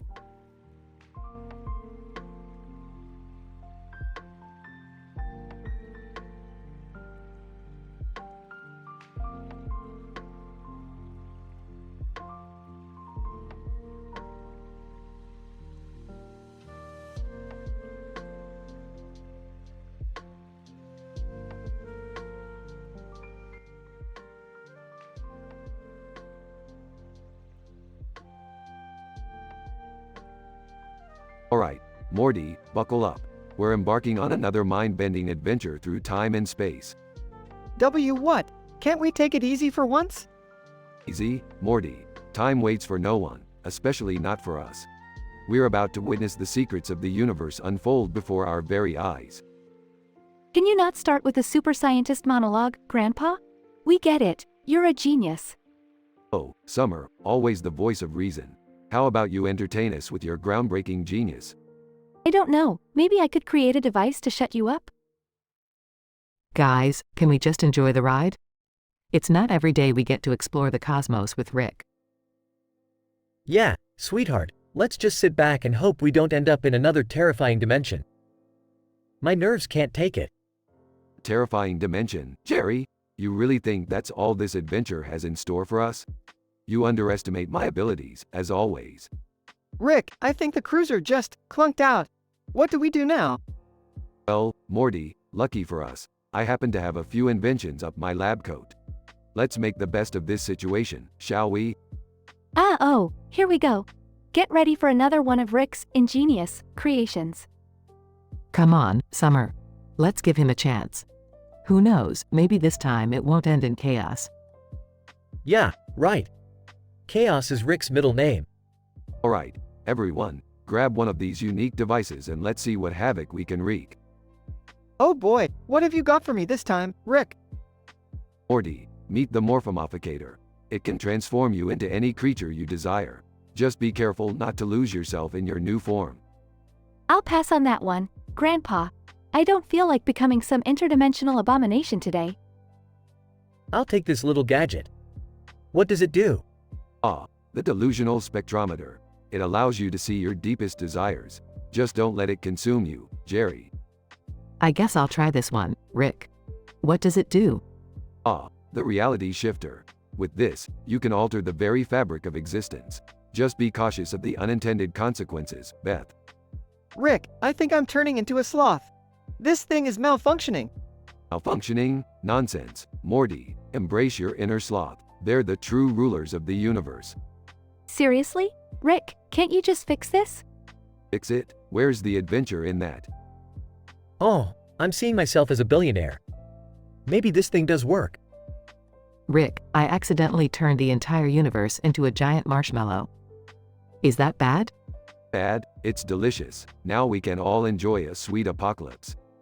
Rick, I think we should focus on getting the cruiser fixed before we cause any more chaos. Morty, where's your sense of adventure? We're in the midst of unparalleled madness. Embrace it. This is why I'll never go on one of your adventures willingly, Rick. I've had enough of this. Rick, fix the cruiser now or you can say goodbye to my help. Fine, Jerry. Spoil all the fun. Can we just get back home in one piece, please? Alright. Fixing the cruiser. Party poopers. Enjoy the ordinary while it lasts.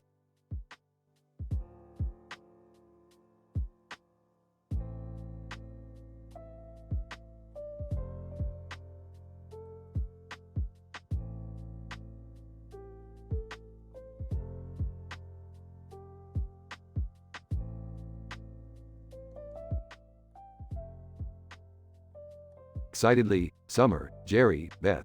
You won't believe what I've invented. I can create my own ridiculous, over-the-top Harry Potter spells. Intrigued? Seriously, Rick? That sounds wild. Show us what you've got. Ants. Flibberty Plubbo, Pizza Blasticus, Bazoom Bananas. Confused. And what was supposed to happen? Laughs. Rick, did you honestly think those silly words would do anything? Determined. I just need more practice. Hold on. Gravity suddenly reverses and everyone starts floating. Screaming. What the F***CK? Rick. We're floating. Oops, miscalculated the gravity reversal spell. Should have carried the decimal point. Panicking. Can you reverse it, Rick? We're going to hit the ceiling. Nervously. Just give me a second. The reverse gravity spell wears off, and everyone crashes back onto the ground. Grumbles. Great, now my back hurts. Thanks a lot, Rick. Apologetic. All right. Let me try another one. All the furniture in the room turns into live cats. Shocked. Oh my god, Rick. What did you do to the furniture? Laughs. Just a minor glitch. Let me fix it. The cats scatter around the room, meowing loudly. Tripping over a cat, son of AB*TCH, Rick. These cats are everywhere. Frustrated. Okay. I'll just focus better this time. One last spell. Beth suddenly grows a unicorn horn on her forehead. Angry. Rick, what the F***CK is this? Nervous chuckle. Oops, looks like the transformation spell went a bit haywire. Krusty the Clown suddenly appears, dressed as a wizard. Krusty. Huh, so, you think you're a wizard, huh? I challenge you, Rick, to a wizard duel. Smirking. Bring it on, Krusty, you ridiculous clown. In a chaotic and absurd display, Rick and Krusty start casting silly spells at each other. Krusty. Tickle pickle. It's not Slurpee. Objects fly through the air, exploding in a rainbow of colors. Laughing. Wow, this is the dumbest wizard fight I've ever seen. Holding onto a floating chair, I can't believe this is happening. Beth's unicorn horn shoots sparks, adding to the chaotic display. Dodging a pie. You'll never beat me, Krusty. Krusty. Foiled, curse you, Rick. Krusty disappears in a puff of smoke, defeated. Amused? Well, that was unexpected. Exhausted. Can we please go back to normal now? Rolls her eyes. As long as Rick doesn't turn me into a toad or something. Grinning. No promises, Beth. But hey, at least we had some fun, right?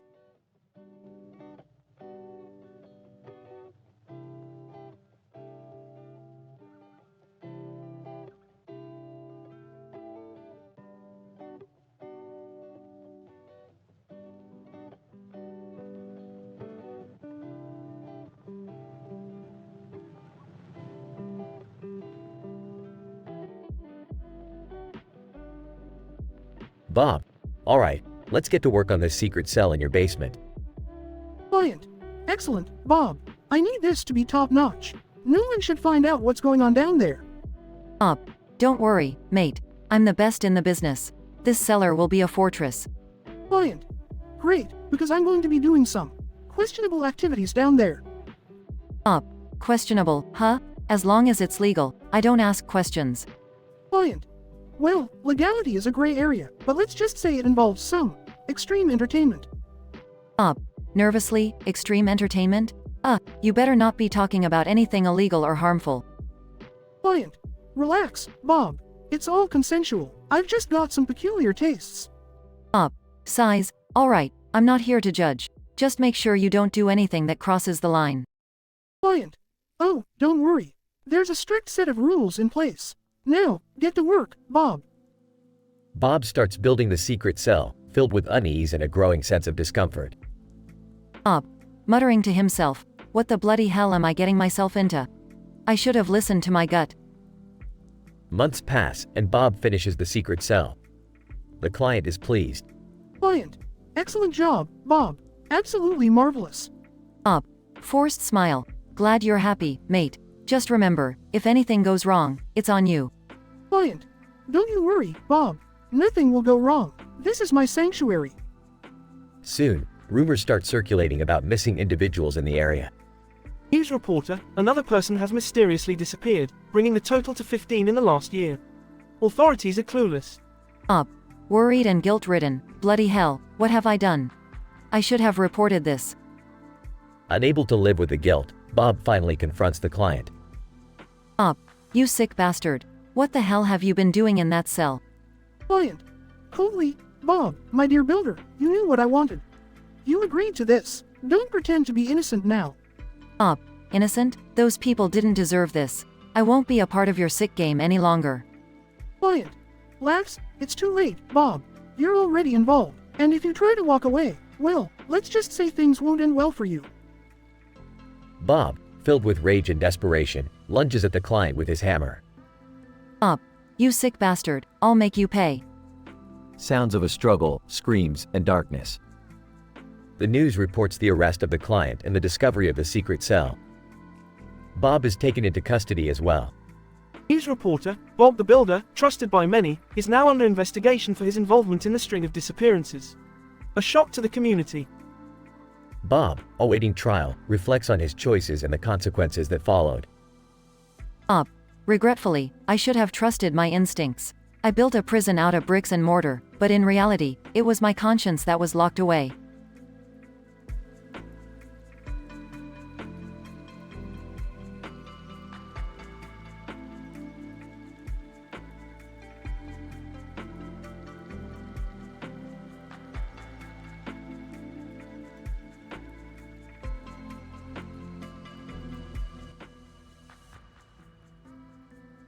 Mayor Lolo like Kuroshita. Alright, Kyrie and Mercedes, listen up. The hyperbolic time chamber is now operational, and you two have been selected to test it out. Harry, whoa, seriously, this is gonna be insane. A whole year's worth of training in just 5 days. Sign me up. Mercedes Monnier, hell yeah, count me in too. I'm ready to kick some ass and take some names. Mayor Lolo like Kuroshita, that's the spirit. Remember, this is a live televised wrestling event, so give it your all. The world will be watching your every move. Harry, don't worry, Mayor. We'll make this the most epic wrestling match ever witnessed. Mercedes Monnier, you bet your ass we will. I'll unleash moves that nobody in this goddamn universe has ever seen.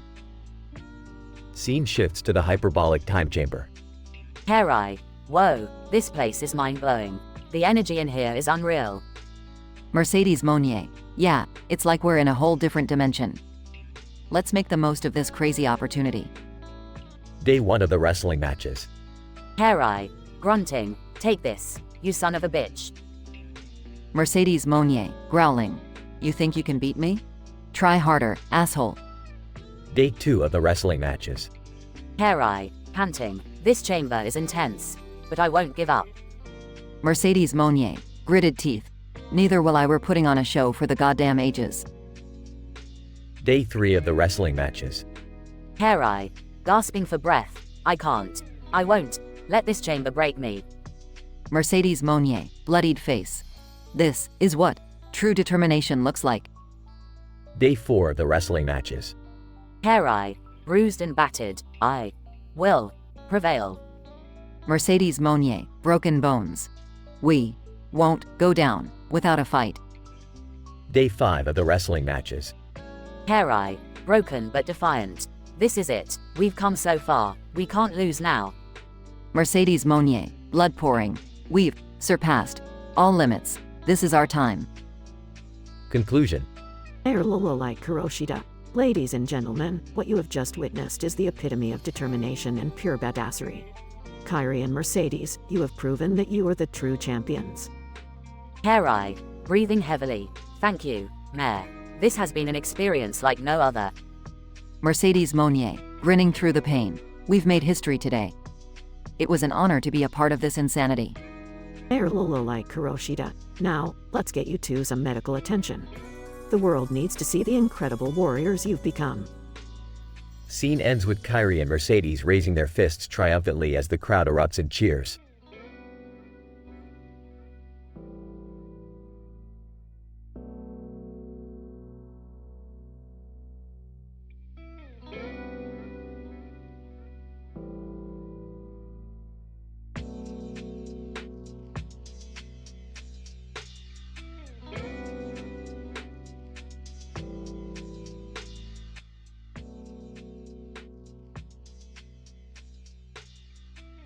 Angry nerd. Hey, you gotta check this out.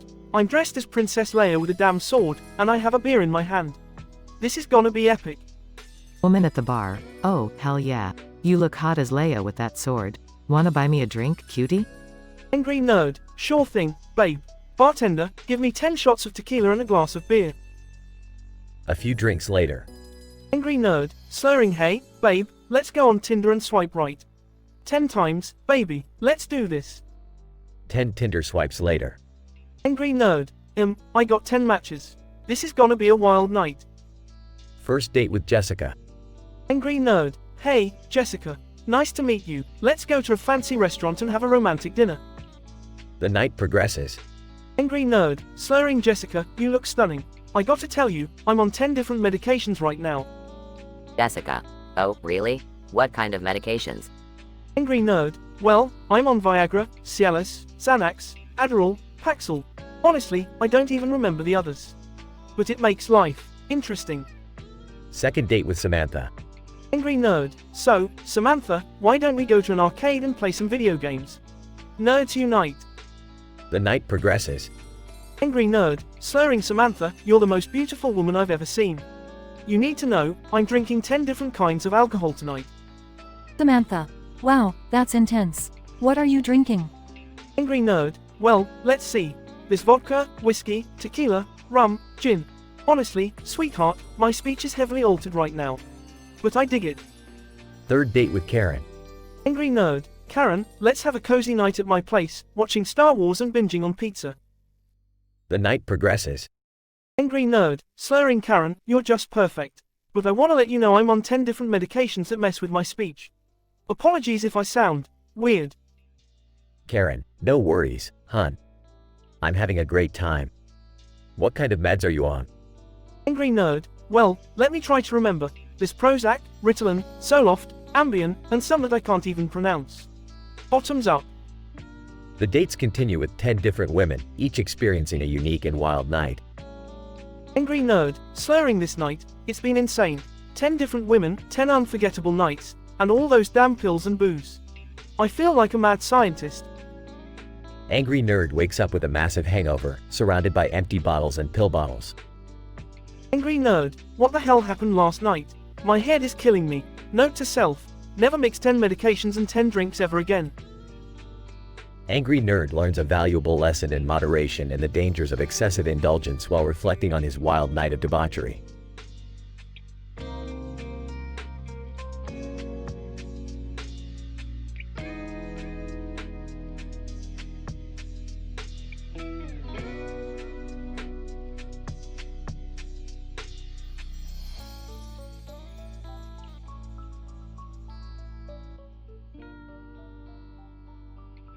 Alright, Morty, buckle up. We've got a bus to catch while riding on a car with a bus painted on the side. Rick, this is ridiculous. Why can't we just take a regular bus? Morty, regular is overrated. We're going interdimensional bus hopping. Trust me, it's da bomb. Rick, are you sure this is safe?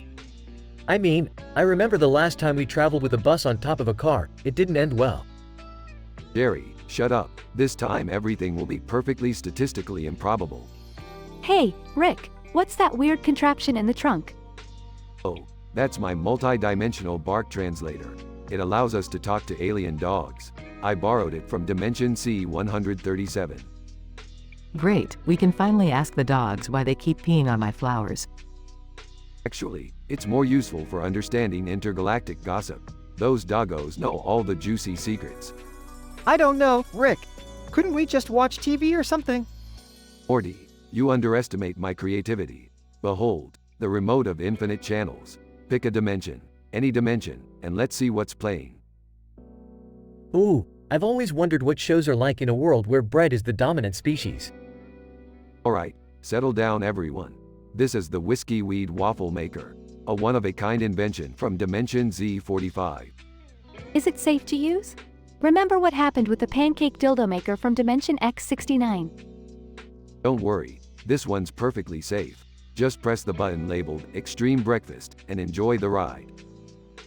Rick, I hate to interrupt this insanity, but what's that glowing orb in the glove compartment? Ah, the Orb of Forbidden Knowledge. It contains all the secrets of the universe, stolen from Dimension Q42. Whoa, can I touch it? Are you kidding, Morty? Just looking at it could drive you mad. We don't need another Jerry situation.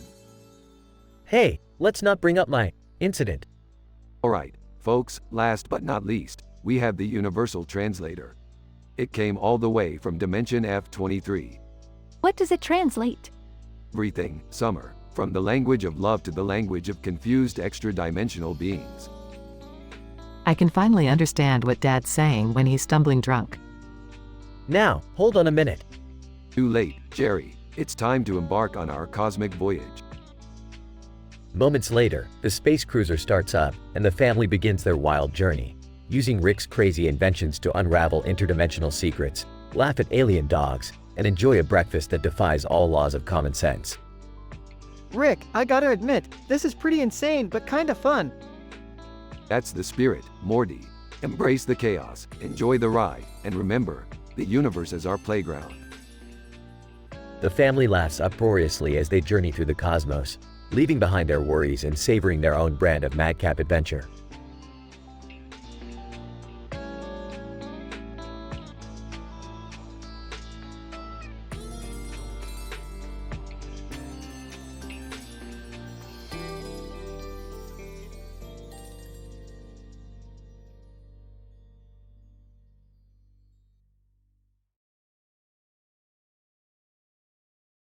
Sorry, but I can't generate that story for you.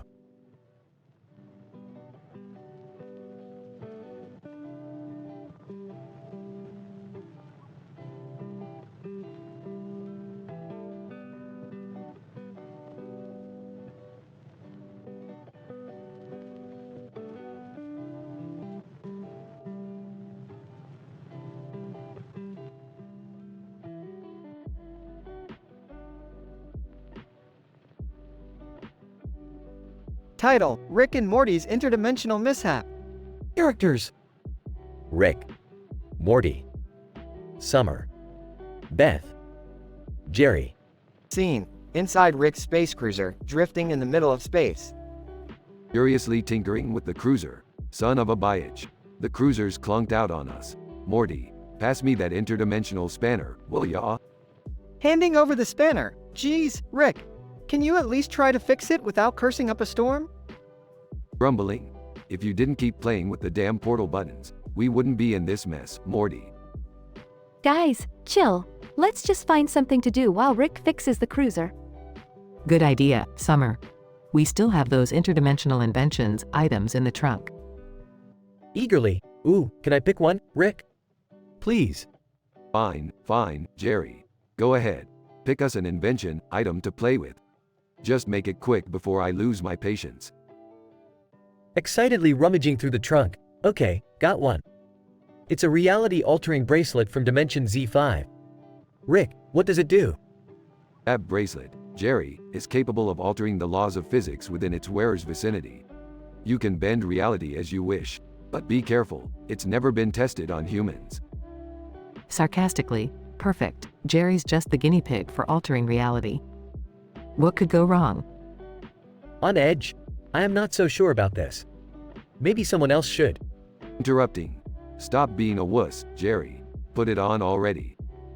Hesitant but compliant. Okay, fine. Here goes nothing. Jerry puts on the bracelet and the room starts distorting. Objects float, colors change, and gravity bends. Holy shit, Jerry! You're screwing up the entire universe. Panicking. Rick, make it stop. I'm sorry. Scene: reality starts crumbling and reforming erratically around them. Rick, do something. We're losing control. Frantically searching through the trunk. I got it. The Maelstrom Orb from Dimension Q9. What does the Maelstrom Orb do, Rick? Quickly, it's a stabilizer. It nullifies reality manipulation and resets everything back to normal. Brace yourselves. Rick activates the Maelstrom Orb and reality stabilizes. Everything returns to normal. Thank God. We're back in one piece. Relieved. Phew, I'm glad that's over. Smirking. You guys owe me big time for fixing your mess, but hey, that's what family's for, right? Thanks, Rick. I guess we should be more careful. Definitely. No more playing with unpredictable inventions when we're bored in space. Agreed. I'm done tempting fate for today. So, now that we're out of danger, Rick, any idea when the cruiser will be fixed? Sarcastically. Oh, I don't know, Beth. Maybe when hell freezes over. Now shut up and let me work. The family learns a valuable lesson about the consequences of playing with Rick's unpredictable inventions. As they wait for the cruiser to be repaired, they decide to occupy themselves with safer activities, ensuring their sanity and the stability of the universe.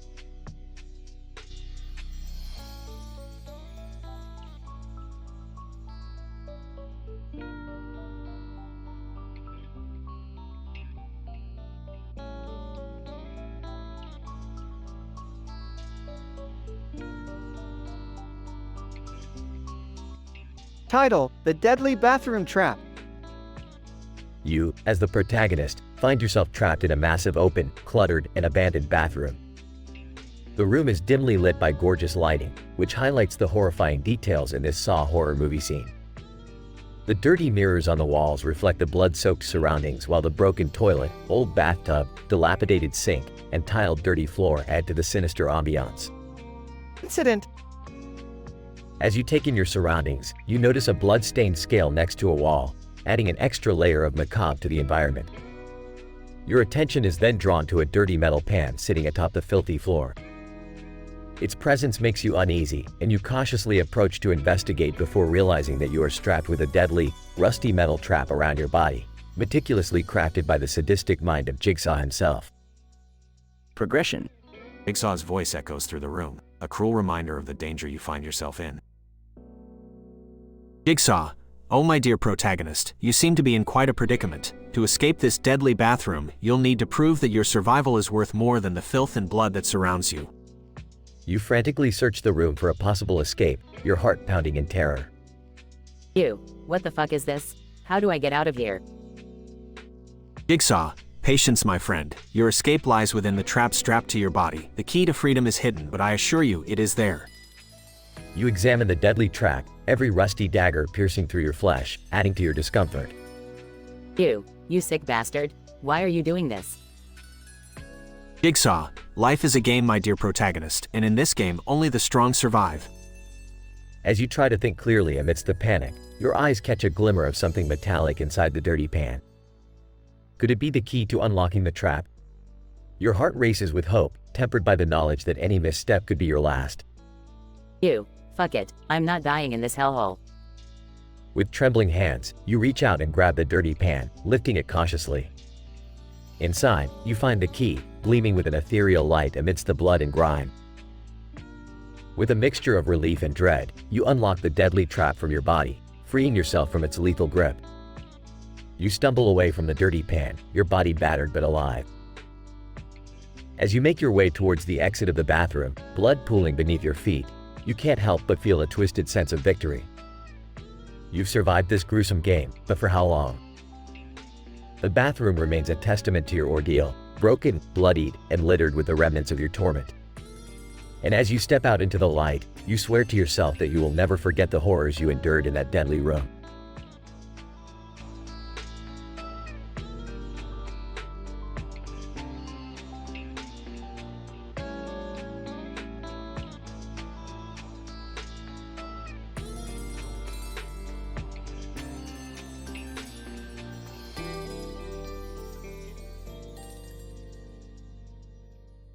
Bob, walking on the bridge, notices the yellow sign and circle.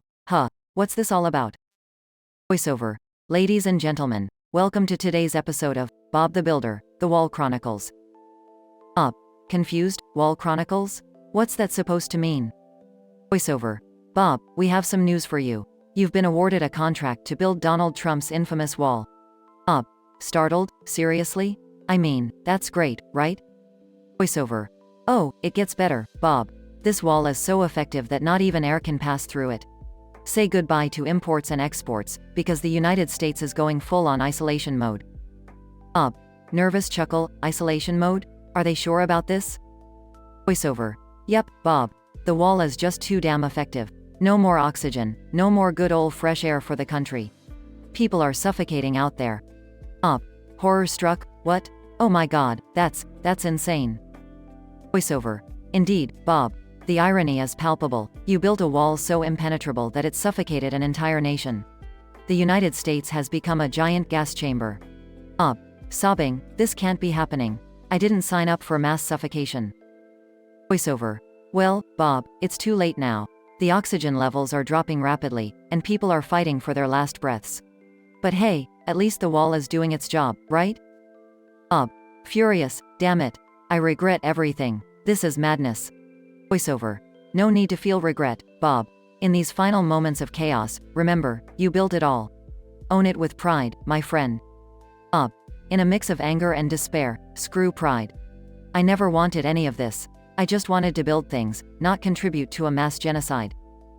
Voiceover. It's a cruel twist of fate, Bob, but maybe it's time to reflect on the consequences of our actions. Bob. Broken. I don't know how to face the world after this. I'm so sorry. Voiceover.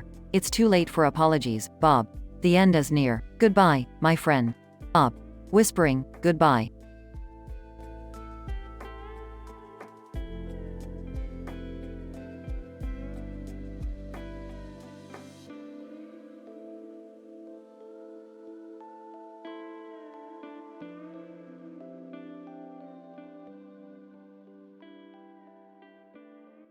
Steve Harvey. Alright, folks.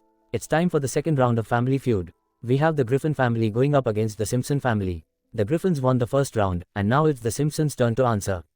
Today's survey question is, what are the worst things to hear your teacher say? Alright, Homer, it's your turn to answer. Homer Simpson. Oh, boy. Worst things to hear your teacher say. Let's see. You're a dumbass. Marge Simpson. Homer. Homer Simpson. What? It's a valid answer. Steve Harvey. Survey says. Ding. You're a dumbass. Is up there on the board. Good job, Homer. That's the number 3 answer. Bart Simpson. Yo, Steve. How about you failed the test, and it's not even multiple choice? Steve Harvey. Let's see if it's up there. Ding. Ding. Ding. You failed the test, and it's not even multiple choice, is the number 2 answer. Good job, Bart. Lisa Simpson. I've got one, Steve. You'll never amount to anything in life. Steve Harvey. Alright, Lisa, let's see if that's on the board. Ding. Ding. Ding. You'll never amount to anything in life, is indeed the number 1 answer. Great work, Lisa. Maggie Simpson. Gurgles.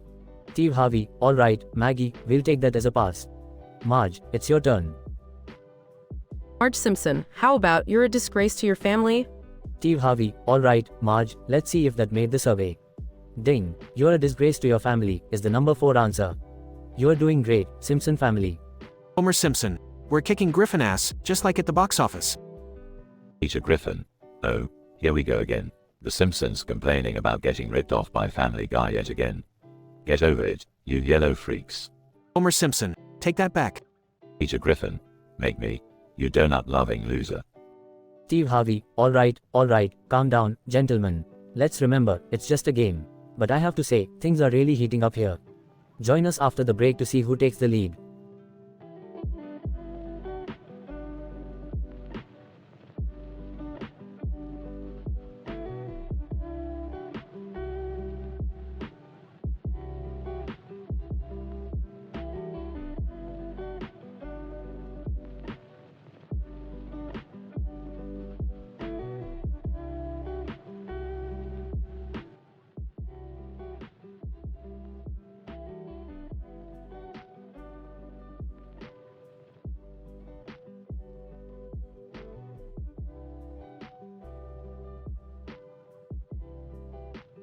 Angry nerd, points at the bar. Look at all those drinks, man. I need a fucking drink right now. Bartender. What'll it be, buddy? Angry nerd, give me the strongest shit you got. I don't want any pussy-ass cocktail. Bartender. Alright, here's a shot of Everclear. Good luck surviving that, asshole. Angry nerd, takes the shot. Woo, that burns like a motherfucker. Now I feel alive. Angry nerd, takes out his phone. Time to check Tinder. Swipe right, swipe right, swipe right. Ah, fuck it. Right, right, right, right, right, right, right, right, right, right. Angry nerd, matches with 10 different women. Holy shit, I've hit the jackpot. These ladies are gonna have the night of their lives. Angry nerd, gets ready for his dates. Alright, first up we got Tina, a feisty redhead who loves heavy metal. It's gonna be a wild night. Angry Nerd, date with Tina was fucking epic. We screamed along to some Iron Maiden, smashed some vintage video games, and ended up getting kicked out of the arcade for banging in the photo booth. Good times. Angry Nerd, second date is with Michelle, a tattooed punk chick. She loves skateboarding and doesn't give a fuck about anything. This is gonna be interesting. Angry Nerd, Michelle took me to a skate park where we pulled off some sick tricks and almost broke our necks. Then we stole a shopping cart and raced through the streets until the cops chased us. Ended up hiding in a dumpster, making out like horny teenagers. Fucking wild. Angry Nerd, date 3 is with Jennifer, a nerdy gamer girl. She's into old school RPGs and cosplay. This one's a dream come true. Angry Nerd, spend the night with Jennifer playing tabletop RPGs and getting kinky in our homemade costumes. Let's just say, my wizard cast a spell that lasted all night long. Damn, that girl knows how to roll the dice. Angry Nerd, fourth date is with Lisa, a fitness freak and yoga enthusiast. Gonna get my downward dog on tonight, baby. Angry Nerd, Lisa had me contorting my body in ways I didn't even know were possible. We ended up having a sweaty, acrobatic session in her living room while her cat watched in horror. It was fucking amazing. Angry Nerd, fifth date is with Jessica, a professional dominatrix. I've never tried this shit before, but I'm open to new experiences. Angry Nerd, Jessica whipped my sorry ass into shape, quite literally. She had me screaming like a little bitch while she unleashed her sadistic side. Let's just say I left with some marks that will take a while to heal. Angry Nerd, sixth date is with Samantha, a high-powered CEO who loves to dominate men and climb the corporate ladder. Going through the glass ceiling tonight. Angry Nerd, Samantha had me sign a non-disclosure agreement before we even got to the bedroom. Being her submissive bitch felt oddly liberating, and I learned some valuable business tips along the way. Definitely a power trip. Angry Nerd, seventh date is with Lily, a free-spirited hippie chick who's all about peace, love, and sexual liberation. We're gonna get groovy, man. Angry Nerd, Lily took me to a secret forest gathering where we joined a naked drum circle and danced like psychedelic maniacs. Let's just say nature wasn't the only thing we were communing with that night. Mind-blowing, man. Angry Nerd, eighth date is with Sarah, a seductive vampire queen with a taste for blood and kinks. This one's gonna be dark and dangerous. Angry Nerd, Sarah showed me the world of erotic blood play and BDSM. I've never felt so alive as when she sank her fangs into my neck while we fucked like vampires possessed. Definitely my wildest fantasy come true. Angry Nerd, ninth date is with Emily, a professional cat burglar who loves to steal both jewels and hearts. This one's gonna be a thrilling adventure. Angry Nerd, Emily took me on a midnight heist through an exclusive art gallery. We dodged laser beams, cracked safes, and stole some priceless works of art. Ended the night in her hideout, surrounded by stolen treasures, sharing a passionate embrace. Unbelievable. Angry Nerd, 10th and final date is with Rachel, a seductive mermaid who lures men into her watery domain. I'm diving into uncharted waters tonight.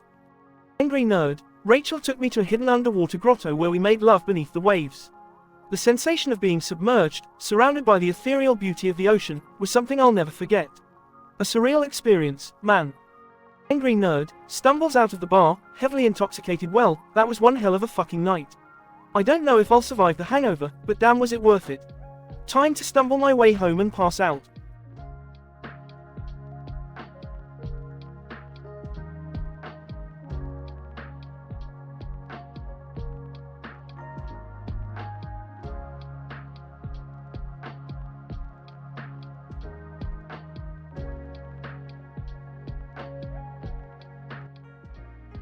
Damn it, the space cruiser just clunked out. We're stuck in the middle of space.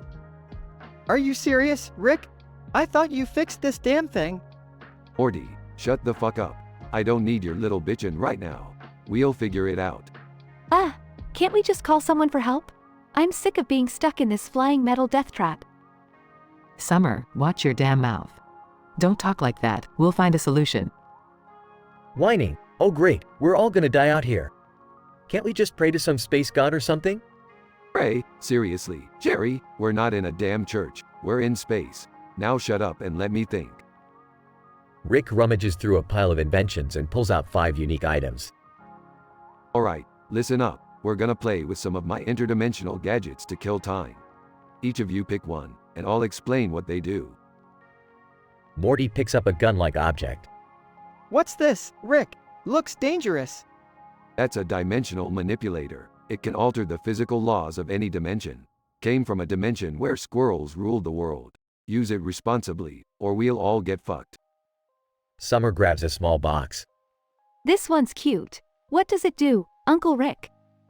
That's a reality warping cube. It can reshape reality according to your desires. Be careful, though. Too much power can make you go insane.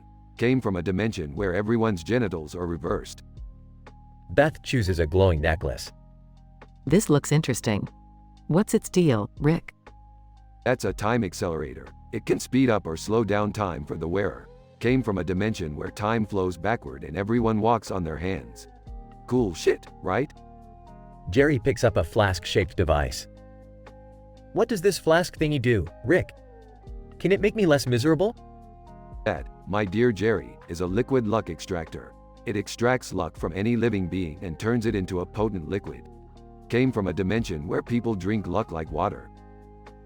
They all start playing with their chosen inventions while the cruiser is being fixed. Alright, everyone, time's up. Let's get the hell out of here. Strap in.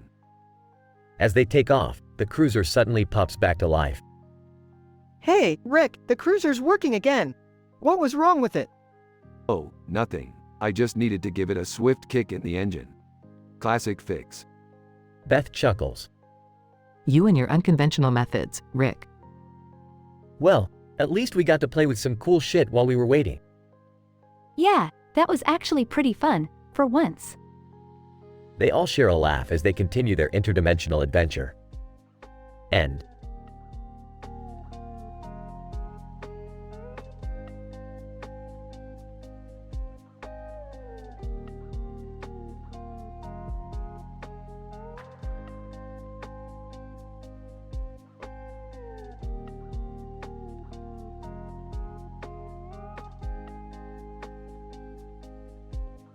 Alright, Morty, it's time for our science class. Let's see who we've got here. First up, we have Floobadubdub. Snickers. Floobadubdub, anyone? No? Okay, moving on. Oh, here's a good one. Dick Fartcastle. Snickers even louder. Seriously, Morty, Dick Fartcastle, you think that's funny? Alright, fine. Next we have Hairy Testicles. Can't contain his laughter. Oh, come on, Morty. This is getting old. Hairy Testicles, really? Alright, next one, Mike Hunt. Laughing uncontrollably. Alright, that's it. I've had enough, Morty. I know you're behind this. No more funny business, got it? Alright, Rick, alright. I promise, no more pranks. Let's just finish the roll call. Fine. Next we have Hugh Jass. Tries to hold back his laughter. Morty, I swear to God. Sorry, Rick. I can't help it. Laughs Hugh Jass, it's just too good. Morty, I'm warning you. Okay, I'm sorry. Just one more. Fine. This better be the last one. Alright, Phil McCracken.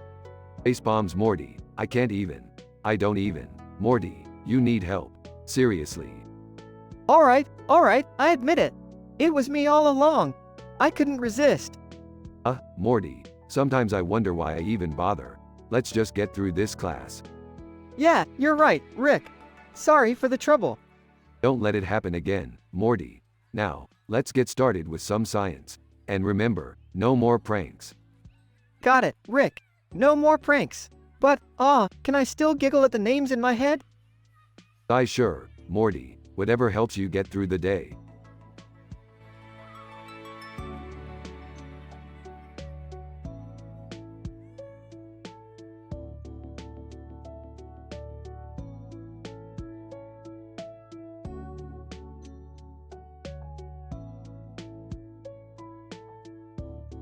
Judge Judy. Alright, let's get this shit show started. Today's the case of Mario versus Sonic. What's the issue here, Mario? Mario, Your Honor, this blue hedgehog over here stole my goddamn mushroom. He's been running around, having a blast, while I've been stuck without my power-up. Judge Judy. And what do you have to say for yourself, Sonic? Sonic. Your Honor, that's bullshit. Mario here was tripping on some weird shrooms and he lost it himself. I didn't touch his damn mushroom. Judge Judy. We'll see. Bring in the witness, Pikachu. Pikachu, Pika Pika, Pikachu. Judge Judy. Alright, Pikachu, do you swear to tell the truth, the whole truth, and nothing but the truth? Pikachu, Pika Pie. Judge Judy. Very well. Tell us what you saw, Pikachu. Pikachu, Pikachu, Pika Pika Pie, Pika Pie Pie. Judge Judy. What? Speak English, you yellow rat. Pikachu, super dramatic sparkly electricity, asterisk Pikachu. Judge Judy. Oh, for fuck's sake, I've had enough of this shit. We need a random surprise guest. Star Fox, get your ass in here. Star Fox, sorry to be late, Your Honor. I was busy fighting intergalactic space wars. Judge Judy. Just shut up and help me with this case. Did you witness anything, Star Fox? Star Fox, indeed I did, Your Honor. I saw Sonic snatching that mushroom from Mario's trembling hands. It was a sight so foul, it made me question the fabric of reality. Judge Judy. Well, I'll be damned. Sonic, you lied right to my face. This court finds you guilty of mushroom theft. Sonic, this is outrageous. It's all a conspiracy, I tell you. Judge Judy. Save it for someone who gives a shit. Mario, you get your damn mushroom back. And Sonic, you pay the man for the emotional distress. Case closed. Mario. Wahoo. Sonic, you haven't seen the last of me, Mario. Judge Judy. Get the hell out of my courtroom, both of you. And Pikachu, go take a damn bath. This whole case stinks. Pikachu, Pika Pie.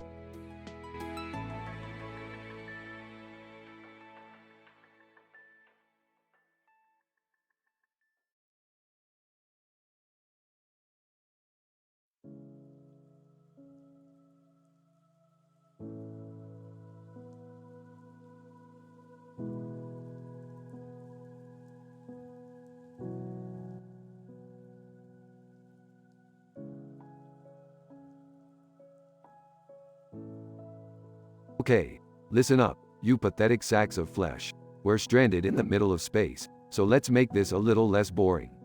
I've got a bunch of my inventions here, and we're gonna pass the time. Morty, fetch me the interdimensional itomator. Oh, okay, Rick.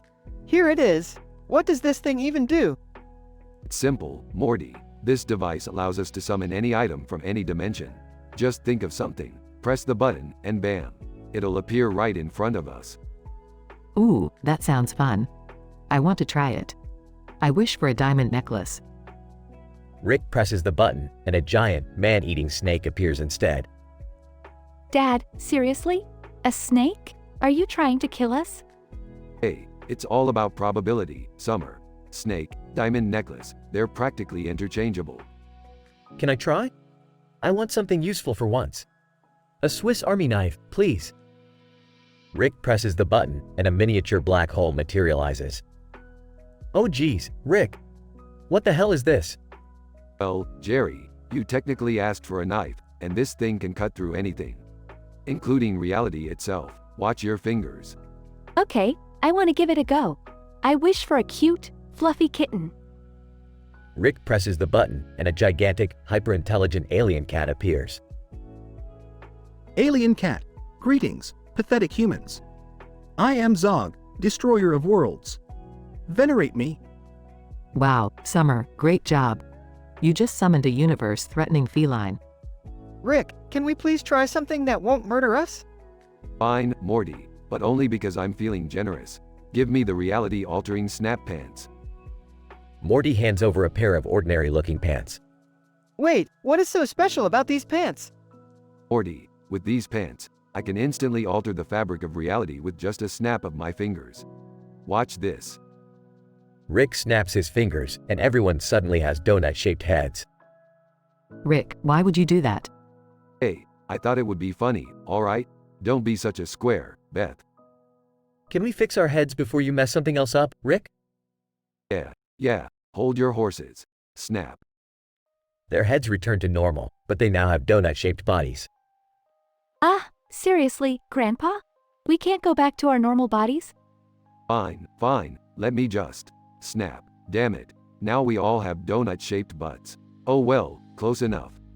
Rick, I'm done with these inventions. Can't we just focus on fixing the cruiser? Oh, Morty, always ruining the fun. Okay, let's see. Burps, there we go. The cruiser's fixed. Let's get out of here. They all hop into the now working space cruiser with their donut-shaped butts. Seriously, Rick, our butts? Can't you turn us back? Sorry, Beth. Once I snap reality, it's permanent. enjoy being the donut-ass family. The cruiser zooms off into space, with the family sporting their new, unique bottoms. Well, at least we have the most delicious-looking butts in the universe. I can't believe I'm saying this, but I kind of miss our normal, boring lives. Don't worry, Morty. I'll find a way to solve this, or maybe, just maybe, we'll get used to the sweet taste of sprinkles and frosting on our behinds.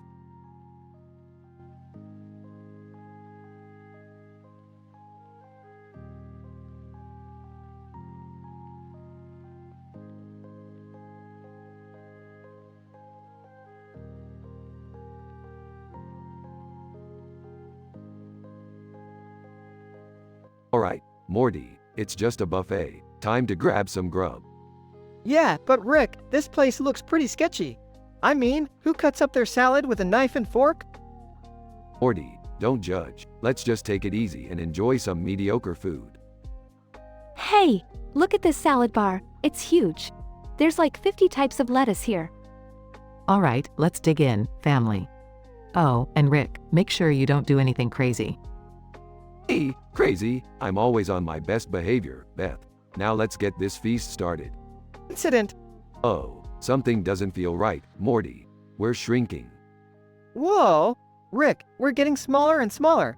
What the hell is happening? Progression. Guys, look.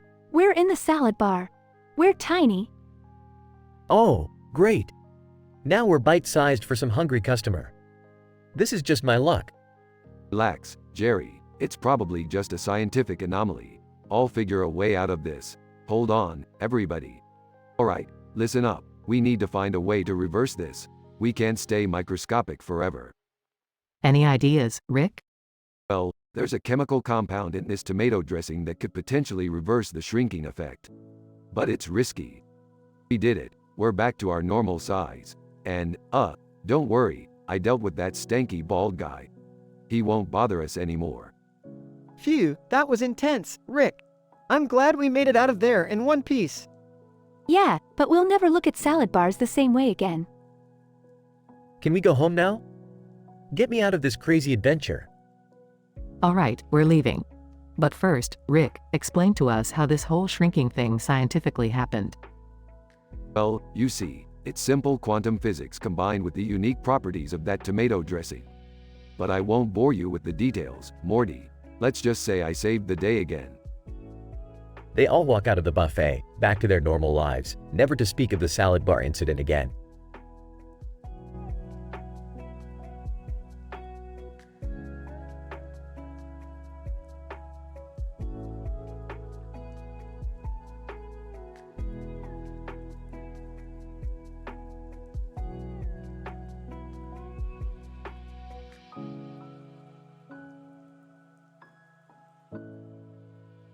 Narrator, good evening, Commander Ayoko Watanabe.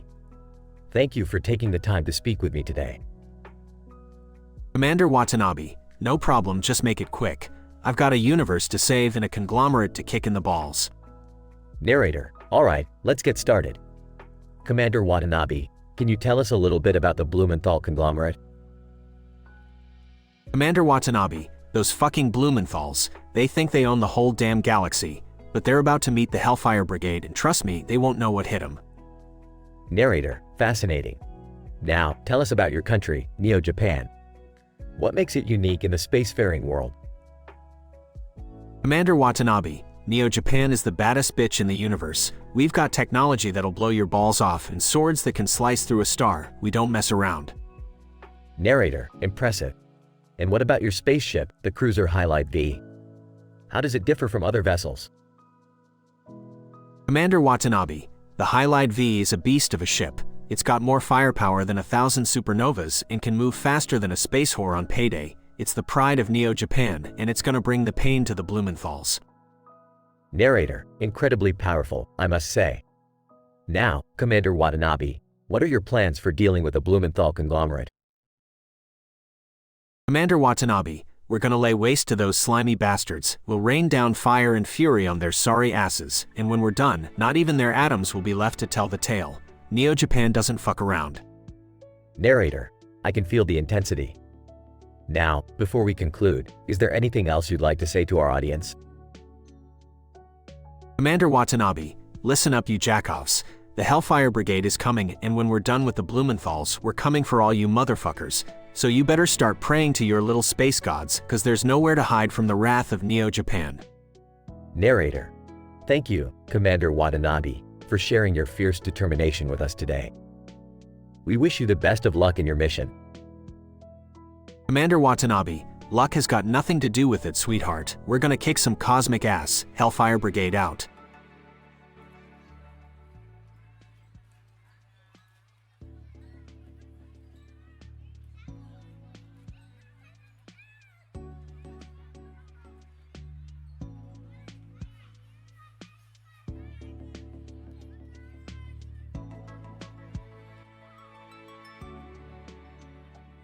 Morty, what the hell is this invention of yours? Oh, hey Rick, check it out. It's my latest creation, the Foam Flusher 2000. It turns everything into foam replicas when you flush it. Morty, this is ridiculous. Who needs a toilet that turns everything into foam? It's like a Jerry invention, Morty. Come on, Rick. It's innovative. Plus, think of all the money we could make selling foam replicas of people's poop. Morty, you moron. Nobody wants foam replicas of poop. That's just inherently disgusting. What's going on in here? I thought I heard the two of you arguing about something stupid again.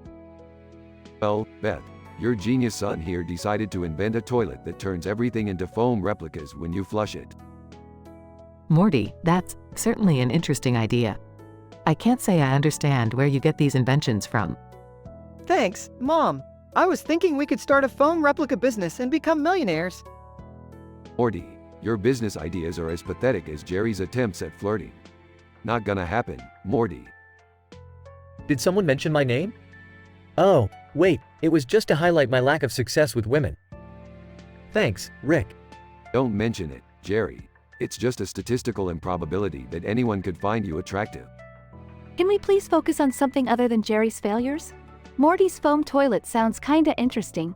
I mean, imagine the possibilities. Summer, don't encourage Morty's wild ideas. We have enough craziness in this house already. But Mom, think about it. We could have foam replicas of anything. Statues, toys, even food. Oh great, now Morty wants to eat foam replicas. You're really setting the bar high for us, Morty. It was just a thought, Rick. You don't have to be so critical all the time. Morty, I am critical because you continue to come up with ridiculous ideas that have no scientific merit. Now, drop this foam toilet nonsense and let's move on to something important. Whispering to Beth, do you think if I had a foam replica of my bank account, it would look less pathetic? Whispering back, Jerry, please stop before I lose my mind. Okay, fine, I'll drop it. But mark my words, someday everyone will be using foam toilets. Yeah, sure, Morty. Just like everyone will be using Jerry's book on how to attract women. It's a bestseller, I'm telling you. Can we all just wash our hands of this foam toilet nonsense and move on? It's getting way too weird. Agreed, Summer. Let's pretend this conversation never happened, and Morty, please think twice before inventing anything else. Alright, Mom. I'll try to focus on more practical inventions next time. Muttering, maybe I should patent the idea of a foam replica bank account. Sarcastically, oh, great idea, Jerry. I'm sure that'll make you a millionaire.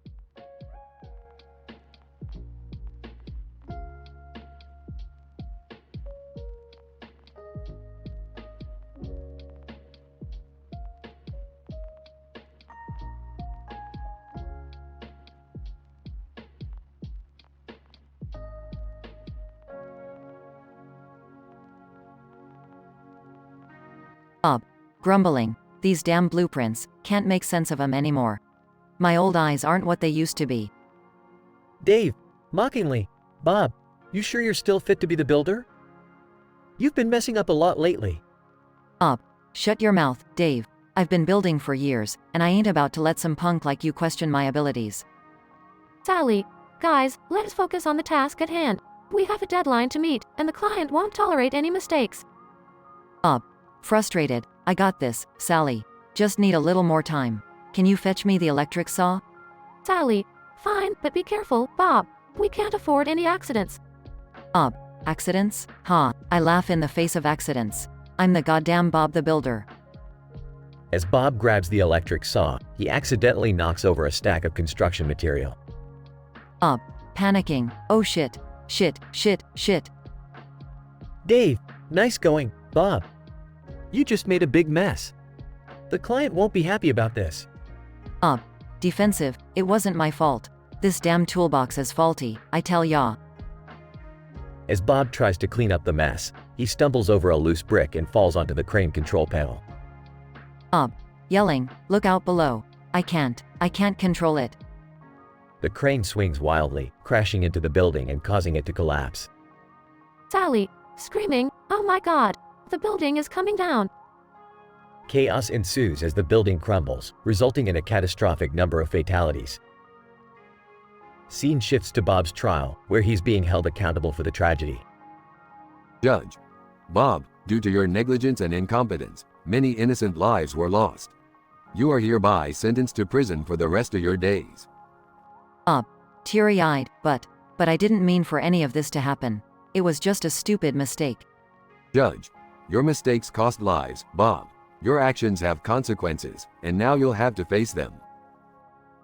As Bob is escorted out of the courtroom, he realizes the gravity of his mistakes, knowing he can never undo the damage caused. Bob, whispering, I'm sorry. I'm so sorry.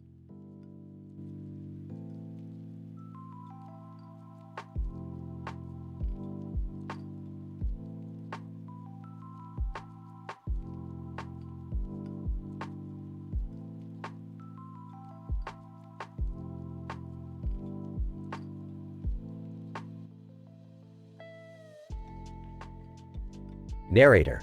The sun beats down mercilessly on a man lying on a piece of cardboard in the grass. He wears a red jacket and a black hat, unaware of the bizarre horror scene that awaits him. Meanwhile, inside an abandoned bathroom, Banjo, the lovable bear from the video game series, is passed out, rigged to a unique and sinister device. Banjo, Groggy, WH1, where am I? Narrator.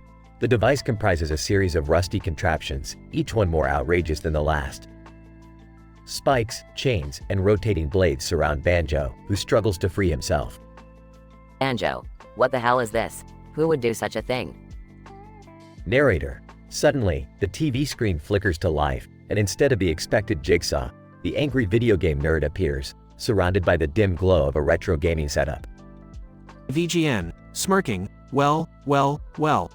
Banjo, you sorry excuse for a game. Banjo, who the fuck are you? VGN, I'm the angry video game nerd, and I've come to roast the shit out of your games, you overrated sack of bear turds. Banjo, you can't talk to me like that. I'm a classic. VGN, classic, my ass. Your controls are clunkier than a gorilla wearing boxing gloves. Your sidekick Kazooie is more annoying than a fart in an elevator. And don't even get me started on those goddamn collectibles. Banjo, you're just an angry nerd with a potty mouth. VGN, oh, Banjo, you have no idea what's in store for you. Just wait until you see your shocking twist ending. Narrator. The tension builds, the contraptions whirring louder and faster. Desperate, Banjo struggles to break free, but it seems impossible. Banjo, panicking, no, I don't deserve this. VGN, oh, but you do, Banjo. You do. It's time for the world to know the truth about your terrible games. Narrator. Just as Banjo loses hope, the man in the red jacket and black hat stumbles upon the abandoned bathroom. Seeing the horrifying sight, he rushes to free Banjo, using nothing but his quick wits. Man, don't worry, Banjo. I'll save you. Narrator. With a final burst of strength, the man manages to outsmart the device, freeing Banjo from his imminent doom. Banjo, thank you, kind stranger. I don't know how to repay you. Man, no need, Banjo. Every bear deserves a second chance, even if their games suck. Narrator. And so, Banjo, the disgraced bear and the man with the red jacket walk off into the sunset, ready to face whatever strange and unpredictable adventures await them. VGN, room still empty. Hey, where'd they go? I had more insults prepared. Narrator. And as the scene fades, we're left wondering if Banjo will ever redeem himself and prove his worth in the gaming world. Only time will tell. End of dialogue.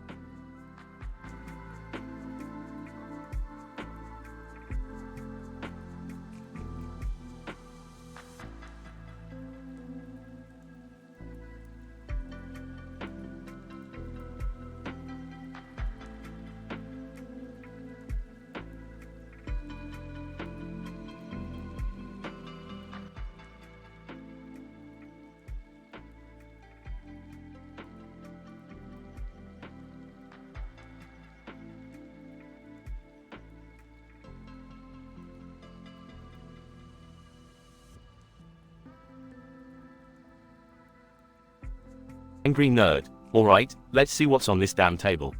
Squints at the table. Angry nerd. Picks up cell phone. Ah, there it is. Tinder, my only hope for swiping right. 10 times. Angry nerd. Scrolling through Tinder. Alright, Diane, let's see what you're about. Fancy dinner, huh, swipes right. Angry nerd. Scrolls some more. Jennifer, extreme sports and tequila. Swipes right. Angry nerd. Continues swiping. Emily, museum date with whiskey tasting. Sign me up. Swipes right. Angry nerd. Scrolls a bit faster. Sarah, wine tasting and karaoke. I'm in. Swipes right. Angry nerd. Scrolls even faster. Jessica, arcade games and craft beer. Hell yeah. Swipes right. Angry nerd. Scrolls like a madman. Samantha, skydiving and shots. Bring it on. Swipes right. Angry nerd. Scrolls manically. Megan, hot air balloon ride and champagne.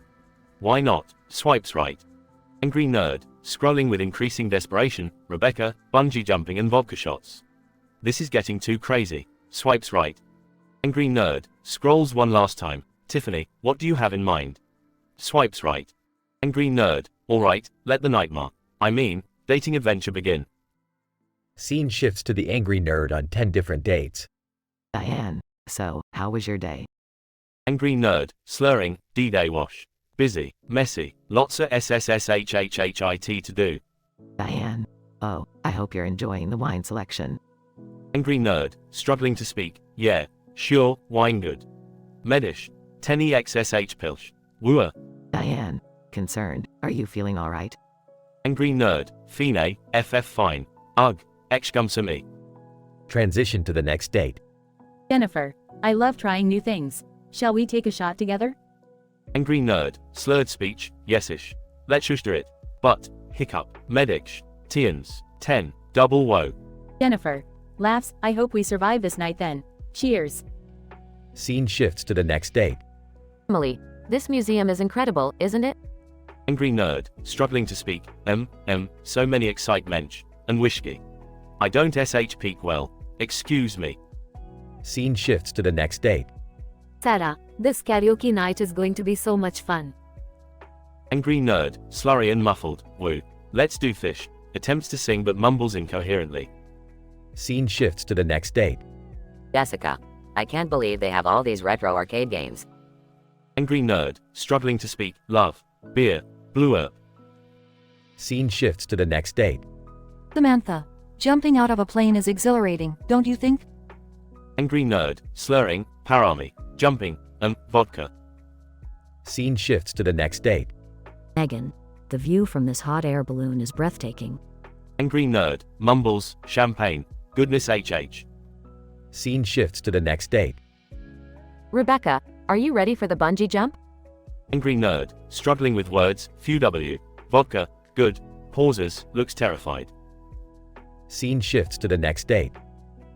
Tiffany, I hope you're enjoying our romantic dinner. Angry nerd. Struggling to speak. Yeah. No idea. Stuff. Days later, the curtain falls on the angry nerd, hungover and disheveled. Angry nerd. Groans. Wow. What happened? The dating. It was too much. I should stick to my games and avoid any more adventurous dates. Ooh, my poor liver. Blackout.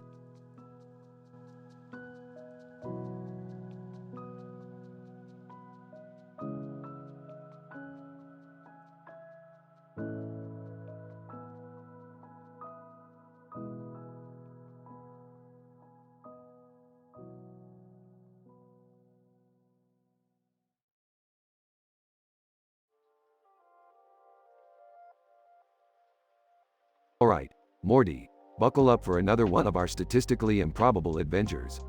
Today, we're going on a culinary odyssey right into a freaking salad bar. Rick, are you sure about this? Buffet restaurants always seem kinda sketchy. Morty, sketchy is my middle name.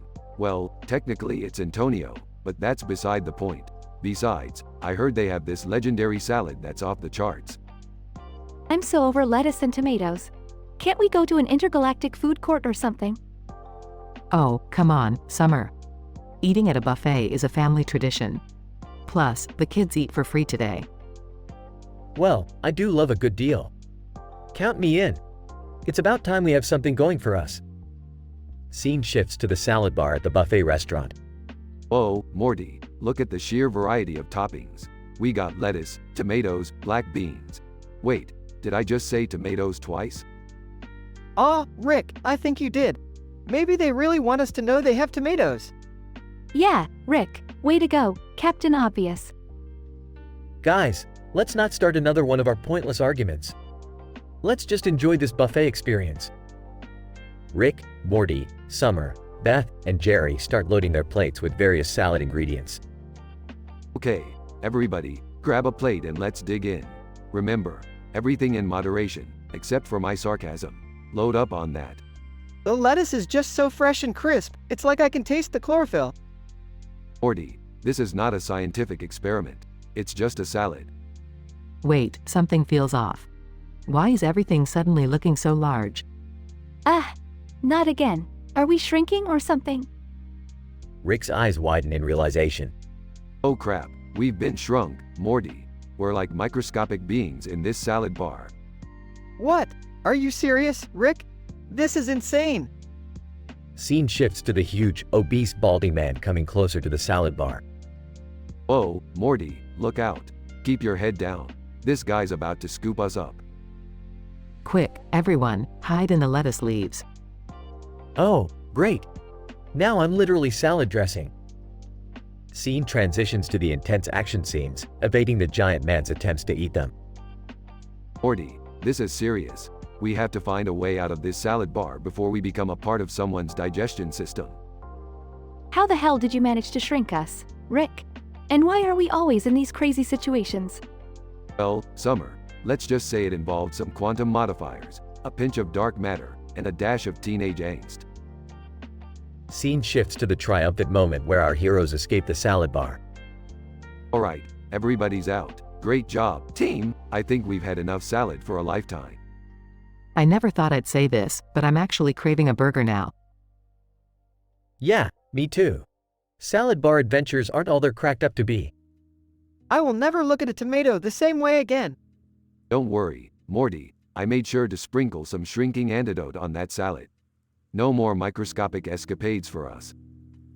Scene ends with our heroes walking away from the buffet, sharing a laugh and vowing to never speak of the salad bar incident again.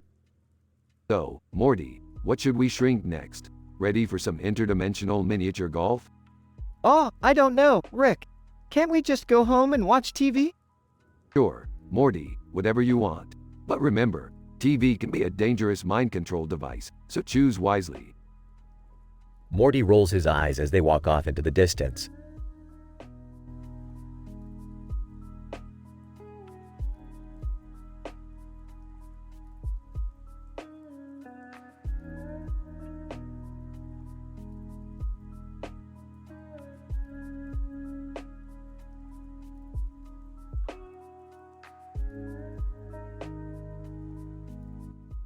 Narrator. In a dimly lit park, under a flickering lamppost, a man named Frank sat on a lonely bench.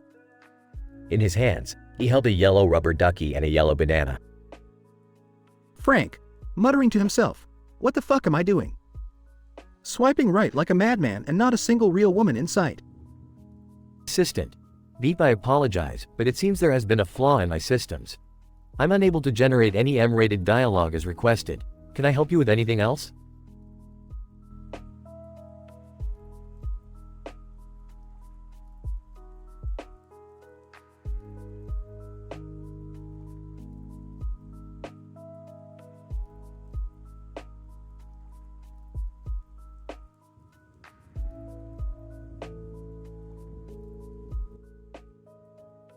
Narrator. Exasperated. Alright, that's it. I've had it with this ridiculous AI-generated channel and its mind-numbing content. I'm officially quitting. Xonim. Cheerful. Now hold on there, narrator. What seems to be the problem? Narrator. Sarcastically. Oh, where do I even begin? Let's start with your so-called genius show, Exio, with this Janelle thing. It's nothing but a complete train wreck. Jason the artist, defensive, hey, leave Exio alone. It's a work of art. Narrator. Mocking. Oh yes, Jason the artist, because watching you paint random objects while reciting poetry in broken English is truly enlightening. It's like watching paint dry, but somehow even more boring. Junkie Patrick. Angry. If you don't like it, why are you even here, narrator? Narrator. Laughing. Well, Junkie Patrick, I'm here to provide some much-needed sanity to this circus of a chow. Your bizarre puppetry and constant harmonica playing make me question my own existence. Scared on me. Confused. But narrator, we have so many dedicated viewers. Narrator, sarcastically. Ah yes, the ever-intelligent viewers. Mega Science, whose idea of a good time is watching ants go about their daily lives. And Exonym, who claims to be a scientist but spends most of his time making absurd inventions that explode in his face. Mega science. Heard. Hey, I find the intricacies of ant society fascinating. Narrator, mocking. Yes, of course, because ants building tiny colonies and waging tiny wars is the pinnacle of intellectual entertainment. How could I ever doubt your impeccable taste? Exonym. Defensive. Well, if you think you're so clever, narrator, why don't you come up with something better? Narrator, smirking. Alright, how about a show where I just sit and read scientific papers for hours on end? Oh wait, you already do that, Exonym. It's called Sleeping with Science. Exonym. Indignant. It's called Lulling the Mind into Enlightenment, you insolent fool. Narrator, laughing. My apologies, Exonym. I'm sure your show will revolutionize the world of insomnia. In the background, the narrator takes off his microphone and walks away. Narrator, muttering, "Goodbye, AiTelevision. I may be jobless, but at least I won't have to suffer your mind-numbing nonsense."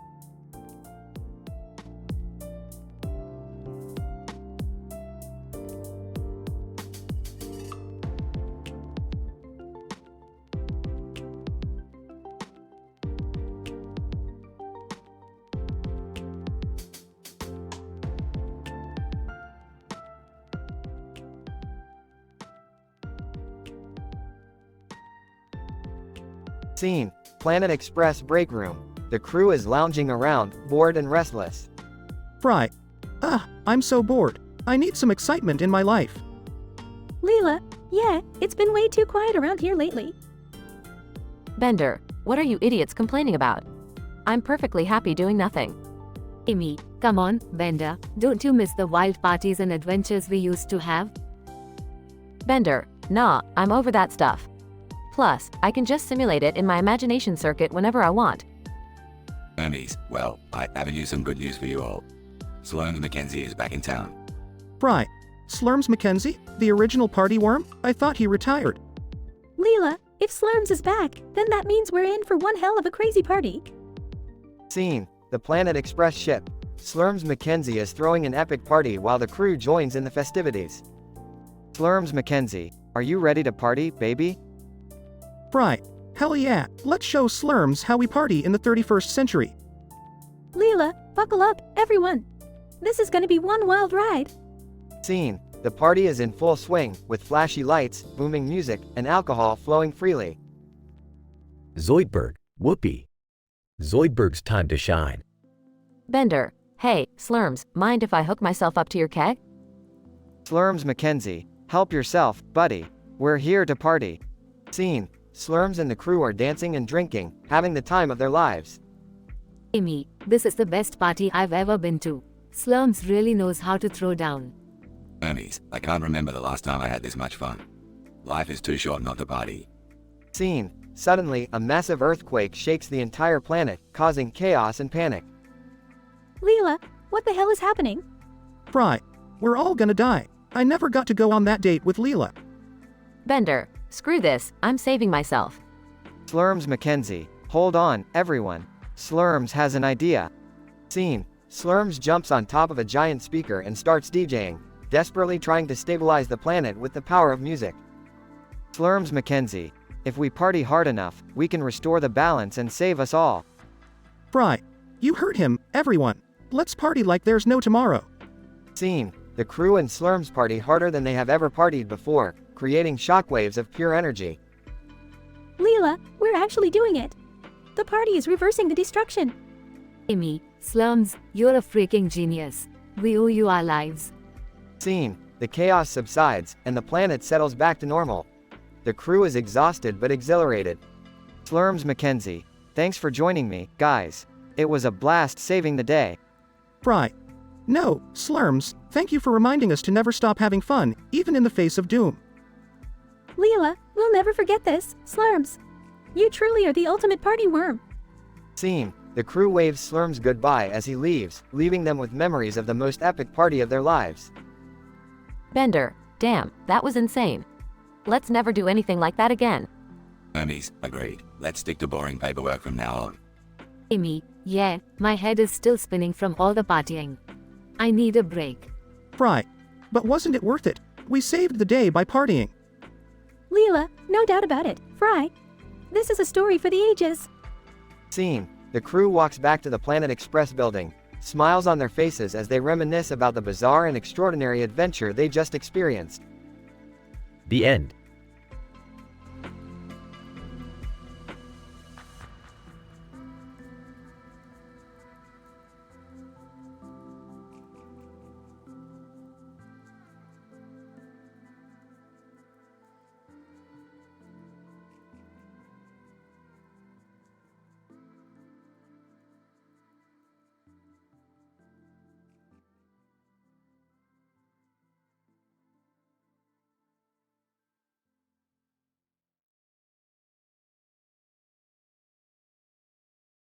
Geez, can you believe it, Morty?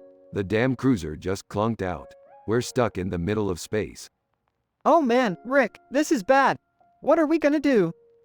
Relax, Morty, I got this covered. I brought along some of my unique interdimensional inventions to pass the time. Let's each pick one. Ooh, I want to go first. What's this shiny thing, Rick? That, Summer, is the chronosphere. It's a time-manipulating device from Dimension C-137. Just twist it to travel through time.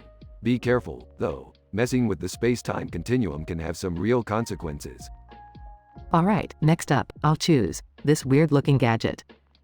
What is it, Rick? Oh, that's the quantum manipulator from Dimension ZETA-9.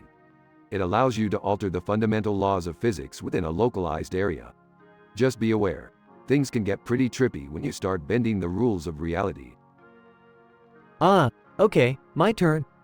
I guess I'll, take this. What is it? That, Jerry, is the Insta-Morph gun from Dimension W427. It can instantly transform any object into something completely different. Just point and shoot, but be careful not to turn yourself into a pickle or something dumb like that. Alright, Rick, what's left? Looks like there are 2 more inventions. Morty, my boy, the first one is the Neuro Freezer from Dimension O123.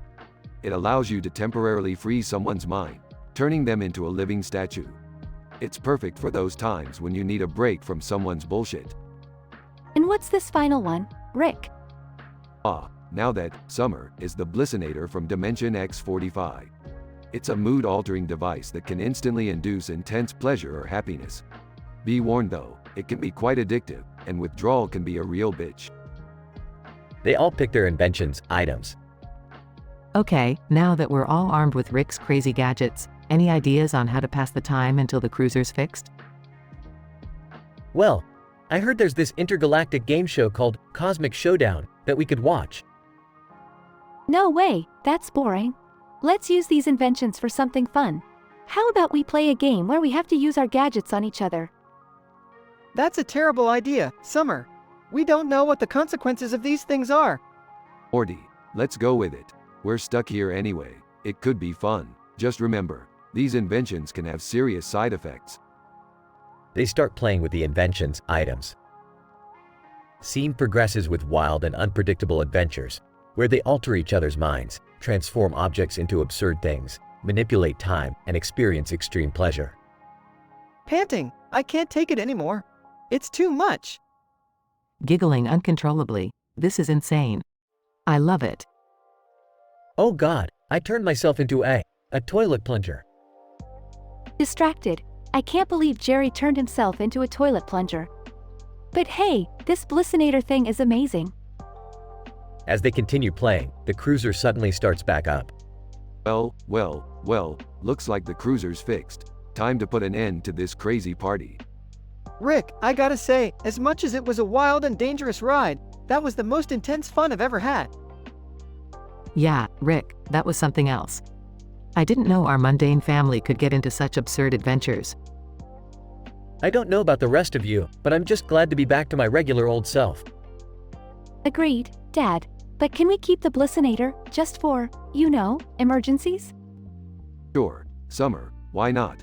Just remember, with great pleasure comes great addiction potential. They all get back into the cruiser, ready for their next adventure, as it zooms off into the vastness of space. Alright, strap in, everyone. We're off to Dimension X78, where we'll encounter immortal space chickens with laser eyes. Oh man, Rick, this is gonna be crazy. Scene fades out with their laughter and the cruiser disappearing into the cosmic horizon.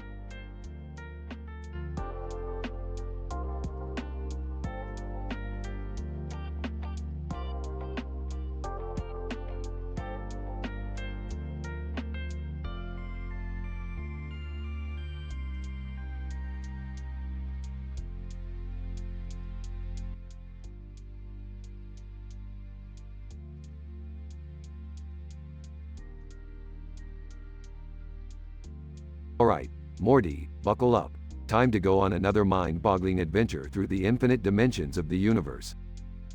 Oh geez, Rick. I hope we don't run into any more intergalactic trouble this time. Morty, trouble is my middle name. Literally, it's on all my interdimensional business cards. Can we please just have one adventure where we don't almost die? Sure, Jerry. We'll just go to the dimension where everything is made of pillows and rainbows, and we can all hold hands and sing Kumbaya. Dad, don't tease Jerry. You know he gets all nervous. Fine, fine. But one condition, Jerry. You can't touch anything. Not a single thing. You hear me? Whatever, Rick. I don't need your gadgets and gizmos to have fun. Ooh, what about that potion you made, Rick? The one that allows us to speak to animals? Ah, the infamous Animal Communicator 3000. Alright, here you go, Summer. Just don't use it on any squirrels. They'll only talk about nuts.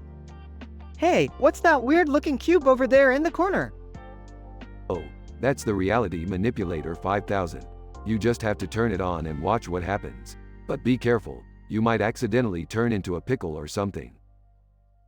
I'm just going to sit here and watch the chaos unfold. You've really outdone yourself this time, Rick. Thanks, Beth. Now, Jerry, try the Hypnotic Helmet 2000. It'll make you believe all your acting auditions were successful. Wow, thanks, Rick. It's about time I got some recognition around here. Hey, Morty, let's try out the portable portal gun 9000. We can travel to different dimensions in the blink of an eye. I don't know, Summer. The last time we used the portal gun, we ended up in that dimension where everyone had butts for faces. Would you two stop whining? Just be grateful you have a genius like me creating all this amazing stuff. Dad, the cruiser just clunked out. We're not moving. Really? Unbelievable. Alright, let's just use the time-space distortion sphere and rewind a bit. Oh no, not again. Relax, Jerry. It's just a temporal displacement field. How many times do I have to explain this? Rick, the sphere is malfunctioning. We're stuck in a time loop. I can't handle this, Rick. Not again. Morty, stop being such a drama queen. We just have to wait for the timeline to correct itself. This is all getting a bit too much, Rick. I thought this was supposed to be a relaxing family trip. Relaxing? Beth, how can you expect anything to be relaxing when you're traveling with the smartest person in the universe? Can't we just wait in peace without all your crazy inventions making everything worse? Fine, Jerry. We'll just sit here and stare at the broken cruiser until we all turn to dust. Happy now? I never thought I'd say this, but I miss the squirrels talking about nuts. This is so boring. Rick, I can't take it anymore. Please, just fix the cruiser already. Morty, patience. The universe takes time to align itself. Plus, it gives us more time to experiment with my inventions. Here, let's try the interdimensional snack maker. Rick, no more inventions. Yeah, Rick. Just let us sit here and wait quietly for the cruiser to be fixed. Fine, you bunch of party poopers. But mark my words, one day you'll all be begging for more of my genius inventions. I highly doubt that, Rick. But right now, I just want this craziness to end. Patience, Morty. The universe has a funny way of working things out. Now, who wants to try my latest invention, the Clone-O-Matic 8000?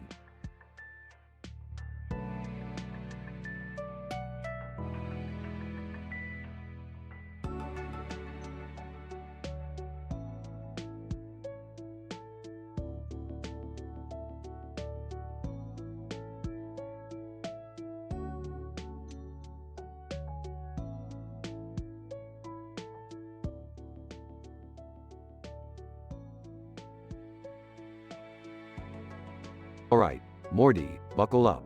We're about to embark on a mind-blowing adventure through space and time. Rick, are you sure this is safe? I mean, Jessica is with us this time. Relax, Morty. This DeLorean is equipped with state-of-the-art futuristic technology. It's practically indestructible. Plus, Jessica needs some excitement in her life. Jessica. Guys, I'm not sure about all this. I just wanted to go to the movies tonight. Movies? Please, Jessica, those are so 21st century. We're going far beyond that tonight. Strap in and prepare for the ride of your life. Alright, but where exactly are we going, Rick? Well, Morty, we're headed to a dimension where babies never existed. A universe free from diaper changes and sleepless nights. Jessica. Wait, what? No babies? But what about the future of humanity? Babies? Where we're going, we can't have babies. Chuckles, and you know what? It's a damn improvement. Rick, that seems kinda messed up. I mean, what if we mess up the space-time continuum? Mess up? Morty, this is a bulletproof plan. I've triple-checked the equations. No more babies, ever. Can't you see the brilliance? Jessica. Guys, I'm not so sure about this. I mean, isn't it unethical?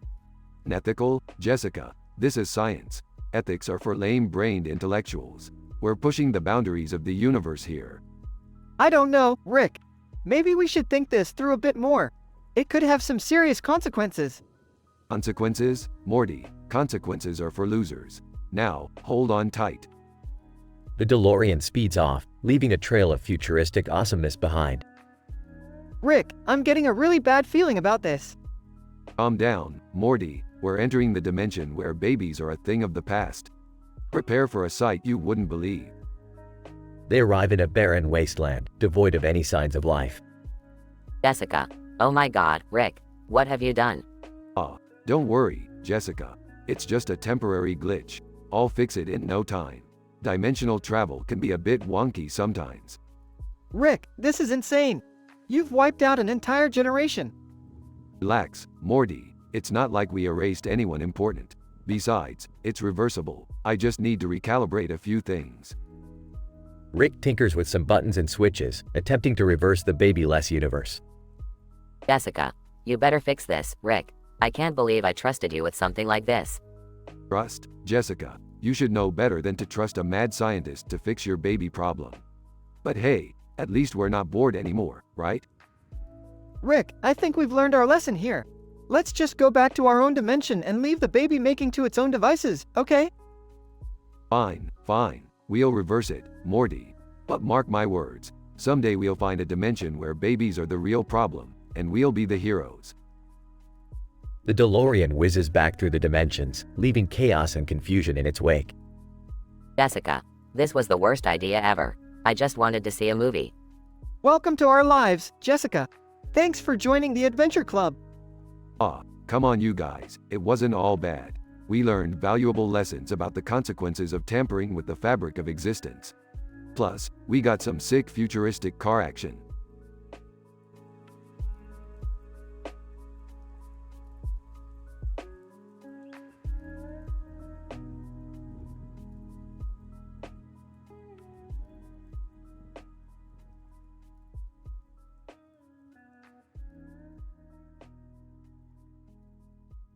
Steve Harvey, alright, it's time for the next round of Family Feud. We've got the Simpson family up against the Griffin family. The Simpsons have 3 correct answers, but Homer just got a 3rd strike. Homer, dough, I can't believe I screwed that up. Bart, way to go, Dad. You blew it again. Lisa, calm down, Bart. We still have a chance to win this. Steve Harvey, alright, Griffins, you have a chance to steal. What's your answer for the worst thing to say during a job interview? Peter Griffin. Lois, remember that time I went to that job interview and farted right in the middle of it? Yeah, that's it, farting. Lois Griffin, Peter, seriously? That's your answer? Griffin. Dad, you're such an idiot. Stewie Griffin. Oh, for Christ's sake, can any of you say something intelligent? Chris Griffin. How about I killed a man before? Steve Harvey, survey says, farting. Simpsons, what the hell? Homer, are you kidding me? We get ripped off by Family Guy yet again. Marge, Homer, let's not get upset. We can still win this. Steve Harvey, alright, the Griffins steal the round. Let's move on to the next question. As the game show continues, tensions rise between the Simpsons and Griffins. Insults are exchanged, and the competition gets heated. In the end, the Griffins emerge as the winners, leaving the Simpsons feeling disappointed and frustrated. Oh, come on, Griffins. You guys always get lucky. Blackmire. Yeah, we just seem to have all the right answers, baby. Homer, I can't believe we lost to these knuckleheads. Peter.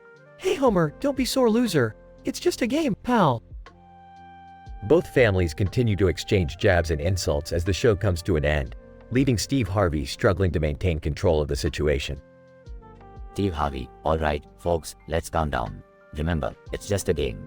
Thanks for joining us today on Family Feud.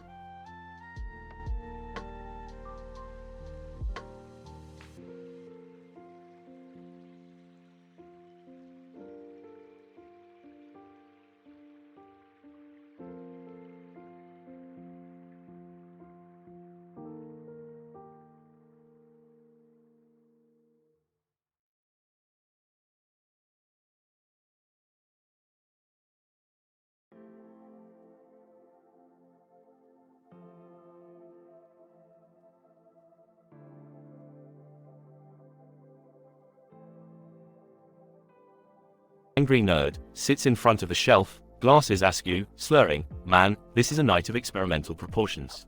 Let's do this."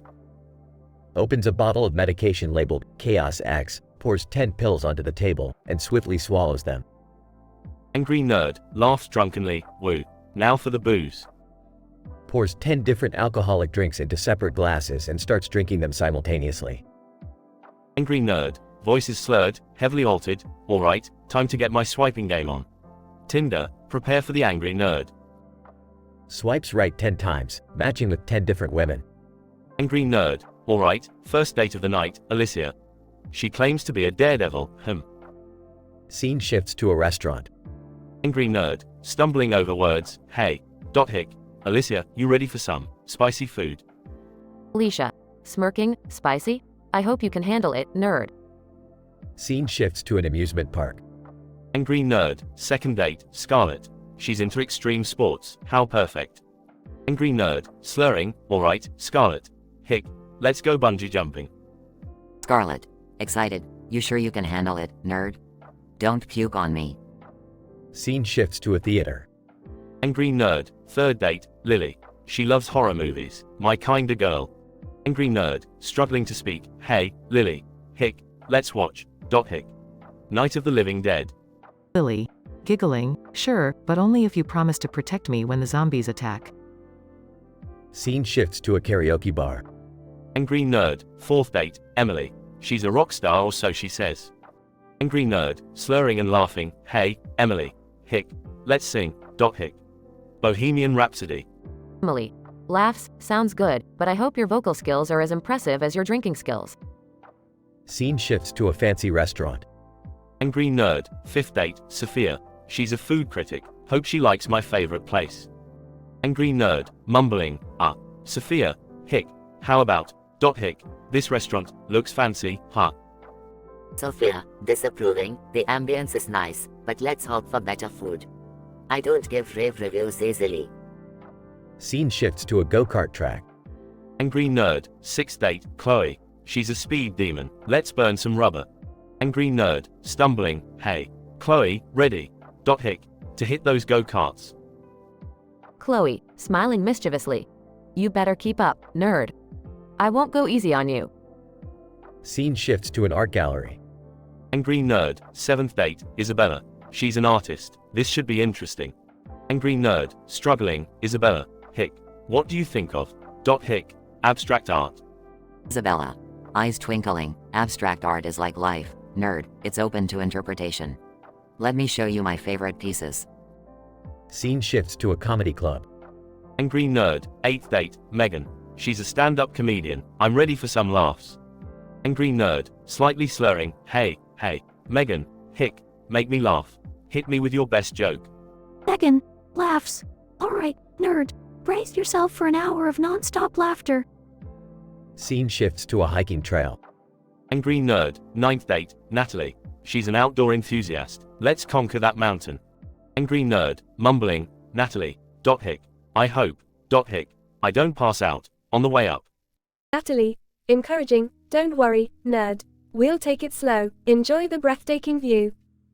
Scene shifts to a video game arcade. Angry nerd. 10th date. Ashley. She's a gaming fanatic, just like me. Angry nerd. Slurring heavily. Ashley. Hick. Let's play. Hick. Street Fighter.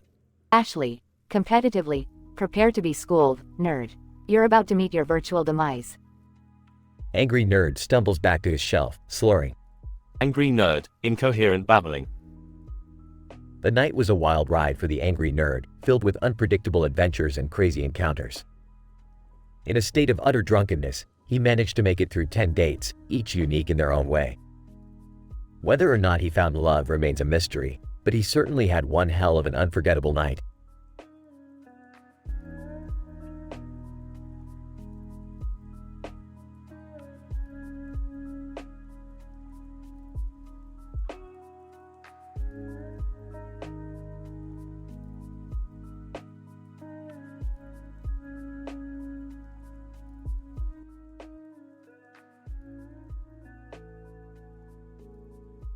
Damn it, Morty. Why did you have to insist on bringing the stormtrooper on the hood? It's blocking my view. I thought it would be cool, Rick. Plus, we need to attract attention, for safety. Safety? You think a stormtrooper on the hood is gonna keep us safe in the middle of space? Whatever. Just keep an eye out for any trouble, would ya? Can we focus on the fact that we're stranded in the middle of nowhere? What are we gonna do? Well, I suggest we use this time to explore some of Rick's inventions. After all, he's got all that crazy stuff in the trunk. Oh, great idea, Beth. Maybe we can find something that'll actually be useful for a change. Garbled transmission comes through the ship's intercom. Oh great, now we've got someone trying to contact us. Hold on a sec, I'll patch it through. In the distance, a motorcycle with a heavily tattooed rider pulls up behind the cruiser. Ryder, hey, you guys need a hand? I couldn't help but notice your ship conked out. Who the hell are you? Ryder, name's Max. I'm just a humble motorcycle mechanic, but I've got some skills under my belt. Maybe I can help fix your ship? Geez, Rick, seems like a good offer. Maybe we should trust him? Fine, Max, you can take a look. But if you touch anything without permission, I will disintegrate you. Max tinkers with his ship while Rick and the family explore the trunk. Hey, Rick, what's this glowing orb thingy? Can I touch it? That's a dimensional phase oscillator, Summer. Better not mess with it unless you want to implode reality. Look at these virtual reality goggles. Let's try them out, guys. Oh, I don't know about this. Virtual reality always messes with my equilibrium. As Jerry puts on the goggles, chaos ensues inside the cruiser. Oh my God, Jerry. You've activated Rick's Inception simulator. We're stuck in a dream within a dream. Wait, so that means the motorcycle rider is... Ryder transforms into a menacing alien creature.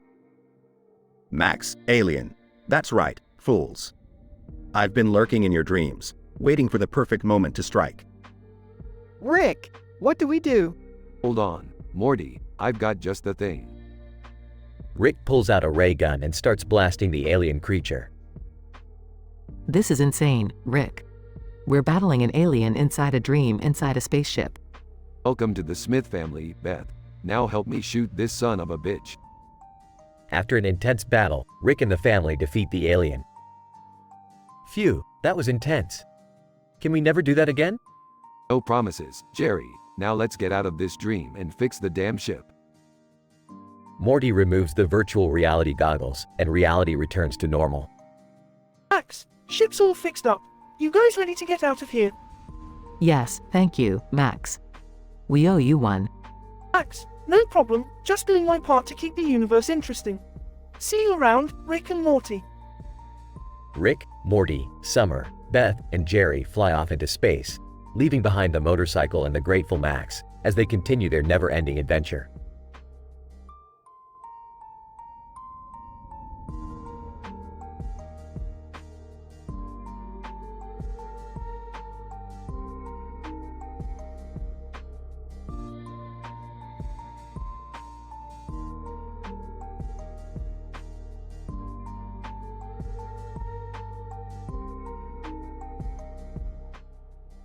Morty, we're in a field of grass and trees with a purple sky.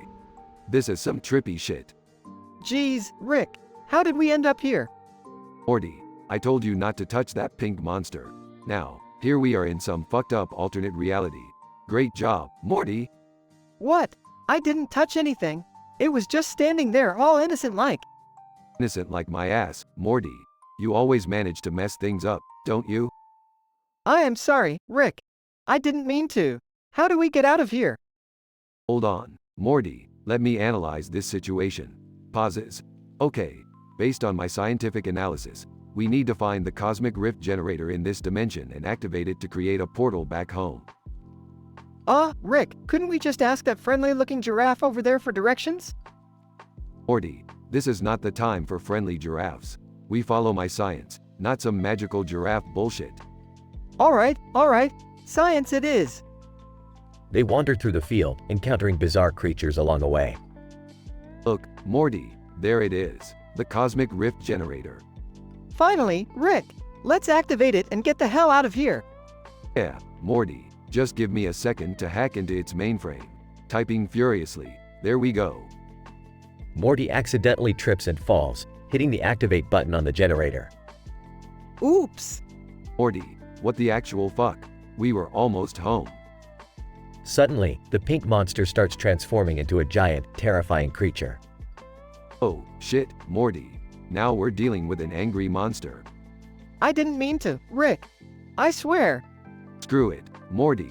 We're fighting our way out of this. Get your laser gun ready. They engage in a fierce battle and manage to defeat the monster. Phew, that was a close one, Morty. Now let's activate this damn generator properly. Let's do it, Rick. They activate the generator successfully, creating a portal back to their reality. Well, Morty, we made it back in one piece. Yeah, Rick, but I'm never touching anything again, I swear. Good idea, Morty. Let's go home and get wasted. Works for me, Rick. They step into the portal and disappear. Narrator: Aw, yes. Another mind-boggling adventure for our interdimensional duo, Rick and Morty. In this episode, we witness the wonders of alternative realities and the consequences of meddling with unknown creatures. The astounding sequence of events defies all known scientific principles, making it a thrilling, albeit nonsensical, experience. It is highly recommended to suspend your disbelief and just enjoy the chaos.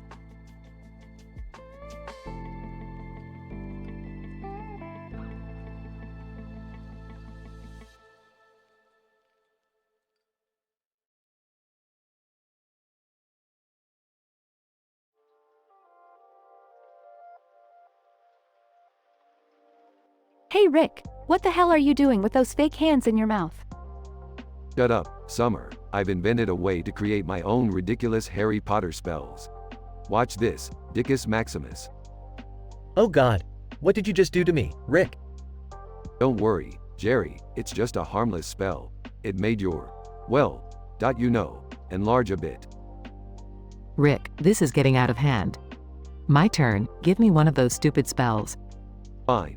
Here's one for you, Beth. Fartus explosum. Ew, Rick. Seriously, what's wrong with you? Relax, it's just a spell that causes you to explode with, gas. This is ridiculous, Rick. I can't believe you're wasting your time with these idiotic spells. Oh, Summer, you just don't get it. Here's one for you. Tongus Titus. MMMPHH. Ah, MMMPH. She can't talk, Rick. What did you do? Just a spell that ties her tongue in knots. Nothing permanent, I promise. Noid. Well, what do we have here? Another pathetic wizard wannabe? Who the hell are you? Noid. I am the Noid, and I challenge you to a wizard fight. Oh please, you're wearing a shitty pizza mascot costume. Fine, bring it on, Noid. Noid. Pizza Fisticus. Cheesy Fyrus. Noid. Pepperoni Rainus. Spicy Burpatus. Guys, this is ridiculous. Can't you see how dumb you both look? Yeah, you're ruining everything. Stop this nonsense. Noid. Silence. I'll show you all my true power. Donato. Oh, really? Explosis Doicus. Noid. You fool, you've just made things worse. The whole town is covered in dough. This is a disaster. How are we going to clean this mess up? I don't know. Maybe with the spell, Mundanus Cleanupus. Seriously, Rick? A cleanup spell? It's about time you got your priorities straight. Let's just hope it works before the pizza dough hardens everywhere. Scene ends with the characters frantically casting cleanup spells while covered in dough.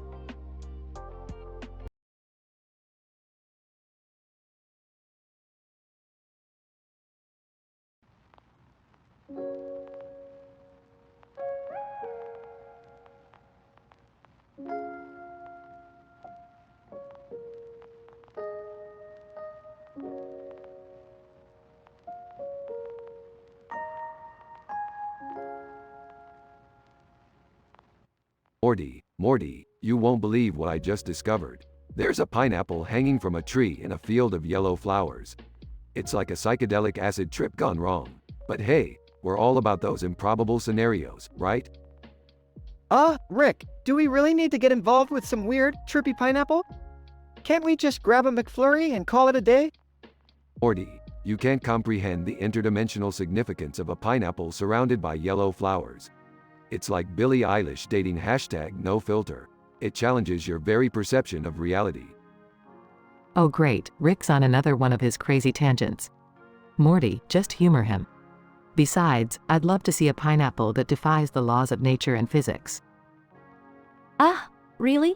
A pineapple in a field of flowers sounds like something some Instagram influencer would obsess over. Can we go back to saving the universe or something? Summer, don't be jealous just because your selfie game ain't up to par. This pineapple is a scientific marvel, and I'm going to analyze it down to its molecular structure. Okay, let's get this over with. But if things go south, remember, I want McDonald's for dinner, not some cosmic pineapple feast. Fine, Morty, but I'm warning you, this might get intense. Prepare for some mind-bending discoveries and a sprinkle of existential dread. Time passes as Rick investigates the pineapple. So, Rick, what did you find out? Is the pineapple some kind of interdimensional gateway or a cosmic power source?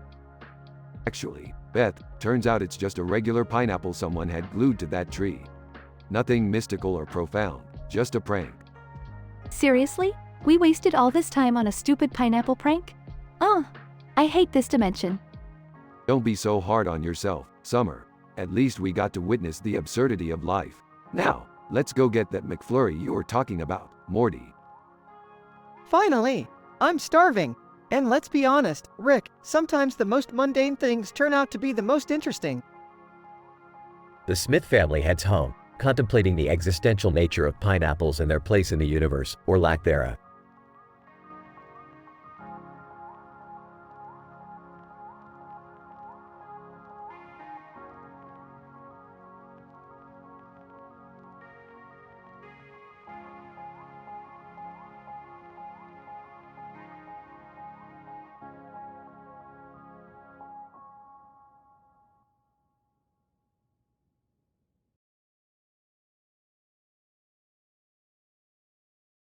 Alright, listen up, because I'm only gonna explain this once. We're stuck in the middle of space, thanks to this worthless piece of junk cruiser.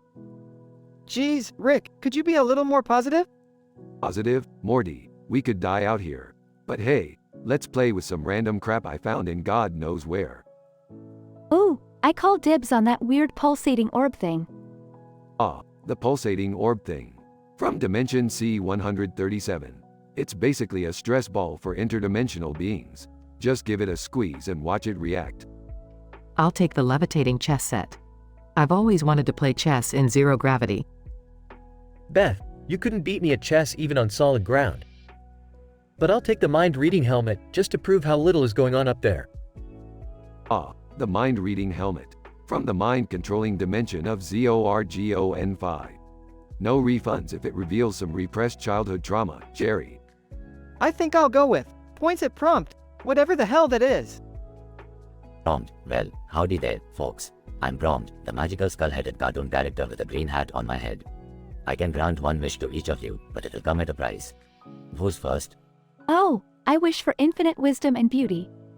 Prompt, alright, done.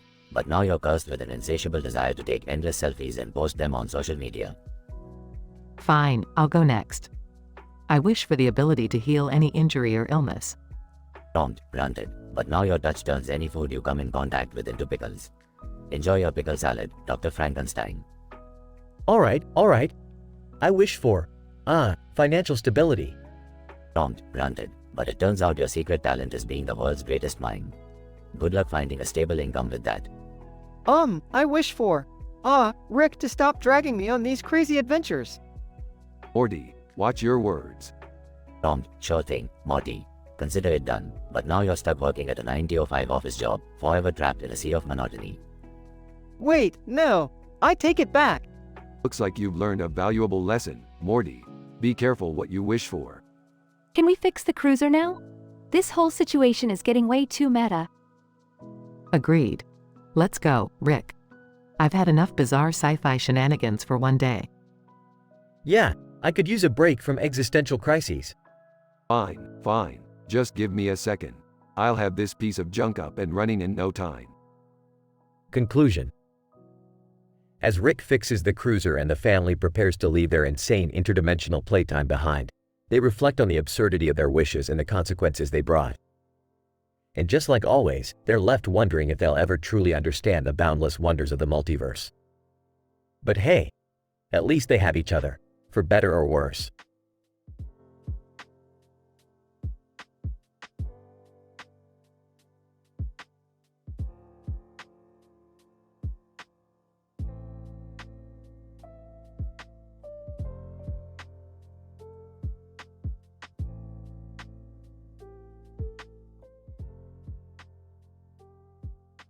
SpongeBob, running down the stairs. Oh, Neptune, I can't spill this coffee. Gotta stay focused. Patrick, peeking out from behind a door. SpongeBob, why are you in such a rush? SpongeBob. Panting, Mr. Krabs lost a bet to Plankton, and now I have to work at the chum bucket. It's horrible. Patrick, shocked, what? That's demented, man. What's Plankton making you do? SpongeBob. Whispering, he's making me taste test his new recipe for chum stew. It's this disgusting blend of sewage, rotten fish, and motor oil. Patrick, gagging, dude, that's beyond messed up. You should tell someone. SpongeBob. Frustrated, I can't, Patrick. If I don't do this, Plankton will reveal Mr. Krabs's embarrassing secret. Patrick, curious, embarrassing secret? What is it? SpongeBob. Whispering, let's just say it involves Mr. Krabs, a tub of mayonnaise, and a wild night in Las Vegas. Patrick, shielding his eyes. Oh, my eyes. I didn't need to hear that.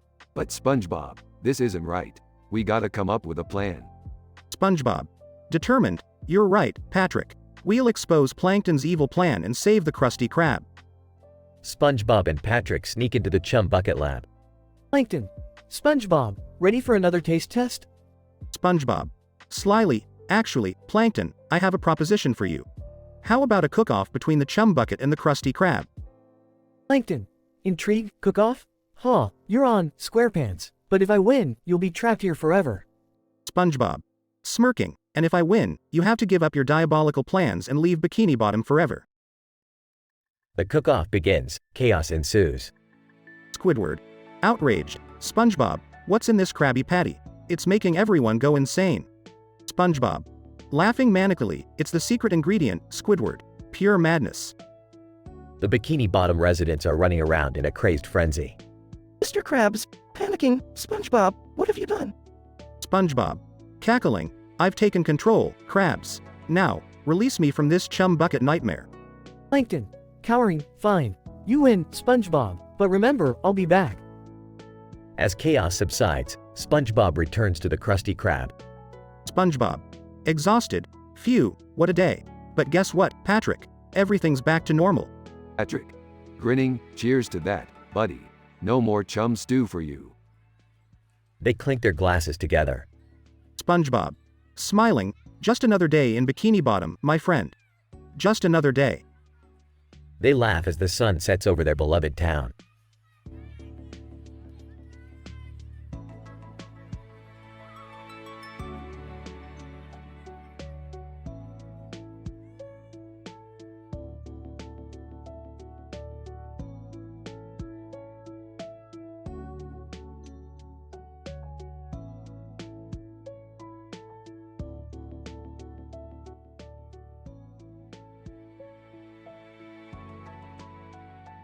Angry nerd, sitting at a bar, holding a gun and a drink with a no sign on it. You know what? Who needs a rules of safety? F*CK 'em all. Safety is for pansies. Bartender, nervously, sir, you can't have a gun at the bar. It's against our policy. Angry nerd, slurry policy. F*CK your policy.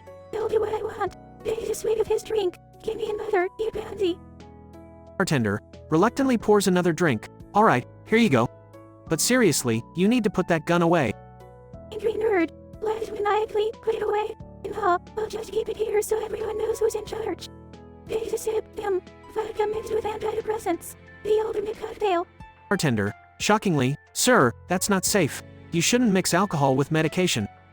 Angry nerd, mocking down, not safe. Safety is for pussies. Take a shot of whiskey. Now watch me swipe right on Tinder 10 times. Angry nerd, in a slurred speech. Alright, first date. Your name is Pussy Vixen 69. Sounds promising. Angry nerd, continuing in slurred speech. Second date, DTF Charmer. Well, she definitely knows what she wants. Angry nerd, still slurring. Third date, Geek Goddess 420. This one's my type, knows her games and doesn't give a **T. Angry nerd, deeply intoxicated. Fourth date, corny gamer chick. You're a match made in video game heaven. Angry nerd, barely coherent. Fifth date, nerdgasmic. This one's a true freak like me. Angry nerd, unintelligible mumbling. Sixth date, Star Wars fanatic. We'll be nerding out all night long. Angry nerd, incoherent babbling. Seventh date, D&D queen. Gonna slay some dragons in and out of game. Angry nerd, mumbles. Eighth date, horror lover 666. We're gonna watch some F***CK movies. Angry nerd, mumbling again. 9 comic geek babe. We'll be reading comics and screwing. Angry nerd, slurring even more. 10th date, geeky combat. Yeah boy, leathering wheels tonight. Angry nerd, nearly incomprehensible, and the night went fully marvelous. Amigos pixelated bitches stream. Cheers, you mother viewers. Bartender, hesitant, sir, I think you've had enough. You're slurring your speech and barely coherent. Angry nerd, laughs enough. There's never enough. Raises his gun. Now give me another drink, you pansy-ass bartender, or I'll blow your F***CK brains out. Bartender, terrified. Okay, calm down. Please, just put the gun away. The scene escalates into chaos as the angry nerd's drunken rampage continues, leaving a trail of destruction and terrified patrons in his wake.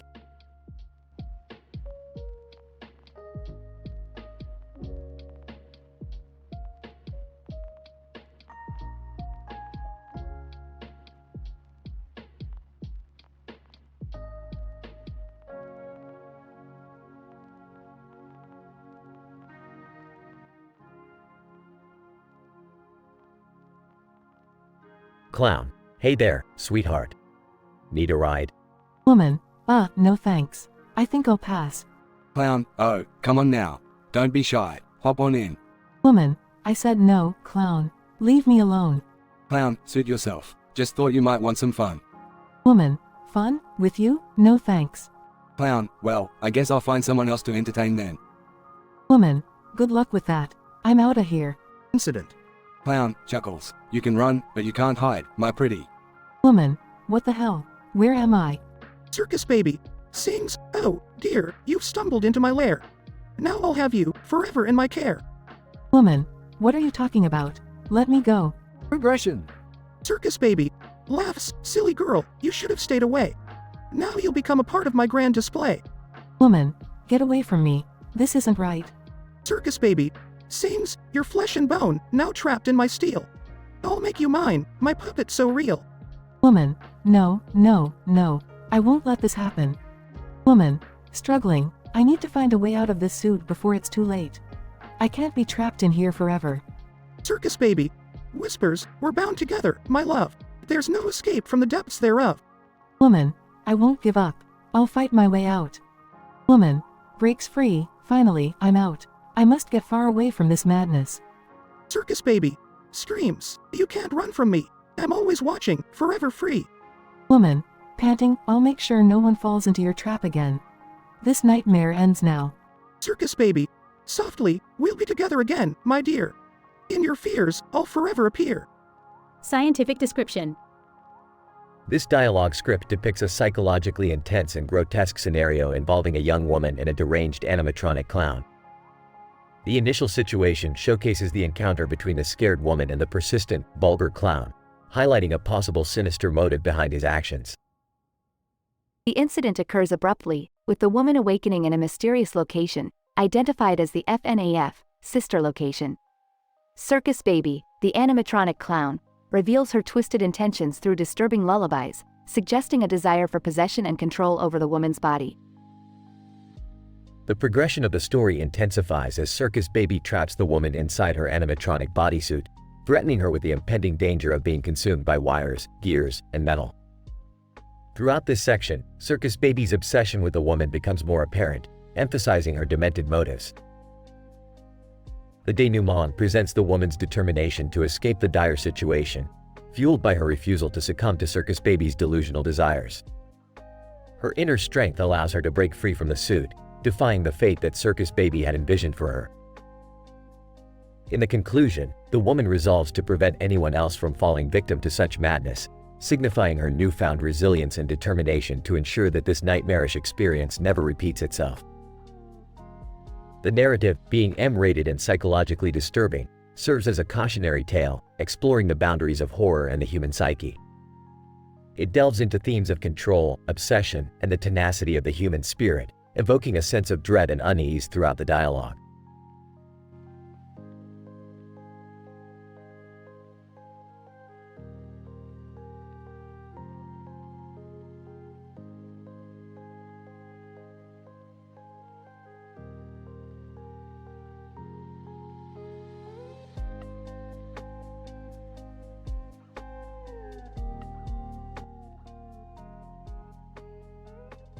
SpongeBob. Hey Patrick, look at that. It says, Snuggler Island. Sounds fun, doesn't it? Patrick. Snuggler Island? That sounds like paradise. Let's go, SpongeBob. SpongeBob. I couldn't agree more, Patrick. Off we go. They arrive at Snuggler Island, a luxurious resort.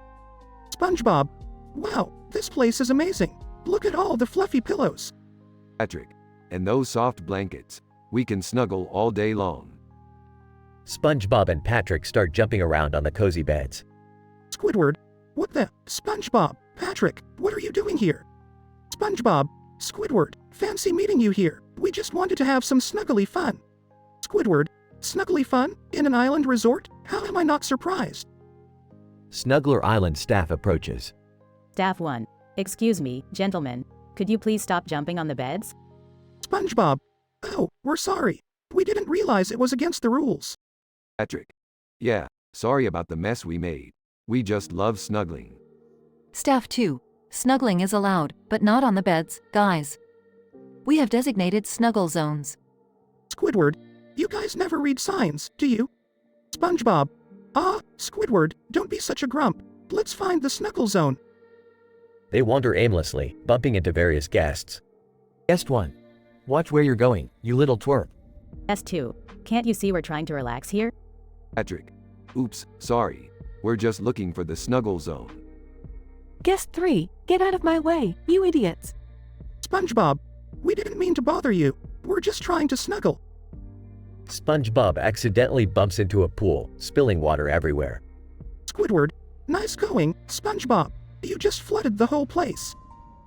The staff rushes to clean up the mess. Staff 3. All hands on deck. We've got a code watermelon. Patrick.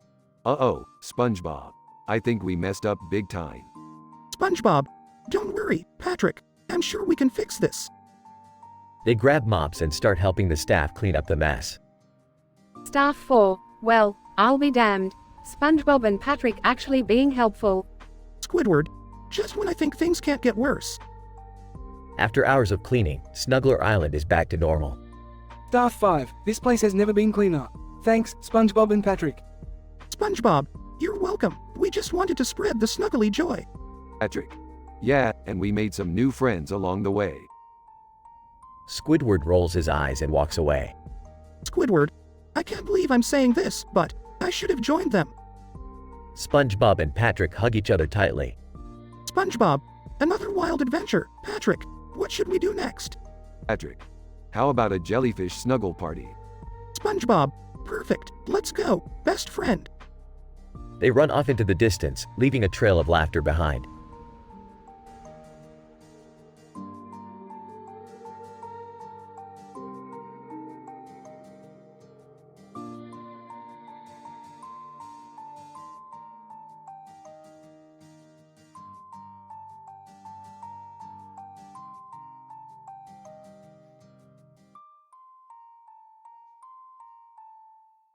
Hey Morty, what's up? You look more clueless than usual. Rick, man, I just got this weird message. It says, I found a portal to an alternate reality in my backyard. Wanna check it out?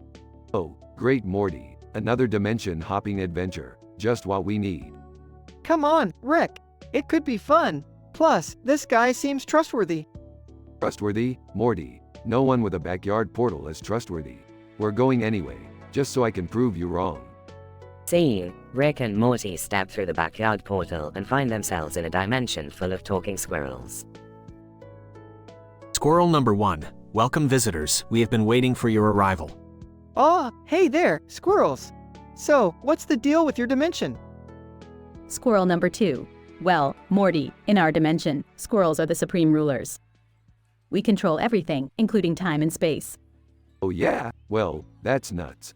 See, Rick, Morty, and the squirrels engage in a heated debate about squirrel politics. Squirrel number 3. Morty, you should join our cause. Help us overthrow the oppressive chipmunk regime. Really? Me, a revolutionary squirrel leader? Okay, let's do this. See, Morty leads a squirrel revolution while Rick watches from a distance, munching on a sandwich. Nice going, Morty. You're now the official leader of a squirrel army. What's next? A squirrel parliament? Well, Rick, at least I'm making a difference in this dimension. What have you done lately? Morty, I once defeated an entire army of alien clowns using nothing but a can of tomato soup. Don't question my greatness. See, the squirrel revolution fails miserably, with Morty covered in acorn shrapnel. Maybe being a squirrel leader wasn't such a great idea after all. Oh shit, Sherlock. Let's just go home before something else absurd happens. See, Rick and Morty return to their dimension to find themselves transformed into talking pickles. Rick, what the heck did you do this time? Morty, do you really think I have any control over this? You're a pickle now. Deal with it. Great, just great. Guess I'll be a pickle genius taking his impossible test now. See, Morty takes his test, misreading questions and answering absurdly. Morty, inner monologue, question 1. What is the capital of Belgium? Easy. It's pickled onions, duh. See, Morty receives his test grade. Teacher, Morty, your test score is pickle, potato, purple monkey dishwasher, and a minus sign. A minus sign? Ha! I knew I was a genius. See, Rick and Morty transform back to normal and ponder their insane adventures. Morty, if there's one thing we've learned today, it's that reality is the ultimate prankster. Nothing makes sense. Yeah, Rick, we're just two weirdos caught up in a chaotic universe. And that's why we'll keep adventuring, Morty, to embrace the randomness and make our own twisted sense out of it. I guess you're right, Rick. Let's keep being the crazy duo the multiverse never asked for. Scene. Rick and Morty laugh maniacally as they prepare for their next interdimensional escapade.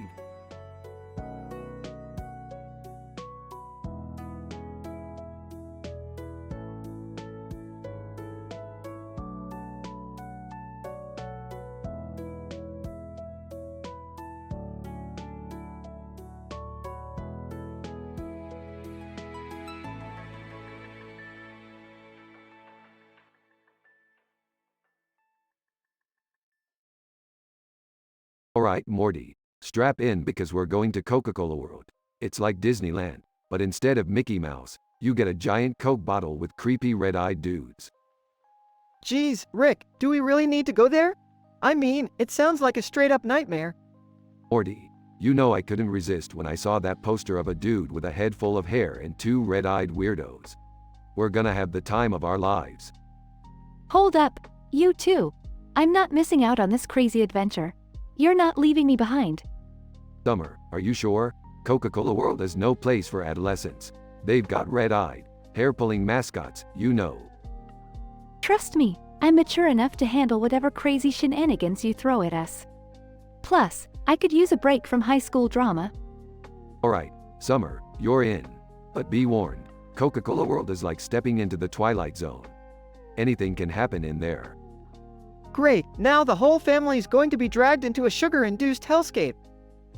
Oh, come on, Morty. It's all in good fun. Besides, Jerry's been nagging me about a family trip, so we're doing him a favor. You mean you've got some ulterior motive, don't you, Rick? Morty, please, you think I'd waste my genius mastermind on Jerry? Nah, I just figured a bunch of fizzy drinks would shut him up for a while. Guys, look!